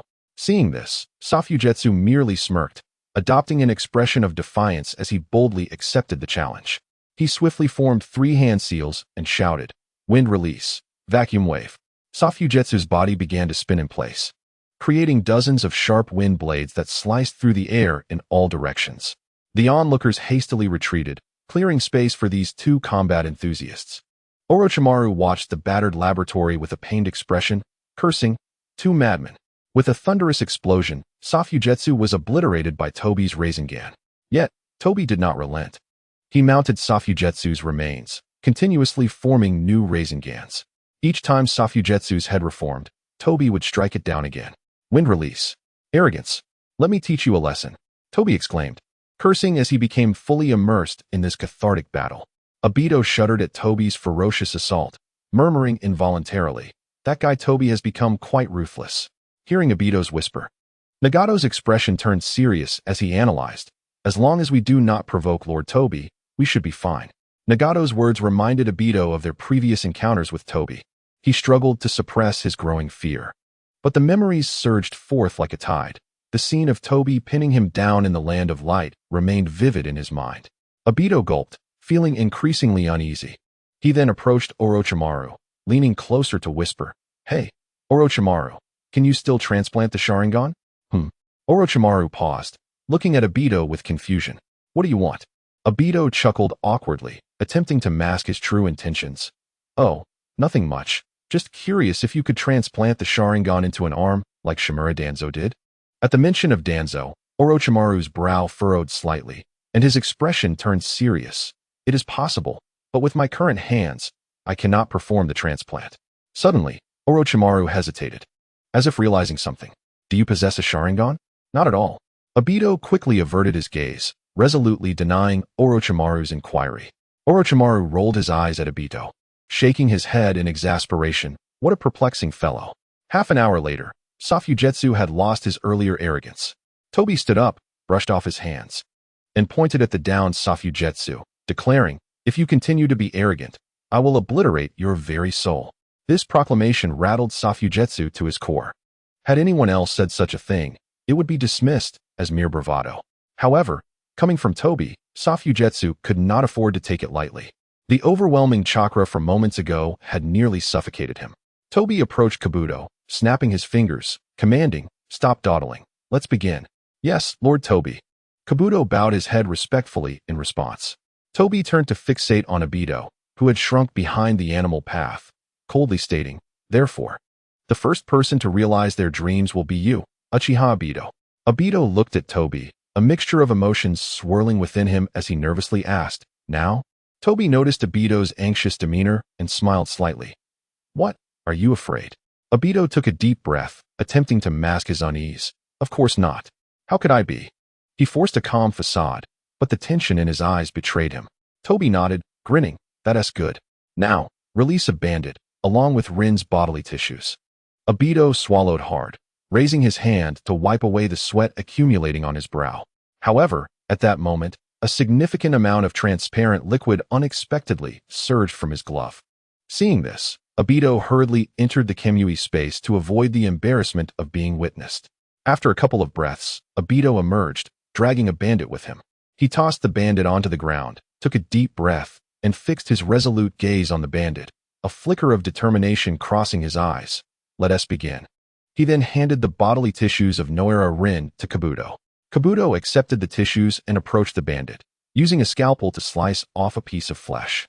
The bandit, witnessing this, screamed in terror, "No! Stay away! Get back!" His shrieks echoed throughout the base, resembling the cries of a slaughtered pig. "Silence!" Kabuto, irritated by the bandit's screams, infused chakra into the scalpel and swiftly severed the bandit's vocal cords. The screams ceased abruptly, replaced by an eerie silence. Kabuto then calmly retrieved a scroll covered in intricate seals from behind him. He unfurled the scroll on the ground, placing the bandit's flesh and Noira Rin's tissues within the web-like center of the seals. Once everything was prepared, Kabuto knelt quickly, forming seals, tiger, snake, dog, dragon, and finally clasped his hands together, loudly proclaiming, "Edo Tensei." As the incantation concluded, the bandit was instantly enveloped in grayish-white earth, letting out a scream. After the scream subsided, the figure of a short girl with brown hair, no taller than 5 feet, appeared before everyone. She wore a Konoha forehead protector, with 2 purple markings painted on her cheeks, and her pink robe fluttered gently in the wind. Obito stood behind the girl, feeling as if his throat had been sliced by a knife. He longed to speak, but could not utter a single word. He choked back tears, staring intently at the longed-for silhouette, his heart brimming with confusion and helplessness. Yahiro Rin sensed movement behind her and slowly turned around, her grayish-white pupils locking onto a group of enigmatic figures. "Lord Orochimaru." Her voice trembled slightly, her gaze fixated on the serpent-like eyes that sparkled with cunning and depth. Orochimaru's voice was hoarse and deliberate, savoring each word. "Humph, it seems many are aware of my name." He flicked his tongue, his gaze slithering over Yahiro Rin. Suddenly, Rin's attention shifted to a corner where a figure stood, her instincts whispering that this person was extraordinary. A hint of confusion flickered in her eyes. "You feel so familiar. May I ask who you are?" Her tone brimmed with an indescribable anticipation. Obito hastily wiped the corners of his eyes, suppressing the joy swelling within him, managing a smile. Yet the intertwining emotions of elation and shock surged within him, rendering his throat constricted as he watched Yahiro Rin sob uncontrollably. "Big brother, why are you crying?" Rin tilted her head in confusion as she gazed at Obito. Akatsuki, witnessing this scene, couldn't help but interject, his finger pointed firmly at Obito. "This guy is Obito. Uchiha Obito of Team 7. The fool who is always being schooled by Kakashi." His tone was laced with mockery, yet veiled a hint of envy. "Ah, I can't believe this." Akatsuki shook his head in exasperation, his eyes teasing as he observed Obito's awkward demeanor. He waved his hand at the others, exclaiming loudly, "What are you looking at? Don't you know our Obito is quite shy? Let us go." His voice carried a hint of command, yet maintained a light-hearted atmosphere. He strode towards the base's exit, with Orochimaru and the others following suit, leaving Obito and Yahiro Rin inside. As Akatsuki stepped out, he slouched against the door frame, craning his neck to peek back inside. His outer garment flared wide, resembling a funnel, as if he feared missing any sensational news. "Shoo!" He gestured for silence. Keep it down. If anyone makes a sound, I'll skin them alive. His fierce gaze swept the room before he focused intently on the unfolding situation. Obito gazed at the still adorable Rin, his voice choked with emotion as he instinctively lowered his head, a faint blush creeping onto his cheeks. Oh, Rin, you're still alive. That is truly wonderful. Yahiro Rin's laughter radiated like the spring sun as she embraced Obito, her joy blooming like flowers in full blossom. What about Kakashi? Is he well? Her smile bore a hint of expectation, her eyes filled with concern as she looked at Obito. Obito scratched his head, a flicker of confusion passing through his gaze. Kakashi is, well, I suppose. His tone carried uncertainty. Since their last parting, he had not returned to Konoha, and all news about Kakashi had come from Akatsuki. He felt unequipped to face his once dear friend, the turmoil of hatred and confusion rendering him unable to confront the truth. And what about Lord Minato? Rin inquired again, this simple question causing a weighty heaviness in Obito's heart. He lowered his gaze, unable to meet Rin's expectant eyes. Lord Minato. He perished in battle. His voice was barely audible, filled with anguish and guilt. Perished? Who killed him? Rin's voice was filled with shock as she pressed on. Obito swallowed hard, guilt gnawing at him. He seemingly perished alongside a mysterious being he summoned. His voice trembled with the weight of his admission. Seeing the self-reproach etched on Obito's face, a warm surge welled within Rin. Her kiss was gentle as the breeze, landing softly on Obito's cheek, her voice tender yet resolute, as if she were infusing him with strength. You've endured much, Obito. Obito covered his face, his eyes wide with disbelief. Rin. His voice was laced with yearning and loss. Rin squinted her eyes, smiling at Obito. Her tone soft yet unwavering. I am a deceased soul. My presence in this world will bring many troubles to the shinobi realm. Could you perhaps discuss with the one who summoned me to allow me? Obito's heart sank, sensing Rin's worries. The flickering flame of hope within him felt doused by cold water. He looked at her, despondent. Rin, do you not wish to be with me? Rin maintained her smile, her gaze filled with warmth and determination. She gently caressed Obito's cheek. No, Obito, I wish to be with you, to see Kakashi once more, to reminisce about our times together. I just do not wish to bring trouble to the shinobi realm. Obito's heart was a tumult of conflict and struggle as he gazed at Rin, his eyes shimmering with complex emotions. He yearned to grasp this warmth tightly, yet felt lost on how to retain it. Goodness. Green tea. An absolute green tea. Chapter 62. Departing for the land of rain. Akatsuki, peering from behind the door, was indignant. In this life and the last, he had nearly 40 years of existence, accompanied only by Thumbelina, while this rascal Obito was indulging in double dating. The heat of the island nation seemed to have some truth to it. Akatsuki clenched his fists, images of countless lessons with teacher Tsunade flashing through his mind. He strode boldly into the base, startling Obito, whose already flushed cheeks now felt as if scalding water had been poured over them. Count me in. Ugh. Akatsuki spat, quickly rephrasing, you need not worry about the Edo Tensei. Once I gather suitable assistance, I can truly bring you back to life. Truly resurrected. Rin's voice was almost a whisper, her eyes brimming with disbelief, as if gazing upon an impossible miracle. As a medical ninja, she possessed a deeper understanding of life and death than most, and Akatsuki's words undeniably shattered her previous notions. Seeing Rin's astonishment, a subtle smile curled Akatsuki's lips, his eyes glinting with mischief. Close that jaw of yours. There are wonders in this world you have yet to behold. His tone held a hint of provocation, yet also conveyed sincerity. If I resurrect you, you shall witness this entirely new world, a fully unified and peaceful shinobi realm. Peace. Unity. Rin nearly shrieked, her voice laden with skepticism and shock. In a world rife with war and strife, peace and unity seemed like distant dreams, yet Akatsuki casually mentioned them. As a medic, the dream of a peaceful world had always been her deepest wish, yet reality was harsh. Each healing, every battle deepened her understanding of war's cruelty and indifference. Akatsuki's gaze shifted between Rin and Kazakazi. You may find it astonishing, perhaps even believe me a dreamer. But I assure you, my intention in resurrecting you is to have you witness my creation of a peaceful world. His words resonated through the air, imbued with an undeniable resolve. Under the peculiar influence of Akatsuki's words, Rin and Kazakazi seemed entranced, their eyes wide and fixated on him. In their gaze, amidst the shock, flickered an almost imperceptible longing. The most intense reaction came from Kazakazi. His homeland, the land of wind, lay in a barren desert, perpetually accompanied by swirling sands. The endless sea of sand was their home.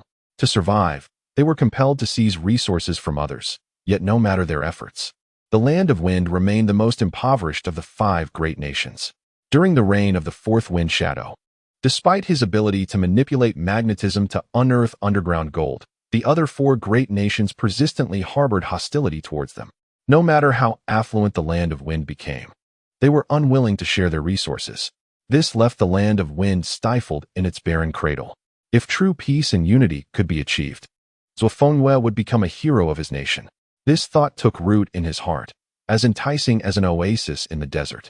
With this in mind, Zhuofengyue knelt down without hesitation, clasped his hands, and gazed earnestly at Ah Fei, declaring, "I am willing to be the stepping stone on your path to unity and peace."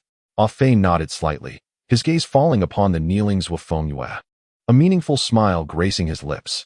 "Though your abilities may be ordinary, by following me, you shall have a day to shine." Zhuofengyue looked up, his eyes shimmering with determination. "Thank you, Lord Ah Fei." His voice was imbued with gratitude and resolve. Ah Fei turned his gaze towards Orochimaru. "And you? Are you interested in reviving the rope tree?" His question was direct and incisive.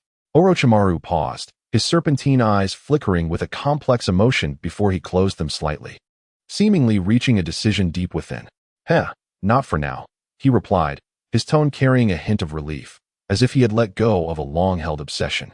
Observing this, Ah Fei refrained from further comment and simply nodded, his tone reflecting understanding and respect. "As you wish." Next, Ah Fei directed his attention to the figure standing beside Toby, the Beast Path. "Nagato, what say you?" The Beast Path nodded, a profound yearning flashing in his eyes. "I apologize for the trouble, Lord Ah Fei." Though his voice was calm, it was laden with complex and deep emotions. He longed to return to the carefree days spent alongside Yahiko. The current days left him mentally and physically exhausted, tormented daily by endless pain, relying solely on his willpower to stave off suffocating memories. Ah Fei decisively nodded, his gaze sweeping over everyone present. "Very well. Then let us proceed to the Hidden Rain Village." His voice exuded an undeniable firmness. Then he turned to Orochimaru, a playful smile tugging at his lips. "What about you? Will you join us in the Hidden Rain Village, or remain here to retrieve Sasuke?" Orochimaru, upon hearing this, chuckled wryly. "Is there really a choice?" His tone bore a hint of resignation, but also signaled an acceptance of Ah Fei's decision.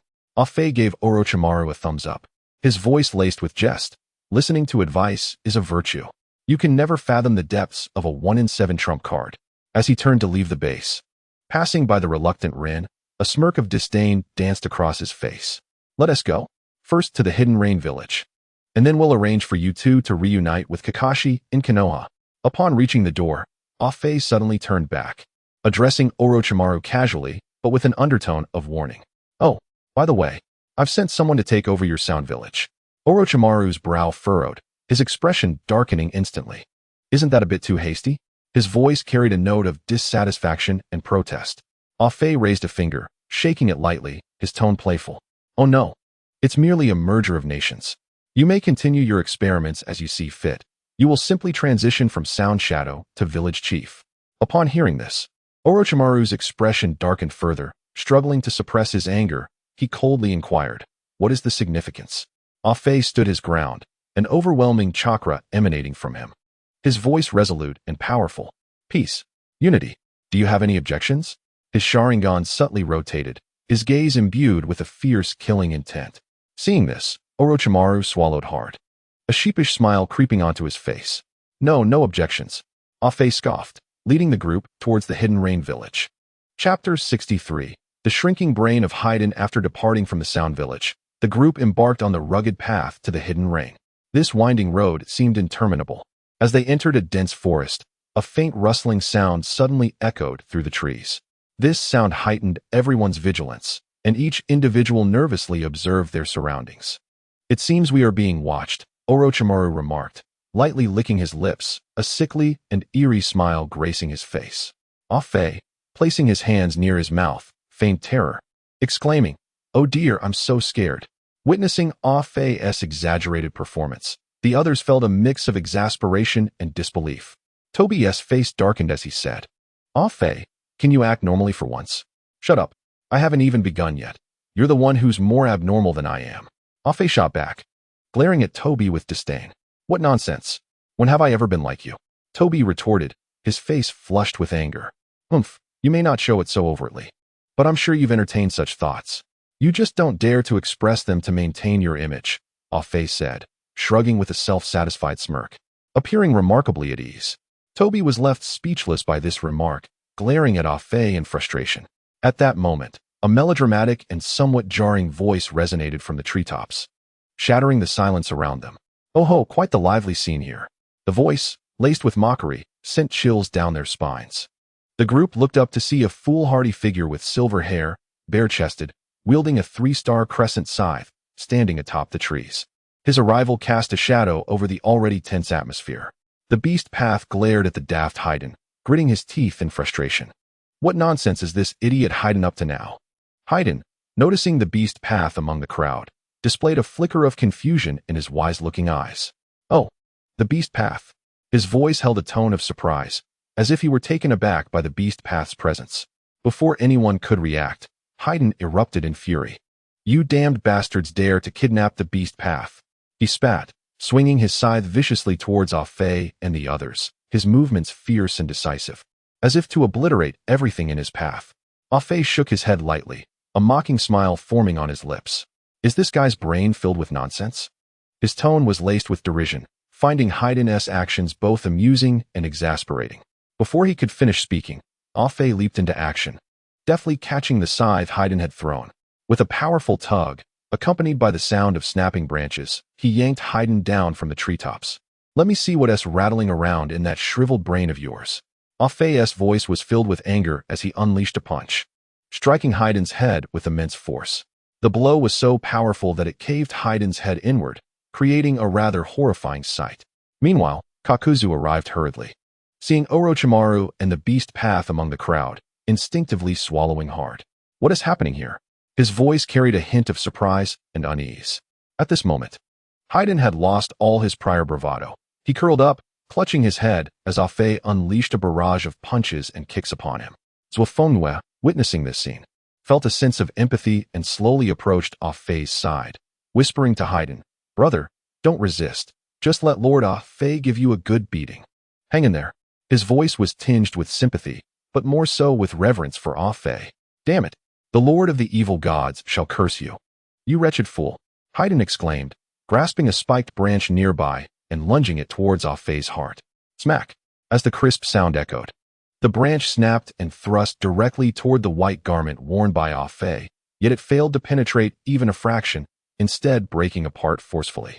This sudden turn of events rendered the previously noisy surroundings utterly silent. Fei Duan's lifeless eyes revealed a look of astonishment as he incredulously stared at the broken branch in his hands, before shifting his gaze to Ah Fei before him. Ah Fei remained unscathed, the fabric of his white garment untouched, as though the perilous moment had merely been a figment of imagination. "Nanny?" Fei Duan exclaimed in disbelief, his voice saturated with surprise and confusion. He could not fathom how such a sharp branch in his grasp could inflict no harm on Ah Fei. It was utterly unfathomable. Ah Fei, too, scrutinized the withered branch, slightly longer than his fist, veins on his forehead bulging like serpents. A glimmer of murderous intent flashed in his eyes, his voice icy as a winter's abyss. "Are you foolishly insulting me?" In an instant, the tumultuous chakra within Ah Fei surged forth like a flood, enveloping him in a formidable power. Daitu, wide-eyed with terror, shouted hoarsely to Nagato in the distance, "Nagato, hurry, pull Ah Fei away." Daitu was all too familiar with the terrifying visage Ah Fei exuded at that moment. If he did not swiftly separate him from Fei Duan, the latter would likely be reduced to mere remnants. Even more dire was the thought that if Ah Fei succumbed to madness, none present would escape their doom. Upon hearing Daito's desperate call, the beast path hesitated momentarily before charging forward without hesitation, tightly embracing Ah Fei. Simultaneously, Do and Zhuofengwe followed suit, desperately trying to restrain Ah Fei as if uprooting a vegetable. The normally arrogant and domineering Fei Duan was now utterly deflated in the face of Ah Fei's overwhelming aura. The suffocating chakra radiating from Ah Fei rendered Fei Duan utterly incapable of any resistance. Ah Fei's presence loomed over him like the harbinger of death, casting an all-encompassing shadow that even stirred the dark deity worshipped deep within Fei Duan's heart. An impulse arose within him, a desire to replace that malevolent god with Ah Fei, the very embodiment of death. Kakuzu, standing beside them, was paralyzed by fear, pondering the nature of this monstrous being. Such potent chakra. He wiped the cold sweat from his brow, instinctively swallowing hard. This chakra bore resemblance to that of a certain being. As Chapter 64 unfolds, the Rain Village and the resurrection of Yahiko loom ahead. Kakuzu's tendrils swiftly extended, pulling Fei Duan close before his consciousness could catch up. Fei Duan's complexion paled, fear evident in his eyes. This was the first time he felt death so palpably near. Misunderstanding. Misunderstanding. Kakuzu exclaimed urgently, his voice tinged with a barely perceptible tremor. He needed to diffuse the sudden tension quickly. Meanwhile, Daitu held on to Ah Fei tightly, his voice layered with urgency and anxiety. Ah Fei, we are allies. Do not act rashly. Ah Fei turned his head, confusion filling his gaze, amidst the acute reactions of those around him. He appeared somewhat at a loss. What is the matter with you all? I merely intended to frighten this fool, Fei Duan. His words somewhat alleviated the tense atmosphere. The crowd realized that Ah Fei's earlier actions were likely jest rather than a genuine attempt to kill the dim-witted Fei Duan. However, at that moment, Fei Duan regained his composure. He abruptly broke free from Kakuzu's grip, a flicker of anger and vengeance igniting in his eyes, and without hesitation, charged towards Ah Fei. Damn it! Fei Duan, you fool, what are you doing? Kakuzu exclaimed in exasperation, his voice laced with clear anxiety. Fei Duan's speed was astonishing. In the blink of an eye, he was before Ah Fei. To everyone's surprise, he suddenly clasped Ah Fei's thigh, fervor gleaming in his eyes. Handsome. Does your organization still need members? I wish to join. Ah Fei was taken aback, gazing at the devout figure before him, bewildered. Aren't you already part of my organization? Fei Duan paused, confusion flashing in his eyes before excitement took over. So, you are willing to let me join your organization? Before the words had fully left his mouth, Fei Duan sprang up, tearing off his fire cloud robe, and turned to Kakuzu, shouting, Kakuzu, while love is beautiful, I quit. This scene left everyone present bewildered, their gazes darting between Kakuzu and Fei Duan, struggling to comprehend the sudden shift. A mischievous smile crept onto Ah Fei's lips as he muttered to himself. It seems I have stumbled upon something extraordinary. A cunning grin illuminated his face, recognizing the ambiguous relationship between Fei Duan and Kakuzu. At that moment, Kakuzu's veins bulged, akin to enraged serpents writhing beneath his skin. He lowered his voice, his green bean-sized eyes fixed on Fei Duan, brimming with warning. You fool, do not speak of everything. Fei Duan, however, remained undeterred, cheerfully waving at Kakuzu. You should join this handsome guy's organization too. He feels even more powerful than the Lord of Evil. He pointed at the Beast Path and Orochimaru beside Ah Fei, excitement sparkling in his eyes. Look, the Beast Path and Orochimaru have joined too. Absolutely reliable. Fei Duan gave a thumbs up, gazing at Kakuzu with eager anticipation, as if awaiting his approval and praise. Kakuzu, take this fool, Fei Duan, to check his head. Ah Fei gestured for Kakuzu to take Fei Duan away, then resumed his course towards the Rain Village. At this moment, their group began to swell, with Kakuzu and Fei Duan joining the journey to the Rain Village, not out of desire to follow Ah Fei, but because he commanded them to do so.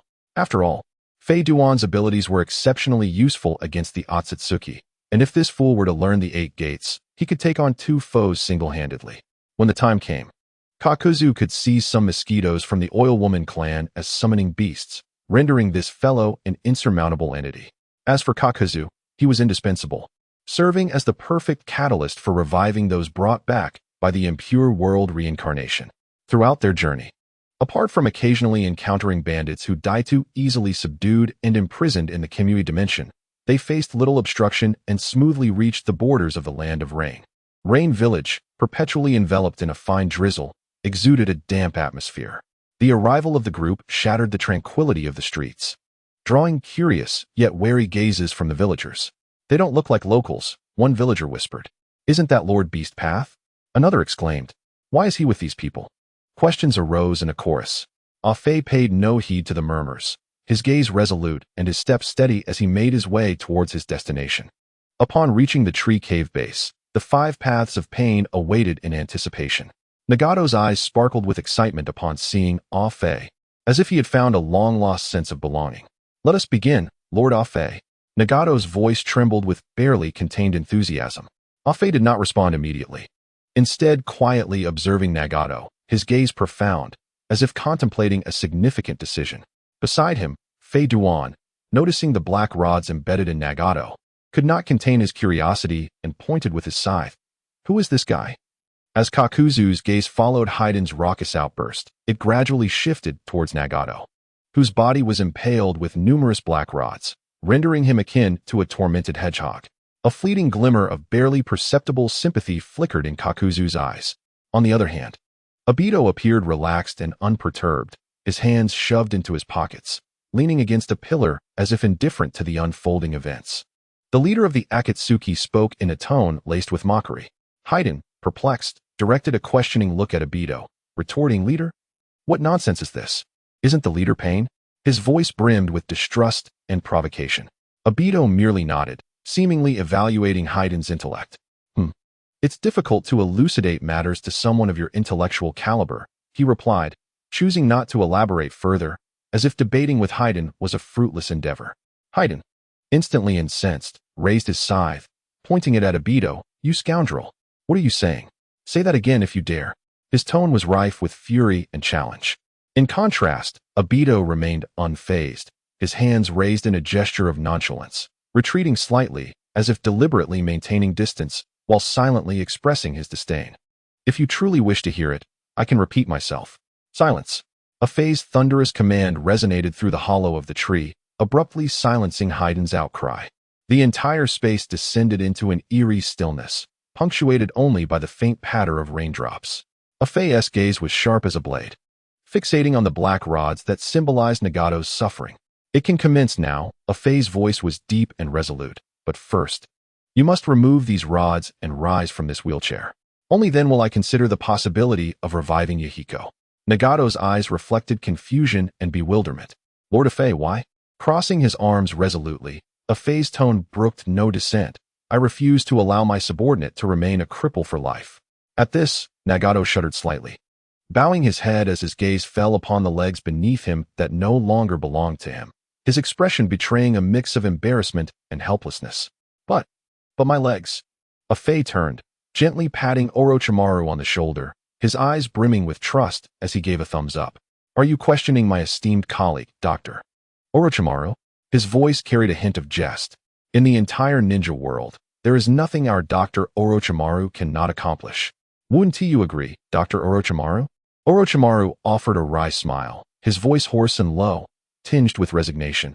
"Ah, you truly overestimate me, Lord Ah-Fei."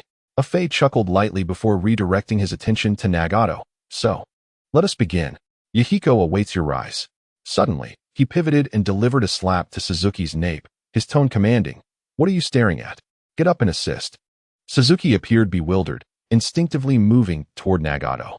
He slowly climbed onto the massive base beneath Nagato, attempting to extract the black rods from behind him. However, his height proved inadequate for the task. Lord Ah-Fei, I can't reach." Suzuki scratched his head, a hint of embarrassment coloring his features. Ah-Fei's lips twitched, a forced smile surfacing. "This is my miscalculation. I forgot that your 1 meter 50 stature might not suffice."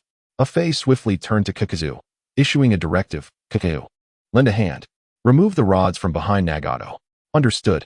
Kakuzu responded, his tendrils writhing like squirming earthworms as they lunged toward Nagato. The appendages deftly maneuvered around the rods, binding them securely. Kakuzu spoke solemnly to Nagato. "Here it comes. Hang in there." Nagato nodded resolutely, gritting his teeth in preparation for the impending agony. As the first rod was extracted, Nagato emitted a heart-wrenching scream, the sound reverberating through the hollow, sending chills down everyone's spine. Yahiko, witnessing this, felt her heartache, her jaw tightening involuntarily as she buried her head in Obito's embrace, seeking solace. Obito's face flushed slightly, an awkward smile gracing his features as he gently wrapped his arms around her, stroking her hair in an attempt to comfort her. Ah-Fei cast a sidelong glance at the two, unable to restrain his scolding. What are you doing? You scoundrel, your comrade is enduring excruciating pain. Do you have no shame? Obito, startled by Afei's outburst, stumbled over his words. I didn't. Let me explain. Afei, displaying impatience, shouted at him. Explanation? Enough of that nonsense. Hurry and help. Obito, momentarily taken aback by Afei's intensity, quickly regained his composure and stepped forward to assist Nagato from the base. Afei's gaze then shifted to Yahiko and Kabuto, his brow furrowing as he issued another command. Yahiko, you and Kabuto, quickly attend to Nagato. Yes, Kabuto responded promptly. Striding towards Nagato, Yahiko, still dazed, soon snapped to attention. Huh? Oh, all right. Seeing Kabuto advance, she hurried to follow. Before them, the 5 pads of pain, as the rods were removed one by one, resembled marionettes that had lost control, collapsing in succession. After 2.5 minutes, all the rods were extracted from Nagato's back, leaving him utterly drained, as if all strength had been siphoned from him at that moment. Panting heavily, Nagato was drenched in sweat, his emaciated frame and deep-set dark circles rendering him reminiscent of a tormented addict. Afei pointed decisively at the base beneath Nagato, issuing a command. No turning back. Remove Nagato from this charging station. Understood. The group chorused. Even Haydn, typically unreliable, was stirred by the sight, his blood boiling with fervor. He leaped to Nagato's rear, resembling a professional rescuer, tightly gripping Nagato's arm and pulling upward with all his might. This scene was both comical and poignant, epitomizing the spirit of teamwork. Afei felt a warmth swell within him, deeply gratified. He realized that no matter how arduous the path ahead, as long as they united their efforts, no obstacle was insurmountable. With their strongest forces gathered, they merely needed to reclaim the remaining Akatsuki members to possess leverage against the celestial beings. Orochimaru extended his crimson tongue to lick his lips, a glint of subtle mockery flickering in his eyes as he murmured, "Though I am unaware of your intentions, I must admit, you have shown me certain remarkable qualities. This truly piques my anticipation. I wonder where this peculiar wind shall ultimately carry us." Upon hearing this, Afei turned, casting a sidelong glance at Orochimaru, a faint smile curling his lips as he replied, "Oh, if that is the case, then keep your eyes peeled and await patiently." At that moment, Haydn unleashed a deafening roar. Following this, Nagato's emaciated form was forcibly extricated by several individuals. Nagato's condition was dire. His legs had completely rotted, with bones visibly exposed. Moreover, his lower limbs had severely atrophied, appearing incongruous with his upper body, as if they could fracture at any moment. Orochimaru, observing the scene, felt his previously confident smile vanish, replaced by a furrowed brow that could crush a fly. If this continues, it seems there will be no means to salvage his legs. What about using Hashirama's cells? Afei inquired, arms crossed, his tone neutral. Well, theoretically, it should be feasible. However, as you are aware, the specific success rate is exceedingly difficult to guarantee, Orochimaru began, his mind involuntarily drifting to the sole successful experiment that had survived in the past. Since that is the case, let us dilute it. Coincidentally, I possess an entire army of 100,000 white Zetsu, which I can utilize for research, while simultaneously enhancing their genetic makeup. A glimmer of fervor flickered in Afei's eyes. "You madman!" Orochimaru exclaimed, his face awash with terror as he gazed at Afei. Yet, he soon closed his eyes slowly, his expression transforming into one of utter relaxation. Perhaps this method may indeed prove effective. Afei chuckled softly, his gaze shifting to Nagato, as if assessing a harmless prey. Then, in a nonchalant tone, he addressed Orochimaru. "Well, once we resolve matters here, we can commence with the plan. As for your sealed hands, I have already devised a solution." Upon hearing this, Orochimaru's body trembled violently, akin to a terminally ill patient catching a glimpse of hope, a yearning for life, a pursuit of power. His eyes widened as he fixated on Afei, urgently inquiring, "Is that truly so? Have you genuinely discovered a way to restore my hand's abilities?" Afei seemed unperturbed by Orochimaru's excited reaction, waving his hand dismissively as he turned towards Nagato, leaving behind a parting remark. "I swear on my honor." Afei's word is binding. "I swear?" Orochimaru murmured to himself, his expression a mixture of confusion and disbelief. Clearly, he found the peculiar phrase uttered by Afei to be quite unfamiliar. Chapter 66, Rain Hidden. Resurrection of Yahiko, Part 2. After carefully lowering Nagato, Lin and Toby immediately employed their healing techniques, dedicating themselves to his treatment. At that moment, Nagato's body was exceedingly frail, resembling a flickering candle in the wind, on the verge of extinguishing. His once bright and profound eyes had turned hollow and devoid of spirit, akin to two parched wells. Stripped of their former brilliance, the breath of life was swiftly ebbing from him, rendering him pale and emaciated, as if death had gripped his throat tightly. Nevertheless, Nagato mustered the last vestiges of his strength, laboriously raising his heavy head. Fae-sama, please, bring Yahiko back to life. Arigato, thank you. A Fae cast a deep glance at Nagato, resolutely nodding, his voice imbued with unwavering determination. Obito, release the bandit. His gaze, sharp as a blade, fell upon Toby. Toby was already adept at such cooperation. His movements were swift and precise. With a twist of the void, he forcefully threw a tightly bound bandit to the ground. A Fae issued another command. Toby, leave the healing to Lin. We shall commence with the Edo Tensei. His tone was firm as he turned his attention to Toby. Without further ado, Toby nodded resolutely and proceeded towards Pain. He carefully extracted a piece of flesh from Pain's arm, his actions steady and practiced. He then approached the bandit, repeating the same procedure. Finally, he laid the summoning scroll on the ground and began to form hand seals. As a brilliant white light surged upwards, the bandit's body was enveloped in a grayish-white substance. A Fae's eyes sparkled with excitement as he gazed at the bandit possessed by the dirt, shouting, "Arise, my beloved!" Simultaneously, within the network of the Shade Worm technique, the news from White Zetsu number 386 sliced through the silence like lightning, invigorating a Fae's spirit. Boss A. Fae, I have discovered the remains of Uchiha Azuna at the ruins of the Uchiha clan. Praise me. Haha. The voice of White Zetsu number 386 brimmed with pride and exhilaration. A Fae's heart surged with uncontainable joy, responding swiftly, Yash. Well done. His voice resonated with approval and anticipation as visions of the future filled his mind.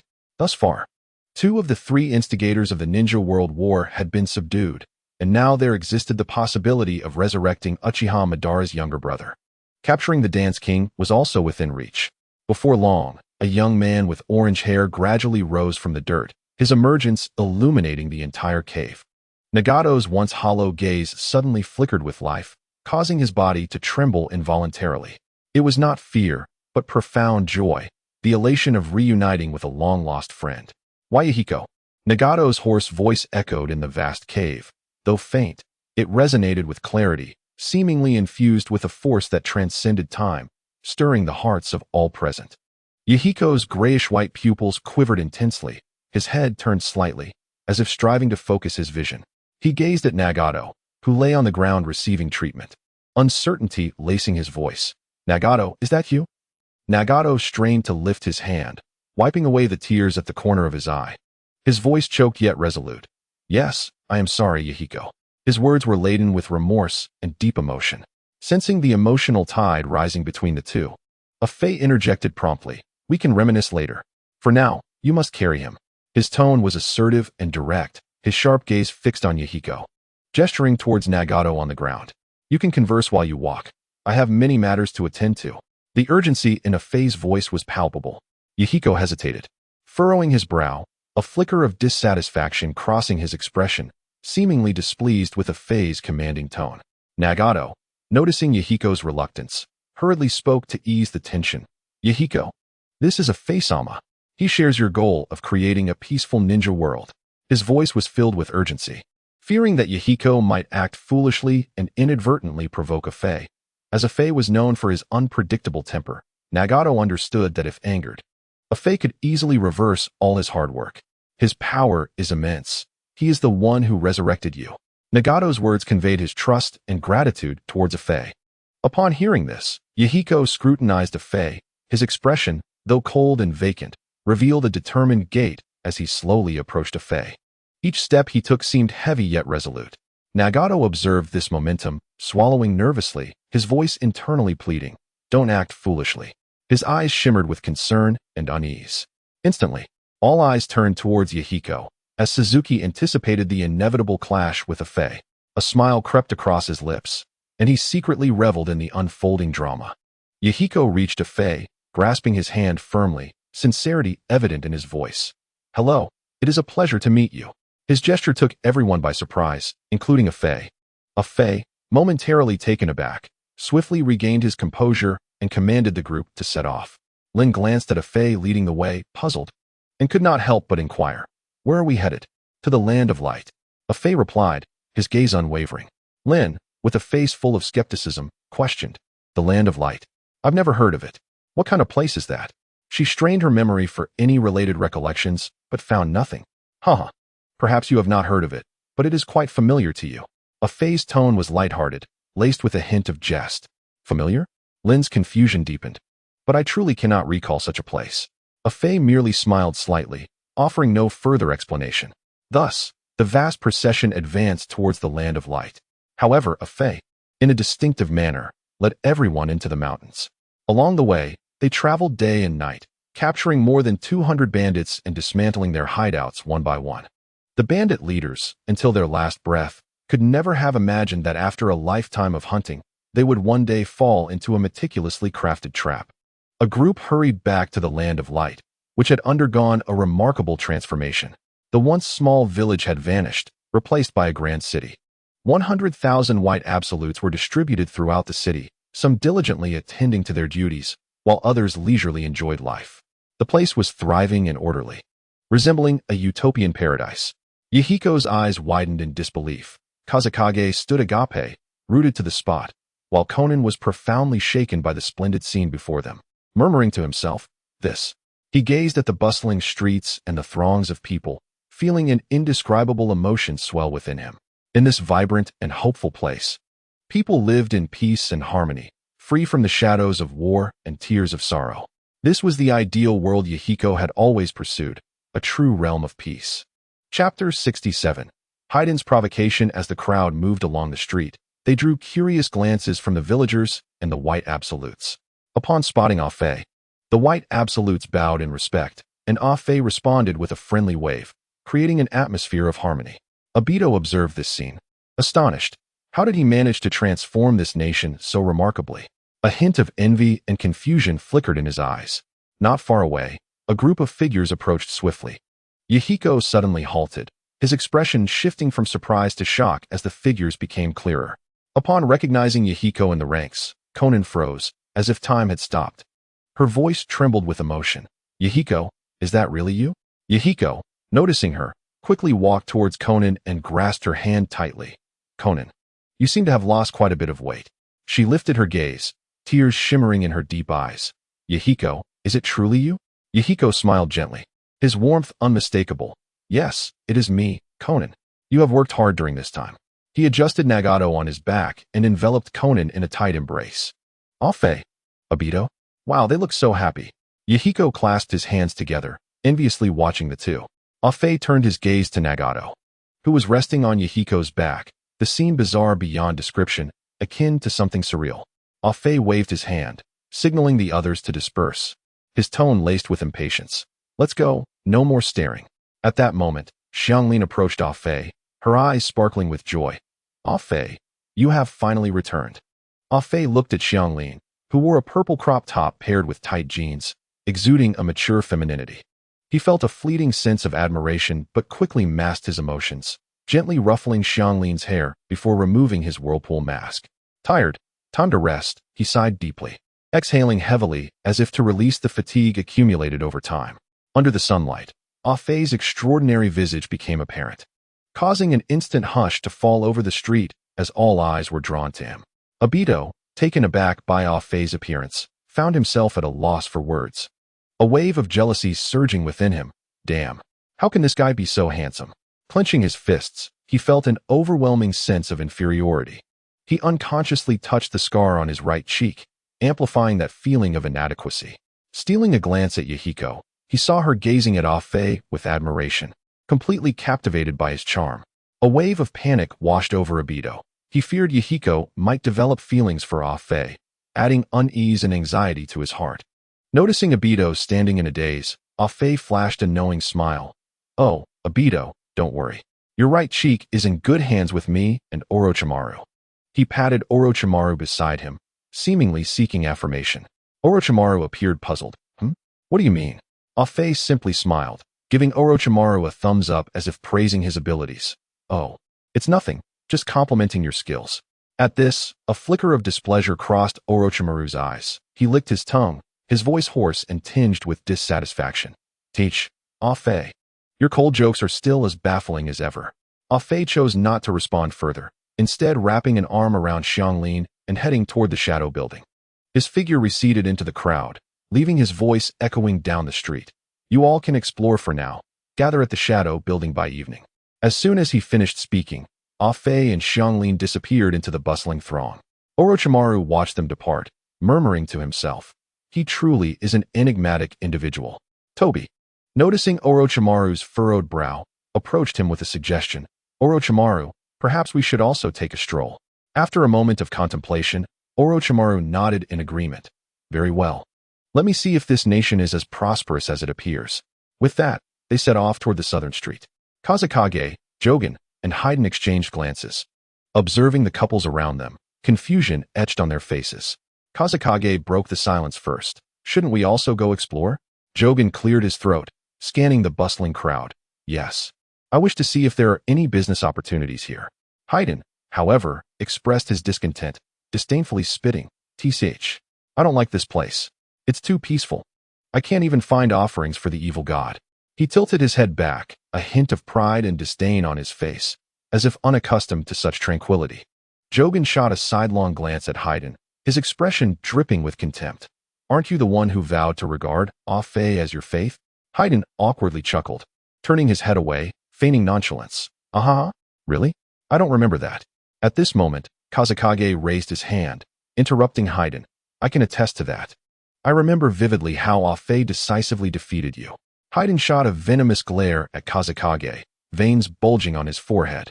Lowering his voice in a threatening manner. Do you believe I could kill you? Kazekage shrugged, a look of disdain on his face. Huh? I don't believe it. I'm already dead. Want to kill me? First, play a game of punch with my shadow.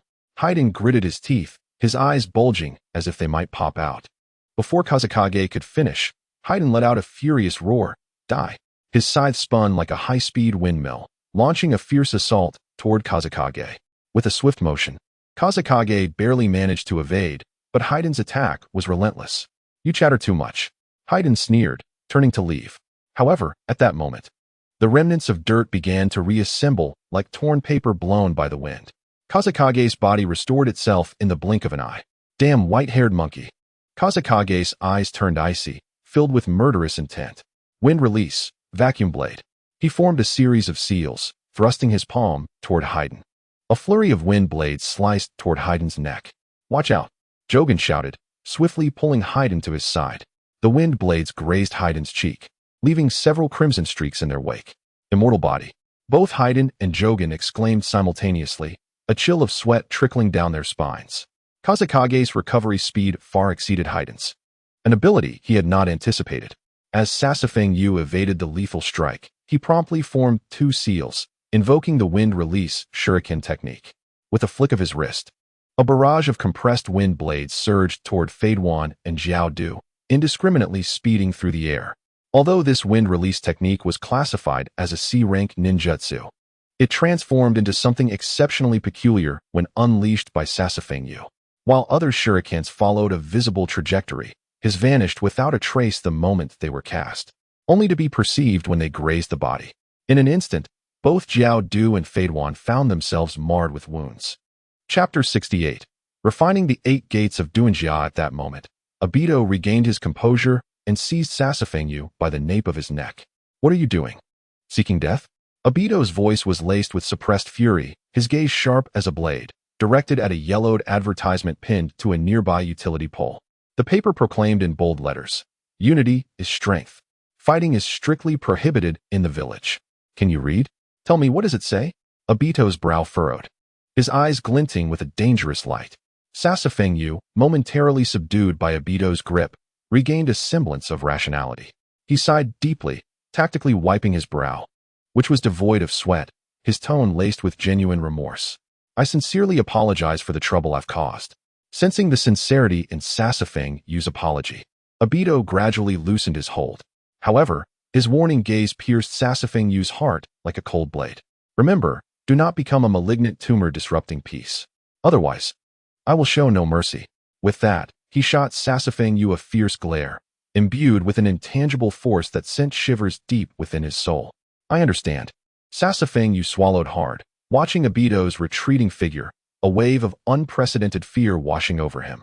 Obito turned, his gaze icy, glaring coldly at the corner where Fadewan and Jiao Du trembled like frightened creatures. His voice, devoid of emotion, resonated like a death sentence. You two had better behave. Otherwise, don't blame me for being impolite. His words carried an undeniable threat, as if he could effortlessly sever their heads at any moment. As his voice fell, Obito's aura shifted dramatically. He approached Noera Rin, his expression softening, a warm smile gracing his lips. Come, Rin, let us take a stroll. His voice bore a subtle tenderness. Yes, this place is bustling with life. Noera Rin nodded excitedly, her eyes sparkling with admiration for the vibrant city. As Obito and Noera Rin's figures gradually disappeared into the crowd, the suffocating sensation began to dissipate for Fadewan and Jiao Du. Sasafang Yu watched them, exhaling deeply in an attempt to alleviate the awkwardness. Shall we also take a stroll? Fadewan cast a disdainful glance at Sasafang Yu, a smirk curling on his lips, laden with obvious mockery. Who would want to stroll with you? Uft. He turned to Jiao Du. Let us go. Jiao Du. Let us wander. Jiao Du assessed Sasafang Yu with a detached demeanor, less dismissive than Fadewan. Do you have any money? He asked directly and pragmatically. Sasafang Yu was taken aback before realizing the implication. Money? No. Jiao Du rolled his eyes at this response and waved dismissively at Fadewan. Let us go, Fadewan. Keep your distance from this pauper. Sasafang Yu was left bewildered, watching their departing figures as a cryptic message echoed in his heart. I can't believe this. In the shadow and light building, Xianglin's cheeks flushed faintly, her breath quickening with concern sparkling in her eyes. Haha, Lord Fei, how do you feel? Is it comfortable? She asked softly. Fei, with closed eyes and a rosy complexion, beads of sweat glinting in the dappled light, nodded slightly, seemingly relishing the long-awaited relaxation.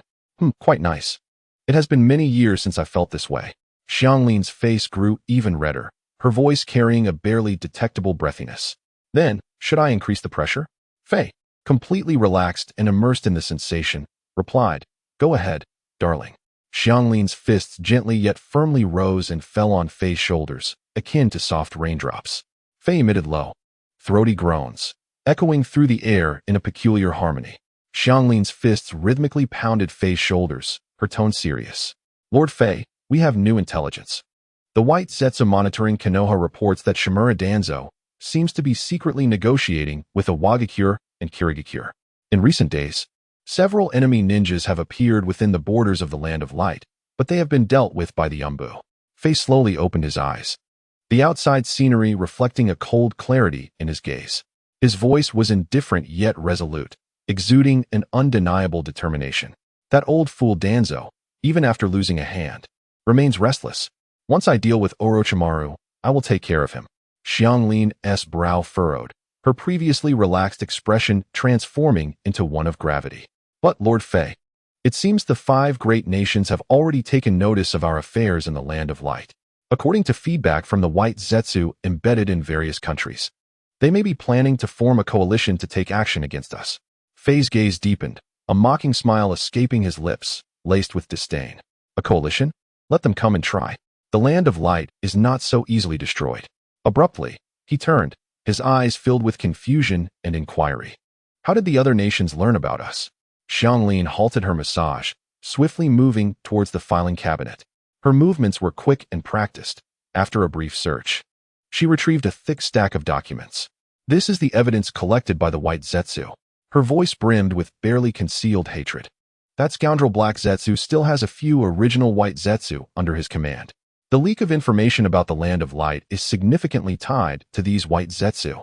She pointed at the photos of several Aloe White Zetsu, her eyes flashing with anger. Moreover, these original White Zetsu possess splitting capabilities. According to incomplete statistics, they have likely cultivated hundreds of new generation White Zetsu by now. The thought deepened the furrows on Xianglin's forehead, her face etched with worry. Upon hearing this, Fei slowly turned his chair, his expression grave as if foreseeing an impending storm. Where is the book of seals that was brought back by the White Zetsu?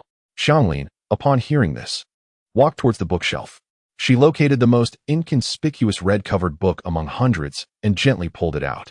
With a crisp sound, a hidden compartment appeared in the wall beside the bookshelf. Inside lay the Book of Seals, quietly resting.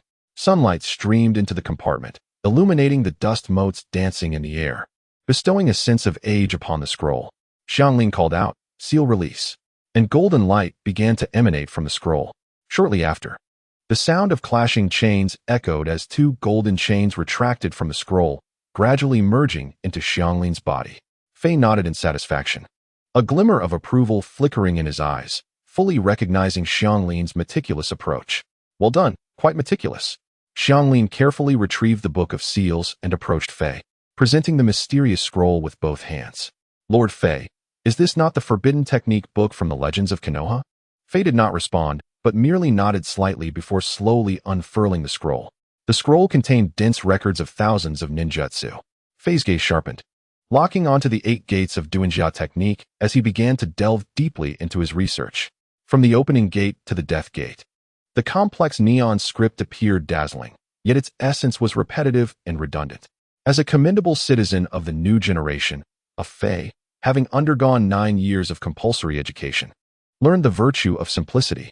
Thus, he meticulously recorded each corresponding acupuncture point and distilled the most critical steps of his learning.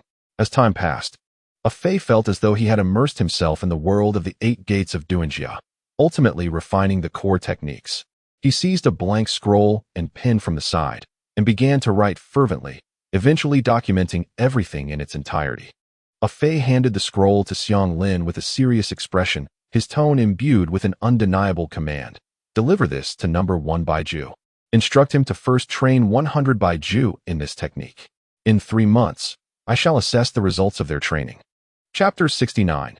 Fei Duan receives the inheritance of the 8 gates of Duanjia. Xianglin responded with unwavering resolve. Understood. She then strode purposefully towards the door, her steps firm and decisive.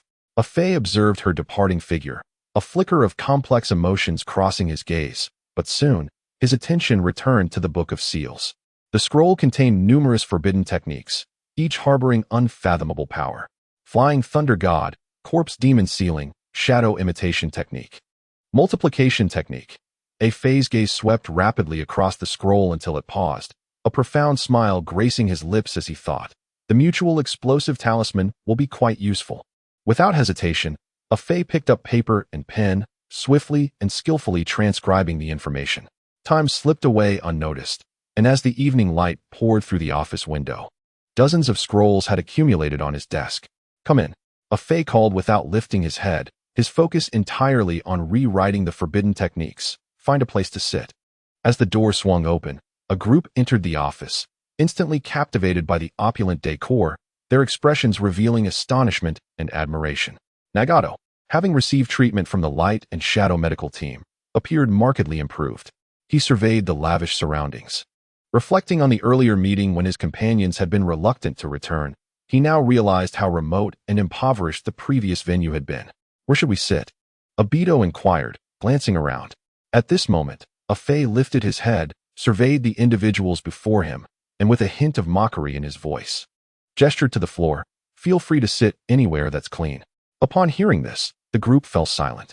They exchanged glances, pondering the absurdity of being summoned here only to sign an unequal treaty. Why are you praising this place? A Fei's eyes flashed with confusion, his delicate features furrowing in displeasure. Have I wronged you? Suzuki, sensing a Fei's irritation, quickly waved his hands, attempting to alleviate the awkward atmosphere. No, no. A Fei-sama, please do not misunderstand. We are not wronged. His eyes betrayed a hint of anxiety and urgency.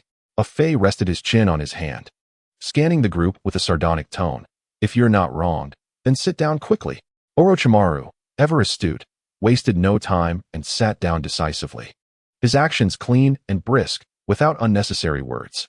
Seeing Orochimaru take a seat, the others followed suit, and soon the office was filled with a tense yet expectant atmosphere. After rummaging through the stack of scrolls, a Fei tossed his improved mutual explosive talisman technique onto the table before Mia. His voice carried a commanding tone. This is a valuable item. You 3, with your impure bodies, should study it thoroughly. You have 1 month. I expect to see a flawless result. Mia swiftly picked up the scroll, flipping it open, while Suzuki and Noera Rin promptly leaned in closer. Upon seeing the second line of text, their faces were etched with astonishment. Wow, that's impressive. Noera Rin couldn't help but exclaim. As the trio's fascination grew, Obito and the others leaned in as well. Fei Duan crossed his arms and rolled his eyes at the description of the mutual explosive talisman. His expression dripping with disdain. Humph, I thought it was some formidable ninjutsu. Turns out it's merely the explosions that Deidara enjoys. Hardly impressive. His words were laced with scorn for such simple and mundane ninjutsu, as if he believed that true combat should be far more intricate and refined. Upon hearing Fei Duan's derisive remarks, Suzuki mirrored his demeanor, rolling his eyes dramatically. His retort was tinged with sarcasm and provocation. Of course, this ninjutsu is not impressive. How could it compare to the brute force of an idiot who only knows how to charge headlong? His words conveyed a belittlement of Fei Duan's combat style, implying that true ninja battles rely not on strength and speed, but on intellect and strategy. Fei Duan, upon hearing this, appeared as if flames would erupt from his eyes. He pressed his forehead against Suzuki's, teeth clenched as he shouted, "What? You dare challenge me, you wretched fool!" His fury resembled that of a lion ready to pounce. "Challenge me? What? Am I afraid of you?" Suzuki's temper flared immediately as he pushed back against Fei Duan's forehead, his eyes glinting with disdain and defiance. As if to declare that a resolution must be reached today, the two foreheads pressed together like two swords poised to clash, ready to spark a fierce confrontation. "Silence! You two fools!" A Fei's voice thundered, reverberating throughout the room, causing the air to feel as though it had solidified. His roar was not merely a reprimand for their bickering, but also an expression of his impatience with such pointless disputes. In an instant, Fei Duan and Suzuki ceased their quarrel, gazing silently at Fei, their expressions a mixture of surprise and reverence. Fei's presence loomed like an insurmountable mountain, compelling them to submit. Seeing them quiet down, Fei tossed another scroll in front of Fei Duan with a brusque motion, as if discarding inconsequential refuse. I want you to unlock the 6th gate within 3 months. Fail to do so, and I shall sever your head and use it as a ball." His voice was laced with mockery, yet underscored by seriousness, as if to convey that this was his final opportunity to prove himself or face dire consequences. Fei Duan grasped the scroll, feigning composure, though his hands trembled slightly, betraying his inner turmoil. He swallowed hard, striving to steady his emotions, and assured Fei-sama, "Rest assured, I shall not disappoint your expectations."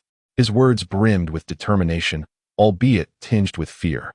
However, upon glimpsing the contents of the scroll, his jaw dropped in disbelief, and he rubbed his eyes as if unable to trust what he saw. "For nations, eh? Ha!"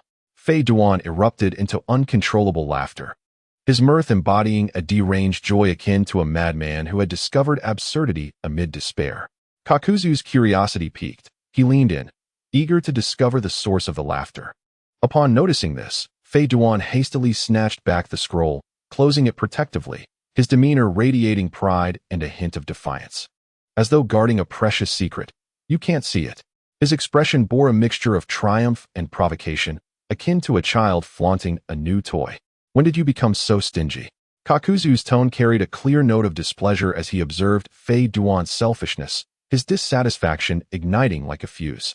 He delivered a light punch to Fei Duan's head, sufficient to express his discontent. "It's not like looking will kill you."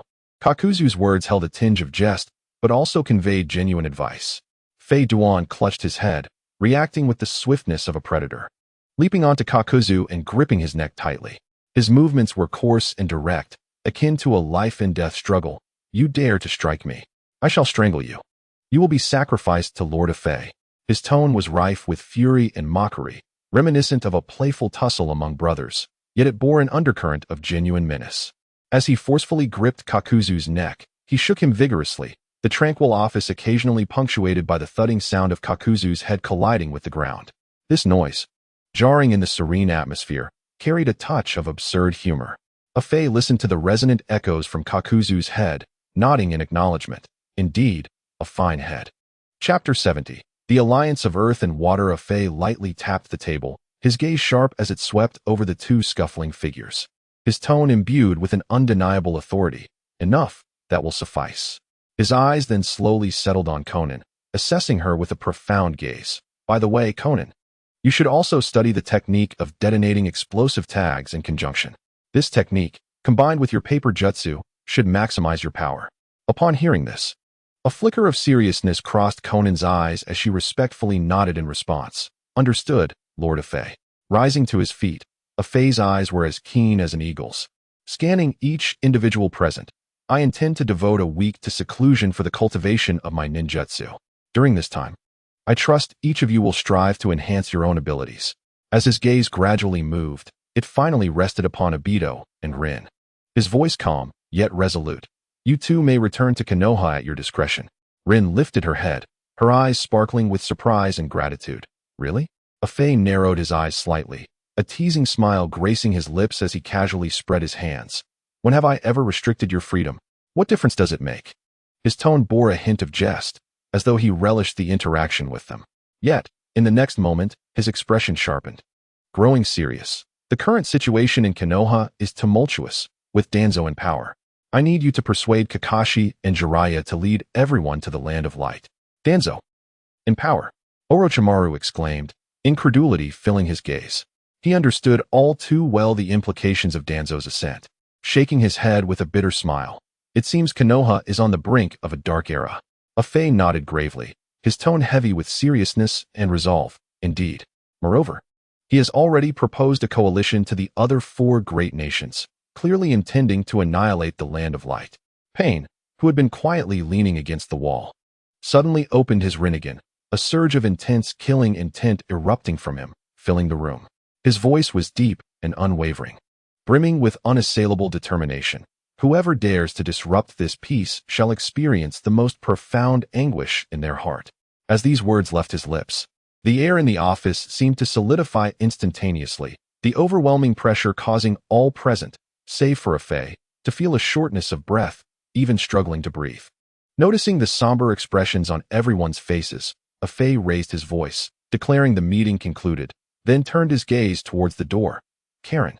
With a soft creak of the door hinge, Karen entered, standing upright with determination in her eyes. Lord Afei, how may I assist you? It is getting late. Please arrange accommodations for everyone tonight. Afei's tone carried a hint of concern. Karen nodded, responding promptly. Understood, Lord Afei. Please follow me. The group rose. Bidding farewell to Afei, we shall take our leave, Lord Afei. Afei smiled and waved, his tone warm. Rest well, everyone. Subsequently, Karen led everyone out of the office, leaving Afei alone, quietly pondering in the deepening twilight. Afei gazed out the window, letting out a deep sigh. There are still many matters to attend to. He scratched his head, then raised a finger. The 3 great sage arts, summoning beasts. After pondering for a while, Afei stretched and returned to his desk, deciding to study these techniques first. In the office of the Land of Earth, at Awagakure, Inoki held tightly to the secret scroll sent by Danzo's envoy. His face etched with worry and confusion. He turned to Akatsuchi, seeking answers.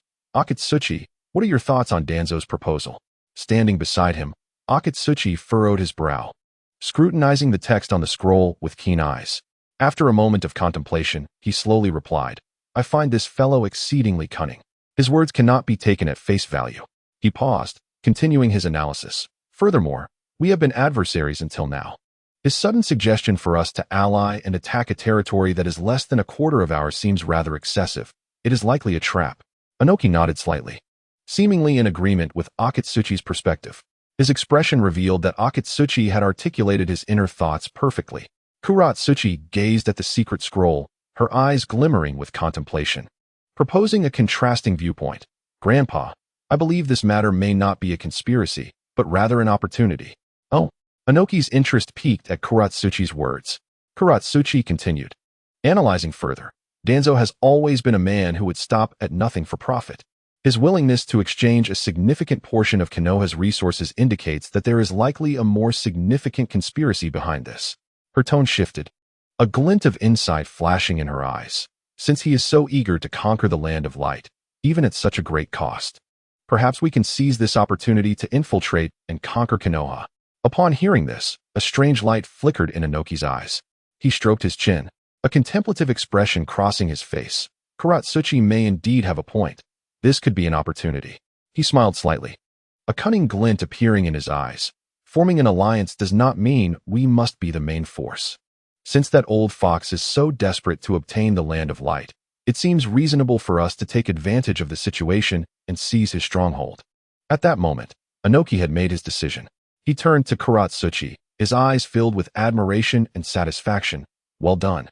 It seems the position of Tsuchikage has a promising successor. Kuratsuchi affectionately wrapped her arms around Inoki's arm, playfully saying, Grandpa, what are you talking about? You are the Tsuchikage. The Wagakure needs your leadership to thrive. In the land of water, in the umbu of Kirigakure, Terumi Mei stood before the former arena of the Bloody Mist. Her voice cold yet tinged with subtle concern. Ao, has the half of the exchanged resources promised by Danzo arrived? Presently, Kirigakure faced a dire shortage of resources. The heavy casualties of the Third Shinobi World War, coupled with the recent turmoil in the Bloody Mist, had left the village in a state of rebuilding, returning to square one. Thus, regardless of whether Danzo's plan concealed a conspiracy, Terumi Mei felt compelled to seize this opportunity. Ao remained silent for a moment, quickly organizing his thoughts before responding. Fifth Mizukage, the resources have yet to arrive. However, Umbu troops from Konoha have already entered our territory. Chapter 71. The one you shouldn't provoke. Obito. Terumi Mei's expression darkened instantly. Her voice cold as she commanded, send someone to escort them and receive them with the utmost courtesy. Understood. Ao immediately responded, then swiftly moved, disappearing from Terumi Mei's sight in an instant. Meanwhile, in the Konoha Memorial Cemetery, the space suddenly warped, and two figures quietly appeared. Rin surveyed her surroundings, a wave of inexplicable fear surging within her. She gazed at the silent Obito beside her, a tremor lacing her voice as she inquired, Obito, is this truly Konoha? Obito did not respond to Rin's question. He walked directly to his memorial stone, his eyes falling upon the withered bouquet at its base. A cold sneer escaping his lips. Humph, Kakashi, it seems you remain as hypocritical as ever. Gently, she wrapped her arms around him from behind, soothingly murmuring, Obito, everything has begun anew. We should not blame Kakashi. Upon hearing her words, a bittersweet smile graced his face. He nodded slightly, inhaling deeply as if striving to quell his emotions. Let us go see what Kakashi is up to now. Rin nodded emphatically, a joyful smile breaking through her earlier melancholy. It felt as if they had traversed decades of time, hand in hand once more, walking through the night along the streets that were both unfamiliar and familiar. Just like in their childhood, Rin held Obito's hand, and they sprinted forward, their silhouettes intertwining under the moonlight, creating a tender and heartfelt scene. Guided by memory, the pair sought out Kakashi's residence. Knock, knock, knock. Rin, brimming with joy, knocked on the door, envisioning the surprise and delight on Kakashi's face upon seeing her and Obito together. However, after a considerable time, there was no response from within. It seems no one is home. Rin's voice bore a hint of disappointment, her earlier excitement doused, as if by a bucket of cold water. Obito tenderly ruffled Rin's hair, a slight smile tugging at his lips as he attempted to comfort her. It's all right. Perhaps he has gone out on a mission. Unbeknownst to them, Kakashi was at that moment lying exhausted alongside Yugao in the Konoha hospital.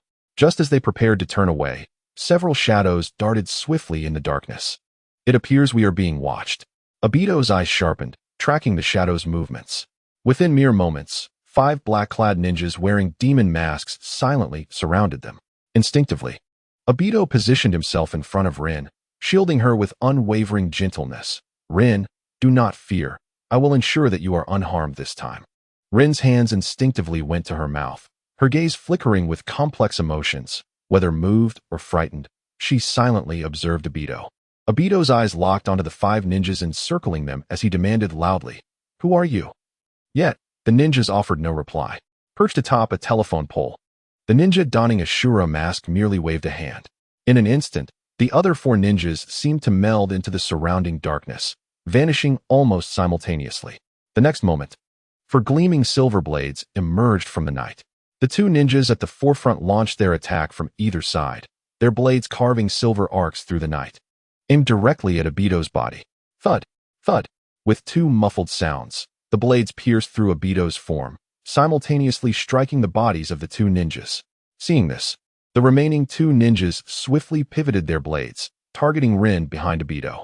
You seek death, Obito shouted furiously. In an instant, A vibrant blue chakra ignited around him, forming a skeletal frame. As the chakra surged, muscles began to grow upon the frame, ultimately transforming into a colossal humanoid figure. This was his Susanu's second form. The chakra enveloped both Obito and Rin, creating an impenetrable shield of defense.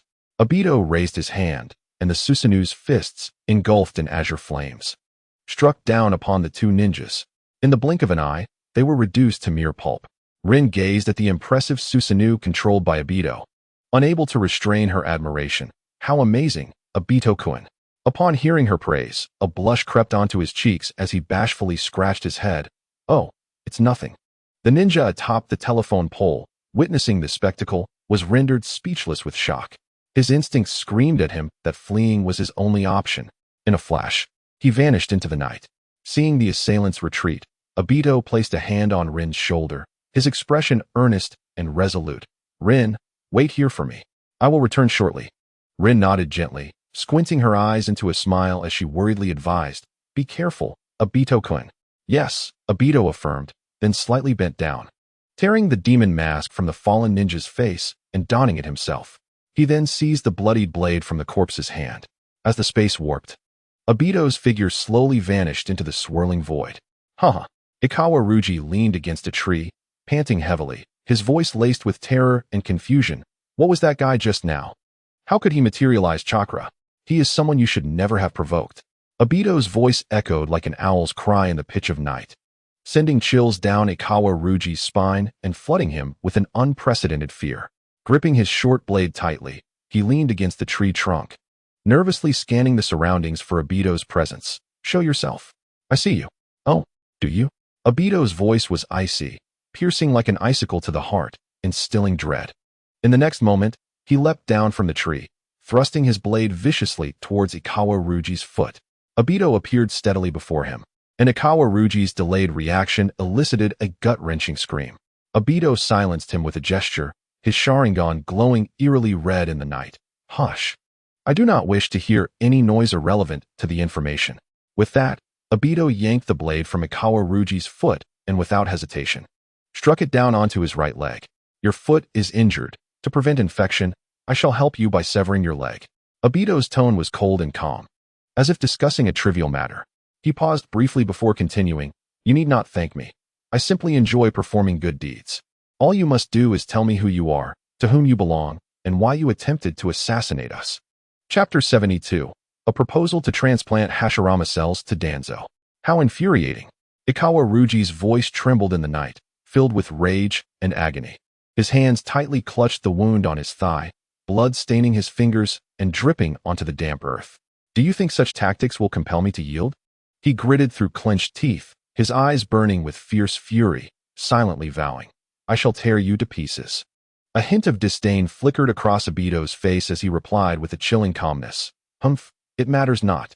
No sooner had he spoken than his blade glinted under the moonlight, swiftly severing Ikawa Ruji's right arm.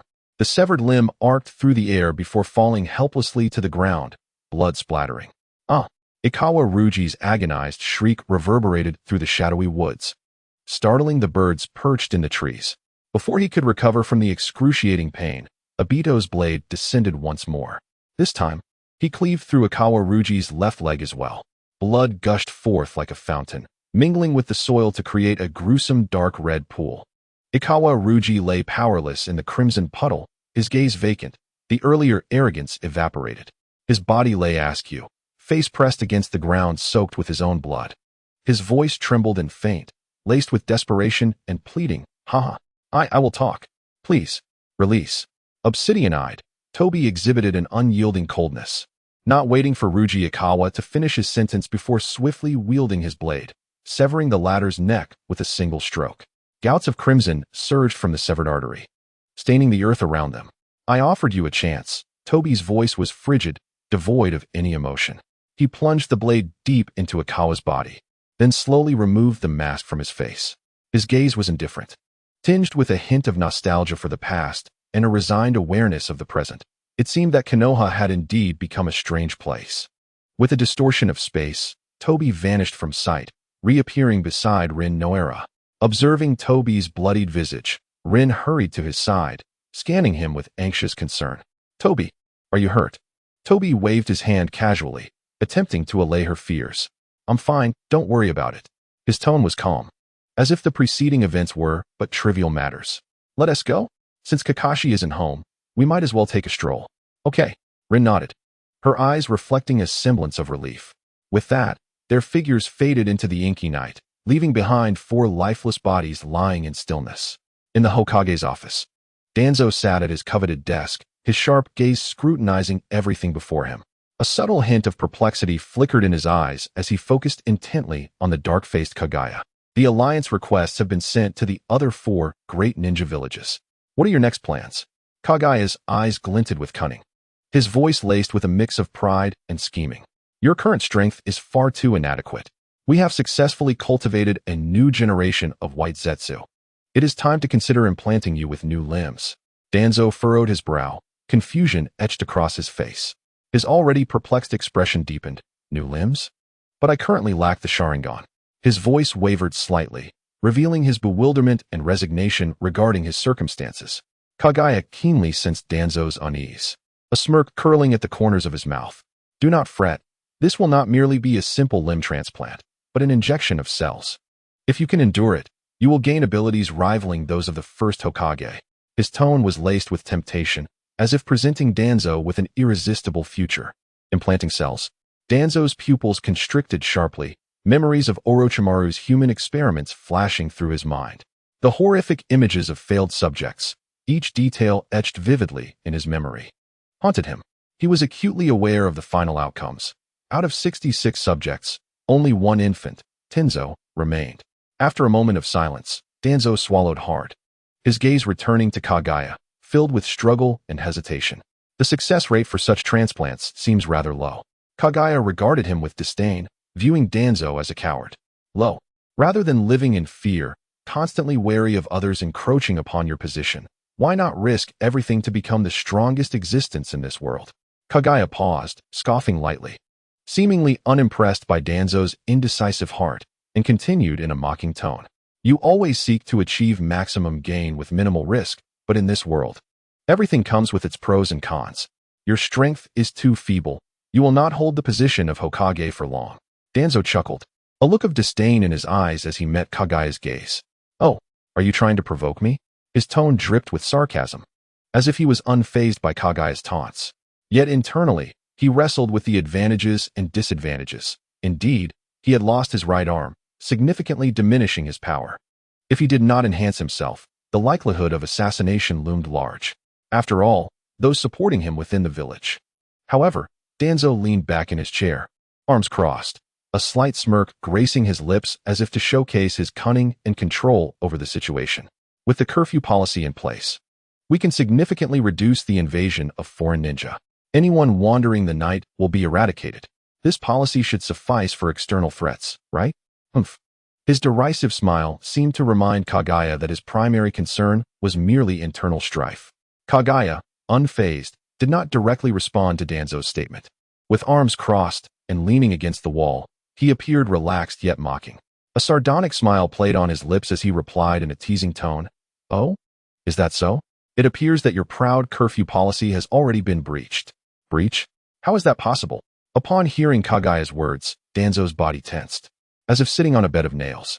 He slammed his hand against the desk, his voice laced with shock and fury as he loudly demanded, "Who?" "The night patrol consists of elite root ninjas, in groups of 5.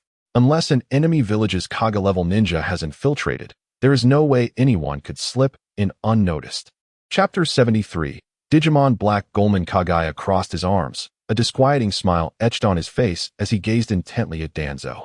His eyes were deep, concealing endless secrets.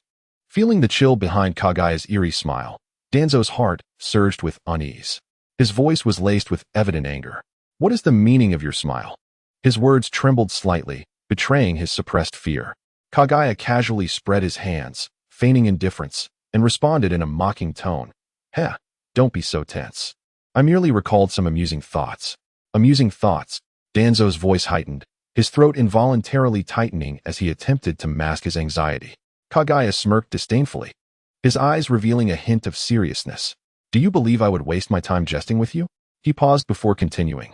The only thing you can do now is enhance your strength and become more powerful. If you are unwilling to even attempt that, then I will have to reconsider my partnership. Kagaya's voice carried an undertone of warning. With that, Kagaya's form began to sink gradually into the ground. Danzo's gaze remained fixed on Kagaya, his heart shrouded in uncertainty and doubt, as if engulfed in dark clouds. His brow furrowed, lost in fleeting contemplation. Just as Kagaya's head was about to disappear into the earth, Danzo, with a furrowed brow, suddenly reached out, urgently calling out, "Wait." His eyes flickered with complex emotions.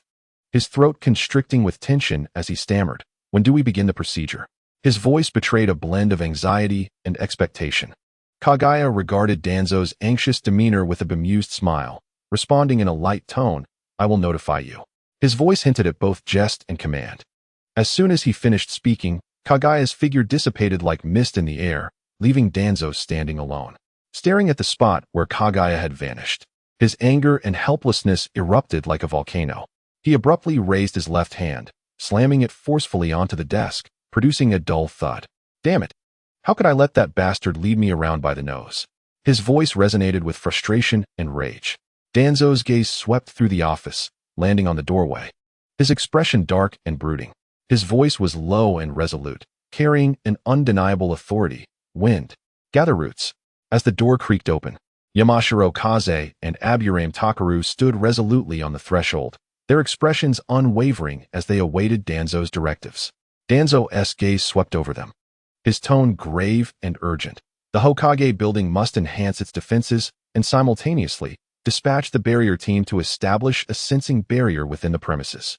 A shadow of concern flickered in his eyes, clearly contemplating the myriad of potential variables that could unfold. Without hesitation, Kaze and Takaru responded in unison, "Yes."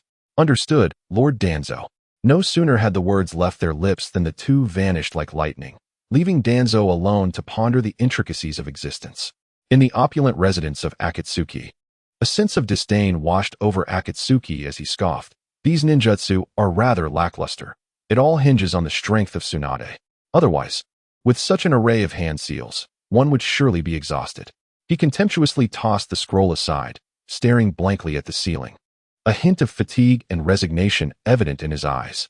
A wave of nostalgia surged within him for the times when the system had provided assistance, a period when everything seemed far simpler and more direct.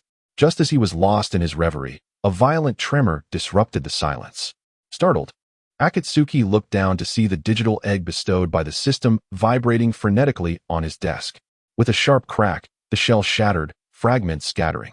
Before Akatsuki could fully process the shock, a peculiar creature emerged from the remnants of the egg. This little being's body was pliable as clay, enveloped in a layer of black fur, exuding an enigmatic and elusive aura. However, what captivated attention were its eyes, shimmering with a golden glint beneath the fur, radiating an innocent charm that evoked an irresistible smile. "What manner of beast are you?" Akatsuki gazed at the odd creature, bewildered. He attempted to recall any knowledge of it, but it was evident he had no familiarity with this unexpected visitor. The creature, resembling a black sphere, seemed displeased with Akatsuki's confusion and abruptly leaped up, protesting in a youthful yet determined voice, "I am not just any beast. I am the Black Sphere Beast." Its tone conveyed a blend of stubbornness and pride. Feeling somewhat flustered, Akatsuki scratched his head, unsure how to respond to the creature's introduction, and mumbled, Okay, fine." The Black Sphere Beast joyfully bounced on his desk, its eyes brimming with excitement as if reunited with a long-lost kin. "Akatsuki-kun, I finally found you." The exuberance in its voice was palpable. Akatsuki's confusion deepened, furrowing his brow as he attempted to recall the plot of Digimon from his childhood, hoping to uncover clues about the Black Sphere Beast. Yet, no matter how hard he tried, his mind yielded no information about this creature. Curiously, he inquired, "How do you know me?" The Black Sphere Beast leapt joyfully, its eyes sparkling with glee, "Because I could feel your presence even inside the egg." "Well, all right then." Akatsuki shook his head in resignation, a twitch at the corner of his mouth betraying his bemusement. He scratched his head and tentatively asked, "So, I don't have any digivices, cards, or badges, do I?" The Black Sphere Beast danced in the air, its malleable body spinning playfully with its movements. It instinctively began to shake its head, but due to its soft, clay-like form. The entire body swirled along with it. Pausing to survey the surroundings, it turned to Akatsuki with a hint of pleading in its eyes. "Akatsuki, I'm really hungry. Do you have any food?" Its voice carried a tone of innocence and anticipation. Akatsuki scooped up the black sphere beast in his hands, examining the peculiar creature with curiosity. "What would you like to eat?" The black sphere beast licked its tongue, its yellow eyes suddenly gleaming with golden light, as if yearning for culinary delights. "Sushi. I want sushi." The eagerness and excitement in its voice were unmistakable. Akatsuki felt a wave of exasperation wash over him. Furrowing his brow, he replied helplessly, "It's barely past midnight. All the shops are closed. Where am I supposed to find you sushi?" The black sphere beast gazed at him with its big, innocent eyes, its stomach rumbling, as if protesting its hunger. "But I'm so hungry." Its voice was filled with a sense of grievance and longing. As Akatsuki looked at the black sphere beast, his sense of helplessness and irritation escalated. His teeth clenched tightly in an effort to maintain composure. 2.5 hours later, Shanfeng watched the black sphere beast devouring sushi voraciously, her eyes filled with affection and surprise. Her voice was gentle and indulgent. "Eat up, little one. You're just too adorable." The glimmer in her eyes was unmistakably enamored by the creature's charm. The black sphere beast displayed an astonishing appetite, swallowing an entire platter of sushi about the size of a fist, without even a hint of chewing. Watching its gluttonous antics, Akatsuki felt a surge of anxiety and admonished, "Slow down. At least chew your food." His tone was laced with concern, fearing it might choke. Just as he reached to snatch the food from the black sphere beast, a fierce glint flashed in its eyes, and it spat out a few bubbles toward Akatsuki. Though small, the bubbles floated rapidly, prompting Akatsuki to instinctively dodge. However, upon touching the desk, the bubbles erupted, corroding the surface into a sponge-like substance. Akatsuki stared in disbelief, his face a tableau of shock and astonishment. Goodness! This little creature must be a tailed beast. Chapter 74. The lecherous sage. "Ah, my apologies." The black sphere beast burped contentedly, a mixture of food-laden air escaping. Its round, innocent eyes seemed to silently convey an apology to Akatsuki. Stunned, he widened his eyes. Incredulity etched on his face as he gazed at the creature, his mouth twitching slightly. "What else can you do?" Akatsuki finally spoke, his tone tinged with curiosity and disbelief. The black sphere beast leaped excitedly, its little form twirling in the air like a jubilant black orb. "I can only perform bubble attacks." Its voice brimmed with innocent pride. Shanfeng, unable to contain herself, burst into laughter. She scooped up the black sphere beast from the desk, pressing it against her cheek with affectionate fervor. "Oh, this little thing is just too adorable." Her voice radiated joy and adoration. Akatsuki cast a sidelong glance at her, a subtle smile playing at the corners of his mouth before he reverted to his usual stoic demeanor. Leaning back, he casually draped his legs over the desk, his gaze growing distant as if lost in thought. Slowly, he turned his attention to the ceiling, his tone casual yet curious. "Black sphere beast, how can you evolve?" The creature's eyes lit up instantly, focusing intently on Akatsuki, its large orbs shimmering with earnestness. "I need to eat. After reaching maturity, I don't know what will happen." Its voice carried a blend of naivete, yet also a glimmer of curiosity and anticipation for the future. Akatsuki nodded, a soft smile gracing his features as he scratched his head, a hint of exasperation mingling with concern for the creature's innocence. "Then you must eat well, Shanfeng." He turned to her, his tone earnest and instructive. "Whatever the black sphere beast desires, you must procure it for him." Upon hearing this, Shanfeng's face instantly illuminated with a radiant smile. Her eyes sparkled with delight, reminiscent of a child who has just discovered a cherished toy. She nodded repeatedly, her grip on the black orb creature tightening instinctively, as if fearing it might vanish at any moment. Indeed, her voice brimmed with excitement and promise. 7 days later, a throng of individuals filed into the office, the atmosphere tinged with an odd tension. A face stood before his desk, arms crossed, wearing a sardonic smile as his gaze flitted between Noera Rin and Obito. "So, how was your trip to Konoha? Did you enjoy yourselves?" His tone carried a hint of mockery. Obito furrowed his brow, his expression cast in shadow as if shrouded by dark clouds. His eyes revealed a depth of contemplation, likely reminiscing about unpleasant memories. "I didn't encounter Kakashi, but I did run into Jiraiya, one of the legendary Sannin." His voice conveyed a mixture of regret and resignation. Upon hearing Jiraiya's name, Orochimaru's golden-slit pupils flickered with intrigue, while Yahiko's eyes lit up, a glimmer of excitement and curiosity evident on his face. "How is Master Jiraiya?" he inquired eagerly, viewing Jiraiya as a heroic figure. Obito glanced at Jiraiya's team standing nearby, a faint smile curling at the corners of his mouth as if recalling an amusing anecdote. "He seems well enough, judging by his current state. He could easily live for several more decades." His tone was laced with a sense of relief and jest. As he spoke, memories of his adventures with Jiraiya and Konoha surfaced in his mind. He recalled exiting Ichiraku Ramen with Rin, only to witness Jiraiya stealthily coaxing Naruto into peeping at women bathing, soon to be chased by a horde of furious women wielding kitchenware. In the end, Jiraiya had shoved Naruto into the fray, escaping while the poor boy faced the wrath of the irate women. This memory brought a sardonic smile to Obito's lips as he gently shook his head, remarking, "The legendary Sannin seemed to be just that." Conan's eyes sparkled with nostalgia and longing at the mention of Jiraiya. "Once I'm free, I too wish to return and visit Master Jiraiya." "I can only imagine his surprise," she mused softly. Afei turned his gaze to Obito, his eyes deep and calm, void of any ripple. "Have you informed him about joining the Land of Light?" Obito shrugged slightly, a hint of resignation evident in his demeanor. "I mentioned it, but he was unmoved." His tone revealed a trace of disappointment, though it seemed he had anticipated such a reaction. Afei smiled faintly, seemingly unperturbed by Obito's response. He caressed the black orb creature, his gaze growing contemplative as he pondered their next course of action. After a moment, he lifted his head, his gaze resolute as he scanned the group. "I need to take Orochimaru to have his hand treated. Who will accompany me?" The group exchanged glances, hesitation and uncertainty reflected in their expressions. They weighed the pros and cons, aware that aiding Orochimaru would offer little assistance to one another, and the journey would span several countries, making it a burdensome endeavor that few were eager to undertake. The atmosphere in the office grew heavy, each individual appearing burdened by their thoughts. Afei noticed Obito's unwavering gaze fixed on Noara Rin, revealing an underlying reluctance to depart. He furrowed his brow and decisively pointed at Obito, his tone firm and direct. "Obito, you must come with me." Obito's body involuntarily stiffened at the command, his brow furrowed, his tone laced with evident reluctance. "Fine, I suppose."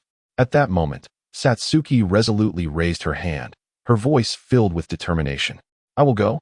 Her eyes scanned the group, a hint of disdain curling her lips. "After all, I have already embraced death.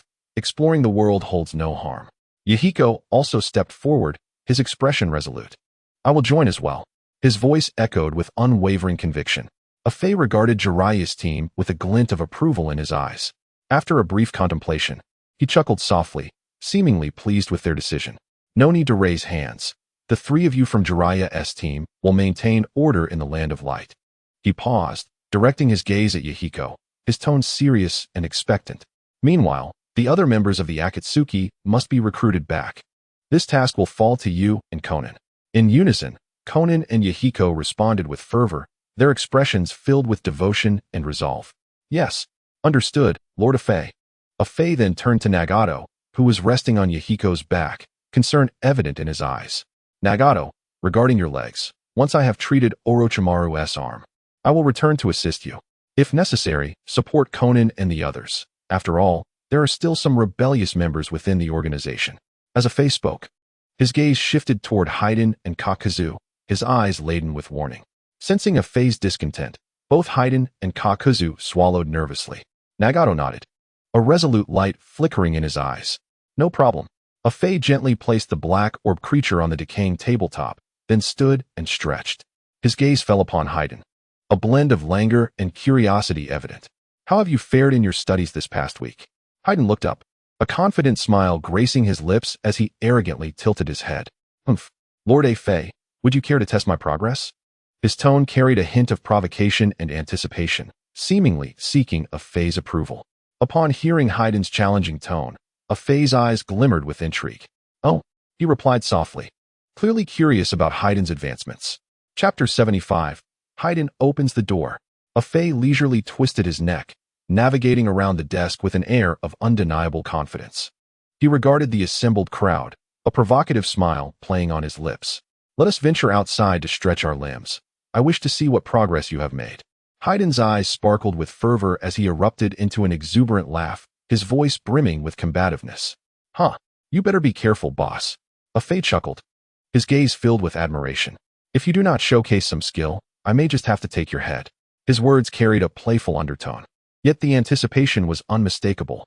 He paused, his gaze sweeping over the crowd, his voice rising slightly. Let us proceed. Together, we shall convene at the training grounds. As he spoke, Cheyenne led the group towards the training field. Training ground number 1, rather than merely a training area, resembled an ancient dueling arena, steeped in a potent atmosphere of battle. Upon entering, Afei and his entourage were met with a throng of spectators, their eyes shimmering with curiosity and anticipation, eager to witness the training of these formidable warriors. You think Lord Afei will have them practice today? A white Zetsu inquired curiously of a nearby ninja, his eyes sparkling with intrigue.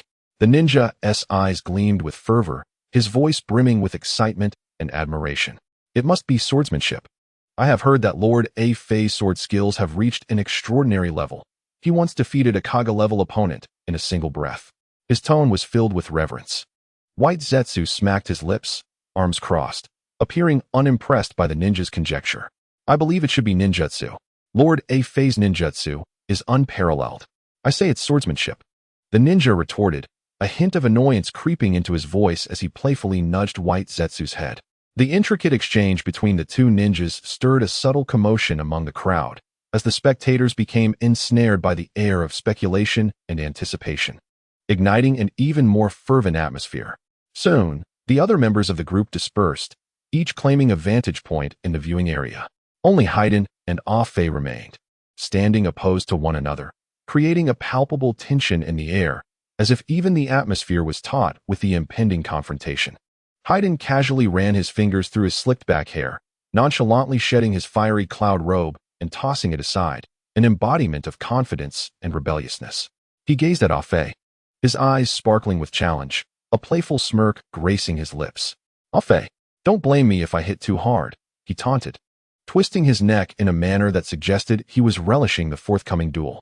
Observing Hayden's self-assured demeanor, Afei felt a flicker of satisfaction within. A smile curled at his lips as he responded with a teasing tone. I hope you can maintain such bravado in a moment, energized by Afei's remark. Hayden fell into a chatty mode, his voice brimming with pride and audacity. Arrogance. Absolutely. Hayden thrives on being audacious and domineering. Among the crowd, White Zetsu and the ninjas engaged in animated discussions, their voices imbued with curiosity and excitement. Who is that white-haired guy? He seems incredibly arrogant. His presence even overshadows Afei, one ninja inquired, his eyes reflecting bewilderment and intrigue towards Hayden. He appears to be Hayden from the Akatsuki. I've heard he possesses immortality. Another white Zetsu replied, his tone laced with reverence. Immortality? What nonsense. Is there truly such a thing in this world? A skeptical ninja retorted, his voice thick with doubt. Our intel is infallible. He genuinely possesses immortality, the first white Zetsu asserted with conviction. Uft. Immortality? I could claim I can resurrect infinitely too. What a load of nonsense. A third ninja scoffed, dripping with sarcasm. The other white Zetsu shot him disapproving glances. Watching Hayden's audacious display, Afei's gaze turned playful, a sly smile appearing on his face. He then clapped his hands, and a wooden clone smoothly emerged from his being. This way, I want to be unfair to you. If you can injure this wooden clone of mine, I shall send 1,000 white Zetsu to learn the 8 gates technique from you, Afei declared, his voice tinged with provocation, yet underscored by a genuine anticipation of Hayden's prowess. If you cannot even breach the defenses of my clone, you shall take your leave as a subordinate to white Zetsu, he added, his tone lighthearted, yet the seriousness in his eyes lent weight to his words. Hayden, upon hearing this, smirked with a proud demeanor. Then I shall reluctantly assume the role of a big brother. With that, he placed his hands before his chest, closed his eyes, and began to concentrate his chakra within. As his chakra coalesced, a powerful wind swept through the training ground, as if the air itself was stirred by his formidable presence. Afei, arms crossed, observed Hayden's escalating aura, a smile forming at the corners of his mouth. This is getting interesting. Suddenly, Hayden's eyes flew open, and he bellowed, "Gate of opening, open." A torrent of chakra surged skyward, causing Hayden's fair skin to flush crimson, as if engulfed by flames. while his silver hair danced wildly in the wind, resembling an enraged silver dragon. Ah Fei, taken aback by Haiden's transformation, was filled with shock and confusion. Has he taken some sort of enhancer? 7 days to open the gate. Could he truly be a genius in taijutsu? In an instant, Haiden vanished, transforming into a gust of wind. His form darted across the arena, moving with such speed that it was almost ghostly, leaving behind a series of afterimages that flickered in the air. Ah Fei's wooden clone scanned the surroundings, attempting to track Haiden's trajectory, when, in a heartbeat, Haiden appeared before the clone, his velocity rendering him almost invisible. Ah! Behold my evil god fist. Haiden cackled, his fist rocketing forward like a bullet, accompanied by the sound of air being torn apart as it aimed for the clone's face, exuding an overwhelming force. With a sharp crack, Ah Fei's wooden clone reacted swiftly, grasping Haiden's fist tightly. The movement was clean and unhesitating. The clone then seized Haiden's leg, initiating a spinning motion akin to a pendulum, the amalgamation of power and speed warping the very air around them. After 2.5 rotations, the clone launched Haiden away with a fluid motion. Faster, faster. The clone jeered, its tone dripping with mockery as it taunted Haiden. Then don't blame me. Haiden's pupils dilated, veins bulging on his forehead like squirming earthworms beneath his skin, his voice thick with determination and fury. He surged upward once more, propelling himself with force that stirred up a cloud of dust, his figure resembling an arrow loosed from a bow. Darting towards Ah Fei's clone with a distance of less than 3 meters, tornado kick, his body inverted, legs whirling in the air. The maneuver evoked memories of a classic move from the King of Fighters. If one were to inquire how Haiden could execute such a technique, it would be attributed to Ah Fei's imaginative genius in incorporating moves from the King of Fighters into the scroll.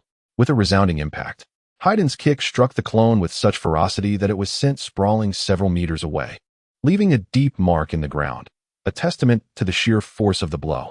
Before the clone could even dissipate the impact, Haiden charged forward, a resolute glint in his eyes. Now, witness my battle axe kick. He raised his right foot, swinging it down with the might of a war axe toward the clone's shoulder. In the stands, Kakuzu swallowed hard, his expression reflecting shock and disbelief. His voice tinged with incredulity. How did Haiden suddenly become so powerful?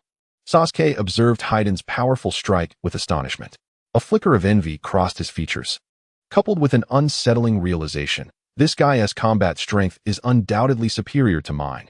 How infuriating. He resolved to master the explosive tag technique to surpass Haiden. In the sidelines, Lin stood with furrowed brows, anxiously resting her small hands beneath her chin, her tone laden with concern as she remarked, "It seems that Ah Fei is somewhat on the defensive." Obito chuckled lightly, a glimmer of understanding and jest in his gaze. "Can't you see? Ah Fei is actually enjoying himself." Chapter 76. Chief Instructor 1K White Zetsu training in the 8 gates before Obito could finish his sentence. The dynamics of the battle shifted dramatically. The clone executed a nimble sidestep, narrowly evading Haiden's axe kick. The next moment, the spectators were left in disbelief as they witnessed Ah Fei's extraordinary maneuver. The clone crossed its hands and unleashed the ultimate taijutsu technique, the 1,000 Years of Death, aimed directly at Haiden's vulnerable spot. Obito, witnessing this scene, instinctively clenched his buttocks, his facial expression contorting with agony, as if he could feel the excruciating pain. "A bag of rice. That hurts." His voice was filled with sympathy and distress. The onlooking ninjas erupted in fervent chatter, exclaiming, "Wow, how could Ah Fei's technique be withstood by anyone?"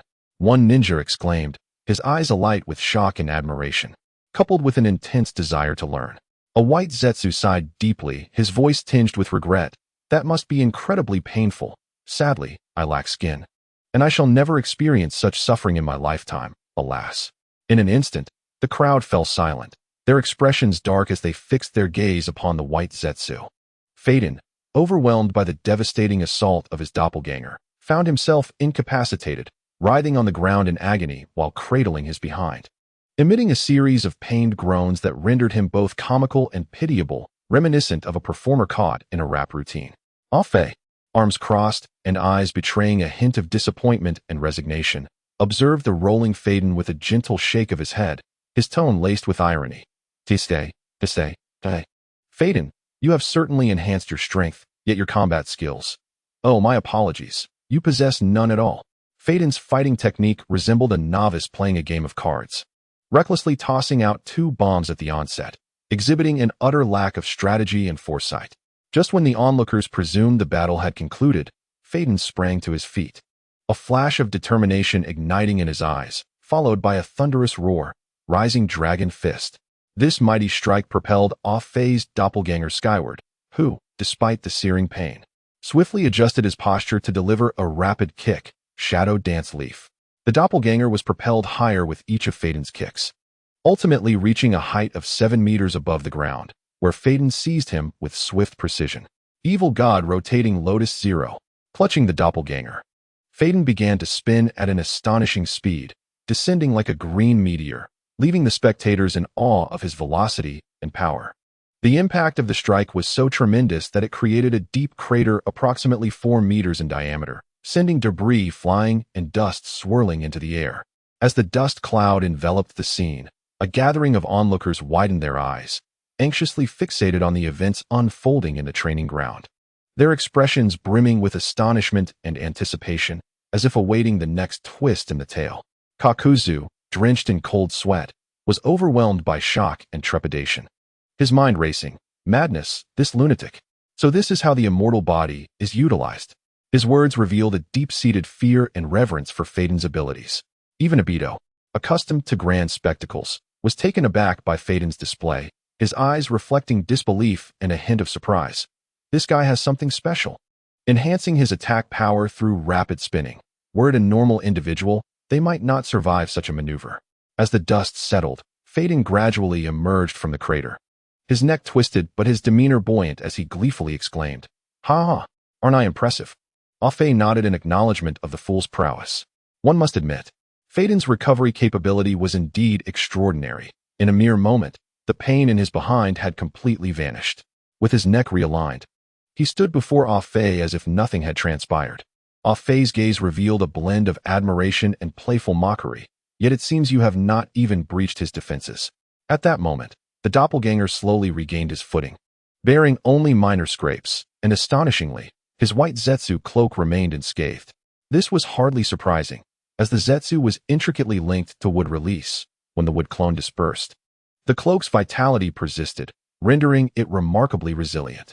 In the original narrative, when Suigetsu confronted Ah-Fei with the second form, he merely shattered 2 pieces of bark without harming the underlying skin of Yamato, clearly illustrating the cloak's formidable durability. Had Ah-Fei further augmented himself with the wood release's diamond technique, his entire body would be as impenetrable as a turtle's shell, impervious to any tailed beast ball. Feiden, witnessing this spectacle, felt a pang of astonishment and defeat. He had not anticipated the doppelganger's fortitude. Meanwhile, Ah-Fei exuded an air of ease and confidence, as if everything had unfolded according to his design. As Feiden gazed upon the unscathed doppelganger, a shadow of despair crossed his face. His brow furrowed as he voiced his incredulity. How is this possible? He clenched his fists, engulfed by doubt regarding his own strength. Feiden could not comprehend how, despite exerting his utmost effort, he could not even pierce Ah-Fei's skin. This sense of impotence left him momentarily disoriented. Once believing himself exceptionally strong, he now recognized, through his association with Ah-Fei, the depths of his own ignorance and frailty. Ah-Fei, sensing Feiden's turmoil, approached him with measured steps. Placing a reassuring hand on his shoulder, his tone imbued with encouragement. "You've done well. Had you opened the gate of view, my doppelganger might have stood no chance." Feiden lifted his gaze to Ah-Fei, the arrogance of earlier dissipating, yet a trace of defiance lingered in his voice. "Tisich, I concede, a wager is a wager, and I am willing to serve as a subordinate to White Zetsu." His tone, though tinged with reluctance, bore greater respect for Ah-Fei and an acknowledgement of his own limitations. Ah-Fei observed Feiden with a hint of amusement. Heh, recognizing one's shortcomings is commendable. He paused, looking skyward as if pondering something profound. Then, with a snap of his fingers, the first white Zetsu appeared before him. "First Zetsu, salute to Ah-Fei. How may I assist you?" Ah-Fei casually instructed, assign him 1,000 white Zetsu to train in the 8 gates technique. His words conveyed trust and expectation towards Feiden. Feiden, taken aback, expressed incredulity. "Wait, I thought I was just to be a subordinate?" Ah-Fei, maintaining a nonchalant demeanor, reiterated, You will indeed be his subordinate. He gestured towards the first white Zetsu. Phaeton lowered his head, responding with a firm, "Yes, sir." Chapter 77. The ruins of the Uzumaki clan. Ah-Fei's demeanor abruptly shifted to one of gravity as he fixed his gaze upon Phaeton and white Zetsu. His voice resolute. "Phaeton, you and the first Zetsu will work together for 3 months. I anticipate your progress." Phaeton nodded promptly, determination gleaming in his eyes. "Rest assured. Ah-Fei, we shall not disappoint you." The first Zetsu followed suit with a concise, yet firm reply, "At your command." Ah-Fei exhaled softly, withdrawing his wooden clone. Then turned to face the audience, his tone commanding, "Gather. We prepare to depart." Simultaneously, he gestured to the audience. "Ladies and gentlemen, today's demonstration concludes here. Please exit in an orderly fashion." The white Zetsu and ninjas, displaying remarkable understanding, began to exit towards the designated exit of the first training ground. As the crowd assembled, Ah-Fei's piercing gaze swept over them. When it landed on Kakuzu, his voice bore a hint of anticipation. "Kakuzu, effective immediately. You shall serve as the Minister of Finance for the Land of Light. I trust you will fulfill your duties." Kakuzu, taken aback, felt his pupils constrict in shock as he stuttered, "Ah-Fei, are you jesting?" Ah-Fei smiled, shaking his head, his gaze unwavering. "This is no jest, Kakuzu. I believe in your capabilities." He paused, his eyes suddenly sharp, as if penetrating Kakuzu's very soul. "But remember, should any corruption arise, I shall personally ensure your demise." Kakuzu involuntarily shuddered, visions of his secret stash flashing through his mind. He swallowed hard, ambivalence and anxiety swirling within him. Nevertheless, he steadied his voice, solemnly placing his right hand over his heart. "Ah-Fei, I assure you, I will not betray your trust." Ah-Fei nodded in satisfaction, his gaze softening as he regarded Kakuzu. "Shortly, Konan and Shikamaru will guide you through the affairs of the Land of Light. Make the most of this opportunity." Kakuzu bowed reverently, his voice filled with respect. "Yes, Ah-Fei."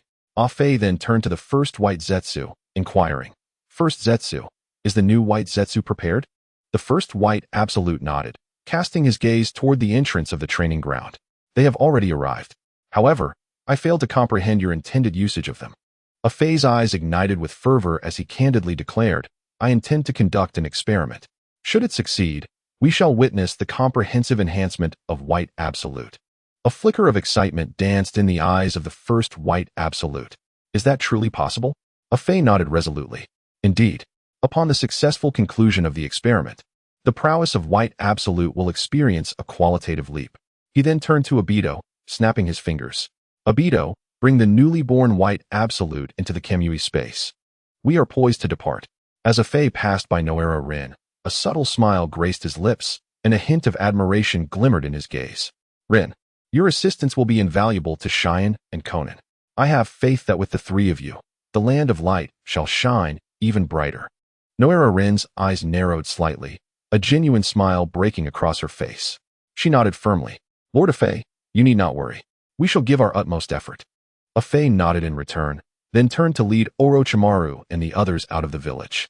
The breeze outside carried a chill, causing Orochimaru to furrow his brow slightly. He turned his head to Ah-Fei, curiosity flickering in his eyes. "Lord Ah-Fei, to where are we headed?"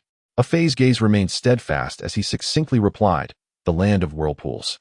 His words, though brief, carried profound implications. Deep within, he contemplated how, in the original narrative, Orochimaru had cleverly exploited the Shinigami to liberate his own arms. Upon hearing the Land of Whirlpools, a look of astonishment crossed Orochimaru's face. His brow furrowed tightly, as if struggling to recall the buried memories of the past. A tremor of barely perceptible doubt tinged his voice. "The Land of Whirlpools, the place obliterated by the Take-Torai clan? It has vanished from the map, leaving not a trace. To seek it is akin to searching for a needle in an endless ocean." His words revealed a deep-seated hesitance, serving as a caution to Ah-Fei that the quest for that place might be in vain. The disappearance of the Land of Whirlpools remained an enigma to the shinobi world.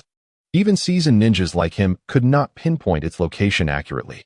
Obito nodded thoughtfully, his fingers gently stroking his chin, lost in contemplation. He recalled the places he had marked with Kemui, but the precise location of the Land of Whirlpools seemed never to have surfaced in his memory. Yet Ah-Fei appeared remarkably at ease, his hands resting behind his head as he gazed skyward, a confident smile gracing his lips. Heh, I am aware that this is inconsequential, for I know precisely where I must go. His words exuded an inscrutable confidence, as if he held a secret unknown to others, sparking curiosity regarding his true intentions. The group followed Afei's lead, traversing through 3 days and nights until they finally arrived at their destination in the early hours of the 4th day. The sky remained dim, enshrouded in a soft, hazy dawn. Kabuto surveyed the surroundings, curiosity and confusion etched upon his face. Lord Afei, why have we come to this land of waves? Is there something significant here? Obito also appeared perplexed, squinting as he surveyed the mist-laden woodland. The call of an owl echoed in the darkness, adding an air of eeriness and mystery to the tranquil forest. He turned to Afei, his tone tinged with discontent. Afei, in the dead of night, why have we ventured into this dark mountain? Afei did not respond directly, merely smiling faintly, a glimmer of mystery in his eyes. You will understand shortly. With that, Afei led the way along a winding path, gradually delving deeper into the shadows. His figure flickered in and out of visibility amidst the fog, as though being consumed by the enigmatic forest. After traversing through the darkness for what seemed like an eternity, the group suddenly encountered an abandoned temple, its silhouette stark and mysterious against the night. Orochimaru's eyes widened in shock as he stared at the ancient totem of the Uzumaki clan before the temple, a glint of cold excitement flashing in his eyes. He licked his lips, his voice tinged with barely contained exhilaration. Humph. I never anticipated that the remnants of the Uzumaki clan would still exist. Afei cast a sidelong glance at Orochimaru, somewhat dismissive of his enthusiasm. You talk too much. As soon as he finished speaking, Afei reached out and pushed open the heavy door of the Uzumaki clan's shrine. With a creaking sound, the door slowly opened, revealing a dim and mysterious interior. An ancient and somber aura permeated the shrine, as if the dust of history lingered in the air. The group's attention was drawn to the row of fearsome masks within the shrine. Each mask was unique in form, some grotesque and terrifying, others shrouded in mystery, silently telling tales of ancient secrets and stories.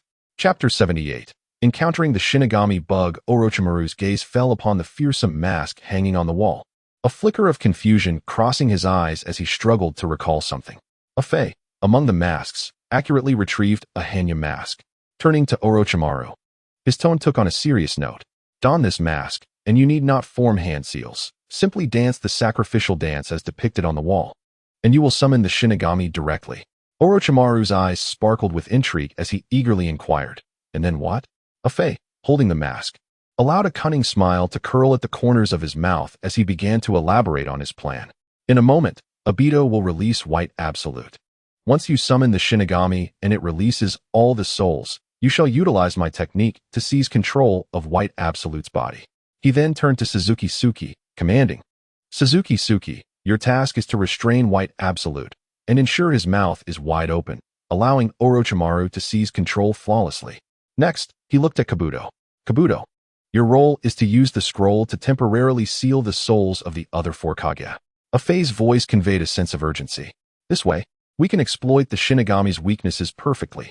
But remember, we must act swiftly and in concert. He surveyed the group, ensuring that everyone comprehended his words.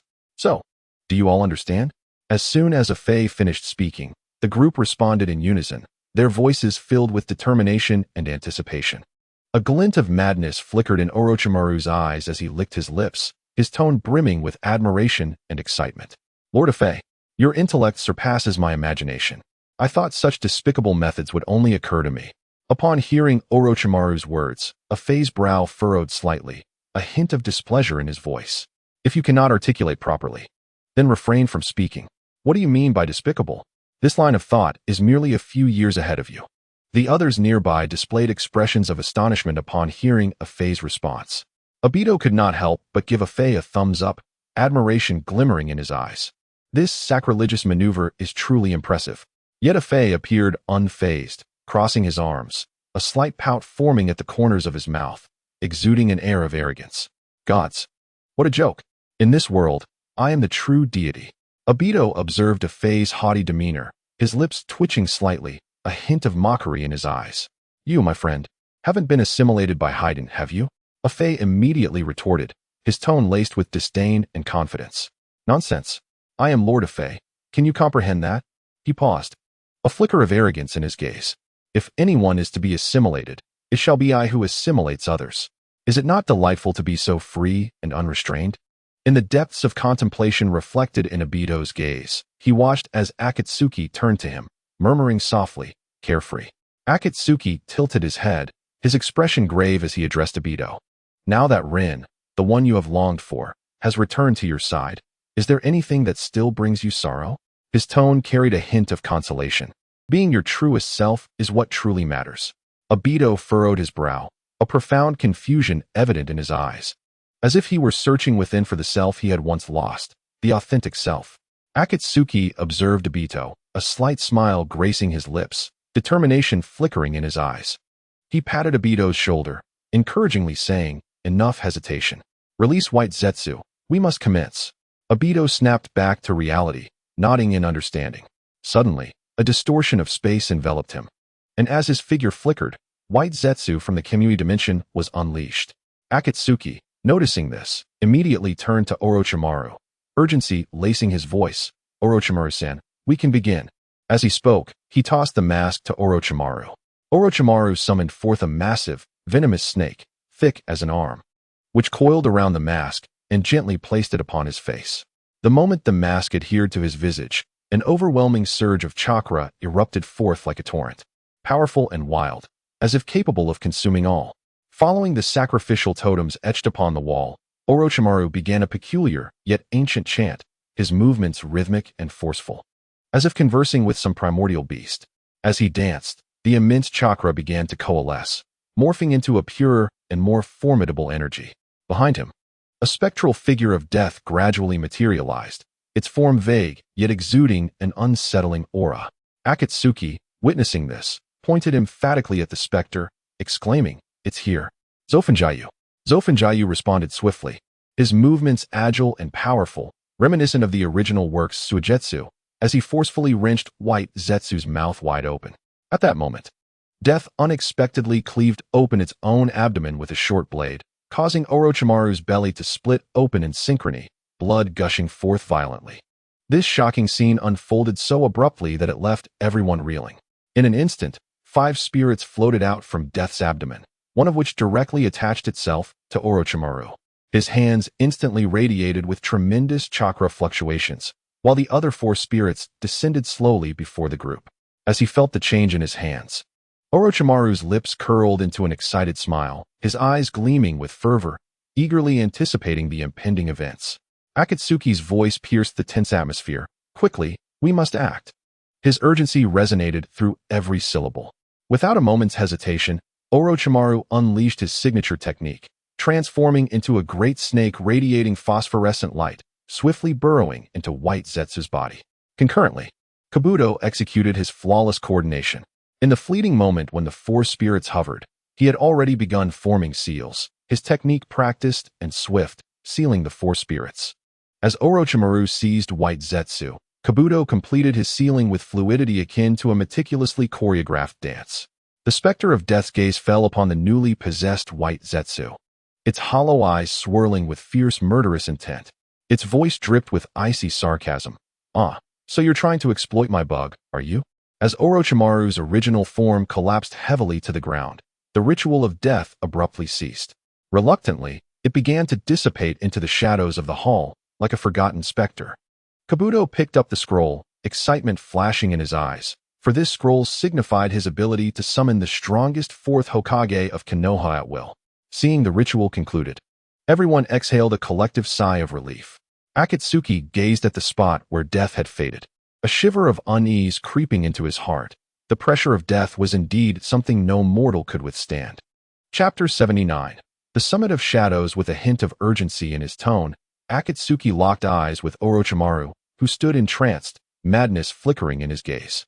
"Orochimaru, has your hand healed?"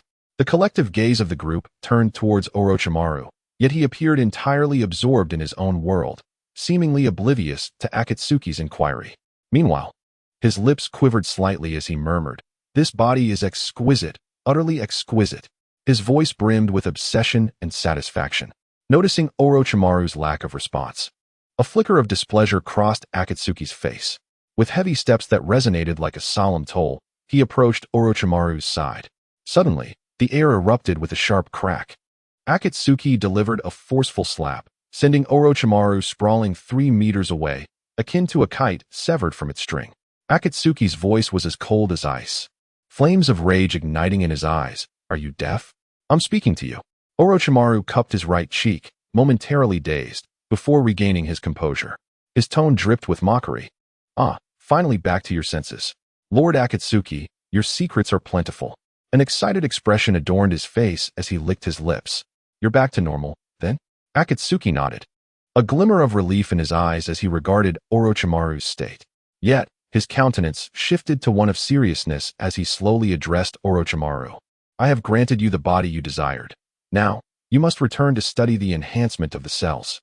Once all white Zetsu are reinforced, I will have Obito provide you with a pair of Sharingan.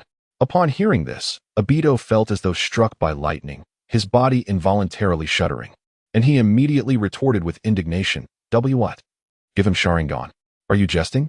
Akatsuki merely chuckled, his eyes glinting with mischief. You have a wall full of Sharingan that you don't use. Isn't that a waste? I am willing to bestow upon this madman. Absolutely not. Obito cast a disdainful glance at Orochimaru, his face exhibiting clear disgust. Orochimaru, unfazed by Obito's words, merely licked his lips and smiled faintly, a glimmer of inscrutable light flashing in his eyes. Akatsuki, with a deep gaze, approached Obito, who was brimming with defiance, and gently leaned in to whisper something in his ear. Really? Obito gasped, his eyes widening in shock as he stared incredulously at Akatsuki. Akatsuki patted Obito's shoulder, his eyes sparkling with mischief. When have I ever deceived you? As Obito listened to Akatsuki's words, his expression darkened, as if it could drip water. What do you think? Akatsuki turned his head away, scratching his head, feigning nonchalance. As the attention of the group focused upon him, Akatsuki waved his hand decisively, his voice imbued with undeniable authority. One place. We are leaving. Hurry, back to the experimental base. With Akatsuki's command, no one dared to linger, promptly following him as they set off on their return journey. In the land of rice, at the Sound Village, Suigetsu leaned against the cold wall, his nerves taut as a bowstring, his chest heaving as he gasped for breath. Jugo, are they pursuing us? Jugo clutched Karen's lifeless body tightly, cautiously peering out into the dimly lit street, his voice low yet resolute. No one is chasing us yet. Suigetsu slammed his fist against the ground, his body trembling slightly, his eyes revealing a myriad of helplessness and discouragement. Damn it. We are surrounded. How do we escape the village now? Jugo's gaze lingered on Karen's body, his brow furrowing slightly as a flicker of pain crossed his eyes. The only way is to fight our way out. He paused momentarily, extending his now diminutive arm, his tone imbued with a hint of despondency and resignation. But I am utterly unable to enter sage mode. Shueiwa cursed in anger, regret swirling in his eyes. Damn it. I should have listened to Lord Afei and gone straight to the land of light. His mind replayed the entire situation of the village. Laced with confusion and bewilderment, something feels decidedly off this time. The ninjas we encountered bore headbands from Konoha, as well as from Kirigakure, and even Iwagakure. The 3 sworn enemies have inexplicably united. Before Shueiwa could finish his analysis, a kunai adorned with an explosive tag shot towards their hiding place like the scythe of death. Boom. The explosion resounded deafeningly, violently shattering their cover and sending dust soaring into the air. You traitor of Kirigakure, hand over the decapitation blade. A furious Kirigakure ninja bellowed, his voice thick with hostility, directing his ire towards the fleeing Shueiwa. Before he could finish, several more ninjas from Kirigakure sprang forth from all directions, surrounding them like wolves in the shadows. TCH. This is infuriating. It appears we are truly surrounded. Shueiwa glared fiercely at the Kirigakure ninjas encircling him, simultaneously whispering to the heavy-set Yugo behind him. I will hold them off. You find an opportunity to escape. In the Konoha conference room, the 3 shadows convened. Oil Woman Toryun and Yamankase stood like silent statues behind Danzo. At this moment, Danzo, having transplanted the white Zetsu cells, exuded an aura transformed. His previously severed arm now regenerated, and his eyes replaced with the Byakugan of the Hyuga clan. He sat in the primary seat, his gaze as sharp as ice, locking onto Mei Terumi and Inoki, esteemed leaders. The alliance between our 2 nations has required immense goodwill from Konoha. I trust the purpose of inviting you here is now abundantly clear. The rapid rise of the Land of Light has eclipsed the nations you currently govern, as they have ascended into the ranks of the sixth great nation in the shinobi world. Danzo's voice resonated with a deep, commanding power. Due to their ascent, resources from all sides have been constrained, especially detrimental to your nations. While they have yet to fully rise and lack powerful leaders, we have the opportunity to strangle them in their cradle and seize their resources for redistribution. Danzo paused, surveying the room. A sinister smile creeping across his lips. The Land of Rice is rich in resources. Which of you desires that territory? Anoki's aide, Kuratsuchi, leaned in to whisper, her voice barely audible. Grandfather, the information suggests that the Sound Village in the Land of Rice was established by the former rogue ninja Orochimaru of Konoha. This old man might have ulterior motives. Meanwhile, Ao, standing beside Mei, quietly remarked, Mistress Mizukage, I believe we must acquire that territory in the Land of Rice. It will pave the way for our advance into the continent. Chapter 80, White Zetsu. Mei Terumi nodded slightly, expressing her agreement with Ao's proposition. She then raised her gaze towards Danzo, her eyes resolute. Lord Hokage, since Iwagakure has no intention of contesting, we of Kirigakure wish to take control of the Land of Rice. Anoki turned his attention to Mei, his aged eyes lingering on her chest for a moment, throat constricting as he swallowed. The Land of Rice can be entrusted to you, but we must receive some compensation. Mei's brow furrowed slightly, a flicker of anger flashing in her eyes as she coldly inquired, what compensation do you seek? Behind her, the ever-vigilant Chojuro instinctively tightened his grip on his sword. Should this old man speak disrespectfully, he would not hesitate to make him feel the weight of his resolve. Kuratsuchi noticed Chojuro's firm grip, her own hands subtly forming seals behind Anoki. Should the opposition exhibit any sign of aggression, she would act without mercy. The atmosphere in the conference room suddenly became charged, each individual's face reflecting a murderous intent, on high alert. Ao's Byakugan activated, scanning the room with precision. Upon catching sight of Danzo's Byakugan, a chill raced down his spine. He sensed the chaotic and formidable chakra within Danzo, his throat involuntarily constricting as he struggled to swallow. What a terrifying individual. Ao murmured quietly, his gaze cautiously fixed on Danzo. At that moment, Danzo's attention slowly shifted towards him, his eyes devoid of light. Only a profound aura of death and malice. Ao, intimidated by Danzo's glare, promptly deactivated his Byakugan, his posture slumping as if all strength had been drained from him. Unable to meet Danzo's gaze, Danzo lightly tapped the table, his expression serious as he surveyed everyone present. Very well. Since Iwagakure has no intention of contesting the Land of Rice, then it shall be taken over by Kirigakure. He paused, his demeanor growing even more solemn. Now, we are all allies. Do not incite discord. Should anyone dare to disrupt, do not blame me for being impolite. As soon as he finished speaking, Danzo slammed his palm down on the table. The long table splintered apart, fragments scattering in all directions. Everyone's attention was drawn to Danzo's display, astonishment evident on their faces. Anoki scrutinized Danzo closely, his brow furrowed with concern. This power is truly astounding. He appears so frail, yet his martial prowess is profound. Should I engage him in close combat, I fear I would be at a disadvantage. Mei Terumi chuckled lightly, the corners of her mouth tilting upward. Heh, Lord Danzo. You speak the truth. Thank you. Danzo nodded in acknowledgement, observing that the others had ceased their disputes and directly addressed the matter at hand. Currently, the Allied forces are clearing the Land of Rice, and we expect to have complete control by today. I require both of you to pressure Kumogakure and Sunagakure to jointly oppose the Land of Light. Alone, our three forces cannot contend with them. If Kumogakure and Iwagakure also join, we will undoubtedly be able to defeat them. At this juncture, Anoki interjected, pressure? We have no vested interests between us. How can you expect us to apply pressure? His tone carried a hint of disdain, seemingly dissatisfied and angered by Danzo's authoritative stance. Danzo smirked coldly, a glint of cunning in his eyes. Heh, no vested interests? Then we shall force them into a situation where they must bind themselves together. Let them lose even a single night's sleep.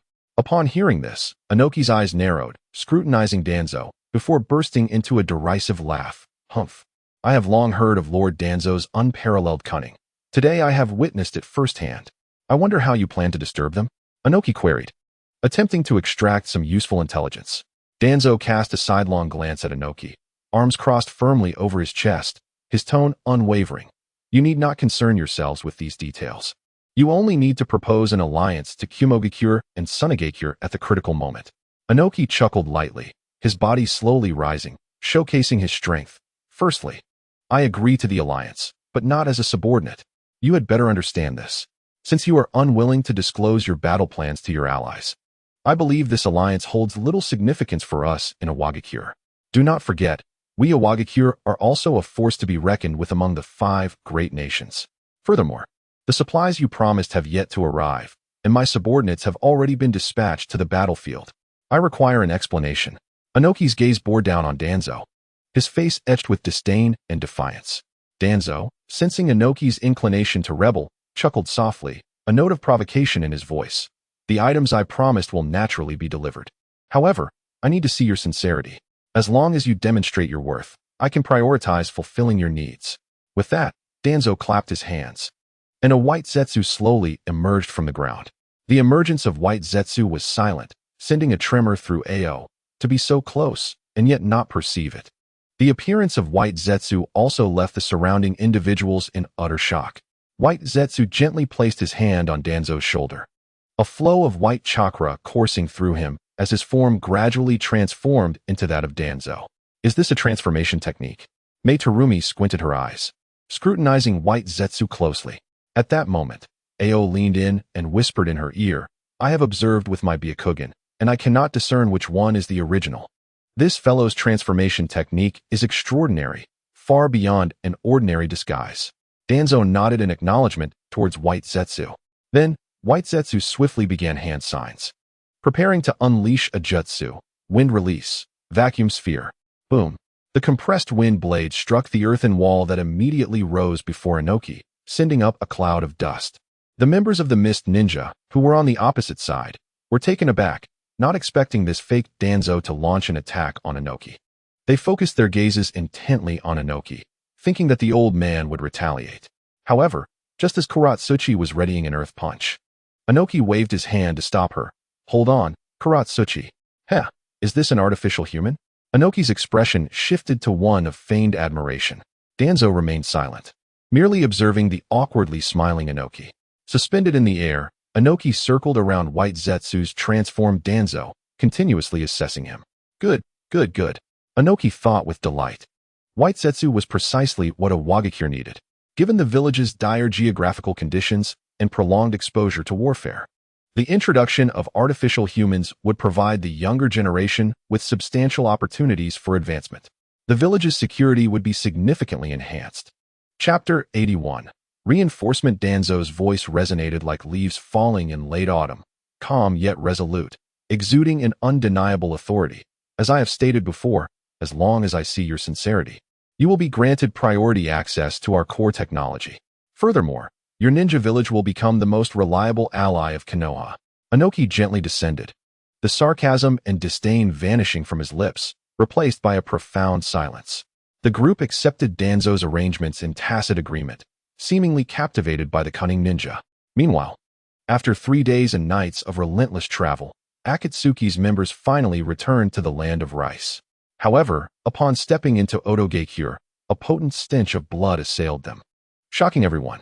Orochimaru's gaze swept across the village, revealing a scene of devastation, with the bodies of ninjas and white Zetsu strewn about. An unprecedented surge of rage welled within him, a cold glint flashing in his eyes. Akatsuki's fury ignited at this sight, without waiting for others to react. He charged into the village like a cannonball, his speed so swift that the ground trembled beneath him. Obito and the others, realizing the extent of Akatsuki's fury, dared not hesitate and followed close behind. Upon reaching the village's center, the sight that met them was even more harrowing. Buildings lay in ruins, and there was no sign of survivors amidst the debris. Damn it! Akatsuki's voice echoed through the wreckage, filled with the ferocity of a wounded beast. His roar resonated with both grief and ferocity. Who dares to cause chaos on my territory? I will not let them go unpunished. Akatsuki's emotions reached a boiling point, the thread of rationality taut to the breaking point. Suddenly, white Zetsu number 696 emerged slowly from the ground, shattering the silence. Lord Akatsuki.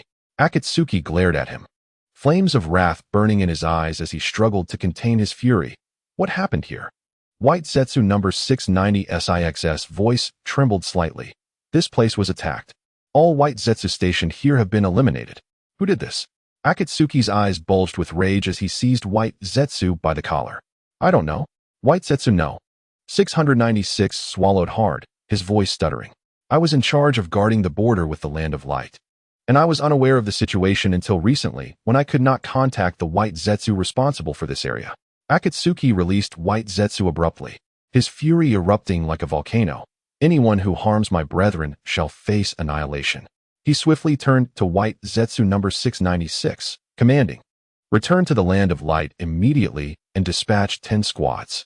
I want them to thoroughly search every corner of this battlefield. Yes. White Zetsu number 696 quickly complied. Vanishing from sight, Akatsuki gestured for him to leave, then turned to Orochimaru. Go check if our experimental base is safe. Orochimaru nodded silently, leading the group through the ruins toward the secret base. Along the way, they stepped over scattered limbs and severed body parts, each person's brow furrowed, their hearts heavy with sorrow. After a long trek, they finally discovered an experimental base in the southern forest of Odogakure.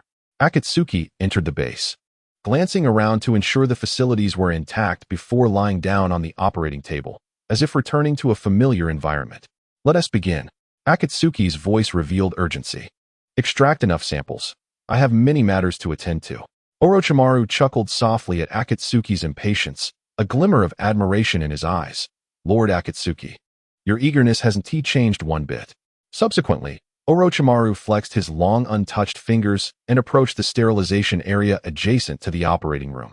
After thorough disinfection, he donned the familiar white lab coat, once again embodying the cold scientist. At that moment, Kabuto approached, carrying 10 large syringes, his expression focused and resolute. Lord Orochimaru. Orochimaru licked his lips, a satisfied low chuckle escaping him. Let us get started. He took the syringes from Kabuto and moved to Akatsuki's bedside. Kabuto held a testing device and began a meticulous examination of Akatsuki.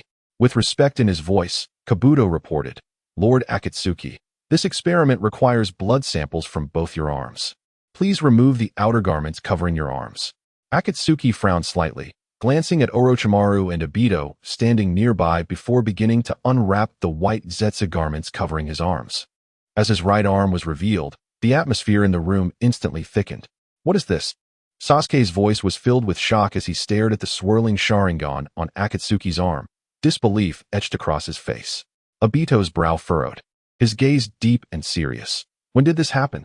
In stark contrast, Orochimaru's reaction was one of excitement, his eyes gleaming as if he were gazing upon his ultimate goal. Akatsuki spoke nonchalantly, as if recounting an inconsequential event.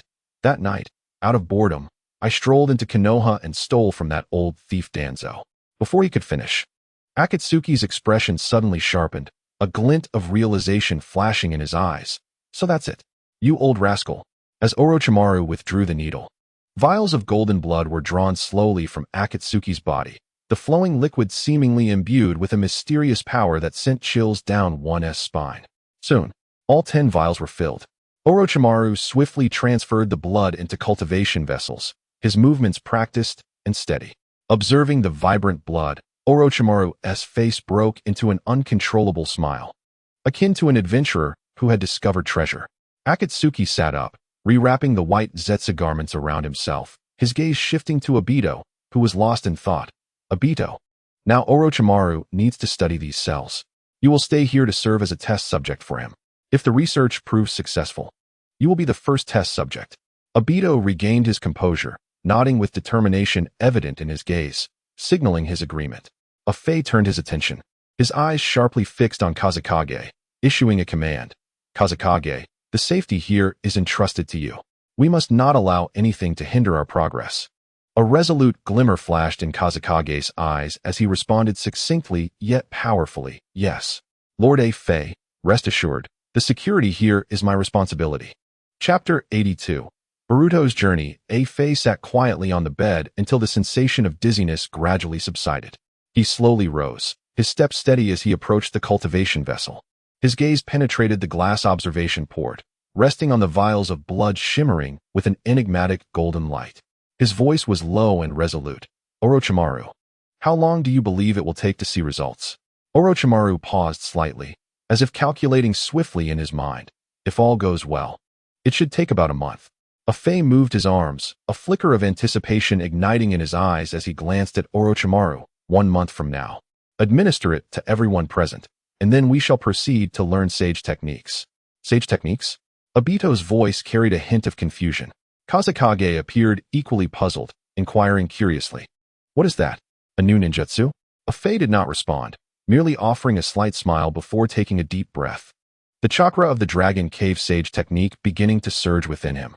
Azure serpents emerged from the void, coiling around his body, emanating an unnerving sense of oppression. The entire room was shrouded in his overwhelming presence, causing the air within to drop several degrees. Kazekage's pale pupils widened slightly. Astonishment clear upon his face as he regarded Afei, uncertainty and unease flickering in his eyes. Afei gently patted his shoulder, his tone imbued with undeniable conviction.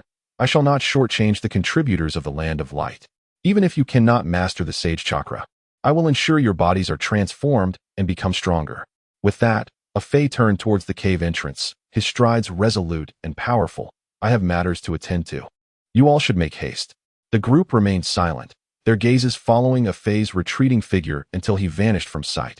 However, as Afei departed the base, heading directly towards Konoha, he remained unaware that the village was currently welcoming unexpected visitors. Above the Konoha forest, the space began to warp, forming a mysterious vortex. 2 shadows plummeted from the sky at remarkable speed, like shooting stars streaking across the heavens, hurtling toward the ground. Master, is this what Konoha used to look like? Boruto's voice was laced with incredulity. Indeed, Sasuke replied, his gaze sweeping around, waves of memories flooding his mind, both familiar and foreign. As they emerged from the forest, they encountered 2 figures adorned with straw hats and cloaked in fiery garments. The 4 pairs of eyes met in the air, and Boruto swallowed nervously. His voice low, these 2 emanate a formidable presence. Sasuke remained silent, his eyes fixed intently on Uchiha Itachi, a complex array of emotions flickering in his gaze. Kisame, standing behind Itachi, regarded the newcomers coldly, a smirk of disdain gracing his lips. Konoha ninjas? Your disguise is rather clumsy. With a slow, deliberate motion, his right hand reached for the Samahata, each step exuding an air of calm confidence as he advanced towards Sasuke and Boruto. Though his movements were measured, they radiated an undeniable sense of threat, as if poised to erupt at any moment. Kisame. Itachi's voice was sharp and unwavering. There is no need to provoke unnecessary trouble. Disturbing the people of Konoha would be detrimental to us. His Sharingan gleamed like jewels, fixed intently on Sasuke's eyes, filled with inscrutable wisdom and resolute will. The atmosphere grew tense, thick with anticipation, nearly suffocating. At that moment, an unexpected voice shattered the silence, providing a sudden sense of relief. What the heck, Boruto? You guys crossed over? The voice carried a tone of jest and surprise. Turning towards the source, they beheld Afei, somewhat astonished, standing upon a tree branch. His presence dispelled the tension, introducing an unexpected twist. It's you, Sasuke scrutinized Afei, his black pupils flickering as he seemed to recall unsettling memories. His voice betrayed a hint of surprise and confusion. Itachi assessed Afei, his gaze cautious and alert, coldly inquiring, Who are you? Afei exuded an overwhelming aura that unsettled the seasoned assassin, his instincts warning him that this individual was not to be underestimated. Afei pointed to himself, a playful tone lacing his words. Me? I am your new leader. Kisame chuckled, his smile tinged with mockery, as if he had heard the most amusing joke. Oh? A new leader? Then let me witness your prowess. In an instant, Kisame drew Samahata, vanishing from sight, only to reappear before Afei with a swift, powerful slash. His movements were rapid and fierce, akin to an army charging forth, each strike representing 1,000 warriors. The ferocity of his attack was both potent and imbued with an indescribable menace. As the blade descended, Afei's form appeared to be torn asunder. Yet, in the next moment, the fragmented body began to fade, ultimately dissolving into nothingness. TSK. What a trickster! Kisame sneered, his contempt evident. He swung Samahata backward, sending Afei, who had reappeared behind him, staggering several meters. Kisame observed a face struggling to hold his ground, a glint of derision in his eyes. If you conserve your strength any longer, your head may be severed in the next moment. However, as Kisame spoke, a face suddenly launched a fierce attack, thrusting forward with a technique known as the 1,000 Years of Pain. Don't underestimate me. Kisame swung his blade, positioning it horizontally to block a Fei's devastating strike. Let this fellow entertain himself for a moment, a Fei remarked, standing beside Uchiha Itachi and gesturing toward Kisame, who was wildly swinging at the air. Itachi's eyes widened in shock and disbelief as he regarded a Fei, his voice tinged with astonishment. You possess a Sharingan as well. A Fei's right eye began to rotate, locking onto Itachi. Does it look familiar? Itachi's three-tomo Sharingan transformed into the Mangekyo Sharingan, his eyes burning with fierce intent. Unforgivable. Amaterasu. Chapter 83. The proposal to revive Shisui. A stream of crimson blood trickled from the corner of Itachi's eye, resembling sinful tears. His gaze ignited with the black flames of Amaterasu, a manifestation of his fury and power, surging forth to engulf a Fei. As the flames licked a Fei's white garment, they swiftly enveloped him in a fierce blaze, as if intent on reducing everything to ash. Sasuke watched in shock, a wave of disbelief washing over him. He recalled his past confrontations with Itachi, which had always begun with clashes of taijutsu and tools, gradually escalating to ninjutsu duels. Yet now, Itachi initiated with the terrifying Amaterasu, leaving Sasuke utterly astounded. Is such brutality truly necessary? A Fei's voice carried a hint of mockery as he lightly waved his arm, seemingly shedding the burdens that weighed him down. With this gesture, the dark flames clinging to him, along with the melting white Zetsu cloak, were cast off as if they were part of a contest of power and control. Suddenly, a piercing sound of tearing rent the air. In the next moment, the missing cloak from a Fei's body miraculously regrew. Uchiha Itachi's pupils constricted sharply, his face a canvas of astonishment. How could this be? Amaterasu is an eternal flame. How could he so easily escape it? A Fei merely smiled, a glint of mischief in his expression. Do not be so surprised, Uchiha Itachi. There is much you remain unaware of. The eyes of Shisui were not something I obtained directly from him. A Fei continued, a tone of pride lacing his words, but rather something I seized from that old thief, Danzo. As his words fell, a Fei unwrapped the white Zetsu cloak from his right arm, revealing a hand marred by grotesque Sharingan, each eye emanating a chilling and terrifying aura. Sasuke, witnessing this scene, widened his eyes in shock. You took Danzo's arm? A Fei gritted his teeth, a fierce killing intent flickering in his eyes. Is this surprising? I still have accounts to settle. He turned his gaze towards Sasuke and Boruto, who was of a similar age to Naruto, his expression imbued with profound meaning. However, your presence compels me to postpone my plans. A Fei's gaze drifted between the two, as if weighing his options. Sasuke's focus remained locked on a Fei, his words tinged with an unmistakable astonishment. You know about us?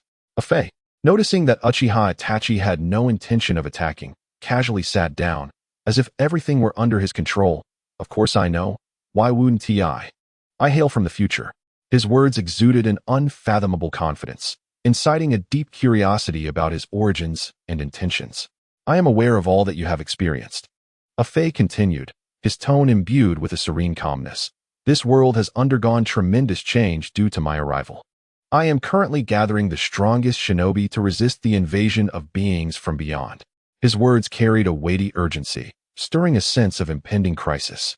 I have already enlisted Obito, Nagato, Orochimaru, and Kabuto to my side, yet I still feel inadequate against such formidable foes. The Otsutsuki Urashiki you encountered is merely the weakest among them. He added solemnly, the Otsutsuki Ishiki is now lurking on this continent. I have dispatched White Zetsu to seek their whereabouts, and I believe it won't be long before we locate them. Listening to a Fei, Uchiha Itachi, though not entirely comprehending his words, recognized the complexity and mystery surrounding him merely by the names he mentioned. Sasuke, astonished, gaped, while Boruto, unable to grasp the specifics of their conversation, sensed the gravity of the situation through a Fei's tone. A Fei's sharp gaze fell upon Sasuke, his demeanor turning serious. What you have returned to is not the past, but a crossing of parallel universes. Why do you say that? Sasuke's question sprang forth, his face etched with confusion. A Fei continued, his voice imbued with an unfathomable calm. Since you have come this time, then in a few days, Otsutsuki Urashiki will also arrive. Konoha is now under Danzo's rule, providing us an opportune moment to extract Naruto. Afei's words radiated a sense of ease and confidence, as if everything lay within his grasp. At this moment, Uchiha Itachi suddenly spoke, his tone inquisitive. How much do you truly know? Afei turned to face Uchiha Itachi, and Sasuke was momentarily taken aback. Both voicing their inquiries in unison. Sasuke's tone was flat, devoid of any emotional turbulence. Yet his subsequent words charged the atmosphere with tension. I know everything you have done. His gaze towards Uchiha Itachi conveyed a complex emotion. Brother, Boruto. Upon hearing Sasuke's reference to the aloof figure, felt a jolt of shock, his azure eyes widening. Master's brother is impressive. Uchiha Itachi, upon hearing this, smiled in a relieved manner, feeling a sense of comfort at Sasuke's calm response. However, Itachi's next statement froze the atmosphere, regardless of your intentions. I demand you return my dear friend's eyes. His words were laced with threats, veiling a palpable intent to kill. Afei, upon hearing this, slowly rose, an inscrutable light flickering in his eyes. Perhaps you should visit the land of light. Rather than mourn the departed, why not allow them to return to reality? What do you mean? Uchiha Itachi's voice brimmed with confusion and disbelief. Afei merely shrugged, a relaxed demeanor cloaking him. I can resurrect Uchiha Shursui, bringing him back to life to stand by your side and fight alongside you once more. His succinct declaration struck like a thunderbolt, reverberating in Uchiha Itachi's heart, leaving him in a tumult of emotions. Resurrect Shursui, Itachi murmured softly, his gaze involuntarily drifting to his hands, once stained with the blood of Uchiha clan members. Those memories surged forth like a tidal wave, rendering him breathless. Afei observed the terror etched on Uchiha Itachi's face, a mocking smile curling at his lips. What is the matter? Are you afraid? Afraid that Shursui will question you? His words dripped with disdain and provocation, as if tempting fate at the precipice of death. Afraid he will blame you for not protecting the Uchiha clan, only to have you slaughter them instead. Afei's words pierced Itachi's heart like a dagger. Itachi's eyes instantly turned red, his gaze fixed fiercely upon Afei, his voice brimming with rage and anguish. Shut up. You know nothing. Oh. Afei's interest piqued at this. I know nothing? He continued, his tone laced with a hint of mockery. If I am not mistaken, it was that old fool Hiruzen Sarutobi and that old thief Danzo who promised you that as long as you annihilate the Uchiha clan, they would ensure your brother Sasuke's safety. If you refused, they would personally dispatch forces to hunt you down, leaving neither you nor your brother alive. Afei's words struck at the very core of Uchiha Itachi's suffering, plunging him into a renewed struggle within himself. Sasuke stood by, dazed, watching the tears streaming down Itachi's face, his own emotions a tangled web of complexity and heaviness, at a loss for words. Chapter 84. Who among the serious will perform the seals? At this moment, Afei's tone shifted to one of unwavering authority, imbued with an irresistible gravitas. The proposal to resurrect Uchiha Shursui can be temporarily set aside. I will return this eye to him, but not at this moment. Then what do you intend to do?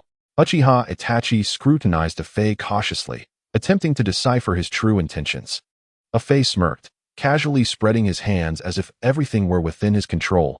Wait for the fish to bite. As his words fell, Afei gestured, dispelling the illusion cast upon Kisame. The instant the illusion lifted, Kisame slumped as if bereft of support, kneeling on the ground. His eyes were filled with terror as he gazed at Akatsuki's Obito standing beside Uchiha Itachi, drenched in sweat and gasping for breath. Damn it, another genjutsu? Obito turned his head, casting a glance at Uchiha Itachi, his eyes revealing a hint of understanding and sympathy. I know you are afflicted with a chronic illness. You wish to pave the way for Sasuke to fulfill his destiny. Uchiha Itachi's pupils trembled violently, a note of panic lacing his voice. The secrets buried deep within his heart were ruthlessly laid bare by Obito, leaving this usually strategic ninja momentarily at a loss. Yet, Obito appeared unfazed. He looked at Uchiha Itachi and gestured toward Sasuke. I can assure you, your ailment can be cured. Before we set out, I instructed Orochimaru to commence research on cells. A month is ample time to yield results. The Akatsuki belongs to me. I have a responsibility towards you. Obito's words exuded confidence and resolve. Moreover, rather than allowing Sasuke to grow stronger through hatred during his youth, it would be far better for you, as his brother, to guide him personally. Both Uchiha Itachi and Sasuke were taken aback. This dream was one they dared not even entertain, yet this seemingly nonchalant individual had the audacity to voice it. Observing the stunned expressions on their faces, Obito stepped forward, his tone carrying an undeniable decisiveness. Enough. I am heading to Konoha to recruit allies and settle scores. Are you coming? The three exchanged glances, a hint of confusion evident. Boruto, witnessing Obito gradually walk away, hesitated for a moment before dashing after him, his eyes brimming with curiosity and anticipation. Uchiha Itachi raised his head to look at Sasuke, his tone laced with a sense of helplessness and nostalgia. These years must have been difficult for you, right? Not at all. Sasuke replied with a light chuckle, a glimmer of resilience in his eyes. I've already grown accustomed to it. Uchiha Itachi slowly approached Sasuke, raising his hand gently, his eyes filled with guilt and affection. Forgive me, Sasuke. Surprised. Sasuke quickly responded by embracing Uchiha Itachi, his voice filled with longing and gratitude. I've missed you, Nisan. Nearby, the earnest Kisame observed the two men embracing, a hint of disdain crossing his face. Whispering to himself, Kisame mused, could it be that Mr. Itachi has? Shortly thereafter, the three joined their companions. A rare smile graced Uchiha Itachi's typically icy visage. Sasuke walked behind Obito, curiously inquiring, what are you planning to do? I don't know, Obito shrugged, adopting a relaxed demeanor. But seeking out that old thief Danzo is a sure bet. Before he could finish his sentence, Obito turned to Uchiha Itachi. Itachi-san, if that old man resists, I will destroy Konoha. You have no objections, do you? Uchiha Itachi remained silent, simply observing Obito with a gaze filled with complex emotions. Hee, Obito chuckled, a hint of irreverence in his tone. It's fine. After all, we will unify into one nation sooner or later. Soon, the group, under Obito's lead, entered the village of Konoha. The two great gate guardians of Konoha were peacefully slumbering once more. Upon entering the village, the once vibrant Konoha had lost its former luster. A faint aura of despair hung in the air, and the smiles had vanished from the faces of those walking the streets. The famed Otsutsuki Ichiraku ramen shop had closed down, leaving only a dilapidated sign swaying in the wind. The entire village seemed shrouded in a pall of gloom, devoid of its former vitality. Is this still Konoha? Sasuke gazed at the scene on the street, aghast and speechless, his heart brimming with questions and unease. TCH. Boruto observed the desolate environment, a look of disdain crossing his features. Is this what the old Konoha was like? Really a backwater? As they walked for a while, Sasuke suddenly spoke up. Something's not right. We've been walking for so long, yet we haven't seen a single ninja. I find it rather strange as well. Uchiha Itachi stroked his chin, his eyes scanning the surroundings, revealing a depth of vigilance. Obito, however, ignored their discussions and charged directly toward the Hokage building, a sense of determination and urgency evident in his actions. With a powerful kick, Obito sent the office door crashing down along with its frame. As the smoke cleared, the office was found to be utterly empty. That old thief Danzo isn't here. Obito's voice carried a note of disappointment and frustration. Standing in the vacant office, his mind raced with thoughts. 25 seconds later, a dangerous idea flashed through his mind. First, I need to find Naruto. That guy is in grave danger. With that, he slapped his palm and shouted, Shadow Clone Jutsu. In an instant, a cloud of white smoke erupted, and Obito's figure multiplied throughout the Hokage building like a wraith. The Hokage office was instantly filled to capacity with shadow clones, their forms intertwining to create a breathtaking spectacle. Kisame stood in awe, overwhelmed by the sheer chakra emanating from Obito. His shark-like eyes, now bloodshot, reflected his exhilaration, yearning for a one-on-one duel with Obito. You all split up and make sure to find that kid Naruto. Obito commanded his shadow clones. Understood. The clones responded in unison, their voices echoing throughout the building. With that, the shadow clones scattered like shrapnel from an explosion, their movements swift and coordinated. Uchiha Itachi looked at Obito, his face displaying shock. You perform ninjutsu without the need for hand signs? Obito waved his hand dismissively, a roguish smile on his face. Who needs hand signs when you're a serious person? Kisame was left bewildered, while Uchiha Itachi and Sasuke shared a similar expression of confusion. Chapter 85. The game begins. Shadows elongated along the corridors of the Hokage building, the aura of the clones still lingering as ominous footsteps echoed from outside. Leaning against the wall, Kisame smirked slyly. It seems we have become popular guests. Obito raised an eyebrow, his eyes glinting with eagerness for the impending battle. How exhilarating. It's been ages since I've felt this thrill of being surrounded. Boruto nervously scanned the surroundings, his voice trembling. Hey, we're surrounded. Why are you two so cheerful? Obito casually perched on a desk, swinging his legs. His gaze teasingly directed at Boruto. Keep it down, kid. No need to be so jumpy. If you keep shouting like that, I might consider giving you a lesson in place of your father. He paused, his expression sharpening as it swept across everyone in the room. You should ask your father. Everyone here is at least on par with the level of a shadow. As he spoke, a tense yet anticipatory atmosphere enveloped the air, and Kisame's bloodshot eyes sparkled with excitement as he gazed down the corridor. Dubbed the tailless beast, Kisame's might was not merely attributed to his shark-like physique, but stemmed from his unfathomable chakra reserves, powerful enough to make one forget that he lacked a tailed beast. Armed with his formidable sword, the Samahata, his strength reached an awe-inspiring level, the only flaw being his somewhat rugged appearance. Obito turned to Uchiha Itachi, a playful smile gracing his lips. I possess great strength but lack tactical acumen, relying solely on brute force. You, however, excel in strategy. I hope you will take command in this battle. Sasuke stood silently, his gaze flickering as if he had something to say. Yet he ultimately bit his lip and remained silent. Noticing Sasuke's hesitation, Obito's eyes sparkled with mischief. Sasuke, your air of superiority makes me wary. But this time, perhaps you should heed my advice. At that moment, members of the Dark Division and the Roots had silently surrounded the entrance of the office, the atmosphere thick with tension as if it had solidified in the air. Suddenly, a colossal fireball erupted from the doorway, akin to the furious flames of an angry ocean. Instantly, the entire office was illuminated by the blaze, the heat oppressive. So swift, Kisame muttered under his breath, stepping forward to confront the violent heat wave. Water release. Water barrier. His hands swiftly formed the necessary seals, and a torrent of seawater surged forth from his mouth, colliding violently with the fireball. The clash of water and fire generated a copious amount of steam and mist, enveloping the office in a thick white haze, obscuring vision. Within this fog, masked ninjas appeared like ghostly specters in the night, their figures flickering in and out of sight, both mysterious and perilous. Suddenly, a piercing hum sliced through the air, the sound of steel drawn from its sheath. A flash of blade glimmered ominously as a cold steel knife was thrust towards Boruto. Too fast. Boruto's pupils dilated, and faced with this sudden assault, he scarcely had time to react. Clang. The crisp sound of metal meeting metal rang out as a sharp blade materialized before Boruto, deftly blocking the descending steel knife, sending sparks flying.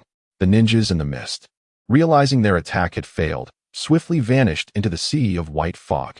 A Fei lounged casually in the Hokage's chair, hands resting behind his head. Speaking in a relaxed tone, Sasuke, surely you haven't been weakened, have you? Unleash your one-handed prowess that sealed the nine-tailed beasts and teach these clowns a lesson.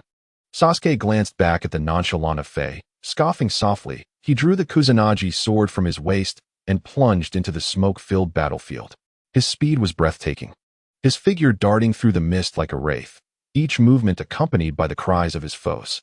Earth release, Earth Dragon bullet technique. A shout rang out from within the fog. Almost immediately, a colossal dragon made of earth collided with Sasuke, the immense force sending him crashing backward. The power of the earthen dragon was so great that it penetrated the walls of the Hokage's office, leaving a gaping hole. Master, Boruto exclaimed, his face draining of color as he witnessed Sasuke being hurled out of the building, terror evident in his expression. Reacting swiftly, he formed seals with his hands, condensing a mini spiraling sphere in his palm and hurled it towards the earth dragon. Boom! The spiraling sphere exploded against the dragon, creating a large cavity. However, the dragon's momentum did not wane.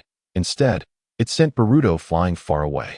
Uchiha Itachi observed the battlefield with calm composure, swiftly retrieving two kunai embedded with explosive tags from his sleeve, accurately launching them at the earth dragon's body. With two thunderous explosions, the rampaging earth dragon disintegrated into nothingness. At this moment, the mist remained thick. Fei's eyes narrowed, and with a forceful clap of his hands, he exclaimed, "Wind release. Dispersal." A powerful gust erupted from behind him, sweeping through the corridor and clearing the mist away like a mighty vacuum. What? The ninjas hidden within the fog looked on in shock as the thick mist was suddenly dispersed. Immediately, one among them commanded, "Charge." At his command, over a dozen ninjas surged forward like a tidal wave. Yet, before they could close the distance, Uchiha Itachi had already formed seals, declaring, "Fire release, great fireball technique." A massive fireball erupted from his mouth, hurtling towards the advancing ninjas. The moment the fireball struck, the foremost ninjas were instantly engulfed in flames. The remaining ninjas, witnessing this, hastily retreated, seeking new opportunities for attack. But Itachi was swifter. In the blink of an eye, for sharp, black shuriken appeared in his hands. Whoosh, whoosh, whoosh. The shuriken flew like bullets, striking 4 ninjas with pinpoint accuracy. Kisame, realizing Itachi's intent to eliminate all enemies on the field, charged forward with Samahata in hand. His swordsmanship was ferocious, each swing imbued with immense power. He swung his blade with a force akin to the grim Reaper reaping souls. One ninja attempted to block with his own blade, but his efforts were as futile as a mantis trying to stop a chariot. In the next instant, Kisame's blade cleaved through the ninja's legs, the overwhelming strength rendering resistance impossible. The unfortunate ninja had no time to scream before Kisame's blade cleanly severed his head. Blood gushed forth, staining the air around them. The bandages on Samahata tore in the blood pool, its maw seemingly parched, greedily drinking in the surrounding blood essence. Samahata, the rogue ninja of mist. The ninjas in the corridor cried out in terror, recognizing the fearsome Kisame. He did not halt his advance, his eyes gleaming with fervor as he shouted, "I'm coming." No sooner had he spoken than he charged forward, ferocious as a beast, leaving no chance for his enemies to catch their breath. Chapter 86. Enemies in the trees in the dimly lit corridor. Kisame suddenly expelled a torrent of seawater from his mouth. His fingers swiftly formed seals in the air, each movement precise and powerful, as if weaving an invisible net. As he pressed his hand against the water, he uttered a low command, "Water release. Thousand shark rain." The water seemed to explode like a hand grenade, splashing droplets everywhere, filling the air with the briny scent of the sea. Under Kisame's chakra control, the splashing droplets quickly coalesced into tiny sharks. The sharks descended like lightning, and the unsuspecting ninjas, unprepared, chose to confront them directly. In the next moment, screams echoed through the corridor as ninjas fell in agony, the sharks slicing through their clothes and flesh as if they were cut by a razor. Blood mixed with seawater, staining the entire corridor crimson. As the sharks tore through the throats of the ninjas, blood gushed forth like a fountain, instantly transforming the corridor into a scene of horror. The air thickened with the pungent scent of blood, making it nearly impossible to breathe. Though the few witnesses of countless battles were taken aback, they maintained their composure. Afei observed it all with a sly smile, turning to Kisame and saying, "You and I are simply a perfect match." Kisame glanced at him, his expression wary as he noted the mischievous smile on Afei's face. With a hint of trepidation, he replied, I'm straight." Afei's expression darkened momentarily, the bluntness of Kisame's response leaving him both amused and exasperated. He leaned out of the window, taking in the chaotic and fierce battle scene below. Sasuke and Boruto were entangled with elite ninjas from the 3 great nations, the glow of chakra weaving a breathtaking tapestry in the air. Afei's eyes sparkled with mischief as he turned to Itachi, saying, "It's time to showcase your strength." Uchiha Itachi calmly approached the broken wall, resting a hand against it while surveying the battle below. His gaze was resolute, devoid of hesitation, and then he leaped gracefully downwards, akin to a leaping leopard. Observing this, Afei called out to Kisame, who was reveling in the thrill of battle, "Let us go. Time to join the fray." Without delay, he followed suit, his figure vanishing swiftly from view. Kisame watched Afei disappear into the distance, a glint of excitement igniting in his eyes, the corners of his mouth curling into a cold smile. How intriguing. Outside the Hokage building, on the battlefield, a sudden dense fog rapidly enveloped the area, shrouding the entire village in this mysterious mist. Mist-hidden technique? Kisame mused, a smile creeping across his face as he surveyed the obscuring fog. This scene is truly nostalgic. Sasuke tightened his grip on the Kusanagi sword, his brow furrowing as his Sharingan proved ineffective within the mist. "Damn it. My vision is obstructed. I can't use the Sharingan." Afei approached his companion, shaking his head in exasperation. "This isn't like you. What does it mean to be gay? Why are you acting so timidly?" Before he could finish his sentence, a Fey clasped his hands together, his abdomen swelling, and with a wide-mouthed gasp, an immense torrent of seawater erupted from his lips like a raging flood. Kisame stared at a Fey, a look of astonishment crossing his face. His water release surpasses mine. In an instant, the surroundings transformed into a vast ocean, the mist dissipating under the force of the water, revealing a shimmering sea surface. Uchiha Itachi regarded a Fey with a complex expression, a flicker of concern in his eyes. Your actions could endanger innocent lives. A Fey merely smiled faintly, turning to Kisame. Go ahead. Show these ants a taste of their insignificance. Kisame chuckled lightly, a cold glint in his eyes. Just as I intended. He swiftly formed hand seals. Chakra gathering in his hands. Water release. Water dragon bullet technique. The surface of the water began to swirl, forming a colossal vortex. Beneath the whirlpool, a shadow moved. And with a thunderous roar, an azure water dragon rose majestically behind Kisame, its scales glistening in the sunlight like the real thing. A Fey observed Kisame's water dragon, his tone teasing yet tinged with admiration. This is significantly stronger than Zabuza's water dragon bullet. No sooner had he spoken than dozens of kunai embedded with explosive tags shot from behind him, slicing through the air with a sharp whistle. A Fey immediately became alert, instinctively preparing to evade the sudden assault. A deafening explosion erupted as Sasuke activated his Susanoo, the massive purple figure of chakra, shielding him from the incoming kunai, which were all deflected harmlessly. The surface of Susanoo shimmered, the blasts appearing trivial in its protection. Uchiha Itachi observed Sasuke's Susanoo, a smile gracing his lips. You've grown significantly stronger. What does it mean to be gay? Sasuke responded with a smile, his eyes gleaming with determination. Boruto, standing beside him, was left dumbfounded, his eyes filled with admiration. Master, what is this? So cool. Suddenly, a figure darted towards Sasuke, moving against the light.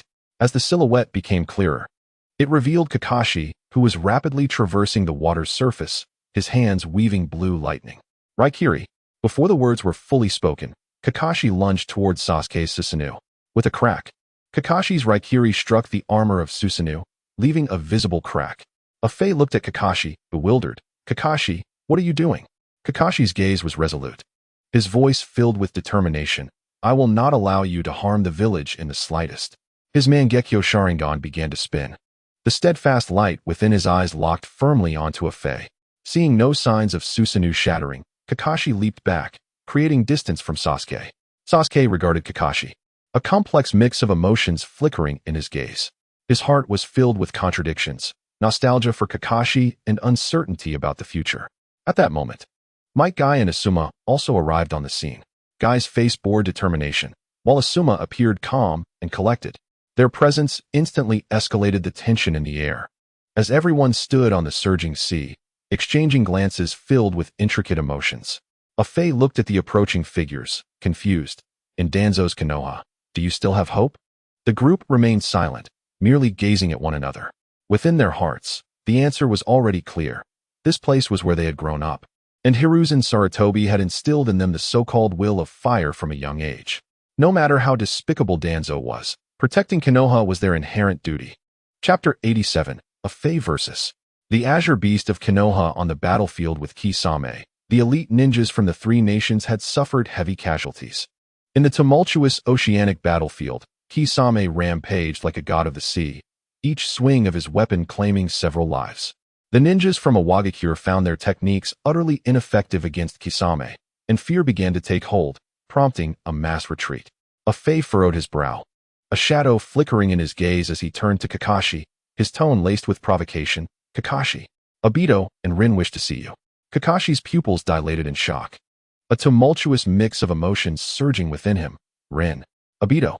A Fey nodded, crossing his arms in a calm demeanor, a mysterious glimmer in his eyes. They are in my land of light.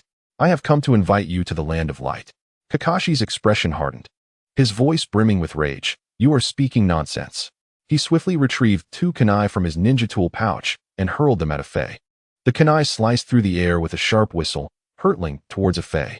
Unfazed by the incoming kunai, a Fey opted to absorb the impact with his white Zetsu armor. Clang, clang.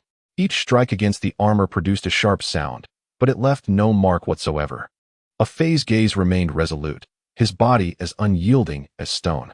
Just then, information flooded back to Afei as his dispatched shadow clone was injured and killed. His heart tightened as his thoughts raced. Meanwhile, Jiraiya was leading Naruto towards Amigakure, while the Iwagakure were collaborating with the Mist Jonin to pursue them.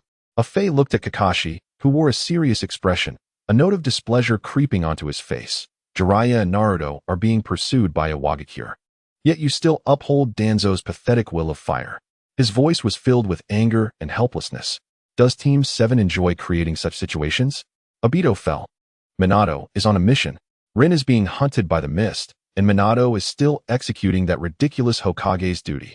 Afei's words pierced Kakashi's heart like a sharp spear. Just 2 brief sentences left Kakashi breathless with anguish. He clutched his chest, his eyes reflecting a blend of fury and confusion. Shut up. His voice was heavy with pain and helplessness. I don't care what you say. Afei replied dismissively.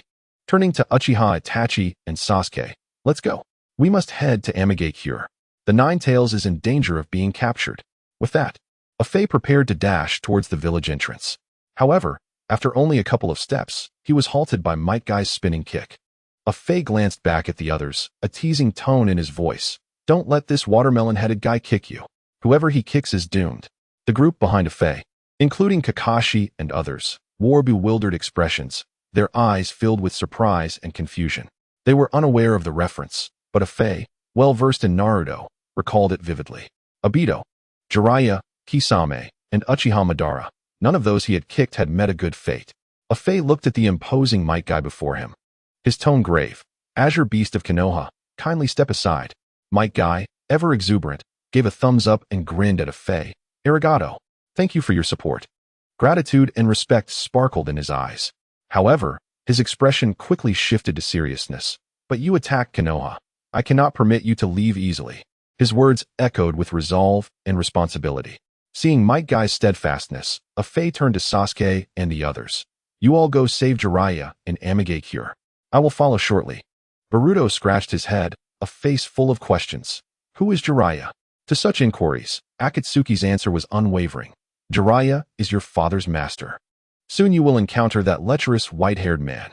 His paradise of affection is truly exceptional.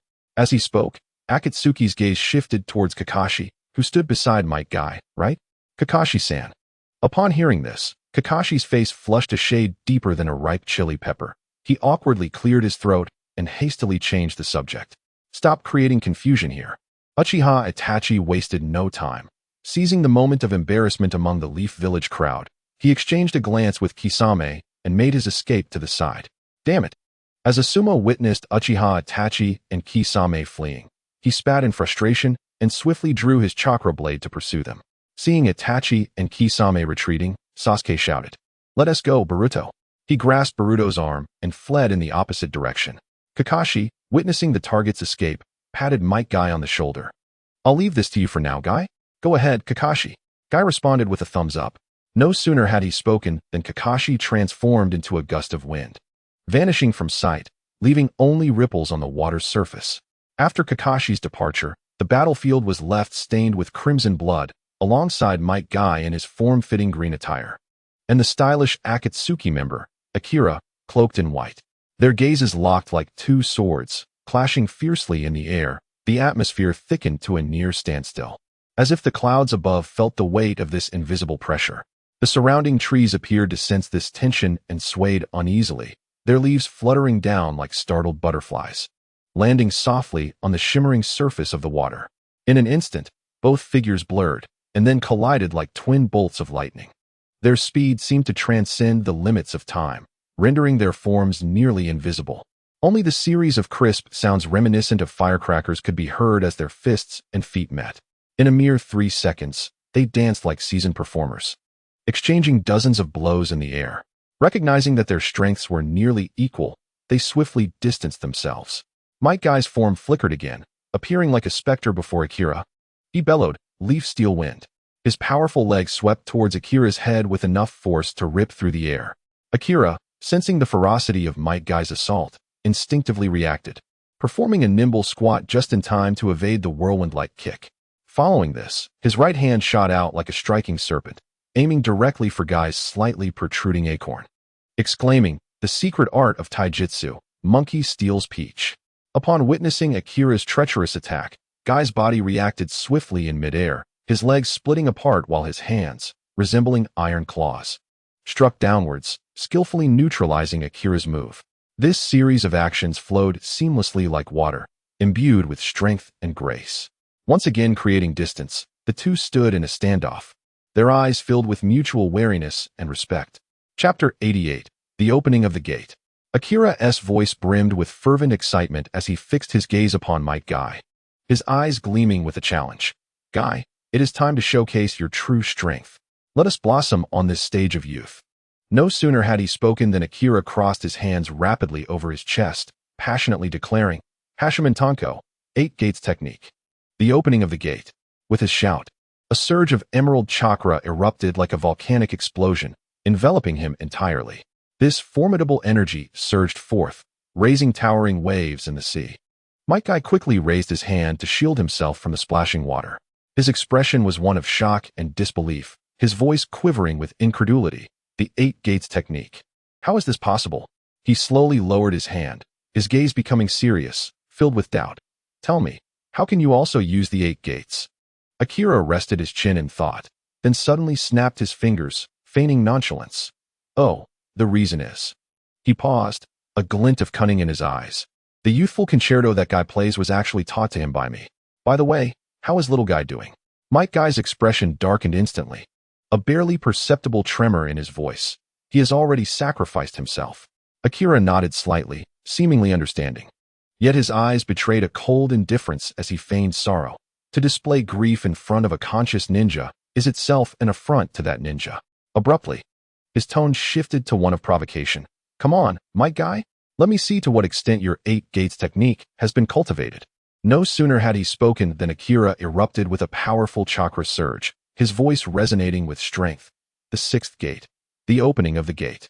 As he shouted, the sea surface appeared as if bombarded by deep water explosives, raising colossal waves. The water churned in the air, creating a magnificent spectacle. Might Guy's gaze sharpened instantly, his eyes fixed on Akira, the sorrow on his face replaced by resolute determination. "You are right.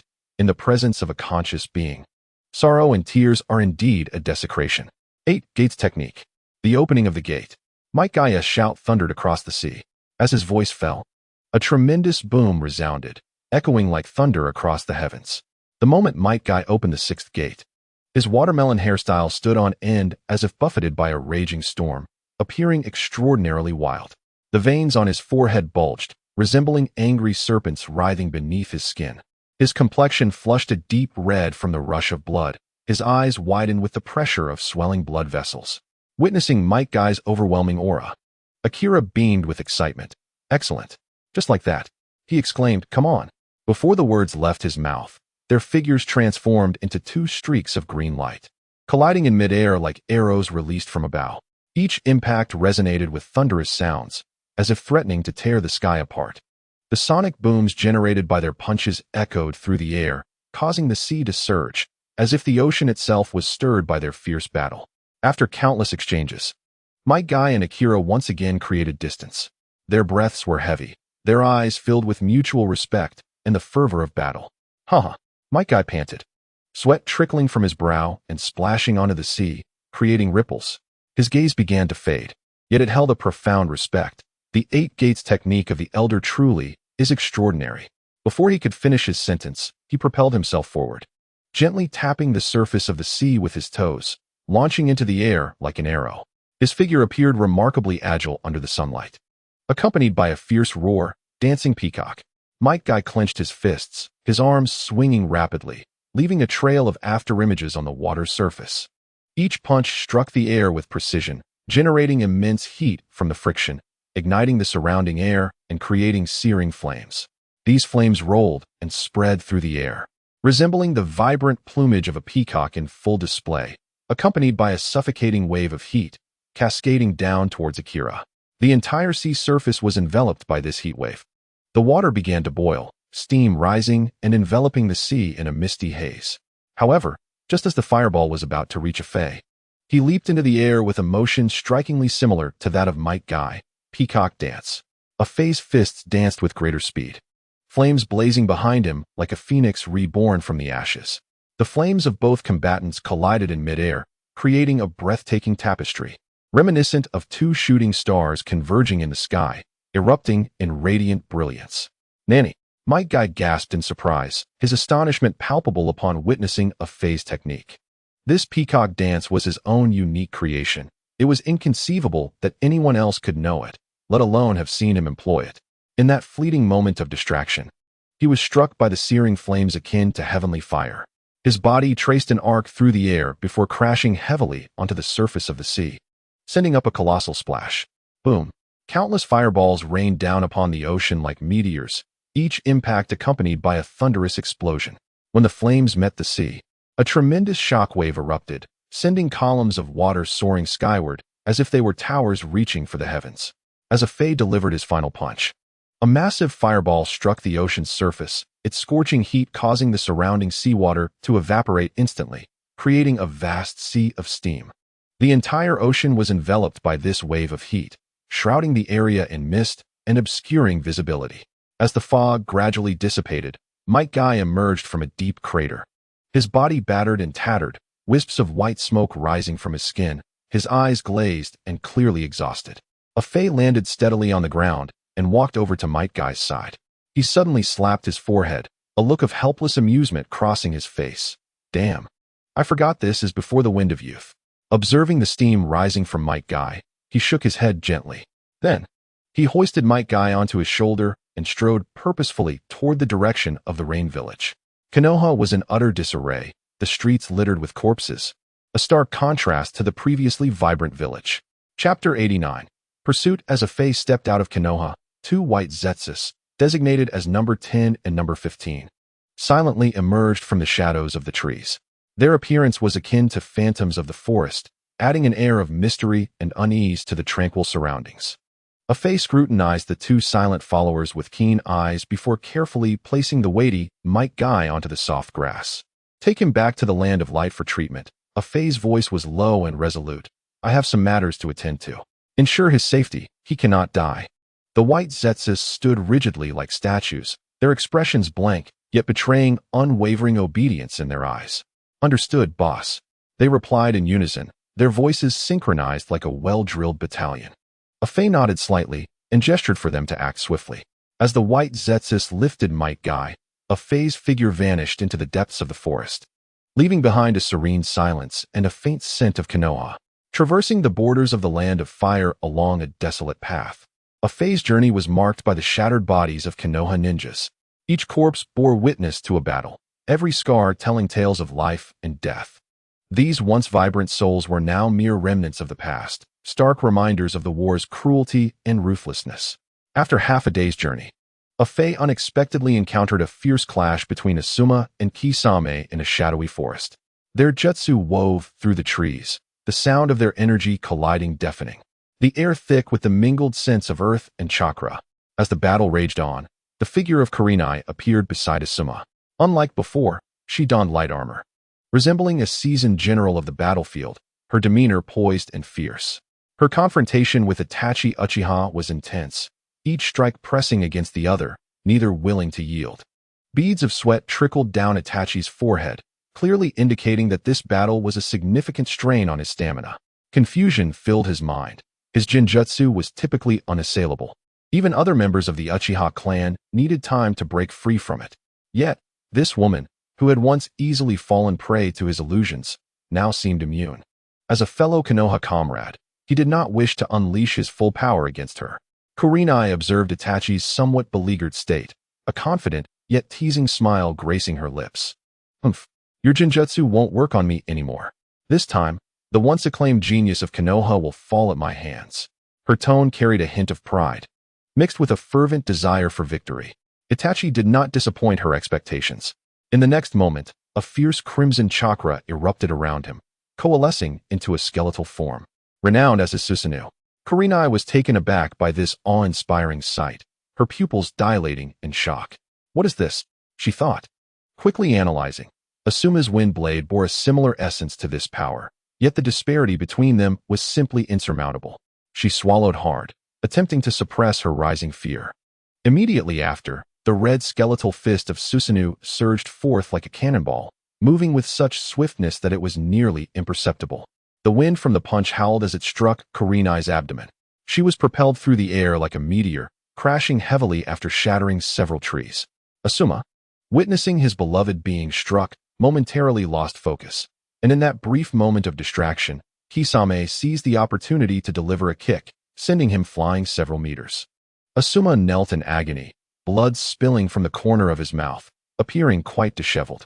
He looked up at the advancing Kisame, his eyes reflecting determination and defiance. Just as Kisame prepared to deliver a fatal blow, a Fae appeared. "Let us go to the land of rain. There's no need to linger with these worthless ninjas." A Fae's voice resonated like a thunderclap, authoritative and powerful, instantly halting Kisame's advance. Kisame hoisted his sword, his gaze sharp as a blade fixed on Asuma, a smirk curling at the corner of his mouth. "You really have a knack for survival. Next time we meet, I will surely take your head," he scoffed. Turning to approach Itachi, a Fae regarded Itachi with a flicker of curiosity. "Has Sasuke not followed?" Itachi shook his head slightly, a rare expression of concern gracing his features as he looked at a Fae, his tone heavy with gravity. "Where is Sasuke in this world?"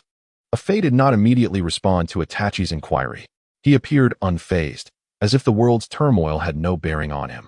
Resting his head, he strolled toward the land of rain, the sunlight filtering through the trees casting elongated shadows of his figure, resembling a traveler leisurely traversing the river of time. As a Fae's silhouette began to fade from their sight, Itachi and Kisame followed suit. A Fae cast a glance back at the approaching Itachi, his tone light, yet imbued with undeniable resolve. "The youthful Sasuke has already gone to the land of light. I have arranged for the master of taijutsu, Haiden, to instruct him." Upon hearing this, Itachi's brow furrowed, his worry becoming more pronounced. Kisame could not contain his laughter. "Huh? Who? Haiden, the master of taijutsu?" He mocked. "That guy couldn't possibly be a master of taijutsu. That's the biggest joke I've ever heard." A Fae, unfazed, continued to walk ahead. He chuckled to himself, anticipating the moment when Faden would unleash the 8 gates to its final, lethal stage. Then you shall understand the true nature of such existence. Upon noticing that Uchiha Itachi had halted, Akatsuki's tone shifted to one of consolation as he addressed him. "Let us proceed, once we have resolved Naruto's matters. I shall escort you back to the land of light, where you can personally mentor your younger brother." Upon hearing this, a flicker of relief crossed Itachi's countenance. He clenched his fist, bringing it to his mouth, and coughed lightly, betraying a somewhat frail demeanor. "I am most grateful." The trio hastened their pace along the winding path towards the land of rain. The streets of Amigakure were shrouded in a fine drizzle, lending an air of mystery and unease to this perilous locale. Jiraiya, accompanied by Naruto, weaved through the narrow alleys, their bodies marred with wounds. Evidence of a fierce battle just endured. Breathing heavily, Jiraiya clutched his dislocated shoulder, beads of cold sweat forming on his brow as he gazed up at the overcast sky, silently praying. "The hope rests upon you, Nagato." However, before they could catch their breath, an explosive tag detonated at Jiraiya's feet. The resounding blast echoed through the narrow passage, prompting Jiraiya to instinctively shield Naruto, pushing him to the ground. This act safeguarded Naruto, yet Jiraiya's right leg was struck by the shockwave, blood instantly staining his trousers. Chapter 90. Abduction. Witnessing Jiraiya's injury due to his presence ignited a volcanic surge of anger and guilt within Naruto. His eyes blazed crimson, and a dark red chakra began to seep from him, a manifestation of the Nine-Tails' fury, churning violently within. Just then, several Umbu ninjas appeared beside Naruto, their arrival as swift as lightning, as if they had never existed in this realm. One among them issued a cold command. "Take him away." He swiftly formed hand seals and struck Naruto's abdomen with great force. "Ugh!" Naruto cried out in agony. The blow not only shattered his body, but also crushed his spirit. He fell limply to the ground, clutching his stomach and writhing in pain, his face contorted in torment. The leaking chakra of the Nine-Tails was stifled by the sealing technique administered by the Umbu, gradually dissipating as if snuffed out in its infancy. Naruto's fury and suffering were suppressed by this sudden force, rendering him motionless, bound by its grip. 2 Umbu swiftly approached, lifting the defenseless Naruto to carry him away. Another Umbu pointed at the barely conscious Jiraiya, inquiring, "What shall we do with this one?" The lead Umbu disdainfully glanced at Jiraiya on the ground, then made a cruel gesture across his throat. Lord Danzo has commanded, all but the Nine-Tails host must be eliminated. Understood. The other Umbu nodded in unison, their voices cold and resolute. Immediately, one drew a sword from his waist and approached Jiraiya with determined steps. Jiraiya struggled to raise his head, his gaze revealing determination and defiance. He wished to summon the great toads of Myaboku, yet found himself too weak to do so. He exerted every ounce of strength to muster the scant chakra remaining within him, but regardless of his efforts, he felt as though shackled by invisible chains. Unable to break free, the Umbu ninja raised his blade high, the steel glinting ominously in the air as it descended towards Jiraiya's head. Farewell, Jiraiya of the legendary three. As Jiraiya beheld the descending blade, a complex array of emotions flickered in his eyes before he resignedly closed them. Bitterness welled within him. What has become of my beloved Konoha? Sensei Sarutobi, I am coming. He never imagined that the village he trusted most would one day turn against him. The rapidity of this transformation left him utterly unprepared. His once fervent heart now extinguished to mere ashes. Clang! Just as the steel blade was a mere centimeter from Jiraiya's head, a spinning shuriken struck the blade with precision, emitting a sharp clang of metal. This strike not only diverted the blade's trajectory, but also carved a narrow path of hope at the brink of Jiraiya's demise. Who? The Umbu shouted in unison, swiftly drawing their swords and scanning their surroundings with vigilance. The fine rain enveloped the world, drowning it in a shroud of silence. The gray sky pressing down upon the alley. In this tense moment, a figure darted forward like a specter, almost instantaneously appearing behind the lead Umbu. With a swift motion, a cold long blade glided from the left side of the Umbu's neck to the right. The speed was astonishing, slicing through the rain as if time had momentarily frozen. The action was clean and decisive, devoid of hesitation. As the rain continued to fall, the Umbu's head tumbled away. Blood erupted from the severed neck like a fountain, arcing through the air and splattering against the walls, gradually trickling down with the rain. The narrow alley was instantly stained crimson. The sight of the blood flowing across the ground cast a haunting shadow over all present. Naruto gazed at the striking figure before him. A young man with a unique hairstyle, tears of gratitude welling in his eyes. His savior, his hero, had arrived at this desperate hour. Retreat! One of the ninjas suddenly shouted, leaping onto the alley wall, preparing to flee the bloody scene. At that moment, a blond youth appeared, coalescing a ball of azure chakra the size of a meatball in his hand, radiating immense energy. Rasengan. Without hesitation, he hurled the chakra ball at the fleeing Umbu's head, the sphere whistling through the air and striking true. Boom! What seemed like an inconspicuous Rasengan contained tremendous power. It obliterated the Umbu's head, blood and brain matter splattering into the air, painting a gruesome tableau. Jiraiya lifted his gaze to the blond youth atop the wall, his pupils widening in shock, murmuring, Rasengan. His eyes reflected both astonishment and deep emotion, as if he beheld his own past self. The two Umbu holding Naruto, witnessing this scene, were not overly alarmed. One among them, a glint of resolve flashing in his eyes, produced a purple orb from his hand. He raised it high and smashed it down towards the ground. Bang! Upon contact, the orb exploded, the resultant shockwave flinging everyone into the air. A thick cloud of purple smoke enveloped the area, shrouding the alley in chaos. Cover your noses. This smoke is toxic. Sasuke shouted in alarm, his eyes wide with panic. He quickly covered his nose and mouth, attempting to prevent the noxious smoke from entering his system. Boruto, caught unawares, felt a potent wave of toxic smoke invade his respiratory tract. In a mere 2.5 seconds, he sensed his strength draining, collapsing heavily to the ground with a thud. Meanwhile, the two Umbu seized the opportunity afforded by the smoke, swiftly hoisting Naruto and fleeing down the opposite end of the alley. Their motions were quick and practiced, evidence of their familiarity with such situations. In a blink, they vanished from sight. As the purple toxic smoke dissipated, both Boruto and Jiraiya fell into unconsciousness. How infuriating! Sasuke gazed at the disappearing figures, his fury boiling beneath the surface. With a fierce punch, he struck the wall, delivering such force that it created a gaping hole. Chapter 91. The arrival of Otsutsuki Urashiki. Two members of the Iwagakure Umbu bound Naruto tightly and fled towards the entrance of the rain village. Hey Valley! Chingshire! Carrying the struggling Naruto on his back, revealed an unmistakable excitement etched on his scarred face. If we complete this mission, we'll strike it rich. Valley's gaze was fixed on the bound Naruto, his brow furrowed with an indescribable sense of unease. Don't celebrate too soon. I believe this mission will not be so simple. We must proceed with caution. Suddenly, Valley halted, quickly setting up explosive tag traps among the trees along their path. His movements were both practiced and tense, as if preparing for an impending crisis. Once everything was in place, Valley hastily caught up with Qingshi. However, just then, a sudden anomaly in the sky made Valley's heart plummet. The heavens appeared to shatter like digital pixels, and a massive black void emerged. In the next moment, a white figure plummeted from the darkness. Before Valley could react, Qingshi was seized by the neck by a mysterious ninja wielding a fishing rod. Qingshi. Valley swiftly formed hand seals, urgency lacing his voice. Earth release, earth rock gun. As his palm struck the ground, a sharp rock jutted upwards, hurtling towards Urashiki with lethal intent. Yet, with a mere flick of his hand, Urashiki deftly ensnared the rock with his fishing line, rendering the attack futile. Humph. Ants can be amusing. A glint of cold light flashed in Urashiki's eyes, his gaze as sharp as a knife, sending a chill down Valley's spine. Struggling to swallow his fear, Valley stammered, Who are you?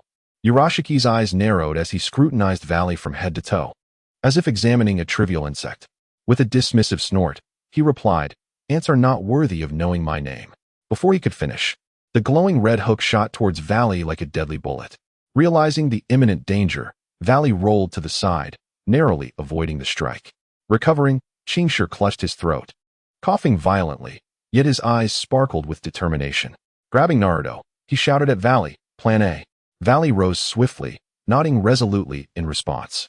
He rummaged through his ninja tool pouch, retrieving a purple gas bomb, which he smashed against the ground. Instantly, toxic smoke surged forth, enveloping the entire forest in a purple haze. As the smoke dispersed, Qingshi dashed towards the nearby woods. Yet, in the blink of an eye, a red glowing fishing line darted through the trees, swiftly ensnaring Qingshi. Perched upon a tree trunk, Urashiki mocked, Do you think smoke can hinder my Byakugan? Utterly foolish. In the midst of his taunts, Valley had stealthily maneuvered behind him. Earth release, heavy rock fist. Valley leapt, raising his colossal, rock-encased fist, striking towards Urashiki with tremendous force. Just as the fist was about to collide, Urashiki's Byakugan transformed into a mysterious blue Rinnegan. Valley's fist nearly grazed Urashiki's form, but at the last moment, it passed through an illusion. Utilizing his time reversal ability, Urashiki appeared to the side, a cold, satisfied smile gracing his face. An ant is still just an ant. Before the words left his lips, he delivered a casual yet devastating kick.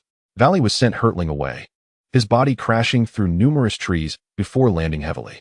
Blood pooled at the corner of his mouth, and he felt his ribs crack like brittle twigs, the pain rendering him immobile. Leaning against a tree stump, his life flickered like a candle in the wind. He turned his head with great effort to look at the bound Qingshi, forcing out a few words through strained breaths. Run. However, before he could finish, Urashiki coldly yanked the fishing hook, draining Qingshi's chakra as if extracting a soul. In that moment, Qingshi's body slumped, powerless, gasping for breath. Urashiki easily retracted the fishing hook, placing the gathered chakra into his basket with a look of disdain. TSK, such pitiful chakra, but even a fly is meat. I will gladly accept this. His gaze then shifted to the ensnared Naruto, eyes gleaming with predatory intent. He swung the fishing hook again, its speed almost imperceptible, piercing straight into Naruto's body. A cruel smile spread across Urashiki's face, filled with greed and triumph. It seems the nine tails will be mine. Haha. Ecstasy painted Urashiki's features as he yanked the fishing hook back, eagerly anticipating his prize. Yet, upon catching the hook, confusion washed over his face. Empty? His eyes brimmed with disbelief, unable to fathom that his quarry had escaped. He leaped down from the branch and approached Naruto, cold light flickering in his eyes. Seeing Urashiki approach, Qingshi's voice was weak and desperate, pleading, Don't kill me. Urashiki ignored Qingshi's cries, his patience wearing thin. What are you barking about? He kicked out with such force that Qingshi's head exploded, a gruesome scene unfit for the faint of heart. Nearby, Naruto, witnessing the bloody spectacle, could not suppress his retching, his body trembling from fear and revulsion. Urashiki, with a mocking smile, turned to Naruto, his face still filled with avarice. Hee hee, little Ninetales. Let me see what you truly are. With that, Urashiki ripped open Naruto's clothing, exposing the intricate totem of the 8 trigram seal upon his abdomen. Gazing at the seal, Urashiki burst into derisive laughter, filled with scorn and disdain. Who crafted this seal? It's utterly pathetic. A cruel glimmer flickered in his eyes. Let me assist you. Before his words could settle, Urashiki's blue Rinnegan suddenly shifted, replaced by a blood-red Rinnegan. His hand pressed against Naruto's abdomen, fingers digging in with ferocity. And the 8 trigram seal tore apart like fragile paper. As the black sealing totem was ripped away, it gradually seeped into Urashiki's body. The moment the seal was torn off, Chapter 92, Susanoo and the little Buddha Naruto erupted with a violent surge of chakra, the raw energy swirling like a tempest, sending Urashiki flying.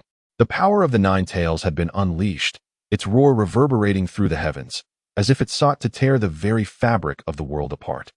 Urashiki, witnessing the unleashed Nine Tails, could no longer contain the greed and excitement etched upon his face. Come on, little fox. I shall take you home. He swung the fishing rod, the hook darting towards the Nine Tails' brow like a deadly bullet. Just at that critical moment, Itachi Uchiha appeared, a shuriken striking precisely at Urashiki's red fishing hook. As the Nine Tails faced an obstructed attack, its furious roar reverberated throughout the realm, a sound imbued with boundless wrath and power, sending chills down the spine. Its jaws opened wide, and a continuous stream of dark purple energy coalesced before it, the gathering noise resembling the incessant buzzing of bees, provoking a splitting headache. Get out of the way. That is the tailed beast bomb, shouted Sasuke, who had arrived in haste, his voice laced with urgency, directed at the approaching Kisame, who seemed poised to confront the beast head-on. In the next moment, the tailed beast bomb, wielding cataclysmic might, surged towards Urashiki, its force potent enough to shake the entire battlefield. Afei leapt onto the head of the Nine Tails, bellowing down at Kisame. Use your Jogan to sever some of the Nine Tails chakra and inject it into Naruto. Kisame's expression reflected confusion, staring blankly at Afei atop the Nine Tails, seemingly unable to grasp the command. Afei roared again, a wave of intense pressure abruptly emanating from him. Do as I say now. There is no time to waste. With a resigned sigh, Kisame muttered, what a hassle. Nevertheless, he swiftly complied with the order. As Urashiki witnessed the impending tailed beast bomb, a wild, reckless grin spread across his face. Foul fox, do you think you can kill me? Before he could finish his taunt, the tailed beast bomb engulfed him entirely. The explosion echoed like the end of the world, flattening mountains and sending debris flying for miles, culminating in a mushroom cloud that rose slowly in the distance. A scene of utter devastation. Yet, astonishingly, Urashiki stood unharmed, a mocking smile etched on his face. Humph? Baka. With that, he swung his fishing hook again, resembling the scythe of death, aiming for the body of the Nine Tails. This time, Itachi was unable to thwart the attack, and the hook pierced directly into the Nine Tails, eliciting a heart-wrenching and desperate wail from the creature, pain emanating from its very soul. A triumphant grin appeared on Urashiki's face. Humph. Success. However, just as he prepared to retract the hook, Afei swiftly formed a series of hand seals and proclaimed loudly, would release. The divine tree descends. Instantly, the skies shifted. Trees began to grow wildly, and roots emerged from the ground like tendrils. Afei flicked his fingers, and the roots quickly ensnared Urashiki, causing his fishing rod to fall away. Gazing at the bound Urashiki, Afei wore a look of disdain and mocked. They say you are the weakest of the Otsutsuki clan. It appears to be true. You vile creature. Urashiki spat, his eyes flashing with rage. In the next moment, he quivered slightly, activating his time reversal ability, effortlessly stepping free from the roots as if nothing had transpired. Slowly, Urashiki picked up his fallen fishing rod, pointing it at Afei. His eyes filled with cold fury. An insect dares to speak boldly before a god. I shall make you wish for death. A god? Afei paused momentarily. Then his gaze sharpened, fixing on Urashiki. I am the god of this world. In the blink of an eye, a surge of emerald chakra erupted like a tempest, enveloping both Afei and the Nine Tails. The power radiated was so overwhelming that it was blinding, as if it threatened to tear the very fabric of reality apart. Itachi's pupils widened in shock. He, usually so composed, could no longer maintain his calm. Watching the unfolding scene, Cold sweat broke out on his brow, fear compelling him to swallow repeatedly. Kisame stood frozen in terror, his hands trembling as he injected the Nine-Tails chakra into Naruto, his usual fearlessness now overshadowed by astonishment and dread. Feeling the immense pressure emanating from Afei's emerald chakra, his voice trembled as he turned to Itachi. What in the world is that? Itachi's Adam's apple bobbed as he struggled to swallow, his voice tinged with disbelief. The final form of Susanoo, Yata no Kagami. It was not merely the appearance of this Susanoo that shocked him, but the revelation that Afei had unlocked the pinnacle of the Uchiha's power. Draping the Nine-Tails in Susanoo's armor, this power was so magnificent that it felt as though it could crush the world beneath its feet. Seeing such a display, Urashiki was drenched in cold sweat. This surpassed his understanding of the ninjas in this world. He had anticipated an easier conquest, having been unable to defeat Naruto in his original realm. But now he found himself faced with a scene of utter astonishment. This world was teeming with formidable monsters. Who could possibly contend with this? Yet, the greatest fear was not Urashiki's, but that of the Nine-Tails beneath Afei. The sight evoked memories of that fateful night when it had been assailed by countless fists. Now, the once fierce Nine-Tails lay tranquil as a kitten. Afei directed it left, and it would not dare to veer right. But this was not the end. Afei's wooden clone was lifted by the thick roots, and with the incantation of wood release, wood golem technique, a wooden armored warrior slowly rose from the ground, a colossal wooden dragon coiling around it. The majesty of its presence resembled a deity descending to earth, an aura so potent that it instilled an urge in Urashiki to kneel. Simultaneously, the emerald chakra began to spread from the golem's head, encasing it entirely in mere moments. Two towering figures loomed between heaven and earth, their overwhelming presence rendering every soul present breathless, while the Nine-Tails instinctively tucked its tail in fear. Urashiki trembled uncontrollably, his mind racing. The pressure he exudes surpasses that of even Toka. What manner of monstrosity is this? As he contemplated fleeing using his horn technique, Afei's voice rang out, echoing with an ancient and ethereal quality. Want to escape? Did I grant you permission? In the moment Urashiki was about to step into the realm of the afterlife, the roots below morphed into countless serpents, their malevolence palpable as they lunged toward him. These roots formed a dense web, obscuring the sky and creating a suffocating tableau. Bound tightly by the roots, Urashiki found himself immobile, disbelief etched on his face. His teeth clenched, producing a grinding sound as he fiercely resisted the excruciating pain inflicted by the roots. Deep within, he cursed, "Damn it! The roots are too dense. I cannot utilize time reversal." Desperation surged within him. I must devise a plan. This is far too troublesome, he thought anxiously. At this moment, he had lost all prior confidence and composure, replaced instead by terror and a relentless stream of cold sweat. He exerted every ounce of strength to break free from the root's grasp, while striving to reach for the fishing basket at his waist. In this life-or-death scenario, he had to find a way to fight back and escape this perilous predicament. Yet fate seemed to conspire against him. Afei's figure glided through the air like a specter, executing a series of dazzling rotations and flips before landing precisely before Urashiki. He, a god?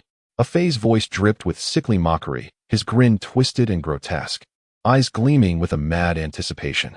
He scrutinized Urashiki, sneering. A mere chicken dares to call itself a god. Do you know how long I've waited for you? Afei's laughter grew increasingly unhinged, and slowly, he extended his hand towards Urashiki's eyes. In a panic, Urashiki twisted his head side to side, attempting to evade Afei's grasp. But as Urashiki struggled, Afei's smile morphed into something far more deranged and cruel. Suddenly, he clapped his hands together with a fierce shout. Would release. Eternal burial of roots. As he commanded, the roots entwined around Purushi began to constrict relentlessly, as if intent on tearing his limbs asunder. The formidable strength of these roots elongated Purushi's extremities, distorting his face into a mask of agony. Subsequently, the roots began to converge, gradually transforming into a colossal tree, ensnaring Purushi within its trunk. Afei's assault was not only cruel but also imbued with a sinister beauty that sent shivers down the spine. No, stop! Purushi cried out in despair. Yet despite his desperate struggles, his body was mercilessly drawn into the great tree by the roots. In a mere 2 breaths, he was entirely embedded within the trunk, leaving only his eyes visible, filled with terror and resentment. Afei's lips curled into a cold smile, his eyes gleaming with fervor. Let us see how you evade this. Before his words could fully dissipate, Afei's finger plunged into Purushi's eye socket, ruthlessly extracting his left eye. Without hesitation, he then reached for his own left eye, performing the same brutal act upon himself. Nearby, Kisame, witnessing this scene, wiped the cold sweat from his brow and whispered to Itachi, "This guy is truly insane." Itachi, with a grave expression, observed Afei, a profound and indescribable fear surging within him. Though he held many trump cards, he felt no certainty of being able to contend with Afei's terrifying power. Once Afei donned Purushi's Byakugan, a tempestuous surge of chakra surged around him, causing his body to levitate slowly into the air, resembling a celestial deity, majestic and unassailable. However, with the acquisition of the Byakugan, his previously vibrant green Susanoo dissipated. Boruto and Sasuke, astonished by Afei's effortless sealing of Purushi, involuntarily swallowed hard, their hearts gripped by a mix of shock and dread. Sasuke recognized that Afei's strength had reached an unfathomable level, and the trajectory of this ninja world would become increasingly enigmatic. This state persisted for a considerable duration as Afei gradually descended, exhaling a heavy breath. He approached Uchiha Itachi, and with each step, the roots that protruded from the ground withdrew into the earth. The towering tree gradually vanished in tandem with Afei's calming presence. By the time Afei stood before Uchiha Itachi, the surroundings had reverted to their former state, as if nothing had transpired, save for Afei's tranquil yet profound gaze, which hinted at the remnants of their cataclysmic battle. The once ferocious Ninetales now stood dazed in place, devoid of its prior arrogance and frenzy. Afei extended his palm calmly before Uchiha Itachi, stating simply and directly, "It is in your hands now." He then furrowed his brow slightly, his tone imbued with seriousness and resolve. "I can fulfill your dream and help you resurrect Uchiha Shisui." His words carried an undeniable promise.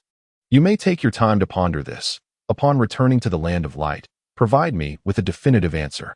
Afei continued, his eyes glimmering with anticipation, as if this decision held immense significance for both of them.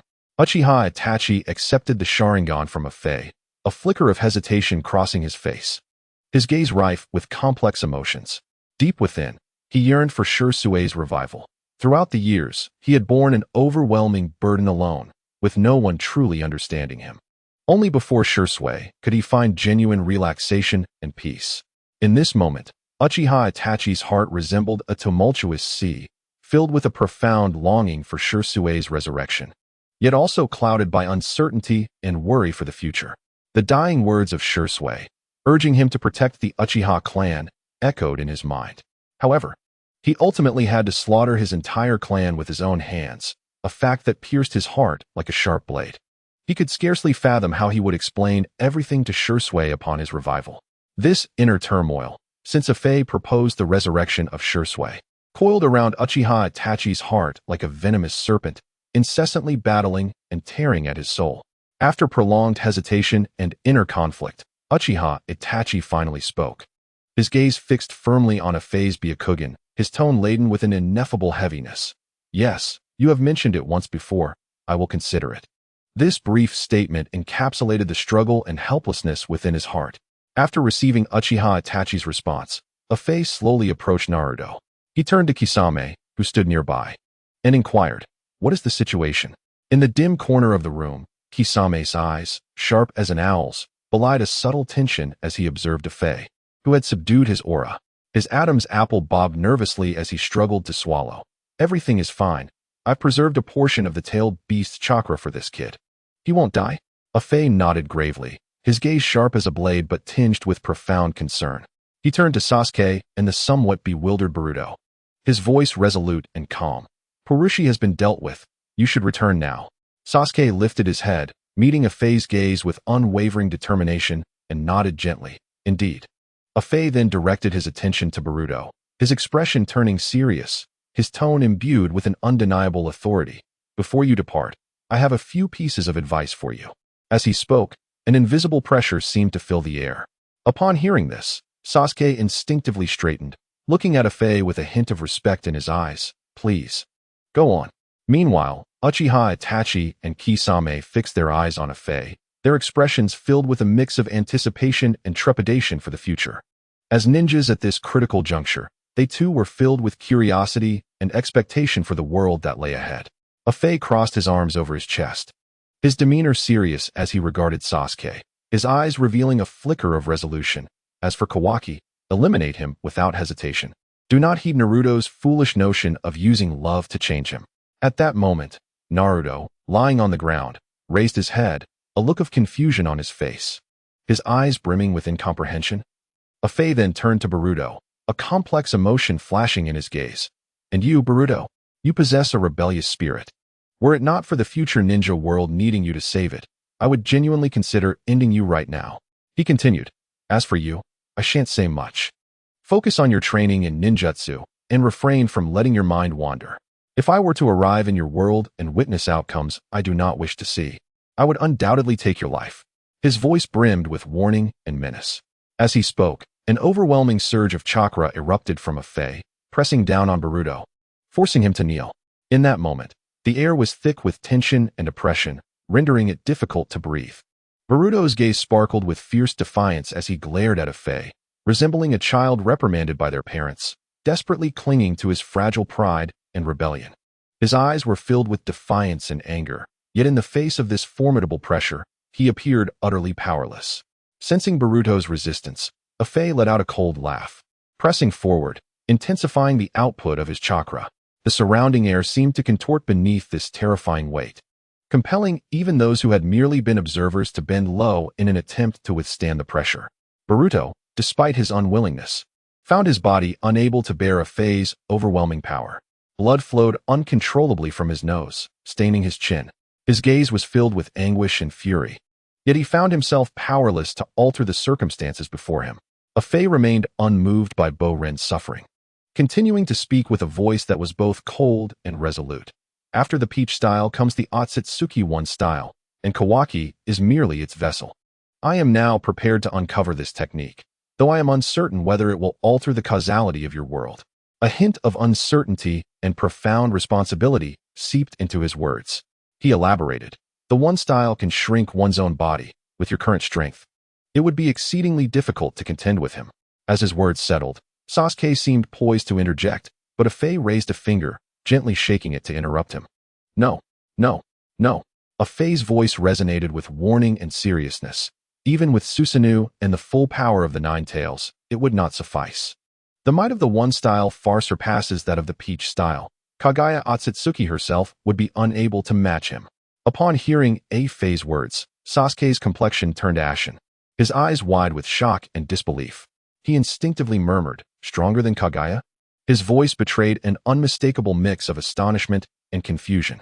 Afei nodded solemnly, his expression grave. Indeed, beyond the one style lies an even more formidable divine style, the god of Otsutsuki.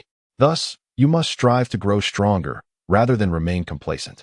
Even I cannot guarantee a victory against that being from beyond, which is why I am gathering the strongest shinobi from this realm. A sense of urgency and responsibility imbued his words, instilling pressure upon everyone present. He continued, we must unify this world into a single nation. The being from beyond remains a lingering threat, and I shall not sit idly by. Sasuke stared blankly, confusion and uncertainty etched on his face. He scrutinized Afei, seeking answers in his expression. Are you suggesting that you wish to unify the shinobi world? Afei shrugged nonchalantly, a faint smile gracing his lips as he gradually relinquished the oppressive aura he had previously exuded. Is there a problem with that? Or do you doubt my strength? His tone was casual, laced with a hint of jest, yet his eyes conveyed unwavering determination. No. A shadow of melancholy crossed Sasuke's face as he shook his head gently, weariness evident in his gaze. It's just that I've heard such words many times before. His voice was low, seemingly steeped in memories of past promises and disappointments. Afei chuckled softly at Sasuke's words, his eyes glinting with resolve. Haha, fret not. Despite my playful demeanor, I will not make empty promises that I cannot fulfill. He continued, since you have ventured into this world and encountered me, do not rush to depart. Come with me to the land of light and see for yourself. Sasuke did not refuse. He nodded, his gaze instinctively drifting toward Uchiha Itachi. His pupils flickered, as if 1,000 unspoken words yearned to be shared with the one he longed for. Afei noticed Sasuke's glance. Gently waving at Uchiha Itachi, Move a bit further away. I intend to subdue the Nine Tails. Uchiha Itachi smiled gratefully, nodding before leading Kisame toward the nearby forest. Is this what genuine emotion feels like? Kisame mused as he observed Uchiha Itachi's retreating figure, shaking his head with a complex smile. He hoisted the unconscious Naruto from the ground and followed Uchiha Itachi, slowly departing. Though his steps were heavy, a sense of relief and anticipation shone in his eyes, as if he were eager for what was to come. Chapter 95, Kurama, how do you find my mouth ninjutsu? As the group departed, a Fei unleashed his full aura, his gaze piercing as he fixed it upon the Nine Tails. At that moment, the Nine Tails trembled under the weight of a Fei's overwhelming presence, fear gripping its heart as it involuntarily swallowed. This creature's aura surpasses even that man's, the Nine Tails thought in terror, its eyes betraying a flicker of fear. However, as a tailed beast, it retained a semblance of dignity. It bared its teeth and glared fiercely at a Fei, attempting to uphold its pride in the face of his imposing energy. Suddenly, the atmosphere on the battlefield shifted dramatically. Tension hung thick in the air as a Fei pointed at the Nine Tails' nose, calling out in a dramatic tone, "Kurama, how are you faring?" In an instant, the Nine Tails was taken aback. Kurama. This name had not graced its ears in centuries. Since the passing of the Sage of Six Paths, it had been relegated to the status of a mere fox spirit in the eyes of these shinobi, its name gradually forgotten. The Nine Tails stared blankly, scrutinizing the white figure before it, confusion and curiosity swirling in its eyes. "Who are you?" Its voice carried a note of wariness and bewilderment. A Fei plopped down, arms crossed over his chest, exuding an air of relaxed confidence. "I am a Fei. To be precise, I hail from the future. My aim is to achieve peace and unity within the shinobi realm." Upon hearing a Fei's declaration, the Nine Tails scoffed, spitting in disdain, its gaze flickering with contempt. "What concern is peace and unity to me?" Anger and dissatisfaction tinged its voice, clearly harboring resentment for the past. A Fei spread his hands, his expression exceedingly casual, as if discussing a trivial matter, while it may seem insignificant. "The peace I speak of entails the harmonious coexistence of tailed beasts and humans, rather than sealing you away once more to serve as instruments of war for the nations." The Nine Tails' pupils widened in shock. This very concept had been the Sage of Six Paths' dying wish. Memories of days spent alongside the sage surged forth, flooding its mind with a mix of familiarity and strangeness. The Nine Tails shook its head, attempting to dispel the flood of recollections, its voice dripping with sarcasm. "Huh. I've heard such words countless times before. Why should I trust you?" Though stirred internally, its pride forbade it from easily entrusting its faith to this stranger. A Fei, unfazed, held out his hands, a smile on his lips as he began to persuade. "Your skepticism is entirely understandable. I could easily compel you to submit through force, but I would prefer to embrace the sage's philosophy of love and compassion." He paused, fixing his unwavering gaze upon the Nine Tails' eyes. "I will not forcefully seal you. I will grant you your freedom. You may accompany us back to the nation I establish and witness the truth of my words for yourself." The Nine Tails sensed the sincerity in a Fei's words, its heart wavering. It gradually squatted down, eyelids half closed, exuding an air of lazy composure. "Very well. I shall observe this so-called peaceful nation of yours and determine its authenticity." A Fei rose to his feet, a confident smile illuminating his face. "Excellent. It is settled then. However, you must bear the responsibility of transporting us back." Upon hearing this, a glint of mischief sparkled in the Nine Tails' eyes, its tone laced with mockery. "Transport you? As long as you can hold on tight, humph." A Fei immediately detected the Nine Tails' insolence. His gaze sharpened, golden light flickering in his eyes, his tone brimming with menace. "Should you dare to mock us, I won't hesitate to deliver a punch to your head." The Nine Tails merely lounged lazily, seemingly indifferent to a Fei's threat. A Fei, no longer holding back, leaped onto the Nine Tails' back with precision, rolling amidst its soft fur. He poked his head out and jested. "Your fur is quite delightful. With a good wash, it could perhaps be fashioned into hundreds of garments." Upon hearing a Fei's words, the Nine Tails' expression darkened instantaneously. It sprang to its feet, twisting its massive fox head to glare at a Fei, demanding, "What did you just say? Have the courage to repeat that."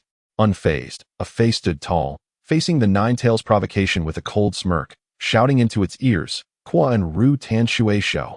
The Nine Tails, upon hearing this incantation, felt its fur bristle with anxiety, exclaiming, "No, I was merely jesting." It hastily explained, fearing that a Fae might truly unleash his wrath and plunge it back into the abyss of darkness. Seeing the Ninetales so terrified, a Fae couldn't help but scoff. "Humph. Then there's no need to be so arrogant. It would be better for everyone to behave." A Fae climbed onto the head of the Ninetales and pointed towards a few individuals chatting in the woods, instructing, "Bring them along. We must first head to the rain-hidden village." Reluctantly, the Ninetales shook its head and slowly made its way toward the woods. Though it felt displeased, it recognized that it had no other choice. After all, the current situation seemed far more favorable than being trapped within the body of a mere human. Uchiha Itachi and the others were taken aback upon seeing the Ninetales approach. As seasoned ninja accustomed to hunting tailed beasts, they were acutely aware of the difficulty in taming such creatures. It was almost unbelievable that within merely 2.5 minutes, a Fae had effortlessly subdued the Ninetales. A Fae called out to those below, "Hey, hurry up and get on." His face was alight with a proud smile, akin to a child flaunting a new toy. After a moment of confusion, the others jumped aboard. Except for Uchiha Sasuke, this was the first time for the rest to ride such a colossal beast. No, it should be referred to as a tailed beast. Boruto, gazing at the swiftly passing scenery, could hardly contain his excitement, exclaiming, "Wow. I've only seen the Ninetales in trading cards. This is my first time riding it." The journey to the rain-hidden village was not long, but Boruto's chatter was incessant. Finally, a Fae could no longer tolerate it and used wood release to securely bind Boruto's mouth. Sitting beside him, Naruto was startled into silence, hastily covering his mouth with his hands. Before long, they arrived at the rain-hidden village, where a gentle rain fell. Sasuke pointed to a dilapidated building not far away, saying, "I settled Jiraiya there." With a thunderous rumble, the buildings collapsed as the Ninetales passed, leaving the already ravaged rain-hidden village in utter ruin. Fortunately, when Nagato and the others settled in the Land of Light, they had evacuated all the residents of the rain-hidden village. Chapter 96, Complete Perverted Sage. Naruto's voice trembled as he leaped from the Ninetales, weary yet resolute, making his way toward his mentor. Jiraiya's eyes gradually fluttered open, and his gaze pierced through the debris, landing on the Ninetales above him, his pupils dilating in astonishment. "Naruto, you're alive?" Jiraiya's voice was faint, but his eyes brimmed with disbelief, seeking answers within Naruto's expression, filled with confusion and concern. "Don't strain yourself. I left him a bit of tailed beast chakra. This fellow isn't so easily killed," a Fae's voice chimed in, tinged with mockery. Jiraiya sighed, his gaze reflecting helplessness. Such a maneuver was unprecedented. The world was always full of surprises. A Fae crossed his arms, a smile gracing his lips as he urged, "Now, tell me, what transpired?" A Fae was deeply intrigued by Jiraiya's predicament. His status within the village was considerable, yet Danzo dared to openly pursue him. This was beyond a Fae's expectations. Jiraiya glanced at a Fae, only to shake his head with a bitter smile. He too had not anticipated Danzo's audacity upon taking office. Had it not been for the early warning from an undercover agent that night, he might have already been trapped. At that moment, Konoha felt like a drifting leaf in a storm, leaving Jiraiya in a state of utter bewilderment. Seeing that Jiraiya was unwilling to divulge, a Fae did not press further. Out of respect for the ninjas he admired, he hoisted Jiraiya onto his shoulder and seized Naruto's collar, leaping back onto the head of the Ninetales. "Where are you taking me?" Jiraiya, lying atop the Ninetales, looked up at a Fae with a bewildered expression. A Fae gazed ahead, his eyes shimmering with determination, declaring, "Back to my homeland." Upon hearing this, Jiraiya could no longer hold on and fainted once more. As day turned into night, and a full day passed, the group had just returned to the village entrance. Suddenly, hundreds of figures, like white phantoms, blocked their path. "Brothers, we must stop this tailed beast. Otherwise, the village will be in dire straits." Number 10, White Zetsu, stood at the forefront, commanding the hundreds behind him. "Yes," came the unified response from the multitude of white Zetsus. In the next instant, a voice resonated like the echoes of ancient times. The 8 gates release. Open the door. Instantly, hundreds of green lights erupted beneath the Ninetales. The Ninetales, taken aback by the spectacle, shouted from its head, a Fae. "Look quickly." A sleepy Fae was roused by the Ninetales' urgent call, rubbing his eyes as he beheld the grand momentum of the 100-strong team below, marveling, not too shabby, but alas, I must conclude. At this moment, Jiraiya regained consciousness, stunned by the scene before him, his expression mirroring that of Nagato and the others when they first arrived. He looked up at Afei, questioning, "Why must it end? I haven't even expanded yet." Afei stretched lazily, appearing somewhat weary as he gazed at the village, stating, "I'm tired. I want to bring about its destruction. If no one is watching, I wish to slack off, and if I do, I have no desire to continue writing." Uchiha Itachi regarded Afei and remarked, "But there are still readers watching, aren't there?" Afei paused, turning against the light, slowly pivoting with a melancholic gaze. Merely looking without engagement is no different from being a freeloader. Let this be, if there is to be another book. I wish to be a good person.